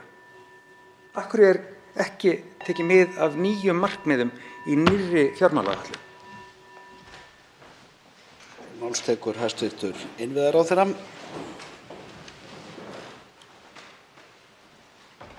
Já, virðulegi forseti, ég þakka hv. þingmanni Andrési Inga Jónssyni fyrir þessar spurningar. Mig minnir að þingmaðurinn leiðrétti mig að þingmaðurinn hafi nú gagnrýnt það þegar samgönguáætlun kom fram síðast að hún væri ekki loftslagsmarkmiðstengd og þess vegna erum við auðvitað að vinna að nýrri samgönguáætlun sem verður þá búið að tengja betur við loftslagsmarkmiðin og þau verkefni sem þar eru. Við erum auðvitað enn að vinna á gömlu áætluninni hvað það varðar.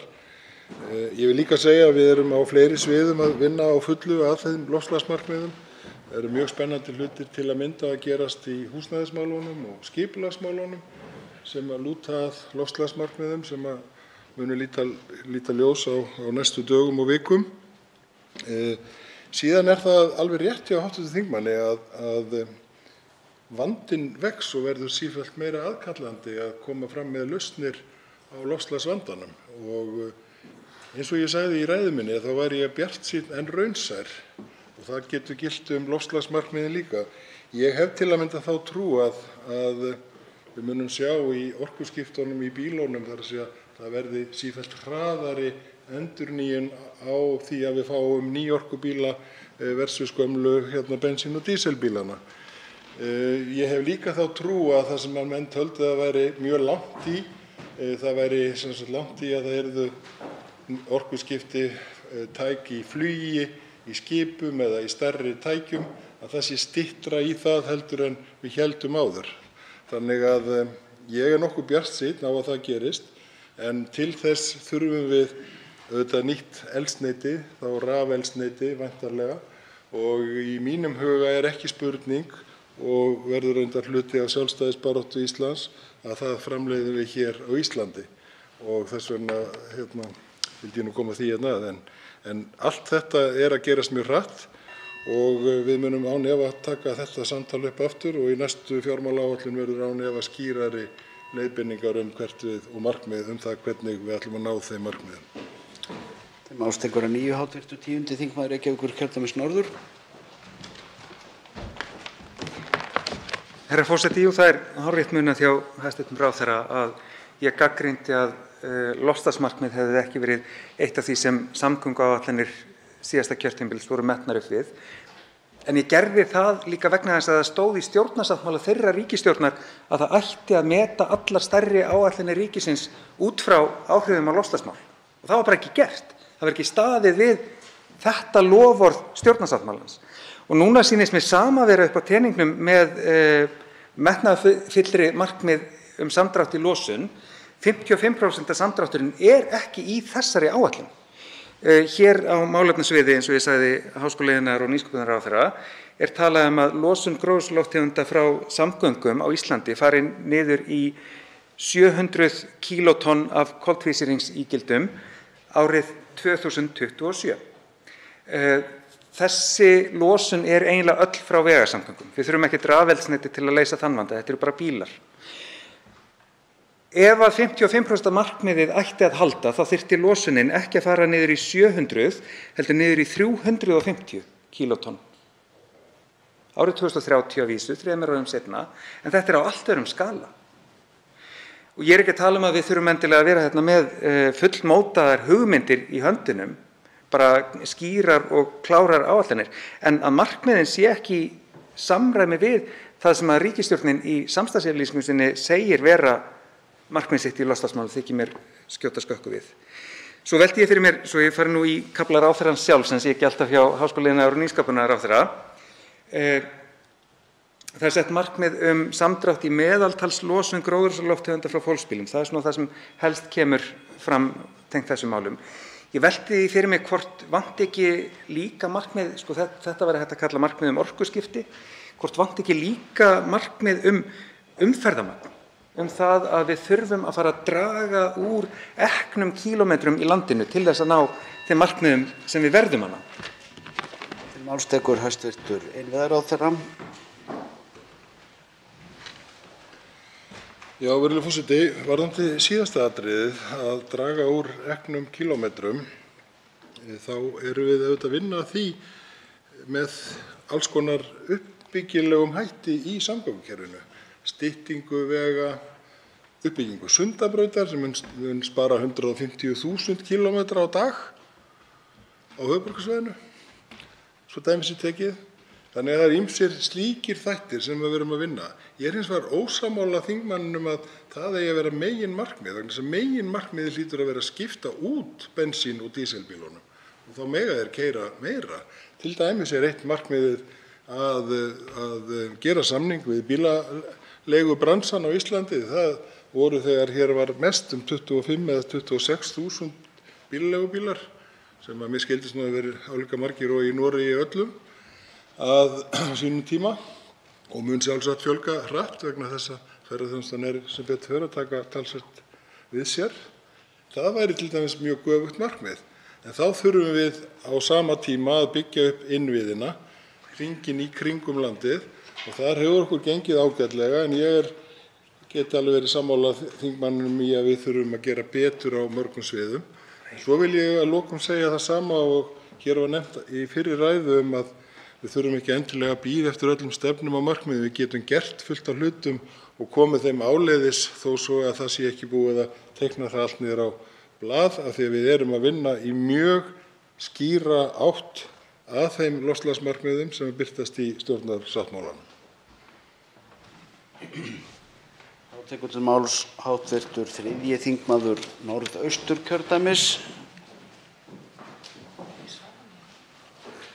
Er hv. 3. þingmaður Norðausturkjördæmis næstaddur?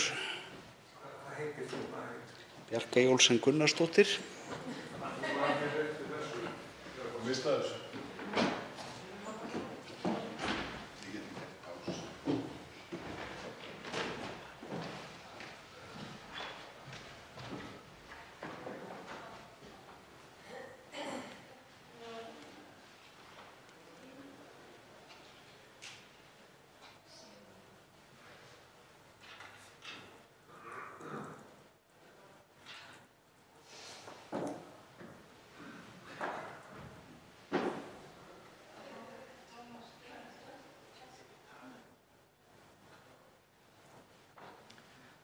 Þá við hinkrum aðeins með ræðu hv. 3. þingmanns Norðausturkjördæmis sem fellur frá orðinu.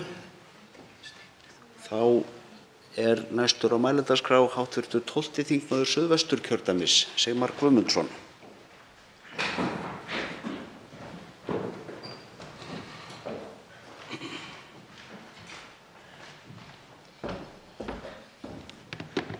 Já, virðulegur forseti, þetta bar nú svolítið brátt að, ennþá að snurfisa það sem að mér langaði nú kannski að færa hérna í talin. Ég vil þakka hæstv. ráðherra fyrir hans innlegg og þeim sem hafa talað hérna á undan og svo sem ég allan dag líka. Ég vildi kannski aðeins fá að gera að umtalsefni mínu núna. Það er samgöngusáttmálinn sem að barst í tal hér áðan hjá hæstv. Innviðaráðherra.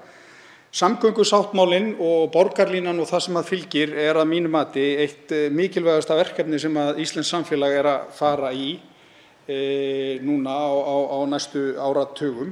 Það er ekkert flóknara heldur en það. Þetta skiptir gríðarlega miklu máli upp á loftslagsmálin og umhverfismálin, upp á tímasparnað, upp á öryggi. Það er eiginlega einhvern veginn hálfpartinn allir þættir þarna undir. En nú hefur það verið þannig með þennan sáttmála að menn hafa ekkert alveg allir gengið í takt.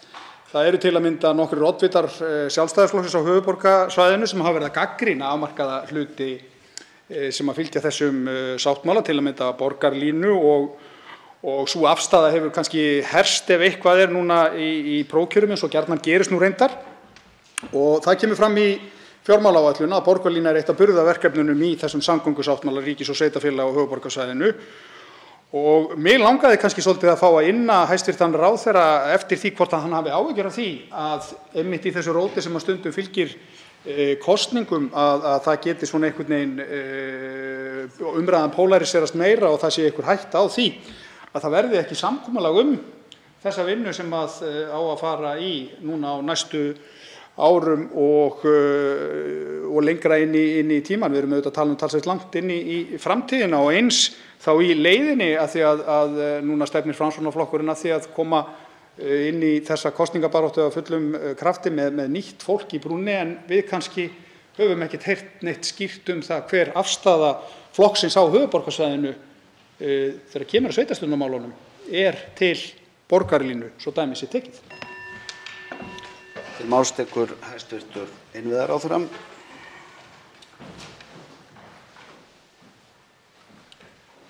Virðulegi forseti, ég þakka hv. þingmanni fyrir að brydda hérna upp á umræðum samgöngusáttmálann.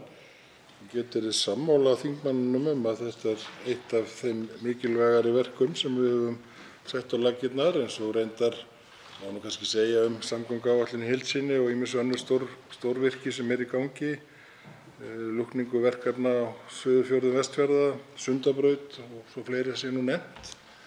Og tókst sem betur fer á síðasta kjörtímabili að koma í framkvæmd með atbeina allra sveitarfélaga á höfuðborgarsvæðinu, auk ríkisins, samningur sem gerður var til 15 ára uppbyggingu upp á að minnsta kosti 120 milljarða framkvæmdir sem tóku þá við stöðu sem var að mínum mati óbærileg, að menn höfðu samið að gera ekkert í 10 ár og umferðarþunginn og tafirnar höfðu vaxið. Ég veit ekki hvort að ég eigi að trúa því að heilu samfélögin skipti svo skoðun, þó svo að menn séu að lýsa einhverjum skoðunum sínum í prófkjörum til þess að fá framgang hjá sínum flokkum. Kosningarnar eru jú eftir, íbúarnir eiga eftir að segja sitt álit. Við erum með þetta verkefni í ágætum farvegi fyrirtæki sem við stofnuðum með sveitarfélögunum og sveitarfélögin eiga aðild að, sem heitir Betri samgöngur. Þar mun fara fram þróun og samtal þessa hluti. Þannig ég vil nú ekki taka undir ótta hv. þingmanns að einstaka sveitarfélög fari að bakka út úr þessu mjög svo þarfa uppbyggilega verkefni sem samgöngusáttmálinn og varðandi stefnu okkar Framsóknarmanna, það rétt og gaman að hv. þingmaður getur þess hér að við erum með fullt af nýju öflugu fólki í framboði á höfuðborgarsvæðinu, að þá hefum við auðvitað verið þeirra skoðunar að það sé skynsamlegast að fara í fjölbreytta uppbyggingu. Samgöngusáttmálinn það. Tekur til máls að nýju hv. 12. þingmaður Suðvesturkjördæmis. Virðulegur forseti, ég vil þakka hæstv. Ráðherranum fyrir svarið og fara yfir þetta hérna og ég get nú tekið undir margt af því sem að þarna kom fram og tek undir að það yrði óskandi að það verði ekki eitthvað bakslag í þessa miklu uppbyggingu sem að fyrirhuguð hér á næstu árum á höfuðborgarsvæðinu. Þetta skiptir auðvitað bara gríðarlega miklu máli eins og vel búið að fara yfir. En mig langaði kannski líka aðeins að fá að spyrja hæstv. Ráðherrann hér í þessari umræðu fjármálaáætlunina. Það svona, hvert við stefnum í efnahagsmálum svona kannski aðeins til lengri tíma og mér langaði nú kannski aðeins að höfða til þess sem að svolítið hefur verið sagt af hálfu þeirra sem að stýra landinu núna í COVID-faraldrinum þegar vextir fóru að lækka mikið, að þá var svolítið talað og ég ætla að leyfa mér að segja pínlítið glannalega það að hér værum við að detta inn í eitthvað almennt lágvaxta umhverfi sem að gæti verið til lengri tíma. Auðvitað eru vextir í sögulegu íslensku samhengi ennþá lágir en þeir fara hækkandi og miðað við það hvernig hlutir eru að þróast úti og verðbólga almennt að þá má alveg búast við því að þeir hækki jafnvel talsvert mikið. Og hvort að það svona, hvort að þessi fjármálaáætlun standi ekki á svolítið svona veikari fótum með alla þessa hræringar sem að eru og svona þessa óvissu langtímahorfurnar. Og mér langaði líka til þess að fá gjarnan ef ég mætti að spyrja hæstv. Ráðherrann jöfnunarsjóðinn.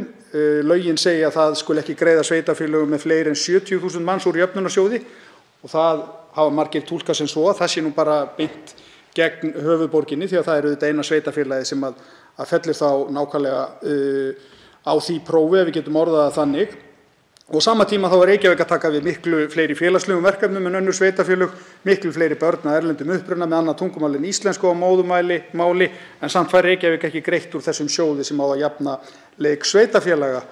Og ég velti því fyrir mér, hvað segir þetta forgangsröðun ríkisstjórnarinnar þegar kemur að þessu máli? Máls tekur hæstv. Innviðaráðherra.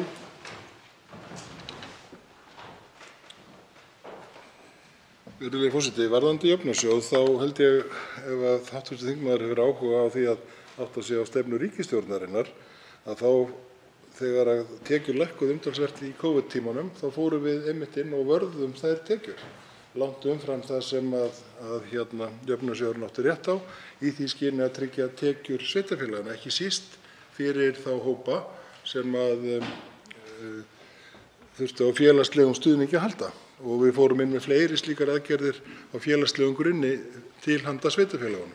Núna þegar við horfum á fjármálaáætlunina og þá spá sem þar þá munum við sjá tekjur jöfnunarsjóðs vaxa umtalsvert og ef ég man rétt þá verða þær 140 milljarðar á næstu 5 árum, sem umtalsvert meira heldur en á síðustu 5.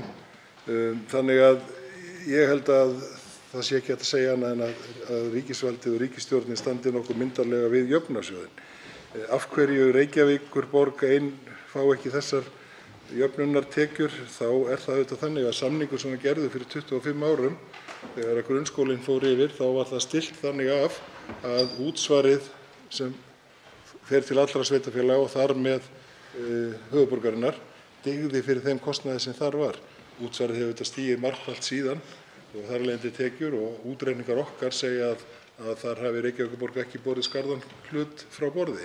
Séu hins vegar einhverjar breytingar eins og hv. þingmaður minntist á, mikill fjöldi erlendra íbúa þar sem að börnin með tvítyngt og þurfa á held ég sem kallað íslensku fyrir nýbúa, sem ekki kannski fallegt orð en nú held ég notað, að þá hef ég sagt að það mætti alveg taka þann afmarkaða þátt og fara yfir hann hvort það sé að semja hann. En við erum að breyta jöfnunarsjóðnum í enn meiri jöfnunarsjóð. Og svo missi ég af tækifærinu að tala vexti og framtíðar áform því miður, því að það eitt mesta uppáhaldsefnið. En við verðum að geyma þá umræðu þangað til síðar. Þá tekur til máls hv. 8. þingmaður Norðvesturkjördæmis Bergþór Ólason.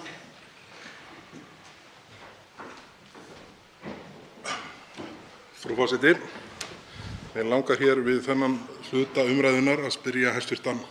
Innviðaráðherra út í mál sem ég ætlaði að spyrja hæstv. ráðherra út í óundirbúnum á morgun, en það sem það tengist fjármálaáætluninni, þá ætla ég að grípa tækifæri núna og það snýr að því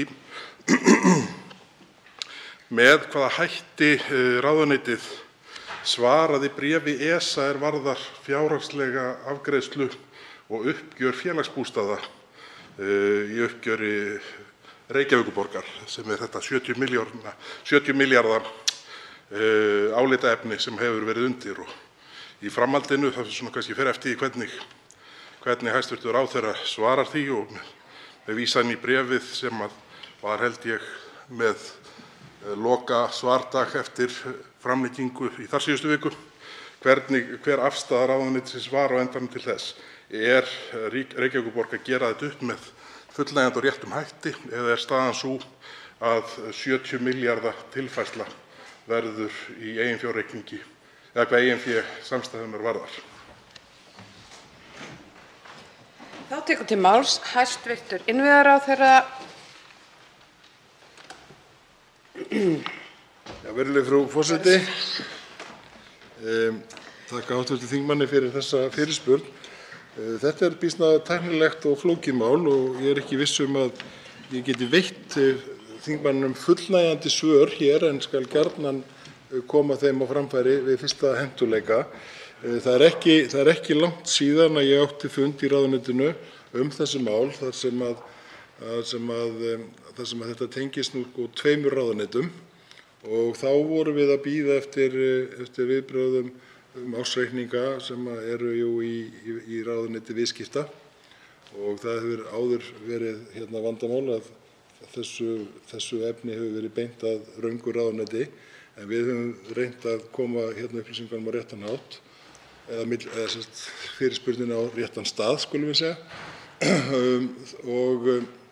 en eftir því sem að ég best veit að þá var farið og ég fékk ágætis kynningu á daginn á býsna flóknum hlut að þá það þannig að það ekki hægt að fullyrða það að sú bókhaldsaðferð sem Reykjavíkurborg notar sé ekki fullkomlega eðlileg, svo fremi að það séu aðrir hlutir þá með þeim hætti.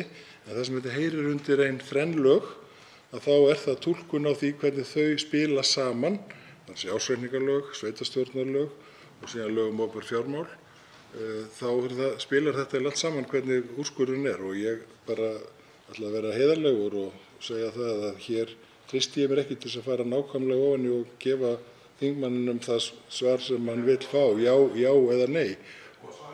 Ég held að það hafi óskað eftir fresti vegna þess að þar hafi verið þurft að senda þessi bréf á milli. En aftur með þeim fyrirvara að ég skal koma þessum upplýsingum til þingmannsins og þingsins við fyrsta hentugleika. Forseti biður hæstv. Innviðaráðherra Sigurð Inga Jóhannesson algjörlega afsökunar á þessu. En næstur tekur til máls 8. þingmaður Norðvesturkjördæmis, Bergþór Ólason. Frú forseti, ég þakka hæstv. Ráðherra fyrir að svara þessari óundirbúinni fyrirspurn hér við þetta tilefni. En ég hvet hæstv. Ráðherra til að fylgja þessu máli eftir því að þetta auðvitað mjög sérstök staða ef að 70 milljarðar þurrkast út af efnahagsreikningi borgarinnar yfir nótt, ef svo má segja, verði niðurstaðan sú að reikningsskilin hafi verið færð með röngum hætti og þá hljóta að koma upp sjónarmið snúa að eftirlitsnefnd sveitarfélaga og mögulegum áhrifum á jöfnunarsjóði ef til slíks kæmi. Þannig ég hvet hæstv. Ráðherra til að fylgja þessu máli eftir og veita því tilhlýðilega athygli. En að þessu sögðu þá vil ég spyrja hæstv. Ráðherra út í það sem ég átti orðastað hér við hæstv. Fjármálaráðherra í umræðunni fyrr í dag, þar sem komu upp sjónarmið og vangaveltur varða það hvort að þörf sé á að gera breytingar á lögum um opinber fjármál til að auka sveigjanleika í framkvæmdaþáttum hins opinbera, þá bæði við nýframkvæmdir á vegum, heilbrigðis, uppbyggingu hjúkrunarheimila og þar fram eftir götunum. Og það sást nú glögglega í svari frá hæstv. Ráðherra sem mér barst við fyrirspurn minni í fyrradag að útgjöld til nýframkvæmda eru því miður nokkuð hóflegri ef við horfum yfir svona síðustu ár samanborið við það sem var til að mynda á tímabilinu upp úr 2000, 2002, 2003 og til 2008-2009 eitthvað svoleiðis og svo þetta koma hrunárin. En engu að síður á núvirði þá nýframkvæmdatalan miklu lægri heldur en látið hefur svona í veðri vaka, og ég ekki að segja að það hefur verið með neinum svona vilja til þess að svona flækja eða falsa framsetninguna, heldur það auðvitað bara þannig að hluti af vandamálinu að menn komast ekki áfram með verkefni og hvað hæstv. Ráðherra sé fyrir sér í þeim efnum til þess að raunverulega ná upp inn í opinberri fjárfestingu. Til máls tekur hæstv. Innviðaráðherra Sigurður Ingi Jóhannsson.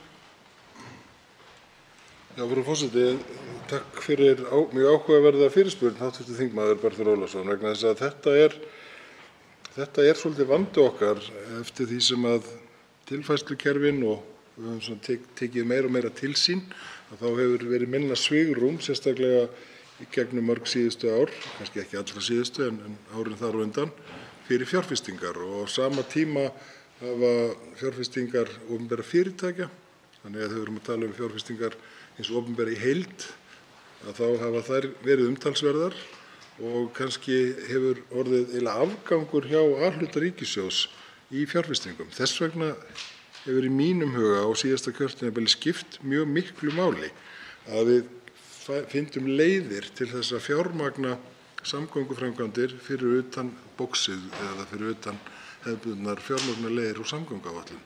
Samanber samvinnuleiðirnar, samanber höfuðborgarsáttmálann, samanber jarðgangaáætlunina sem við höfum verið að tala að þá skipta þessar leiðir mjög miklu máli, vegna þess að ég sammála hv. þingmanni að fjárfestingastigið og þar með framkvæmdastigið miklu lægra núna en það var á þessum góðu árum, fyrsta áratug á þessari öld og lauk eiginlega á árinu 2010 þar sem menn hættu síðan framkvæmdum eftir það og síðan komu mörg mögur ár þar sem að við eiginlega skuldum enn bæði í viðhaldi og fjárfestingu og við erum enn að vinna upp þann halla. Þannig að í raun þau fjárfestingar átök sem að við keyrðum í gegnum COVID hjálpuðu okkur verulega til þess að ná þessu framkvæmda og fjárfestingarstigi í samgöngum á þokkalegan stað, en þegar að þeim sleppir að þá förum við inn í fjármálaáætlun þar sem framlögin eru of lág. Vissulega má bæta þessum 3 atriðum við, samvinnuleiðunum, höfuðborgarsáttmálanum, jarðgöngunum, Sundabraut og þá er framkvæmdastigið orðið hærra, en þetta er verkefni sem við þurfum að skoða hérna í þinginu, hvernig við getum hækkað fjárfestingarstig og framkvæmdastig ríkisins. Þá tekur til máls hæstv. Utanríkisráðherra Þórdís Kolbrún Reykfjörð Gylfadóttir.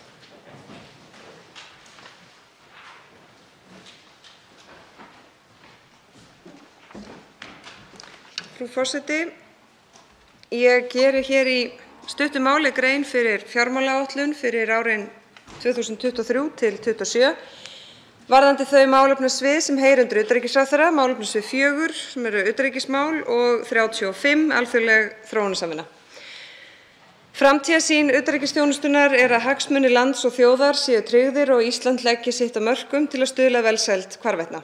Á næstu árum mun ráðuneyti byggja starfsemi sína á áherslum öflugt alþjóðastarf, græna framtíð og nýsköpun þar sem mannréttindi eru í forgrunni. Það er veruleg áskorun í því að takast á við hin fjölmörgu verkefni og áherslumál utanríkisþjónustunnar innan þess ramma sem henni er settur.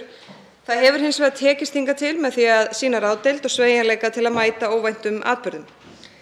EES-samstarfið er þýðingarmesti samstarfsvettvangur Íslands á sviði utanríkisviðskipta og áfram verður að hlúa að honum. Jafnframt er brýnt að sinna hagsmunagæslu við helstu vina- og samstarfsríki, til dæmis Bandaríkin og Bretland, og tryggja áfram örugg og farsæl samskipti við þau.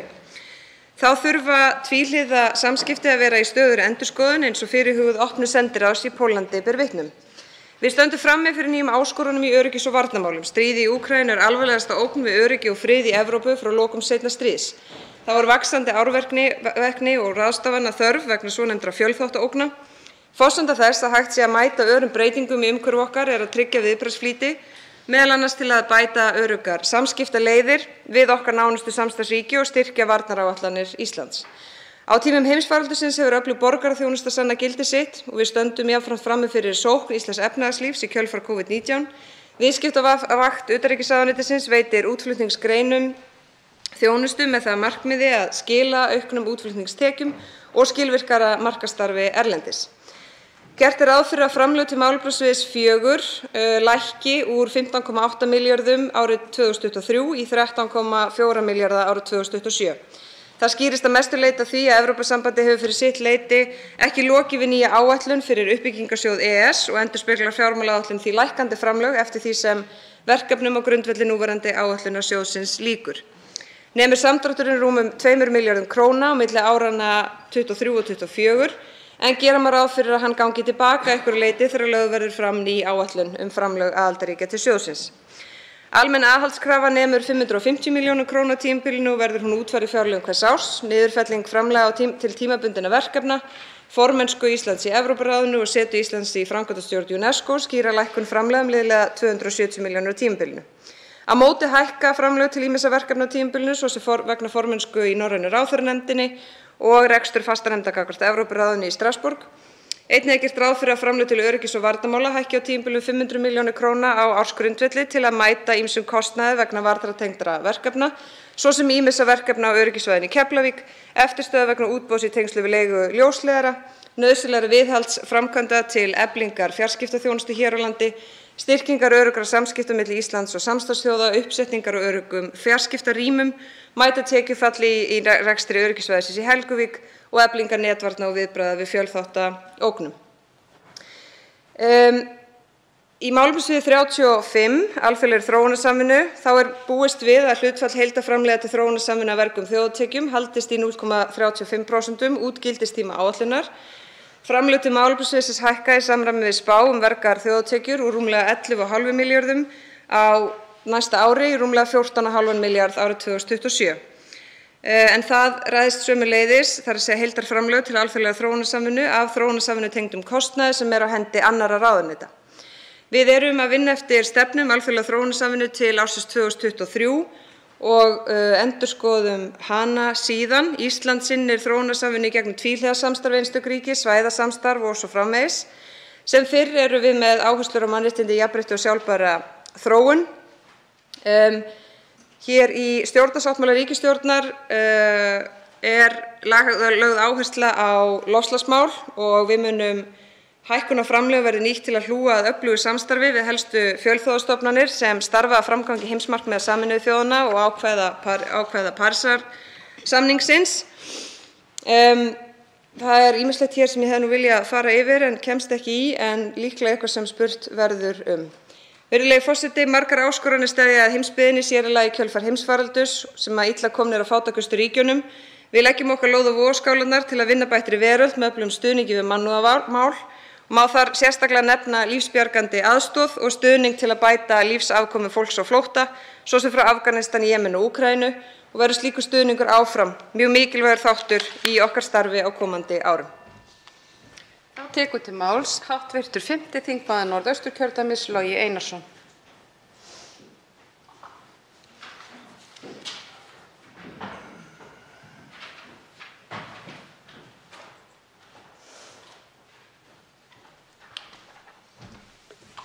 Frú forseti, hæstv. Ráðherra hefur staðið sig ágætlega á annasömum tímum upp á síðkastið, en ég sakna nú hreinlega meiri metnaðar þegar kemur að því að gera heiminn betri og öruggari.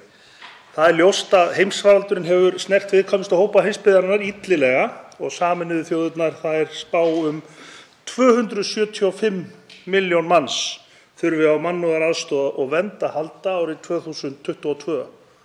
Þá hefur ójafnt aðgengi að bóluefni ýkt þessa þróun og stríðið í Úkraínu örugglega til viðbótar.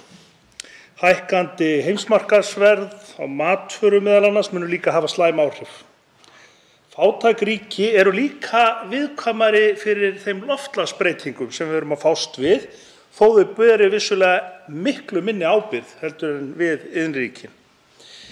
Í fyrsta skipti horfum við þessum upp á vaxandi fátækt í heiminum og hún mun aukast ef ekkert verður að gert. Í þessu ljósi langar mig að spyrja hæstv. Utanríkisráðherra, 11. ríkasta lands heimsins, hvort eigi ekki að gera meira í þróunarsamvinnu virkilega. Íslendingar greiða 0,35% af vergri þjóðarframleiðslu sem er nákvæmlega helmingi lægra heldur en markmið Sameinuðu þjóðanna sem við styðjum. Til samanburðar þá eru framlag Svía 1,1%, Noregs 1% og Danmerkur 0,8%. Og meðan við framlaga fjármálaáætlun er ekkert að breytast og það mun ekki vatna neitt meira þarna minna á milli. Finnst hæstv. Utanríkisráðherra okkur vera sæmandi að vera ekki einu sinni hálfdrættingar á við frændþjóðir okkar, og er ekki ráðherra sammála því að þessi langvarandi stríðsátök og neikvæð áhrif loftslagsbreytinga muni hafa slæm áhrif á friðarhorfur í heiminum, og er virkilega engin áform að gera neitt betur heldur en að standa í stað næstu 4-5 árin? Til máls tekur hæstv. Utanríkisráðherra Þórdís Kolbrún Reykfjörð Gylfadóttir. Frú forseti, ég er sammála hv. þingmanni Loga Einarssyni þegar hann segir og spyr hvort 11. ríkasta land eigi að gefa í og vera raunveruleg þjóð meðal þjóða og yfir meðaltali þegar kemur að þróunarsamvinnu. Ég er hins vegar ánægð að sjá að það hefur aukist í þróunarsamvinnu málefnasviðið og málaflokkinn, og 0,35% af vergri landsframleiðslu eru þó yfir meðaltali innan OECD. En ég ætla ekki að deila við hv. þingmönnum hvort við eigum að hafa meiri metnað en það, en við erum þá allavega á réttri leið. Hins vegar á réttri leið þegar kemur að fjárframlögum. Hins vegar stöndum við einfaldlega frammi fyrir því að óvissan í heimsmálum almennt, í öryggis- og varnarmálum, í loftslagsmálum, í matvælaframleiðslu, í matvælaöryggi eftir heimsfaraldur aukin hungursneyð og svo framvegis, að ég geri frekar ráð fyrir því heldur en hitt að við munum þurfa að gefa enn frekar í, ekki af því að það er það sem er rétt að gera, heldur muni bara svo margt breytast að við munum þurfa að endurhugsa margt. Og ef við munum þurfa að endurhugsa það, að þá höfum við tækifæri til þess að gera slíkt í endurskoðaðri fjármálaáætlun eða uppfærðri á næsta ári.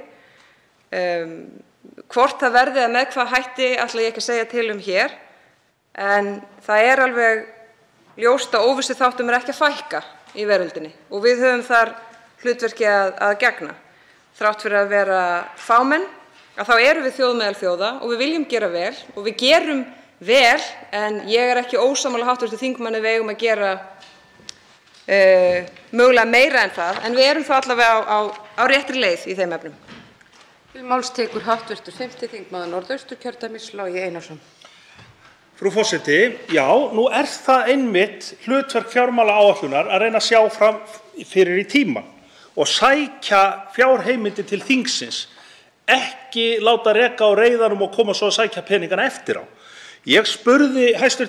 Fjármálaráðherra fyrir nokkrum dögum útgjöld sem eru örugglega að fara að birtast okkur, meðal annars vegna móttöku flóttafólks frá Úkraínu. OECD hefur metið það svo að þetta gæti kostað Evrópu 0,25% af vergri landsframleiðslu og yfirfært á Ísland eru það 7,7 milljarðar króna á ári, eða 2/3 af því sem fer í þróunarsamvinnu frá Íslandi. Það er ekkert um þetta í fjármálaáætlun, þó að þetta sé fyrirséð. Í öðru lagi spurði ég hann netöryggi, vegna þess að við erum sú þjóð í heiminum sem er númer 1 þegar kemur að notkun á neti, símum og slíkum tækjum. Við erum númer 67 minnir mig á listanum yfir þau lönd sem búa við bestu öryggi.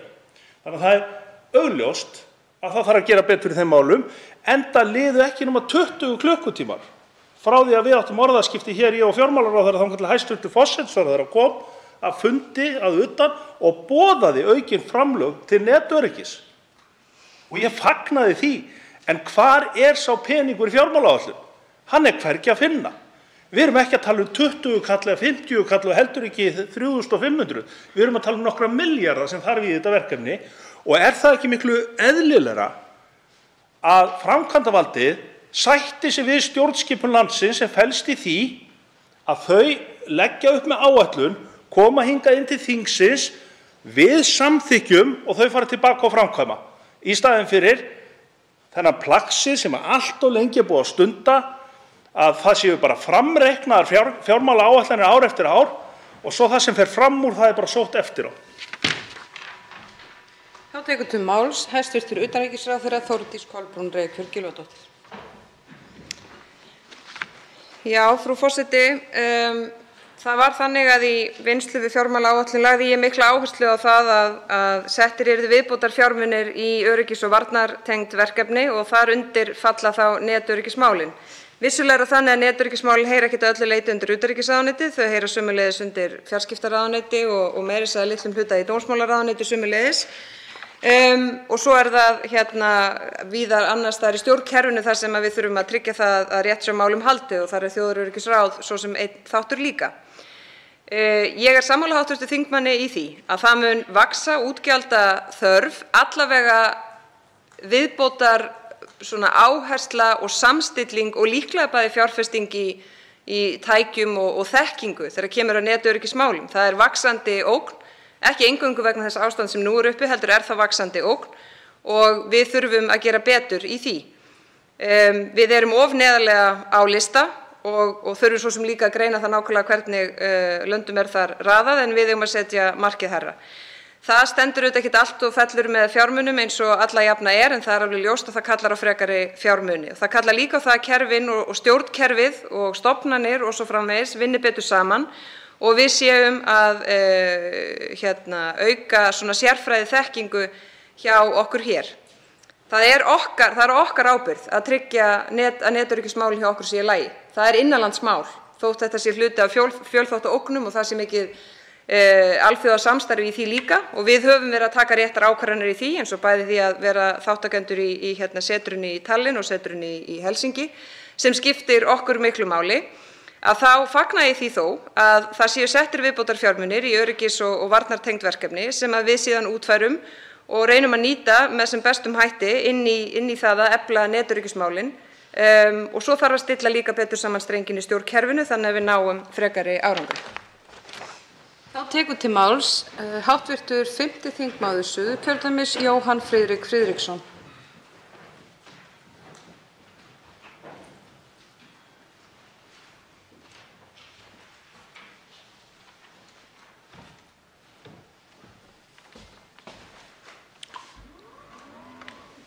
Frú forseti, ég þakka utanríkisráðherra fyrir að eiga hér við okkur orðastað varðandi fjármálaáætlunina. Auðvitað í ljósi þeirra heimsviðburða sem nú eiga sér stað liggur fyrir að varnar- og öryggismál eru rækilega komin á dagskrá hér á landi sem og í hinum vestræna heimi.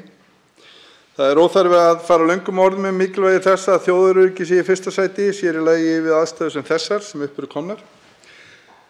Segja má að innrás Rússa og yfirtaka þeirra á Krímskaga hafi markað ákveðin tímamót en þó má ekki gleyma því að Rússar höfðu áður brotið undir sig Tsjetsjeníu og auk þess ráðist inn í Georgíu. Við sáum þá umferðinni Keflavíkurflugvöll og á varnarsvæðinu í kjölfar innrásarinnar á Krímskaga hvernig öryggismálum í álfunni, hvernig þau voru að breytast. Nú er aftur á móti búið að hefja allsherjarstríð í Úkraínu og síðustu dögum höfum við því miður fengið að sjá með eigin augum myndir af voðaverkum rússneska hersins í kjölfarið á að þeir eru að hörfa nú frá svæðum sem þeir hernumdu í upphafi stríðsins. Voðaverkum sem vart er hægt að lýsa með orðum og geta varla kallast annað en stríðsglæpir.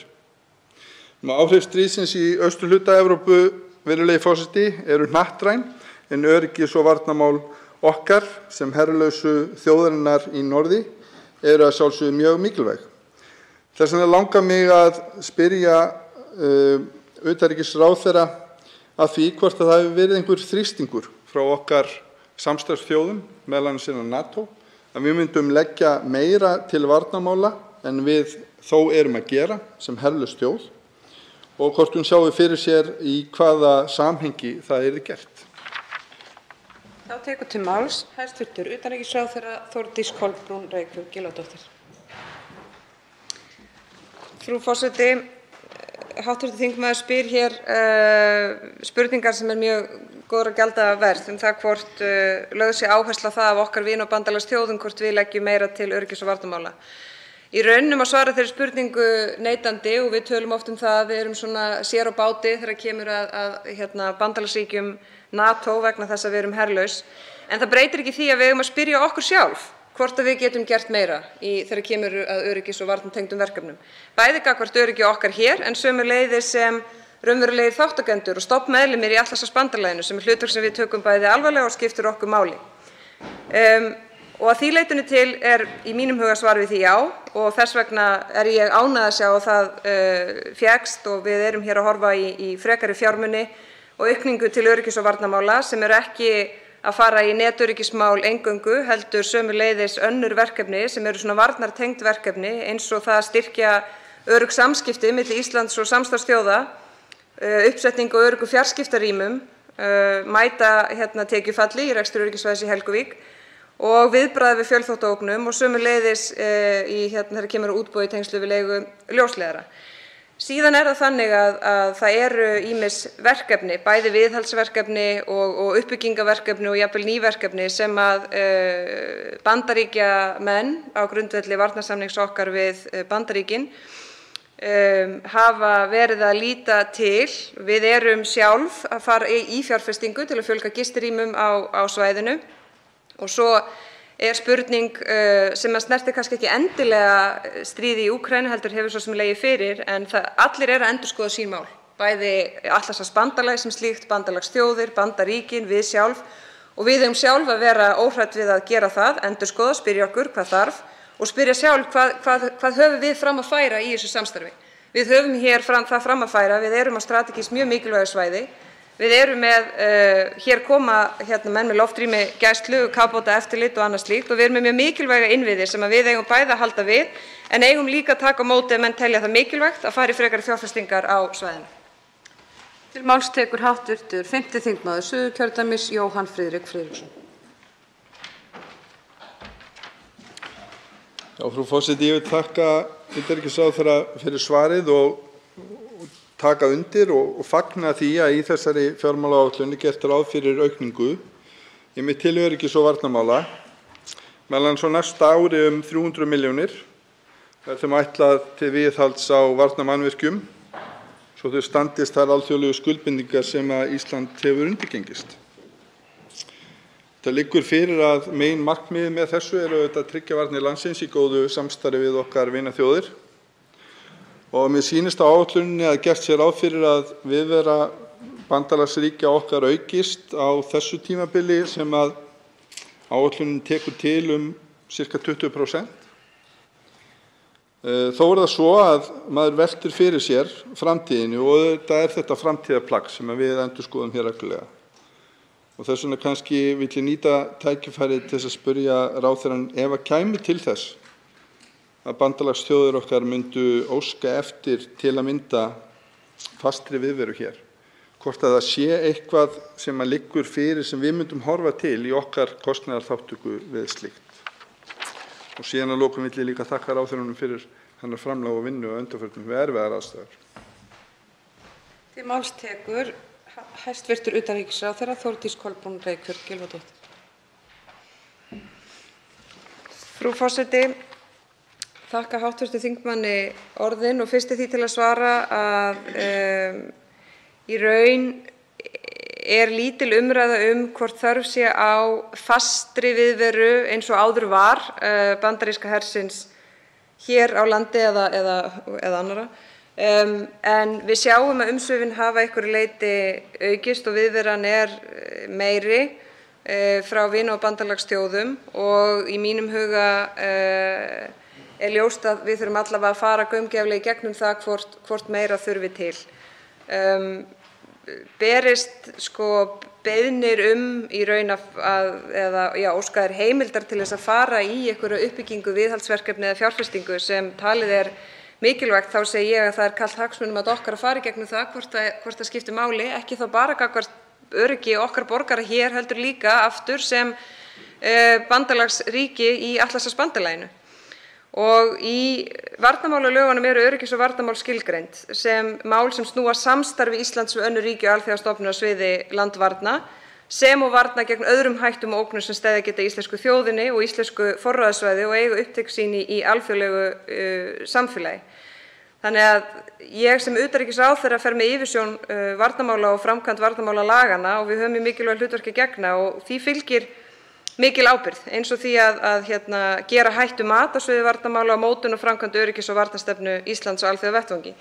Þannig að ég segi bara að þegar við sjáum að löndin öll eru að endurskoða sína stöðu, fara í gegnum allt sitt mat, langflest þeirra eru að auka mjög verulega í varnartengd verkefni, að þá eigum við að taka sjálfstæða ákvörðun það út frá okkar stöðu, bæði okkar hér gagnvart okkar borgurum, en sömuleiðis okkur sem samstarfsríki og vina- og bandalagsþjóð. Og ég er þeirrar skoðunar og tel að það muni leiða það af sér að það verði frekari umsvif og frekari fjárfestingar bæði á okkar hálfu og vina- og bandalagsþjóða.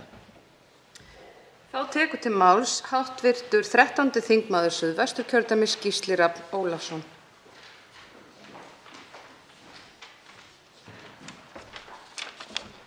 Frú forseti, ég þakka hæstv. Ráðherra fyrir að vera hér í umræðum við okkur þessa fjármálaáætlun.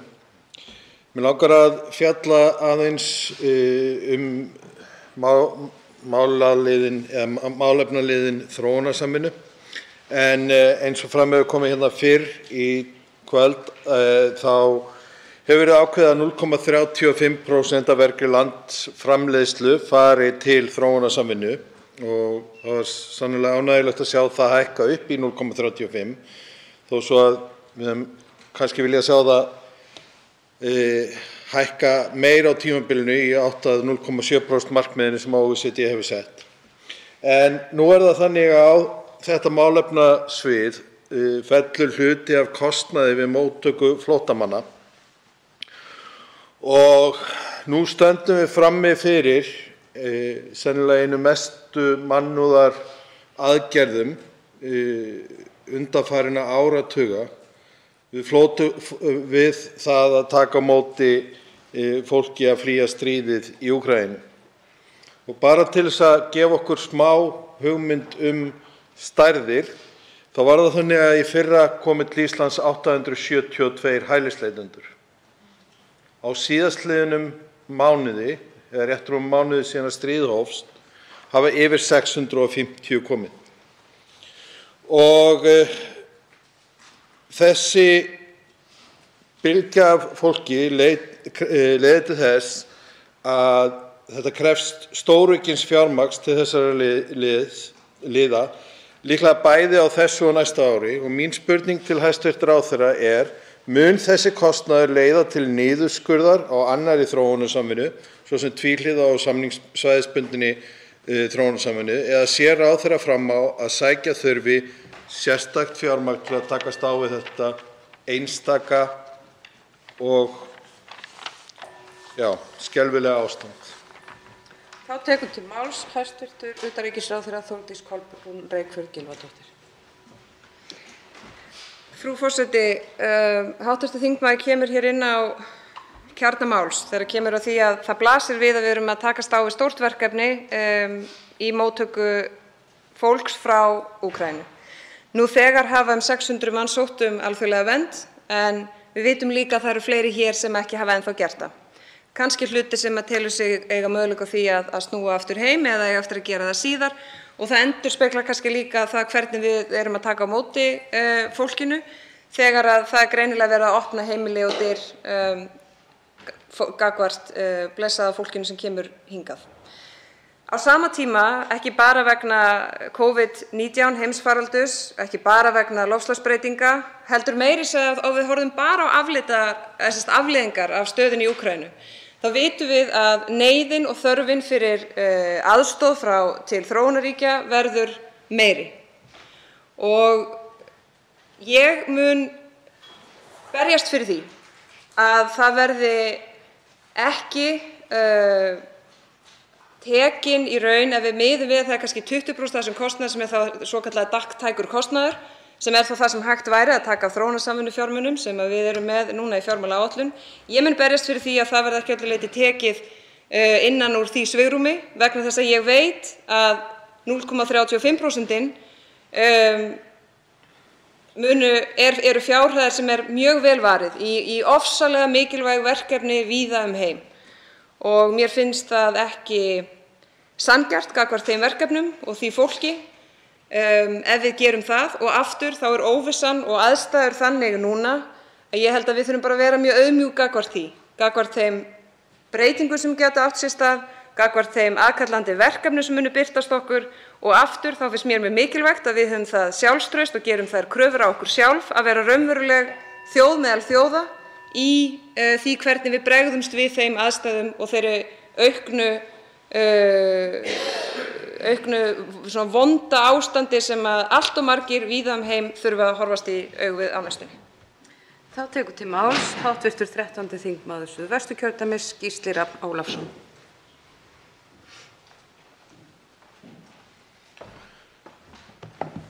Mig langar að byrja á því að þakka hæstv. Ráðherra fyrir svar og segja það að ég að minnsta kosti mun berjast við hlið hennar að tryggja það að þetta fjármagn fáist. En mig langar að fjalla aðeins málaflokkinn utanríkismál, vegna þess að það er hinn málaflokkurinn sem hæstv. Ráðherra fer Og í fjármálaáætluninni talað það að græn framtíð og nýsköpun verði lögð til grundvallar starfi utanríkisþjónustunnar á komandi árum.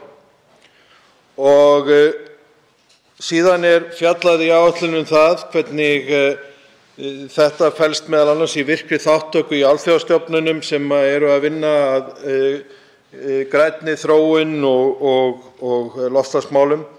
Og mjög ánægjulegt að sjá einnig fjallað fjármögnun loftslagstengdra verkefna í þróunarlöndunum. En það sem mér fannst vanta kannski smá umfjöllun það sem var kannski svið hæstv. Ráðherra á síðasta kjörtímabili, það er að segja nýsköpunarhlutann. Og ég hef sjálfur hér í ræðustól Alþingis fjallað það að ég sjái stór tækifæri þegar kemur að grænni nýsköpun, því að virkja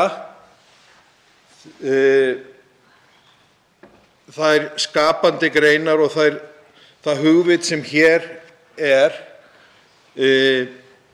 og þekkingu í því að vinna að grænum lausnum, og að þar sé meðal annars hægt að sækja jafnvel stórar fjárhæðir erlendis frá til þess að vinna að nýsköpun hér á landi og mér tengdu grænni framtíð og loftslagsmálum. Og mér langar þar af leiðandi, frú forseti, að spyrja hæstv. Ráðherra hvernig ráðherra sér fyrir sér að utanríkisráðuneytið muni beita sér fyrir grænni nýsköpun á komandi.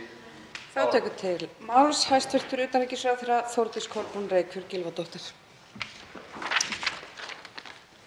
Já, frú forseti, ég sammála hv.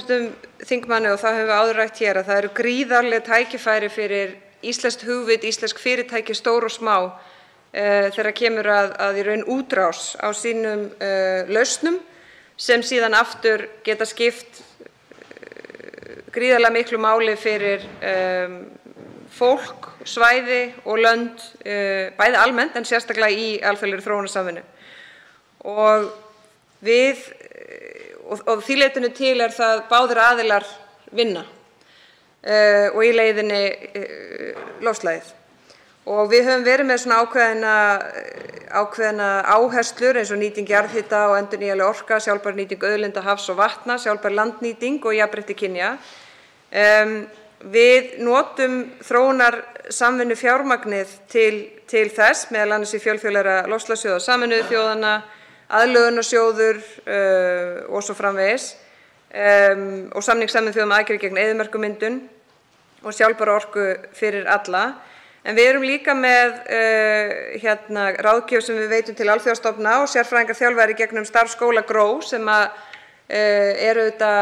kostar sitt en skiptir mjög miklu máli þar sem við erum raunverulega að framleiða sendiherra og svona hjálpa svæðinu að hjálpa sér sjálfu með því að mennta fólk sem snýr aftur heim. En það svo sannarlega þannig að við getum gert betur í þessu og það hefur verið gert undanfarin misseri. Ég hef lagt á það mikla áherslu að öll utanríkisþjónustan þurfi að venja sig mjög við það og það skiptir máli að vera með nýsköpunargleraugun á sér alla daga í öllum verkefnum, hvort sem að það innbyrðis í verkefnum innan utanríkisþjónustunnar eða í öllum öðrum verkefnum, þróunarsamvinnu, utanríkisviðskiptum, Íslandsstofu, alþjóðasamstarfi og svo framvegis. Og við mörg mjög góð dæmi þess efnis, en það svo sannlega þannig að hægt að gera betur í því, sérstaklega litið til þess að það á við nýsköpunina alla. Þá tekur til máls hv. 7. þingmaður Reykjavíkurkjördæmis norður, Steinunn Þóra Árnadóttir.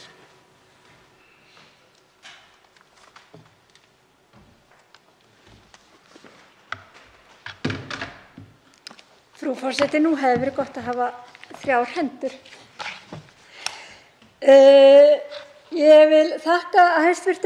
Ráðherra fyrir framsöguna hennar málaflokk og þar svo sannarlega af mörgu að taka og margt sem að væri hægt að ræða.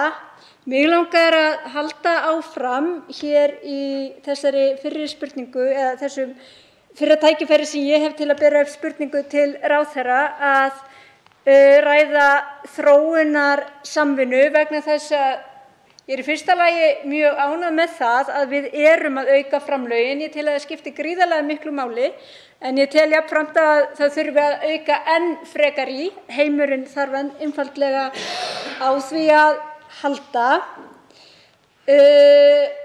Og mig langar að fagna sérstaklega orðum ráðherra hérna í öðru samtali við hv. þingmann varðandi það að ráðherrann muni verja 0,35% og ekki kannski telja alltaf fram sem hægt væri tæknilega sem DAC-kostnað. Ég held að það skipti alveg rosalega miklu máli í því ástandi sem við erum í núna að sjá til þess að fjármunir fari úr landi á sama tíma og við gerum vel hérna heima. En það sem að mig langar að spyrja út í þróunarsamvinna og eftirköstin af COVID og réttindi kvenna sem því miður hafa farið aftur á bak víðs vegar heiminn og hvort byrja sé að vinna að því hvernig sé hægt að komast aftur á þann stað þar sem við vorum fyrir faraldurinn. Og ég held að við höfum mikil sóknarfæri vegna þess að þróunarsamvinnan okkar svo góð. Við erum að gera svo mikilvæga hluti en ég held að auk þessa sem við erum að gera nú þegar þá þurfi að horfa til þess þeirra áhrifa sem COVID hefur haft. Til máls tekur hæstv. Utanríkisráðherra Þórdís Kolbrún Reykfjörð Gylfadóttir. Já, frú forseti, ég tek undir orð hv. þingmanns að við munum þurfa að gera meira og sömuleiðis tek ég undir með því að með henni þegar kemur að því að það auðvitað jákvætt að við höfum verið að auka við fjármagn í þróunarsamvinnu. Það mjög gott og þetta mikil aukning á ekki lengri tíma. En við vitum líka að þróunarríkin og Vesturlöndin áttu einhverju leyti sinn þátt í því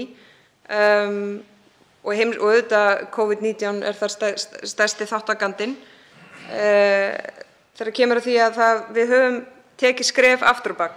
Það staða kvenna, staða ungra stúlkna þegar kemur að giftingum, aðgengi að skóla, börn í aðgengi að skóla, hungur, fátæktarmörk og allt þetta. Allt þetta eru skref aftur á bak sem við munum þurfa að vinna upp. Og svo horfum við á stöðuna núna og hugsa hvað mun gerast næstu vikur, mánuði og misseri. Þegar við sjáum ekki bara möguleika á raunverulegum bara brest þegar kemur að matvælaframleiðslu, heldur líka mikilli kostnaðarhækkun sem að þessi ríki ráða einfaldlega ekki við. Og hvaða afleiðingar mun það hafa á þau svæði og hvaða hlutverki höfum við þar að gegna. Þannig að það ekki bara það við þurfum að ná tilbaka því bakslagi sem við urðum fyrir í COVID-19, heldur hrædd að það sé að hlaðast ofan á þau vandamála áskoranir sem að heimurinn stendur frammi fyrir og þróunarríkin sérstaklega. Því almennt það þannig að þegar þau ráða síður við óstöðuleikann heldur en við. Og þess vegna aftur ítreka ég það að við þurfum að vera þjóð meðal þjóða og við þurfum að sýna líka hvernig hægt að gera hlutina. Og við eigum svo mörg góð dæmi þar sem við sýnum að það hægt að gera hlutina með öðrum hætti heldur en hefur verið gert eða margir aðrir gera og við eigum að byggja á því, byggja á okkar sérstöðu. Þá tekur til máls hv. 7. þingmaður Reykjavíkurkjördæmis norður, Steinunn Þóra Árnadóttir.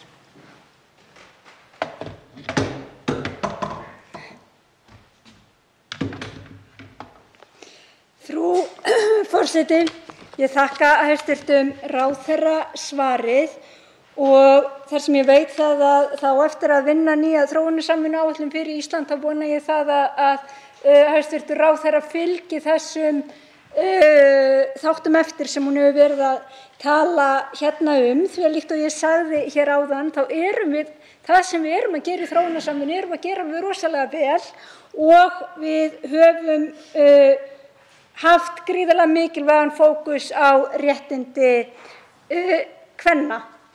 En ég held nú að í rauninni besta leiðin til þess að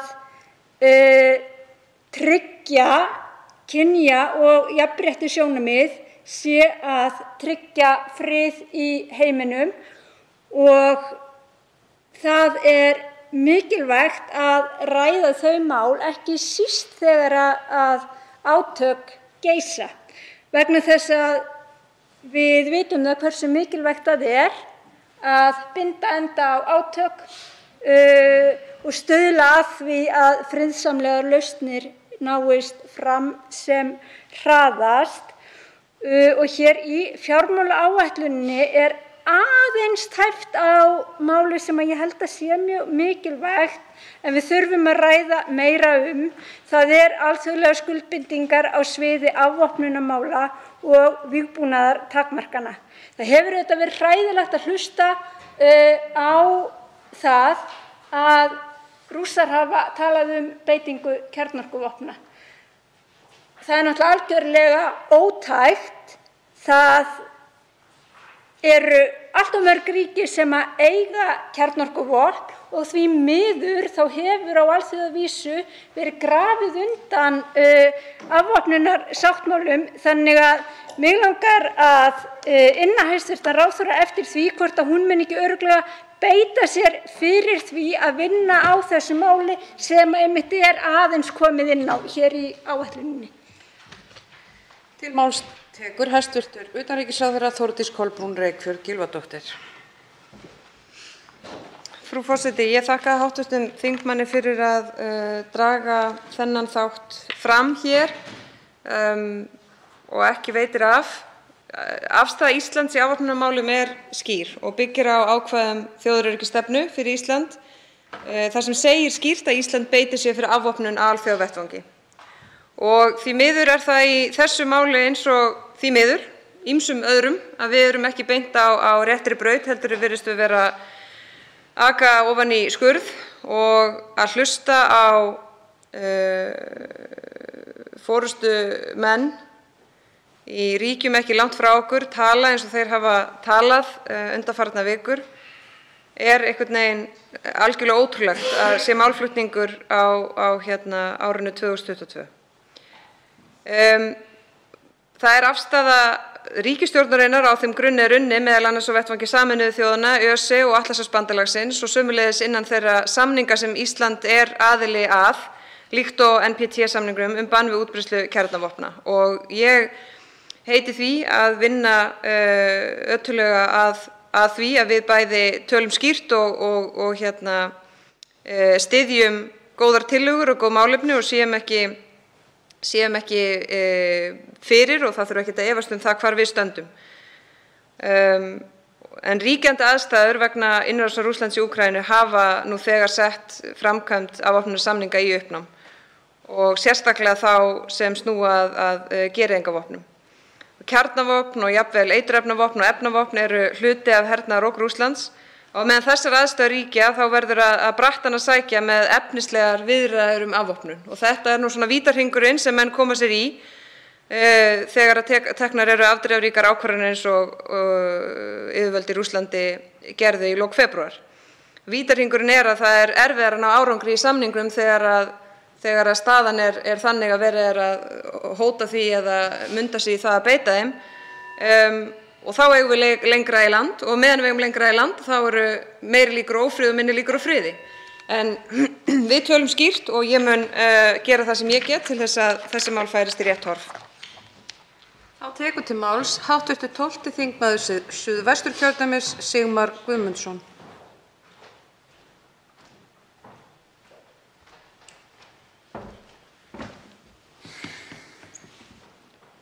Frú forseti, innrás Rússa í Úkraínu er umfangsmesta hernaðaríhlutun í Evrópuríki síðan í seinni heimsstyrjöldinni og við þekkjum þetta auðvitað öll, það geta engin orð lýst hörmungunum sem að Úkraínubúar ganga í gegnum og okkur ber auðvitað siðferðisleg skylda til að styðja þá með ráðum og dáð, en við þurfum líka að huga að okkar eigin öryggi. Hvar stendur sjálfstæð fámenn þjóð ef Rússar komast upp með að breyta leikreglum á alþjóðasviðinu? Allir okkar hagsmunir eru undir því komnir að aðrar þjóðir, stærri og umsvifameiri, fylgi þeim reglum sem settar hafa verið í samskiptum þjóða. Þess vegna lögðum við í Viðreisn til að framlög til Alþjóðasakamáladómstólsins yrðu hækkuð til að gera honum betur kleift að standa straum af kostnaði við rannsóknir á stríðsglæpum Rússa. Og það er mjög mikilvægt að okkur finnst að sú tillaga hljóti brautargengi hjá meirihluta þingsins. Og það er ákveðið áhyggjuefni að samningsbundin framlög vegna fjölþjóðasamstarfs eru lækkuð töluvert á tímabili áætlunarinnar. Undir þann flokk fellur stuðningur við sakamáladómstólinn, en í fjármálaáætlun er ekki sundurgreint frekar hvar niðurskurðurinn fari fram. Og þess vegna langar mig að spyrja hvaða breytinga við megum vænta á framlögum Íslands til alþjóðlega sakamáladómstólsins á þessu ári og á gildistíma fjármálaáætlunar. Og svo framlög til varnarmála eru líka hækkuð nokkuð á tímabilinu sem er mikilvægt í þessu ástandi sem við búum núna við, öll heimsbyggðin. Aftur á móti koma líka nokkrir liðir til lækkunar og í kynningu utanríkisráðuneytisins á áætluninni kemur fram að 100 milljón króna hækkun á framlögum til varnarmála árið 2024 en 16 milljón króna lækkun á samningsbundnum framlögum til varnarmála. Önnur þessara fjárhæða hljómar mjög almenn og hin mjög sértæk, bæði með tilliti til fjárhæða útgjaldaflokka og þess vegna vildi ég gjarnan óska eftir frekari skýringum frá hæstv. Utanríkisráðherra á þessum liðum. Þá tekur til máls hæstv. Utanríkisráðherra Þórdís Kolbrún Reykfjörð Gylfadóttir. Já, frú forseti, það er þannig að við höfum í raun ákveðið svigrúm til þess að forgangsraða og vega þá að meta út frá forgangsröðun hvað skiptir mestu máli þegar kemur að sérstökum stuðningi í það samstarf og þá þætti sem hv. Þingmaður hér nefnir. Þannig að það að við séum með málefnasviðið eins og það er og einhverju leyti má þá segja að það sé eðlilegt að það eigi eftir að útlista og skipta því frekar niður í þá fjárlögum og svo aftur með einfaldlega með samningum og úthlutunum sem að við gerum jafnt og þétt yfir árið. 16 milljón króna lækkunin á samningsbundnum framlögum til varnarmála. Hér að ræða lækkun á grundvelli samnings tvíhliða varnarsamstarf við Bandaríkin og aðild að Atlantshafsbandalaginu. Ég hef heilt yfir ekki miklar áhyggjur af því að við náum ekki að sinna því sem við viljum og þurfum að sinna þegar kemur að þeim þáttum sem hv. Þingmaður fer hér yfir. En vissulega segi ég bara það á við í því eins og öðru að þegar að staðan er svona eins óljós og óvissan er jafn mikil að þá kann það líka koma til að það verði einfaldlega til ný verkefni sem við munum þurfa að bregðast við til þess að geta gert það sem við teljum okkur þurfa að gera og það sem krafist er af okkur. Tekur til máls hv. 12. þingmaður Suðvesturkjördæmis Sigmar Guðmundsson. Frú forseti, ég þakka hæstv. Utanríkisráðherra fyrir svarið og langaði kannski þá núna í minni seinni ræðu að fara aðeins inn á aðrar brautir. Það hefur verið talað svolítið það núna frá því að innrásin hófst, hvort að, og þá með vísan í það hvernig sendiherra Rússa á Íslandi hefur talað í fjölmiðlum og beitt sér og komið einkennilega fram margt, hvort að það eigi að vísa honum úr landi og mér langaði að inna ráðherrann hæstvirtan eftir því hvort að það þurfi ekki aukinn þunga í þá umræðu svona í ljósi þess hvers konar ástand blasir við okkur þegar Rússar eru að hörfa á einu víginu í annað og við erum að horfa á hvernig lífið er murkað úr saklausum borgurum ekki í tugatali heldur hundraðatali og aðfarir þar allar eins ömurlegar og hægt er og eiginlega ekki hægt að lýsa því með orðum hversu hræðilegt ástand blasir okkur þar við, hvort að þetta kalli á sterkari diplómatískar aðgerðir þegar kemur að Rússum og veru þeirra hér á landi í sendiráði og þá hvaða afleiðingar slíkt gæti haft, ef að ráðherra hæstv. Gæti kannski aðeins komið inn á það. Og svo langaði mig líka aðeins að spyrja, af því að það hefur talsvert verið talað kjörræðismann Hvít-Rússa, Mosinski, í umfjöllun sem ég veit að hæstv. Ráðherra þekkir mjög vel í fjölmiðlum.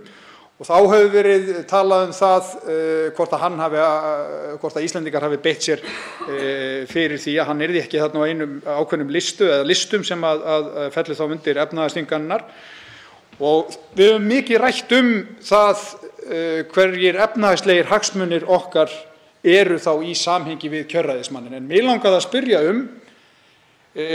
hvort að þessi tiltekni kjörræðismaður hafi þurft að sinna einhverjum borgaralegum verkefnum eða einhverju borgaraþjónustu gagnvart íbúum eða gagnvart Íslendingum í Hvíta-Rússlandi, vegna þess að við höfum alltaf verið að horfa á þetta út frá viðskiptahagsmunum, en hvort að hinir hagsmunir hafi raunverulega skipt máli á liðnum árum í Hvíta-Rússlandi þegar kemur að kjörræðismannum. Og tekur til máls hæstv. Utanríkisráðherra Þórdís Kolbrún Reykfjörð Gylfadóttir. Já, frú forseti,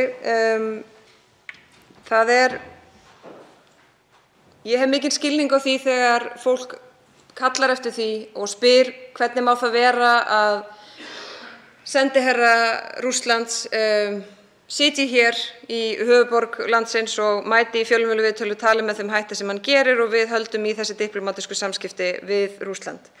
Við sjáum núna aukinn þunga hjá nágrannaríkjum sem eru að senda starfsfólk sendiráða heim. Ekkert ríki svona vina bandalagsþjóða hefur slitið stjórnmálasambandi við Rússland. Litháen og með skilst Lettland líka hafa sent sendiherrann heim en þó ekki slitið stjórnmálasambandi og önnur ríki hafa verið að senda starfsfólk heim. Hins vegar erum við í þeirri stöðu að vera með örfáa starfsmenn, bæði þá rússneska sendiráð með örfáa starfsmenn en ég að vísa til þess að við sjálf erum með örfáa starfsmenn í Moskvu. Það má gera ráð fyrir því að við tökum slíka ákvörðun að því verði svarað í sömu mynt og þá má leiða að því líkur að við verðum í raun með óstarfhæft nánast sendiráð. Eftir því á hvaða skala við myndum taka slíka ákvörðun og það þarf að vega þá með þetta vegna þess að við höfum ákveðnum skyldum að gegna gagnvart okkar borgurum, meðal annars okkar borgurum í Rússlandi. En ég hef einfaldlega ekkert útilokað í þeim efnum og það kann vel að vera að það þurfi að vera meiri þungi í þeirri umræðu og ég hlusta eftir því og finnst eðlilegt og mörgu leyti bara gagnlegt og gott að vera spurð reglulega og við eigum að geta svara því og verið á tánum þegar kemur því hvernig þessi mál þróast. En til þess að svara seinni spurningu hv. þingmanns að þá veit ég til þess að einhver dæmi hafa komið upp þar sem kjörræðismaðurinn hefur aðstoðað borgara þar í landi, þar að segja það sem hv. þingmaður spyr sérstaklega einhver dæmi það að það hafi komið til þess að hann hafi sinnt slíkri aðstoð. Þá tekur til máls hv. 8. þingmaður Norðausturkjördæmis Jakob Frímann Magnússon.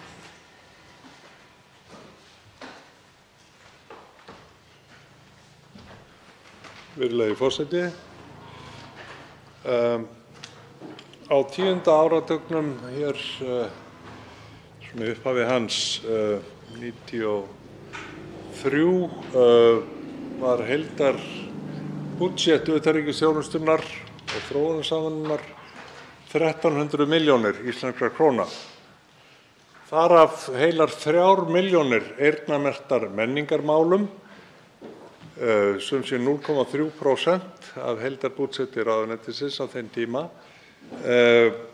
En 3 meginstoðir utanríkisþjónustunnar samkvæmt lögum eru pólitísk og efnahagsmálin sem sendiherra jafnan sinnir, viðskiptamálin sem viðskiptafulltrúi jafnan sinnir og svo menningarmálin sem menningarfulltrúi eða annar diplómat sinnir. Nú hafa framlag til utanríkisþjónustunnar svona í tölum auðvitað að teknu tillit til allra hluta cirka 20-faldast, ef ekki meir. Og í samanburði við það sem ég nefndi hér áðan hefur heildarprósentan til þessarar þriðju stoðar lækkað, kannski helming.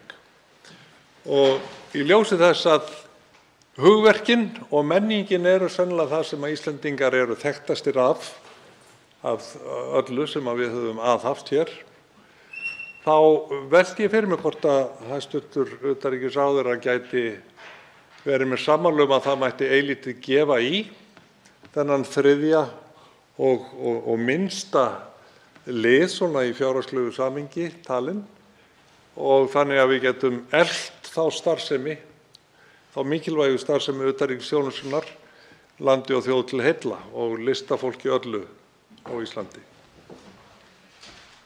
Til máls tekur hæstv. Utanríkisráðherra Þórdís Kolbrún Reykfjörð Gylfadóttir. Frú forseti, ég þakka hv.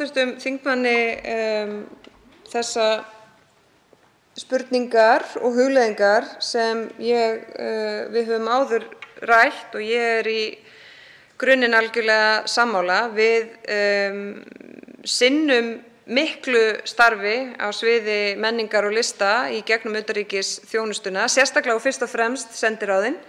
Og sendiráðin hafa verið gríðarlega mikil verðmæti fyrir menningu og listir. Þau opna dyr fyrir þessa aðila og fyrir utan alla þá viðburði sem þar eru, sem síðan hægt að nýta íslenska menningu og list til þess að vera þátttakendur í, þá það líka bara vettvangur. Þetta er svið. Þetta er svið fyrir okkar aðila til þess að spreyta sig í annars staðar. En við síðan erum líka með í mikilli samvinnu við Íslandsstofu og þau hafa verið að leggja aukna áherslu á listir og skapandi greinar. Og það auðvitað þannig að listir og skapandi greinar eiga mjög stóran þátt í því að skapa ímynd og viðhorf til lands og þjóðar. Og þetta nýja samkomulag stjórnvalda og Íslandsstofu markaðsverkefni Skapandi Ísland markar ákveðin þáttaskil í kynningu á íslenskri menningu erlendis. Við erum að leggja til 90 milljónir króna árlega til ársins 2025 og þannig hægt að ráðast í umfangsmeiri kynningar en áður. Þannig að við erum í raun að taka svona nýtt stærra skref og gera áætlanir líka til lengri tíma vegna þess að þetta er samningur til lengri tíma. Og hér erum við að stuðla að markvissri stefnumótun og samráð milli stjórnvalda, Íslandsstofu, miðstöðvar lista og skapandi greina og fagfólks. Og við erum með, bara nefna fyrst ég á 15 sekúndur eftir, að þá erum við með tæplega 150 menningarviðburði í ár í gegnum sendiskrifstofur okkar, sem þó eru náttúrulega ekki í öllum löndum. Þannig að við eigum að gera enn betur og við eigum að sækja fram. Við erum að gera það og aftur, þetta endurspeglar ekki bara og svona skýrir sál okkar sjálfra, heldur varpar þetta líka henni fram gagnvart öðrum þjóðum. Þá tekur til máls að nýju hv. 8. þingmaður Norðausturkjördæmis, Jakob Frímann Magnússon. Já, virðulegi forseti, ég þakka hæstv. Utanríkisráðherra fyrir svarið. Og ég er að setja þessi mál í samhengi við þá staðreynd sem að hæstv. Fjármálaráðherra upplýsti okkur hér fyrir í dag, að 10% útflutningstekjum okkar Íslendinga má rekja til hugverka. Og það mætti eflaust framkalla hærri tölu ef að öðruvísi reiknikúnstum væri þar beitt. Þannig að auðvitað kemur fleira til en það sem við köllum bókmenntir og menningarafurðir. En við eigum hér dálítið óvenjulegt og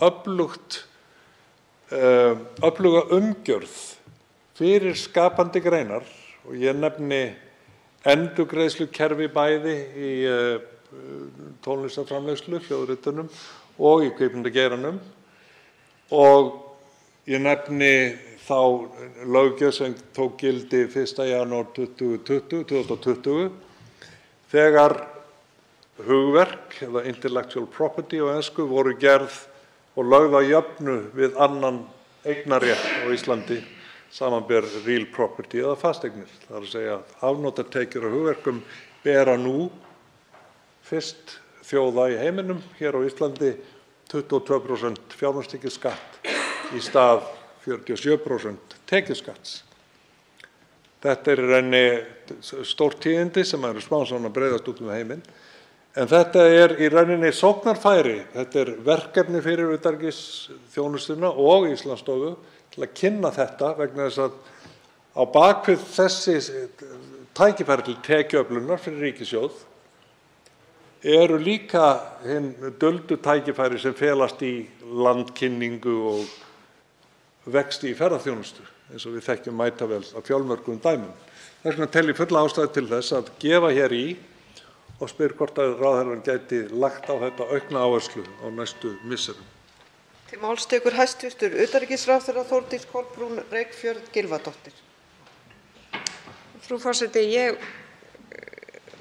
nefni aftur að það eru gríðarlega mikil tækifæri fyrir okkur til þess að sækja þarna fram og það fyrirkomulag sem hv. þingmaður nefnir sem snýr að endurgreiðslu þegar kemur að hljóðritun.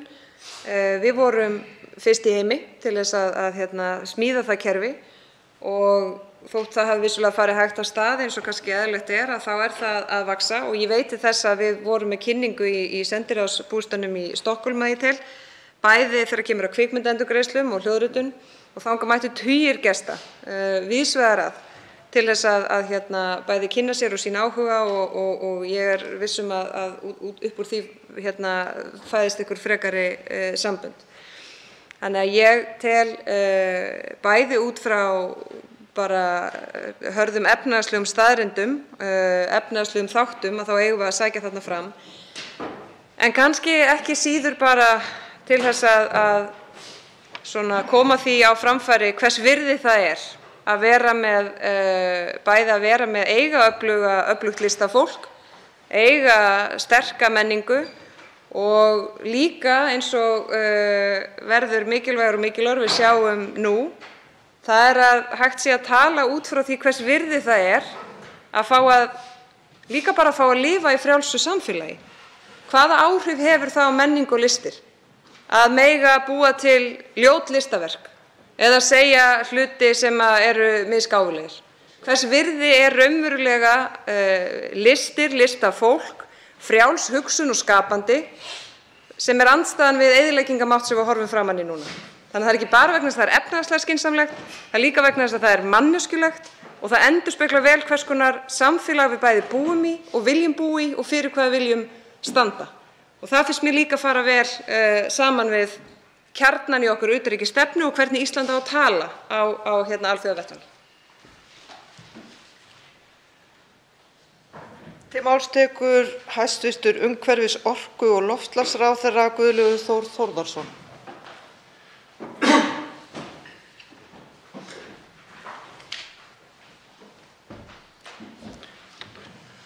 Hæstv. forseti. Í stjórnarsáttmála þessar ríkisstjórnar eru loftslagsmál sett í forgang. Lögð er áhersla á baráttuna við loftslagsbreytingar með samdrætti í losun, orkuskiptum og grænni fjárfestingu. Markmiðið er að Ísland nái kolefnishlutleysi og fullum orkuskiptum eigi síðar en árið 2040 og verði þá óháð jarðefnaeldsneyti fyrst ríkja. Orkuskipti er ríkur þáttur í framlagi Íslands til að ná árangri í baráttunni við loftslagsvána samhliða því að styrkja efnahagslega stöðu landsins og verði í forystu í orkuskiptum á alþjóðavísu. Aðgerðaáætlun í loftslagsmálum er meginverkfæri stjórnvalda í baráttu gegn loftslagsvánni.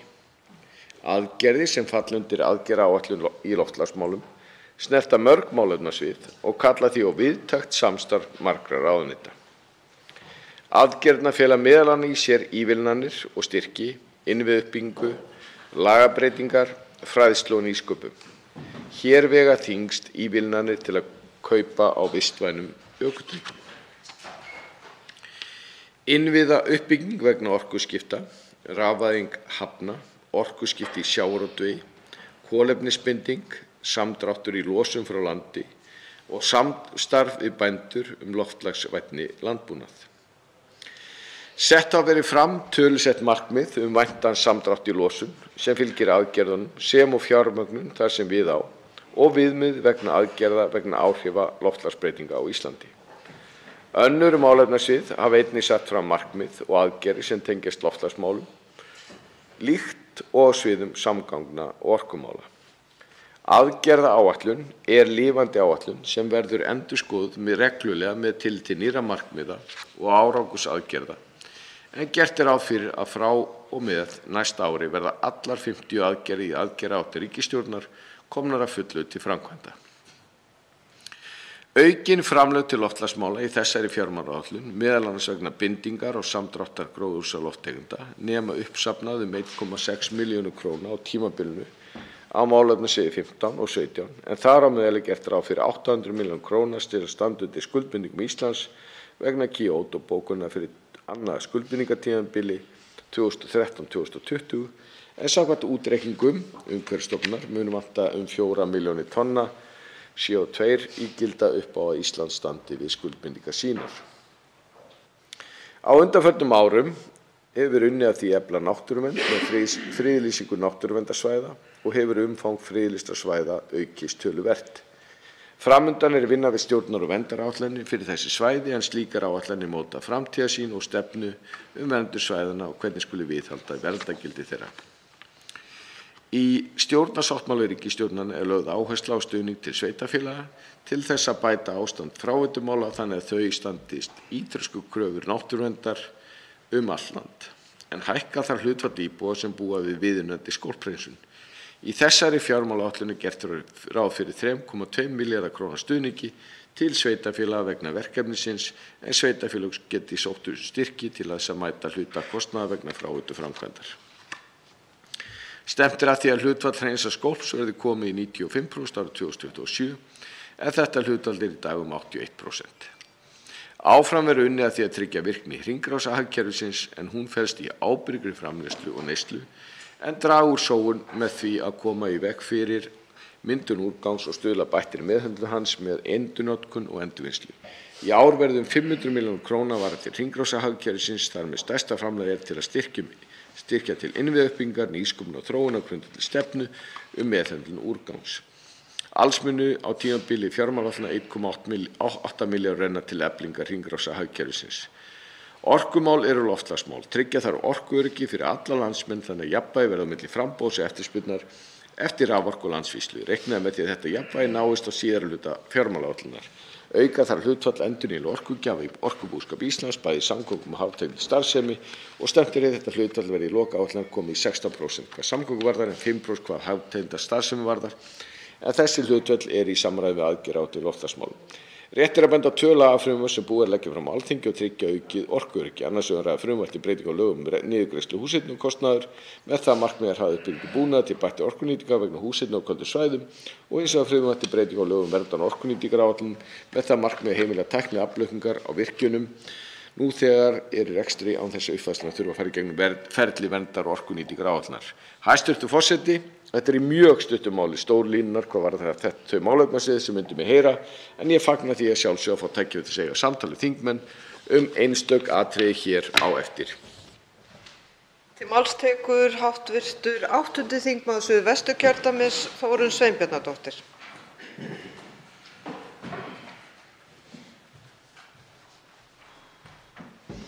Frú forseti, ég þakka hæstv. Umhverfis-, orku- og loftslagsráðherra fyrir sína stuttu yfirferð hér. Nú ég að reyna að átta mig á útgjaldarammanum í fjármálaáætluninni og mér sýnist að ramminn minnki eða lækki 400 milljónir króna að raunvirði á næstu 5 árum. Nú alveg ljóst að við þurfum að fjárfesta af fullum krafti í öllu varðar samdrátt í losun gróðurhúsalofttegunda, orkuskiptin sem að hæstv. Ráðherra verður tíðrætt og öllu því stuðlar að samdrætti í losun gróðurhúsalofttegunda og kemur í veg fyrir hamfarahlýnun. Þannig að við förum ekki yfir 1,5 gráðu Celsius á þessari öld. Það rétt skilið hjá mér, frú forseti, að hér sé lækkun á raunvirði að ræða? Það má vera að hér sé einhver tilflutningur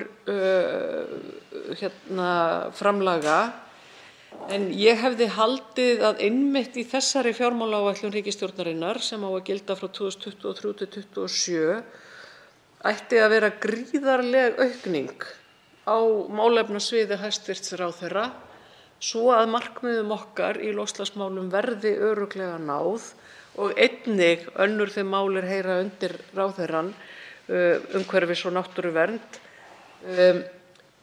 Ég vona að hæstv. Ráðherra geti svarað þessu en ég verð að viðurkenna að ég á aðeins erfitt með að átta mig á þessari stöðu í köflunum varða ráðuneyti hans í áætluninni. Til máls tekur hæstv. Umhverfis-, orku- og loftslagsráðherra Guðlaugur Þór Þórðarson.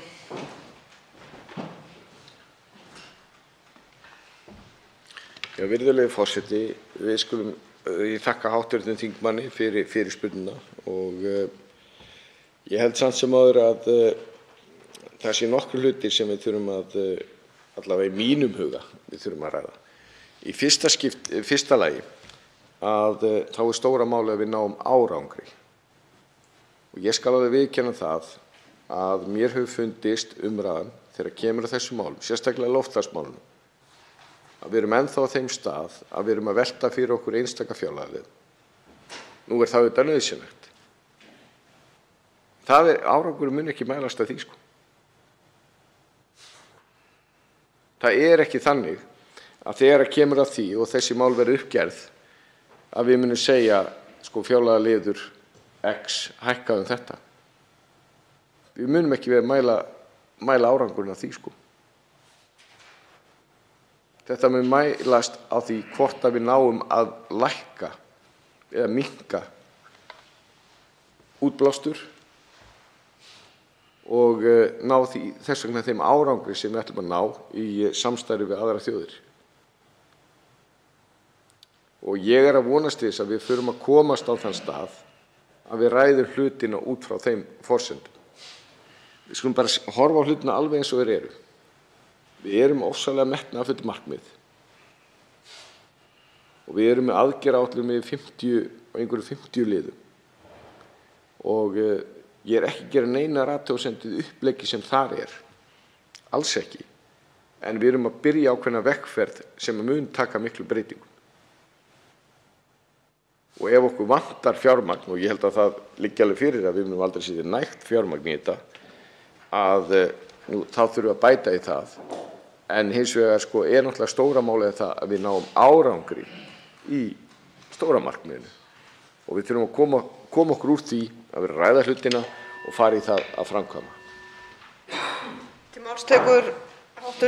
8. þingmaður Suðvesturkjördæmis Þórunn Sveinbjarnardóttir.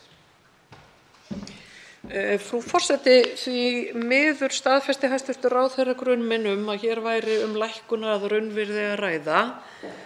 Og ég skil hvað ráðherrann segir þegar hann talar árangur og að hann skipti mestu máli þannig að við náum loftslagsmarkmiðum okkar. En mig langar til þess að benda á, frú forseti, að allir sem ætla að ná árangri í loftslagsmálum, alvöru samdrætti í losun gróðurhúsalofttegunda, eru að verja stórkostlegum fjármunum í allar þær aðgerðir sem þú þarft að fara í einu landi til þess að ná árangri. Hvort sem að það í samgöngumálum, í landbúnaði, í raforkuvinnslu eða öðru. Í rauninni það þannig, frú forseti, að öll nýsköpun, öll opinber fjárfesting ætti að hafa það að meginmarkmiði að draga úr losun gróðurhúsalofttegunda. Að meginmarkmiði. Ég ekkert endilega viss að við hæstv. Ráðherra séum ósammála þetta, en það læðast að mér áhyggjur ef að aðgerðaáætlunin sem slík er verkfæri sem ég hélt að væri svona verkfæri sem að stjórnvöld hefðu komið sér saman að nota, en samt ekki endilega aðalmálið og ekki endilega aðalmálið að verja því fé í framkvæmdir og fjárfestingu sem þarf. Ég ger ekki lítið úr því að það þarf auðvitað líka fjárfestingar í einkageiranum, að sjálfsögðu þarf þær líka, en það verður alltaf þannig að hið opinbera verður að leiða þetta verkefni. Þannig það í nágrannalöndum okkar og þannig verður það að vera hér líka. Og ég held að það að tala bara árangurinn, að þá séum við í rauninni að koma okkur hjá umræðunni þær aðgerðir sem eru algjörlega nauðsynlegt að ráðast í hér á landi. Til máls tekur hæstv. Umhverfis-, orku- og loftslagsráðherra Guðlaugur Þór Þórðarson.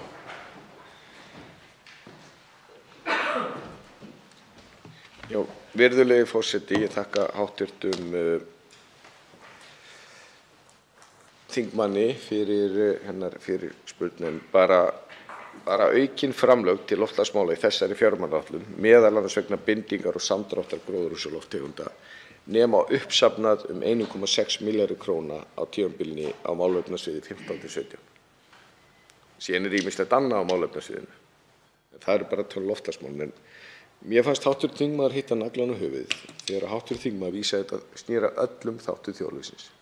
Hv. þingmaður vísaði til nýsköpunar, hv. þingmaður vísaði til orkumála, hv. þingmaður vísaði til samgöngumála.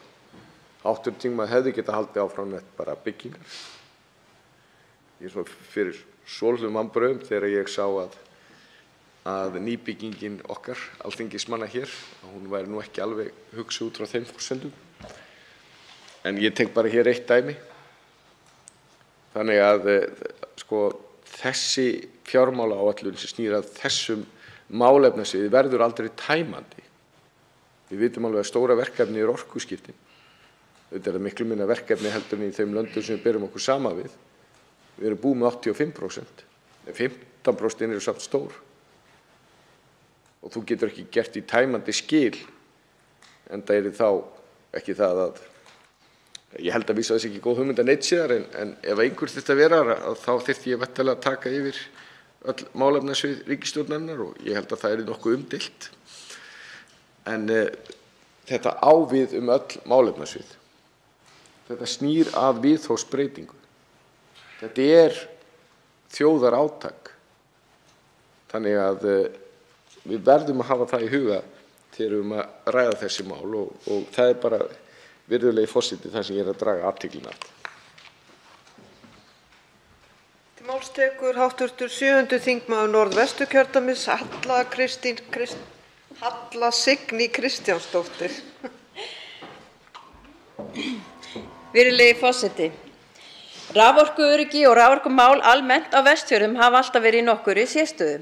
Fyrrverandi iðnaðarráðherra Þórdís Kolbrún Gylfadóttir setti á fót starfshóp mitt ár í fyrra sem hafa það hlutverk að kanna hvaða leiðir séu færar til að þoka málum á sviði orkumála á Vestfjörðum í rétta átt með samstilltu átaki í samræmi við áherslu stjórnvalda orkustefnu. Starfshópurinn hefur þegar skilað þessu skýrslu sem á að kynna á málþingi orkumál sem fer fram á Ísafirði á morgun.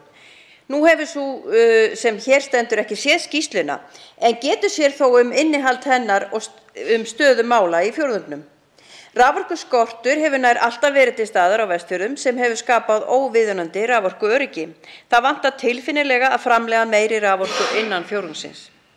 Meiri raforkuframleiðsla kallar á styrkingu meginflutningskerfis og tvöföldun Vesturlínu. Í skýrslu stöðu og áskorun Íslands í orkumálum er gert grein fyrir orkuþörf þjóðarinnar með vísan til áherslna og markmiða stjórnvalda í loftslagsmálum. Í skýrslunni er einnig farið yfir stöðuna á flutningskerfinu og orkumarkaði. Vestfirðingar eiga þó nokkuð inn til að geta staðið jafnfætis öðrum í landsfjórðungum í orkumálum, hvað þá heldur þeirra snýra þeim metnaðarfullum markmiðum sem við ætlum að setja okkur í loftslagsmálum. En þá kem ég að spurningu minni til hæstv. Umhverfis-, orku- og loftslagsráðherra. Hún er nokkuð stór, enda svona rétt inn í nóttina, þetta er miskunnarlaust hérna hjá mér. En getum við séð merki í þessari fjármálaáætlun að Vestfirðingar megi vænta þess innan hennar tímamarka að jafna stöðu Vestfirðinga við aðra landshluta þegar kemur að raforkuöryggi? Tekur til máls hæstv. Umhverfis-, orku- og loftslagsráðherra Guðlaugur Þór Þórðarson. Já, virðulegi forseti, ég þakka hv. þingmanni fyrir fyrirspurnina og geri enga athugasemdir við það þó að hv. þingmaður komi hér með grimmar spurningar svona inn í nóttina. En svona að öllu gamni slepptu þá er auðvitað allt það sem að snýra þessari fjármálaáætlun snýr auðvitað að allri þjóðinni. En það sem að hv. þingmaður er að vísa til, og það er ekkert leyndarmál að við finnum fyrir og höfum heyrt mikið ekki bara á Vestfjörðum því að menn skoða stöðuskýrsluna, grænbókina, þá er ákall frá öllum landshlutum að verða ekki út undan þegar kemur að grænum orkumálum, fá að taka þátt í grænu byltingunni. Og það er auðvitað mikið ákall frá Vestfjörðum, en það í sjálfu sér fer inn á miklu fleiri svið heldur en bara það sem snýr að þessum málaflokki. Og ég hlakka til eins og hv. þingmaður að sjá þær niðurstöður sem koma fram í þeirri skýrslu sem hv. þingmaður vísaði til og fer í flugvél í fyrramálið einmitt til þess að á Ísafirði til þess að ræða þessi mál, og ég tel að það sé mjög skynsamlegt að niðurstöður skýrslunnar séu ræddar með íbúum fjórðungsins á opnum fundum. Og ég vænti þess að við munum sömuleiðis ræða þetta hér í þessum sal og líka í háttvirtum þingnefndum.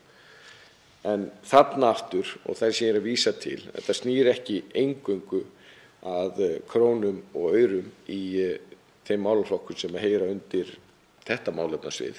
Þetta er auðvitað stærra, og ef við erum að fara í einhverjar orkuframkvæmdir þá heyrir það ekki beint undir þessi málefnasvið. Máls tekur hv. 7. þingmaður Norðvesturkjördæmis, Halla Signý Kristjánsdóttir. Virðulegi forseti, ég þakka hæstv. ráðherra fyrir svörin og óska honum góðrar ferðar vestur, og ég veit að hann verður marksvísari eftir þann dag, og þó ekki væri nema hann hafi gaman á ferðinni. En í fjármálaáætlun er talað um mikilvægi grunnrannsókna á náttúru og auðlindir landsins. Vöktun á náttúruvá, náttúru landsins, áhrifa landnýtingar og umhverfisþátta ásamt miðlun og hagnýtun rannsókna. Þá er sennilega hægt að hugsa til mikilvægir náttúrustofa, en þær eru 8 talsins í öllum landsfjórðungum. Þær sinna rannsóknum á náttúru Íslands og eru sérhæfðar eftir landshlutum. Mikil og góð reynsla er af starfsemi náttúrustofna og hafa þær sinnt mikilvægum rannsóknastörfum í nærri 30 ár. Í fjármálaáætlun sem við höfum hér til umfjöllunar er talað um áskoranir eins og loftslagsbreytingar sem geta haft í för með sér mikla breytingar á náttúrufari. Því er brýnt að vakta vel þróun náttúrufars hér á landi og breytingar sem rekja má til umhverfis og mannlegra athafna. Ófullnægjandi vöktunarstig náttúruvár getur aukið líkur á eigna- og manntjóni. Því er mikilvægt að efla vöktunarkerfi vegna náttúruvár og efla rannsóknir á áhrifum loftslagsbreytinga. Náttúrustofur land allt búa yfir miklu mannauði, þekkingu og ekki síst gríðarlegri reynslu í þessum málum. Því vil ég spyrja hæstv. umhverfis-, orku- og loftslagsráðherra í fyrsta lagi hvort ekki sé nú rétti tíminn til að efla starfsemi náttúrustofu landið til að byggja undir þessi markmið sem finna má í fjármálaáætlun sem hér liggur fyrir til umræðu. Og í öðru lagi hvort það sé ekki mikilvægt að styrkja samstarf náttúrustofu og stofnana ríkisins í þeim tilgangi að nýta fjármagn til þekkingaröflunar og vöktunar á náttúru landsins sem best. Til máls tekur hæstv. umhverfis-, orku- og loftslagsráðherra Guðlaugur Þór Þórðarson. Já, ég þakka aftur hv. þingmanni fyrir fyrirspurnina, og hv. þingmaður vísa hér áður í það að fyrri spurning hafi verið stór. Þessi spurning er í rauninni miklu stærri, báðar eru stórar og snertir mjög mikilvæga þætti. Hv. þingmaður er að vísa hér til bara markmiða varðandi grunnrannsókna, vöktun og annað slíkt, og vísa líka sérstaklega í náttúruvá. Og eitt af því sem við erum að horfa á þegar kemur að aðlögun af loftslagsbreytingum er það að við þurfum að hafa því miður meiri áhyggjur af hlutum eins og aurskriðum og öðru slíku. Og ég nefni þetta vegna þess að þegar ég lít svo á að það sé alltaf gott að líta á þetta þannig hvernig við undum nálgast þetta ef við verðum bara svona að byrja með autt blað. Og í mínum huga er þetta svona, bara svona í stóru myndinu, og ég ætla ekki fara í svona nákvæm smáatriði vegna þess að þau liggja ekki fyrir. En í mínum huga er þetta svona, það sem að snýra að því ráðuneyti sem ég stýri, að þá er stærsti hlutinn af því sem að umfjöllunarefnunum, ef að þannig má orðið komast, er á landsbyggðinni. Og það er þess vegna fullkomlega eðlilegt og æskilegt að starfsfólk og starfsemi sem þar sé staðsett á landsbyggðinni, meðal annars út af staðþekkingu svo ég tæki bara eitt dæmi, en það var margt fleira og nefna margt fleira sem mjög æskilegt. Auðvitað þetta alhæfing og það þarf að skoða þessi mál og verður gert út frá þessum gleraugum. En hv. þingmaður vísa í þetta Náttúrustofa og varðandi samstarf við aðrar opinberar stofnanir sem gegna mikilvægu hlutverki. Og stutta svarið auðvitað bara mjög æskilt að það verði, en ég held að við líta líka á stofnanauppbygginguna og þá starfsemi sem með sérstaklega með þessum augum, að þau taki mið á því að umfjöllunarefnin, ef að þannig má orði komast, eru að stærstum hluta, eða mjög stórum hluta í það minnsta, á landsbyggðinni. Til máls tekur hv. 3. þingmaður Suðurkjördæmis, Georg Eiður Arnarson.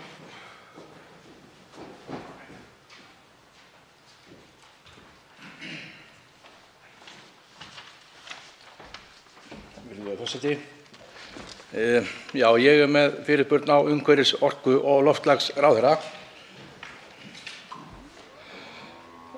Við auglýsum okkur sem grænt land og hér í þessari fjármálaáætlun tekið fram að öll raforka sem við framleiðum sé af endanýjanlegum uppruna.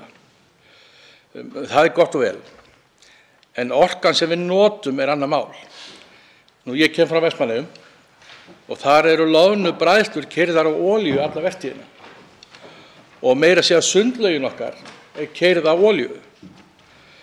Ég tel að við þurfum að skoða betur möguleika á að virkja sjávarföll og sjávarstrauma, enda eru í kringum eyjarnar sterkir straumar. Einnig tel ég að við þurfum að skoða möguleikann á því að nýta vindorku fyrir orkuþörf Vestmannaeyja. Auk þess vantar okkur varanlega lausn á sorphirðum álum í Vestmannaeyjum. Við höfum verið að ferja sorp upp á land í mörg ár vegna þess að það engin sorpbrennsla lengur í eyjum. Hæstvirtur ráðherra sammála mér að leita þurfi lausna í umhverfis- og orkumálum Vestmannaeyja, til dæmis með því að nýta sjávarföll, sjávarstrauma og vindorku? Og hvaða lausnir sér hæstvirtur ráðherra í orkumálum og sorphirðumálum í Vestmannaeyjum sem og víða á landsbyggðinni? Til máls tekur hæstv. Umhverfis-, orku- og loftslagsráðherra Guðlaugur Þór Þórðarson. Já, virðulegi forseti, ég þakka hv. þingmanni fyrir fyrirspurnina og stutta svarið já. Hv. þingmaður vísa hér í sjávarföll, sjávarstrauma, sem við þær litlu upplýsingar sem það að séu mjög spennandi valkostir en séu stutt á veg komnir, en ég held að séu flestir sammála það að þar séu miklu möguleikar. Vindorkan hefur á örskömmum tíma breyst frá því að vera eitthvað sem við lítum á sem væri ekki neinn valkostur í því að vera hagkvæmasti valkosturinn þegar kemur á orkunýtingu, svona almennt umtalað. Ég mætti bæta í upptalninguna að því að mér finnst það svolítið vanta, vegna þess að kannski bara út af svona viðhorf okkar sjálfstæða Íslendinga til veðurfarsins okkar, þá tölum við lítið sólarorkuna, en hún nýtt víða, líka norðarlega, og það hægt að nýta hana hér líka. Þetta snýst ekki það að það sé einhver slík sólamaður með brenni, þú þarft bara birtu og það framþróun verið mikið þar. Og hv. þingmaður vísa hér líka í sorphirðuna. Ég held nefnilega að eitthvað sem við teljum smátt, að það geti bara verið mjög stórt. Og reyndar eru þessir hlutir sem hv. þingmaður nefndi, þeir eru ekkert smáir. Og ég held að því að umræðan hefur stundum verið svo að við erum að takast á mjög allavega íslenska mælikvarða, svona stóra hluti, og deilum þá, en við missum kannski sjónar af því sem nær okkur og geti verið auðveldara, betri sáttum og geti verið mannlegir kostir. Og hv. þingmaður nefndi hér nokkra og stutta svarið já, ég tel afskaplega mikilvægt að hvort sem að það í Vestmannaeyjum með öðrum stöðum, það að vísu líka hlutir sem snýr að spara orku eins og varmadælur sem að Vestmannaeyingar hafa góð reynsla af, og það komið frumvarp hér í þinginu sem miðar frá mér sem miðar að því að geta einfalda það og gert það kerfi skilvirkara. Þannig að ég bara fagna orðum hv. þingmanns og er sammála því sem hv. þingmaður lagði upp með. Til máls tekur að nýju hv. 3. þingmaður Suðurkjördæmis, Georg Eiður Arnarson.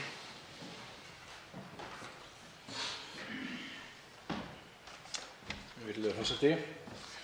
Ég þakka ráðherra fyrir svörin og hvet hann eindregið til þess að setja svolítið kraft í málið. Ég held að veit ekki af. Við erum að urða í Vestmannaeyjum sennilega meirihlutann af okkar sorpi, sem er náttúrulega alveg skelfilegt. Og til framtíðar lítið þá er ekkert að gera raun og veru. Og eftir því sem ég veit best þá er verið að herða allar löggjafir þessi sorphirðumál og brennslumál einmitt nú næstu áramót. Og maður hefur bara áhyggjur af stöðunni. En takk fyrir svörin. Til máls tekur hæstv. Umhverfis-, orku- og loftslagsráðherra Guðlaugur Þór Þórðarson.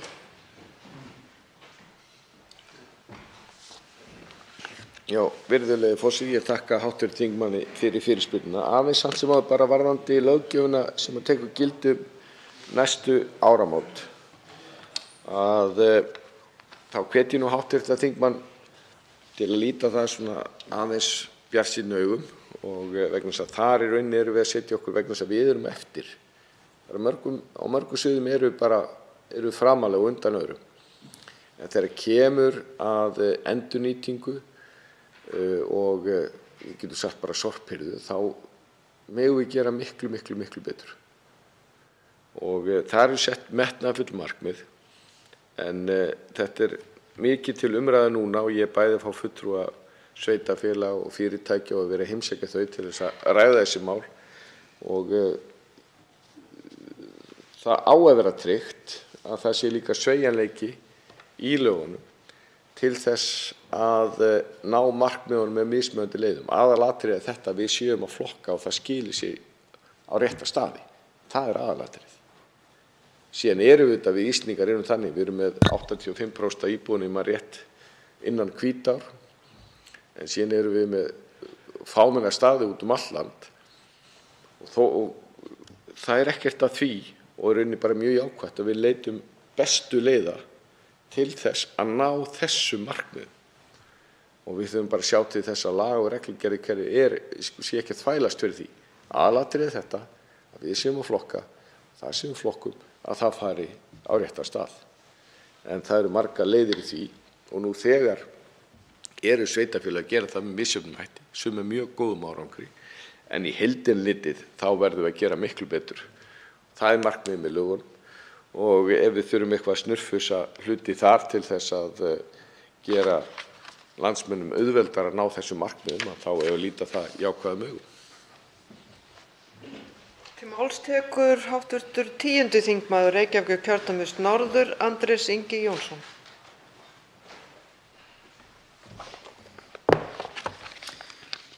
Frú forseti, árið 2025 er árið sem heimsbyggðin og þar með Ísland þarf að vera búin að toppa losun á koltvísýringi og síðan að minnka hana verulega. 2025 er bara árið sem er á miðju tímabili þessarar fjármálaáætlunar. Þannig að það er ekki eftir neina að bíða. Aðgerðir þarf strax. Hér var rætt fyrr í kvöld hvernig aðgerðaáætlun ríkisstjórnarinnar í loftslagsmálum talaði ekki nógu mikið inn í þessa fjármálaáætlun. Mig langar að taka þann þráð upp og benda á hvernig loftslagsáherslur í þessari fjármálaáætlun tala ekki nógu mikið við loftslagsáætlanir í þessari fjármálaáætlun líka.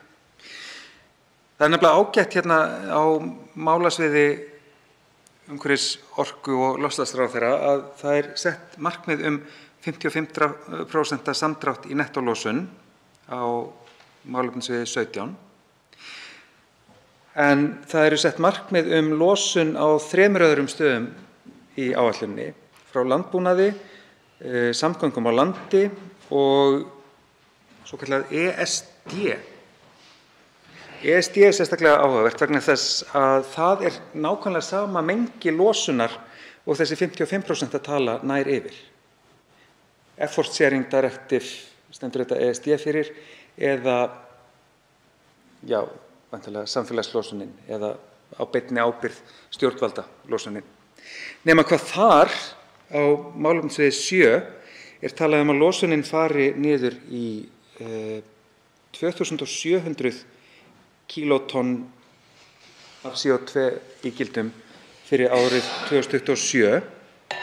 Það er ekki nema 14% samdráttur í losun frá árinu 2005, viðmiðunarárinu sjálfu. 14% er töluvert minna en þau 55% sem eru sett á málefnasviði loftslagsráðherrans og ég vil bara vita hvar er samræmingin í þessu skjali. Af hverju er ekki búið að vefa loftslagsmálin inn í allt?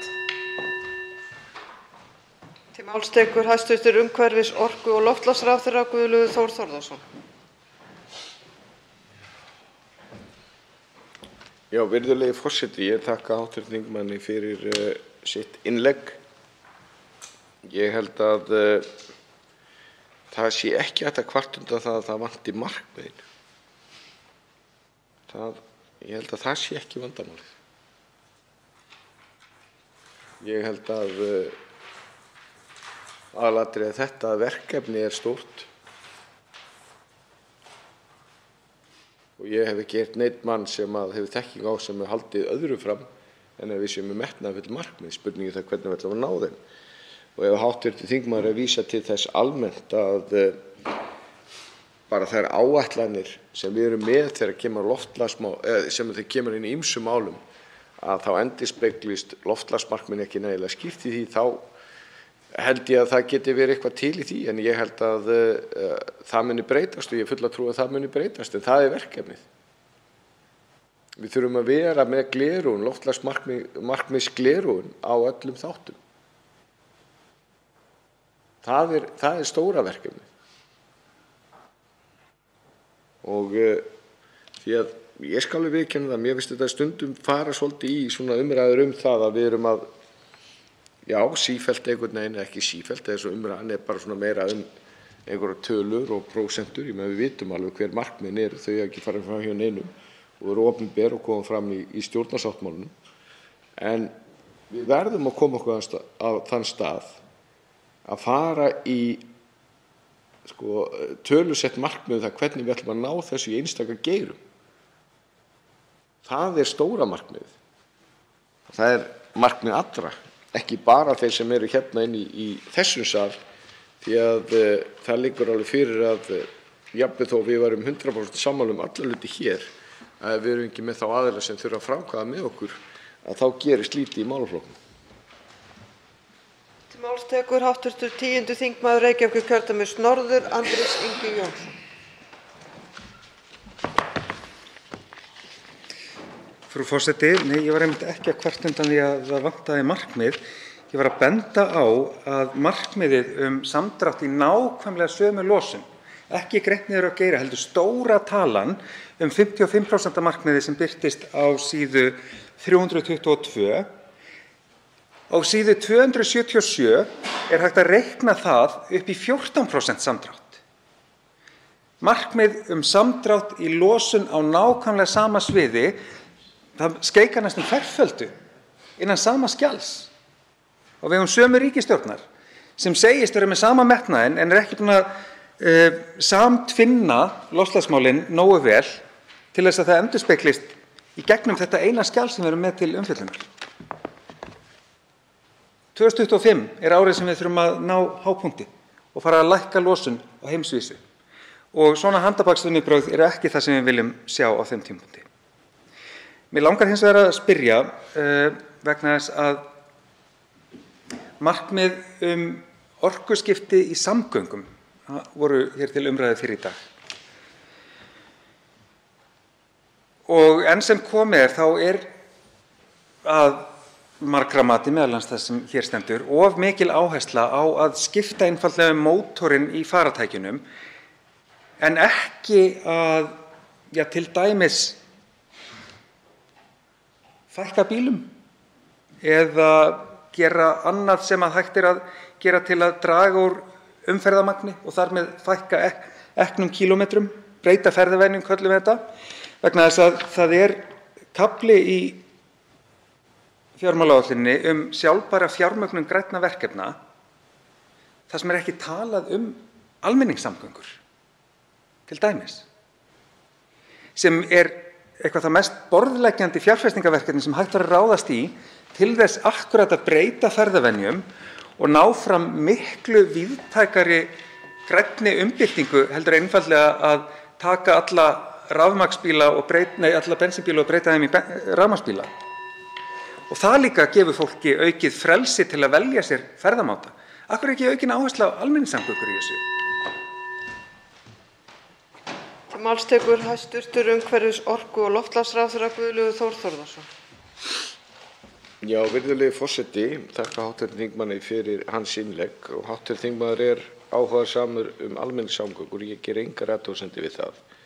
Auðvitað það þannig þegar kemur að orkuskiptunum þá snýst þetta það að fara úr jarðefnaeldsneyti yfir í græna orku og þess vegna eru menn að fara úr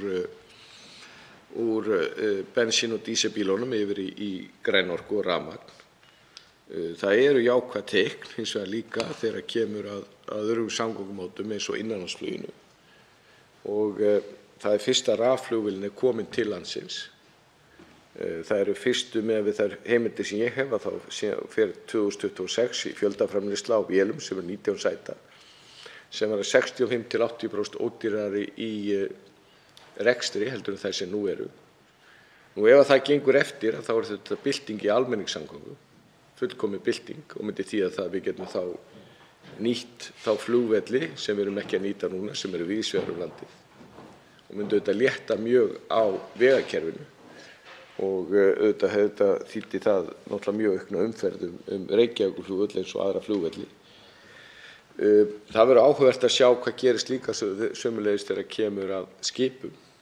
Við erum náttúrulega með það flaggskip okkar í orkuskiptunum með nokkuð svo við Herjólfur sem keyrir áfram af rafmagni og það eru fáir með þær hugmyndir að við munum keyra skip sem sigla mjög langt með rafmagni en hins vegar liggur alveg fyrir að ferjur sem eru auðvitað almenningssamgöngur að það eitthvað sem menn telja líklegt eins og með Herjólf og það getur keyrt áfram. Þannig að það eru margir spennandi valkostir þegar kemur að þessu og en hins vegar erfitt þetta að spá vegna þess að þessi sem betur fer að þá þetta hröðþróun, það mjög mikið í gangi og það alveg ljóst að sá sem með nákvæma spádóm núna að það mjög líklegt hvernig mál muni þróast að það mjög líklegt að viðkomandi muni hafa nokkuð rangt fyrir sér. Til máls tekur hv. 10. þingmaður Reykjavíkurkjördæmis suður Orri Páll Jóhannsson. Frú forseti, það kemur væntanlega ekki á óvart hv. þingmanni með hæstv. ráðherra að mig langar að forvitnast hér örlítið áform stofnun þjóðgarðs á miðhálendi Íslands. Í stjórnarsáttmála segir að unnið verði að stofnun þjóðgarðs og þegar friðlýstum svæðum og jöklum á þjóðlendum á miðhálendinu og þegar friðlýst svæði á miðhálendinu eru nú þó nokkur. Þeirra stærst mun vera Vatnajökulsþjóðgarður sem þekur alla jökulhettuna og ætli sé ekki 14% landsins sem þar undir. Mig langar nú svona bara að forvitnast í samhengi þeirrar fjármálaáætlunar sem við ræðum hér. Þetta auðvitað aðeins annað markmið en var í tíð fyrir ríkisstjórnar, þar sem lögð var heilmikil vinna í það verkefni að ræða stofnun miðhálendisþjóðgarðs eða þjóðgarðs á hálendi Íslands sem sannarlega þurfti mikla og fékk mikla umræðu, mjög nauðsynlega umræðu. En hún kláraðist ekki alveg og ljóst að það þarf að gera það í frekara samtali og samráði. Það sem hangir sannarlega með friðlýstum svæðum og uppbyggingu þeirra uppbygging innviða, svo sem gestastofa, göngustíga, salerna og allt þetta sem tengist þessum verkefnum og vissulega má ætla að á mörgum þessara þegar friðlýstu svæða sé staðan ansi góð eins og hún í dag. En eitthvað hlýtur nú að þurfa til viðbótar og mig langar því að spyrja hæstv. ráðherra að því hvort og hvernig gert sé ráð fyrir því í þessari áætlun að uppbyggingarþörf fylgjandi stofnun þjóðgarðs á hálendinu verði mætt, hvort það sé með sérstökum fjárveitingum til einstakra gestastofa eða með því mjög svo ágæta tæki, landsáætlun um uppbyggingu innviða. Til máls tekur hæstv. umhverfis-, orku- og loftslagsráðherra Guðlaugur Þór Þórðarson.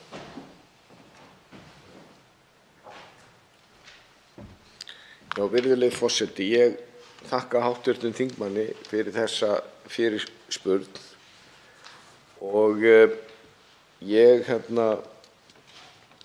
kýs að nálgast þetta svona að fyrsta lagi tel ég að sú vinna sem var unnin, það samtal sem var tekið, þó að það geti orðið svolítið erfitt, það nýtist og ég lít svo á að þegar kemur að þjóðgarði þá það eins og nafnið gefur til, það garður fyrir þjóðina. Og eins og mér sýnist þetta vera, þá vantar svolítið upp á það að stór hluti þjóðarinnar sé sannfærður það garðurinn sé fyrir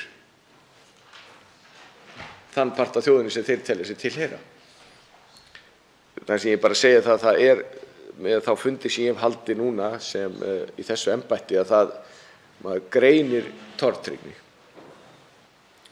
Og þá það bara verkefnið að finna leiðir til þess að ná því markmiði sem lagt upp með í stjórnarsáttmála til þess að allir geti verið sáttir og sem allra flestir og við séum að búa til stærri þjóðgarð heldur en við erum með núna.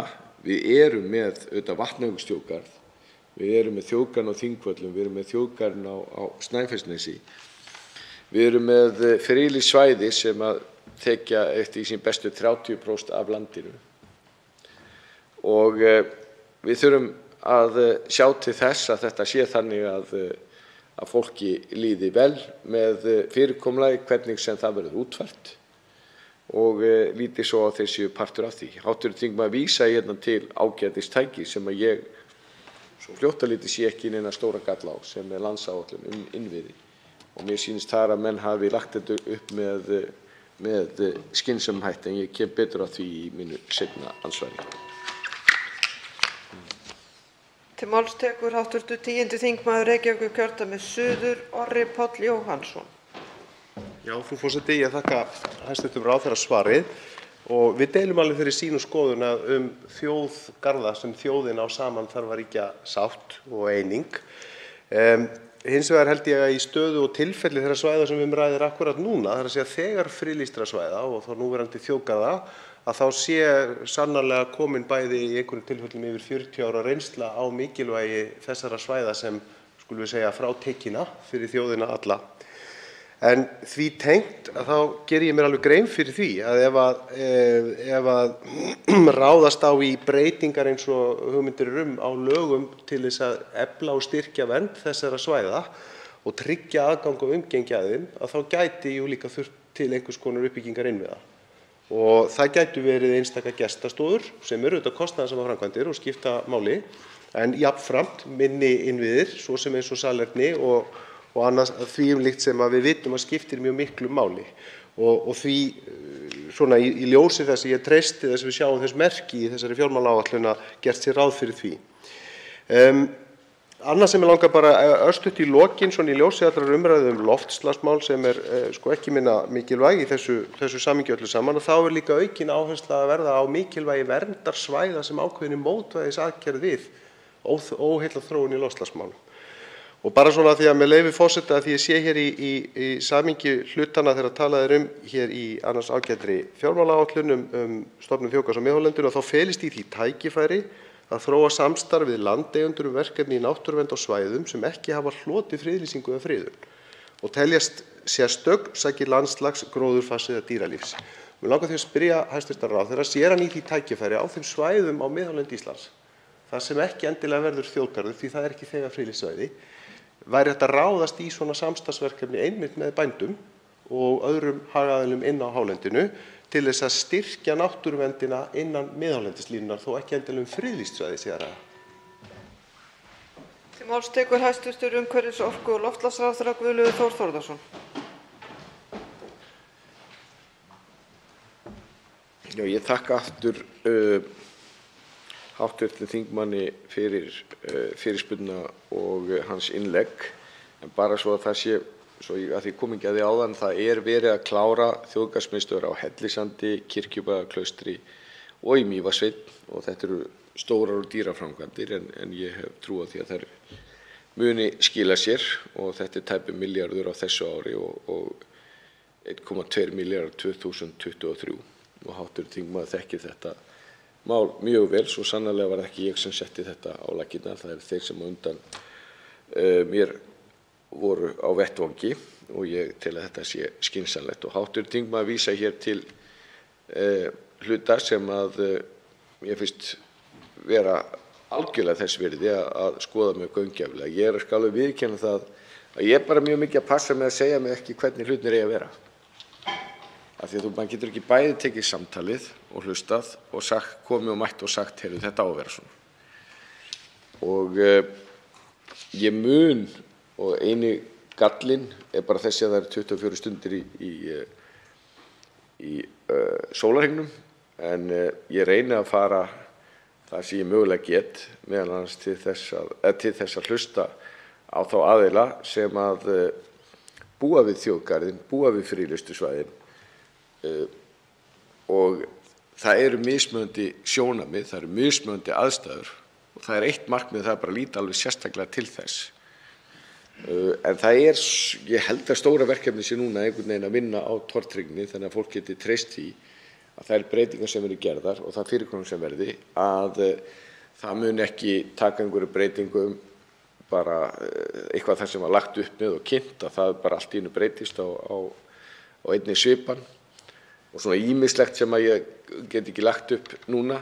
Því að verkefni eru auðvitað mjög spennandi og framtíðarsýnin er mjög spennandi, en hún gengur út á það að fólk bæði sé sátt við það, treysti því og trúi því að það verði þannig framtíð. Til máls tekur hv. 12. þingmaður Suðvesturkjördæmis Sigmar Guðmundsson.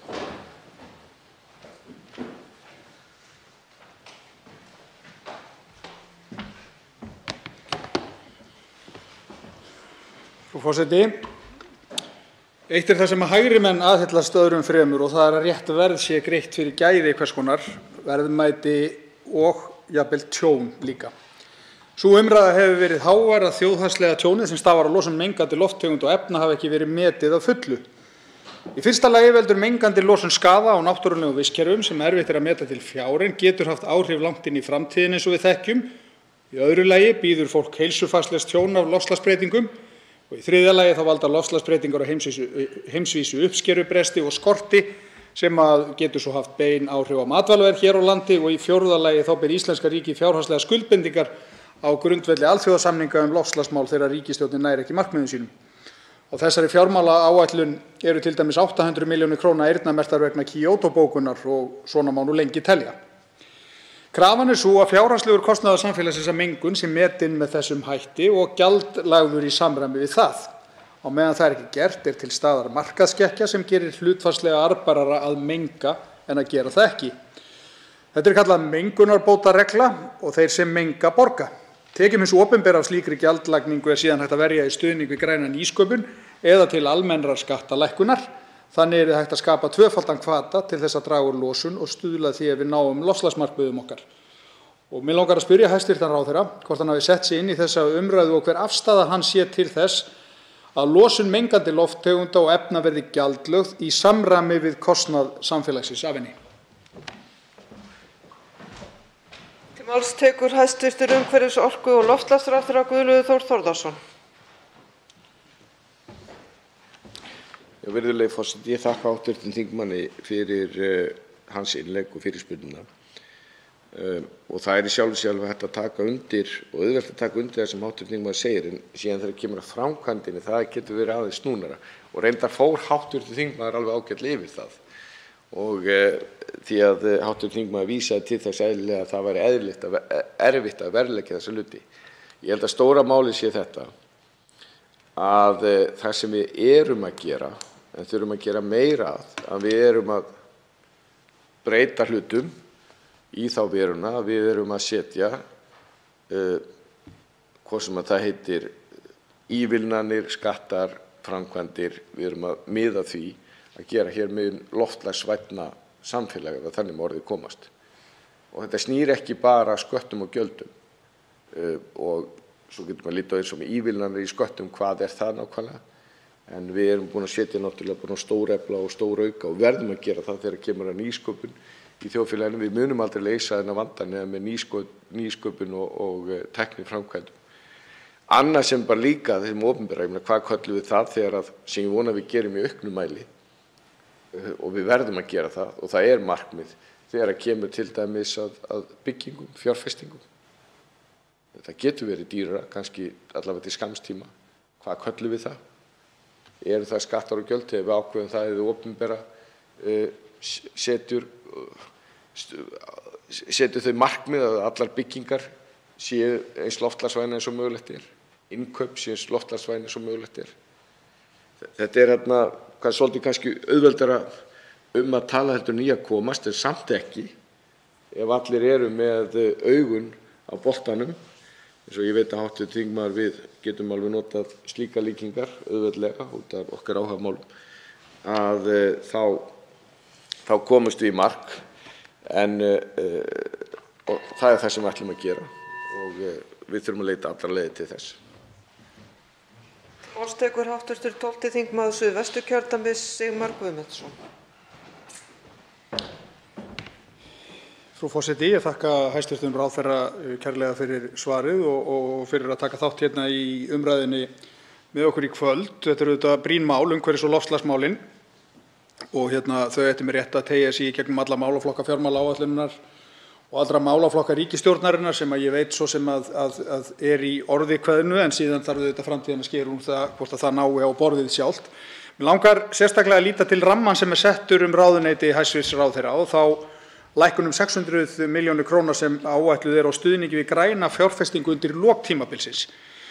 Ég hefði ætlað að hæstv. Ráðherra legði áherslu á stuðning við einkaframtakið og sæi kosti þess að örva það, ekki síst til að tryggja að framfarir á sviði umhverfis- og loftslagsmála eigi sér ekki einungis stað hjá hinu opinbera heldur í samfélaginu öllu, enda getur nokkuð kostnaður fylgt slíkum breytingum fyrir atvinnulífið eins og við þekkjum. Því vil ég spyrja hvort þessi lækkun sé til marks stefnubreytingu hjá ríkisstjórninni að draga úr stuðningi við græna fjárfestingu undir lok tímabils fjármálaáætlunar eða hvort hér hafi fjármunir verið teknir til þess að stoppa í gat annars staðar í áætluninni án þá frekari skýringar. Og síðan langar mig líka að spyrja hæstv. Ráðherrann orkuskiptin og fyrirsjáanlega orkuþörf, en það auðvitað talsvert tekist á þessi mál í samfélaginu eins og við þekkjum, mismunandi hugmyndafræði hampaði þessum efnum. Og þeir sem segja til dæmis að orkuskiptin, sumir hverjir minnsta kosti, kalla ekki á mikla orkuöflun til viðbótar við núverandi virkjanir, þeir vísa þá stundum til þess að nóg væri að eitt af álverunum á landinu myndi hætta starfsemi, þá væri sá vandi leystur. Eitt eða jafnvel fleiri álver út í það ferð. Og mér langaði bara að spyrja líka hæstv. Ráðherra hver skoðun hans á þessu bara svona praktískt séð. Gæti ríkisstjórnin tekið það ákvörðun 1, 2 og 3 að einhverju tilteknu álveri yrði lokað, þar yrði starfseminni ekki framhaldið í ljósi þeirra samninga sem að gildi og ýmissa ákvæða í samningum framlenging á þeim og þess háttar og svo jafnframt hvort að það væri fýsilegt að gera það. Að lokum tekur til máls hæstv. Umhverfis-, orku- og loftslagsráðherra Guðlaugur Þór Þórðarson.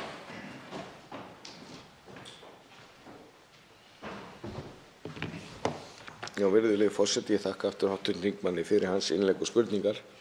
Bara varðandi einstaka þætti, varðandi krónur og aura, að það kæmi verulega óvart að við sæjum ekki breytingar á þessu málaflokki í tíð þessa fjármálaáætlunar.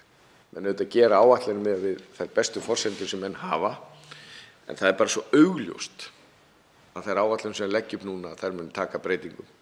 Þannig að ég verð bara að segja svo að ég frekar rólegur þegar kemur að því og menn nefna því að einhverjar tölur séu kannski ekki alveg nákvæmar.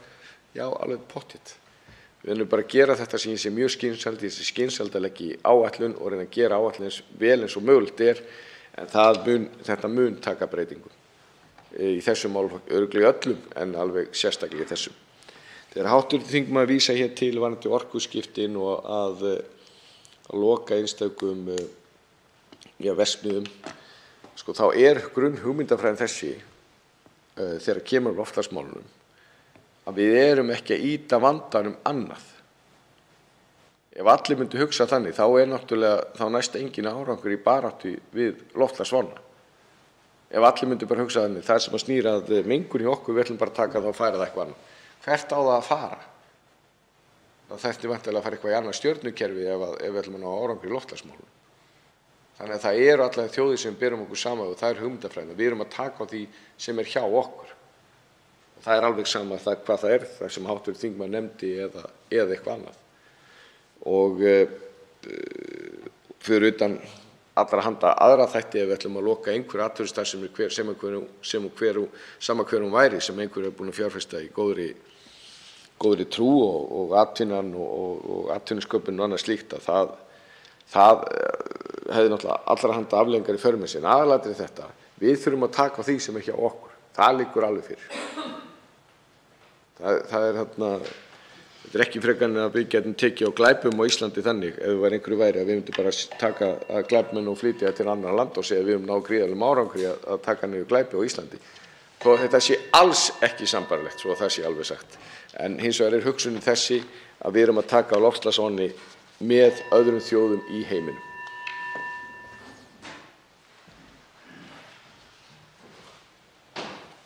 Þá er umræðu lokið. Útbýtt er á fundinum þingskjali 854 B2 sprengiflugvélar, skriflegt svar utanríkisráðherra.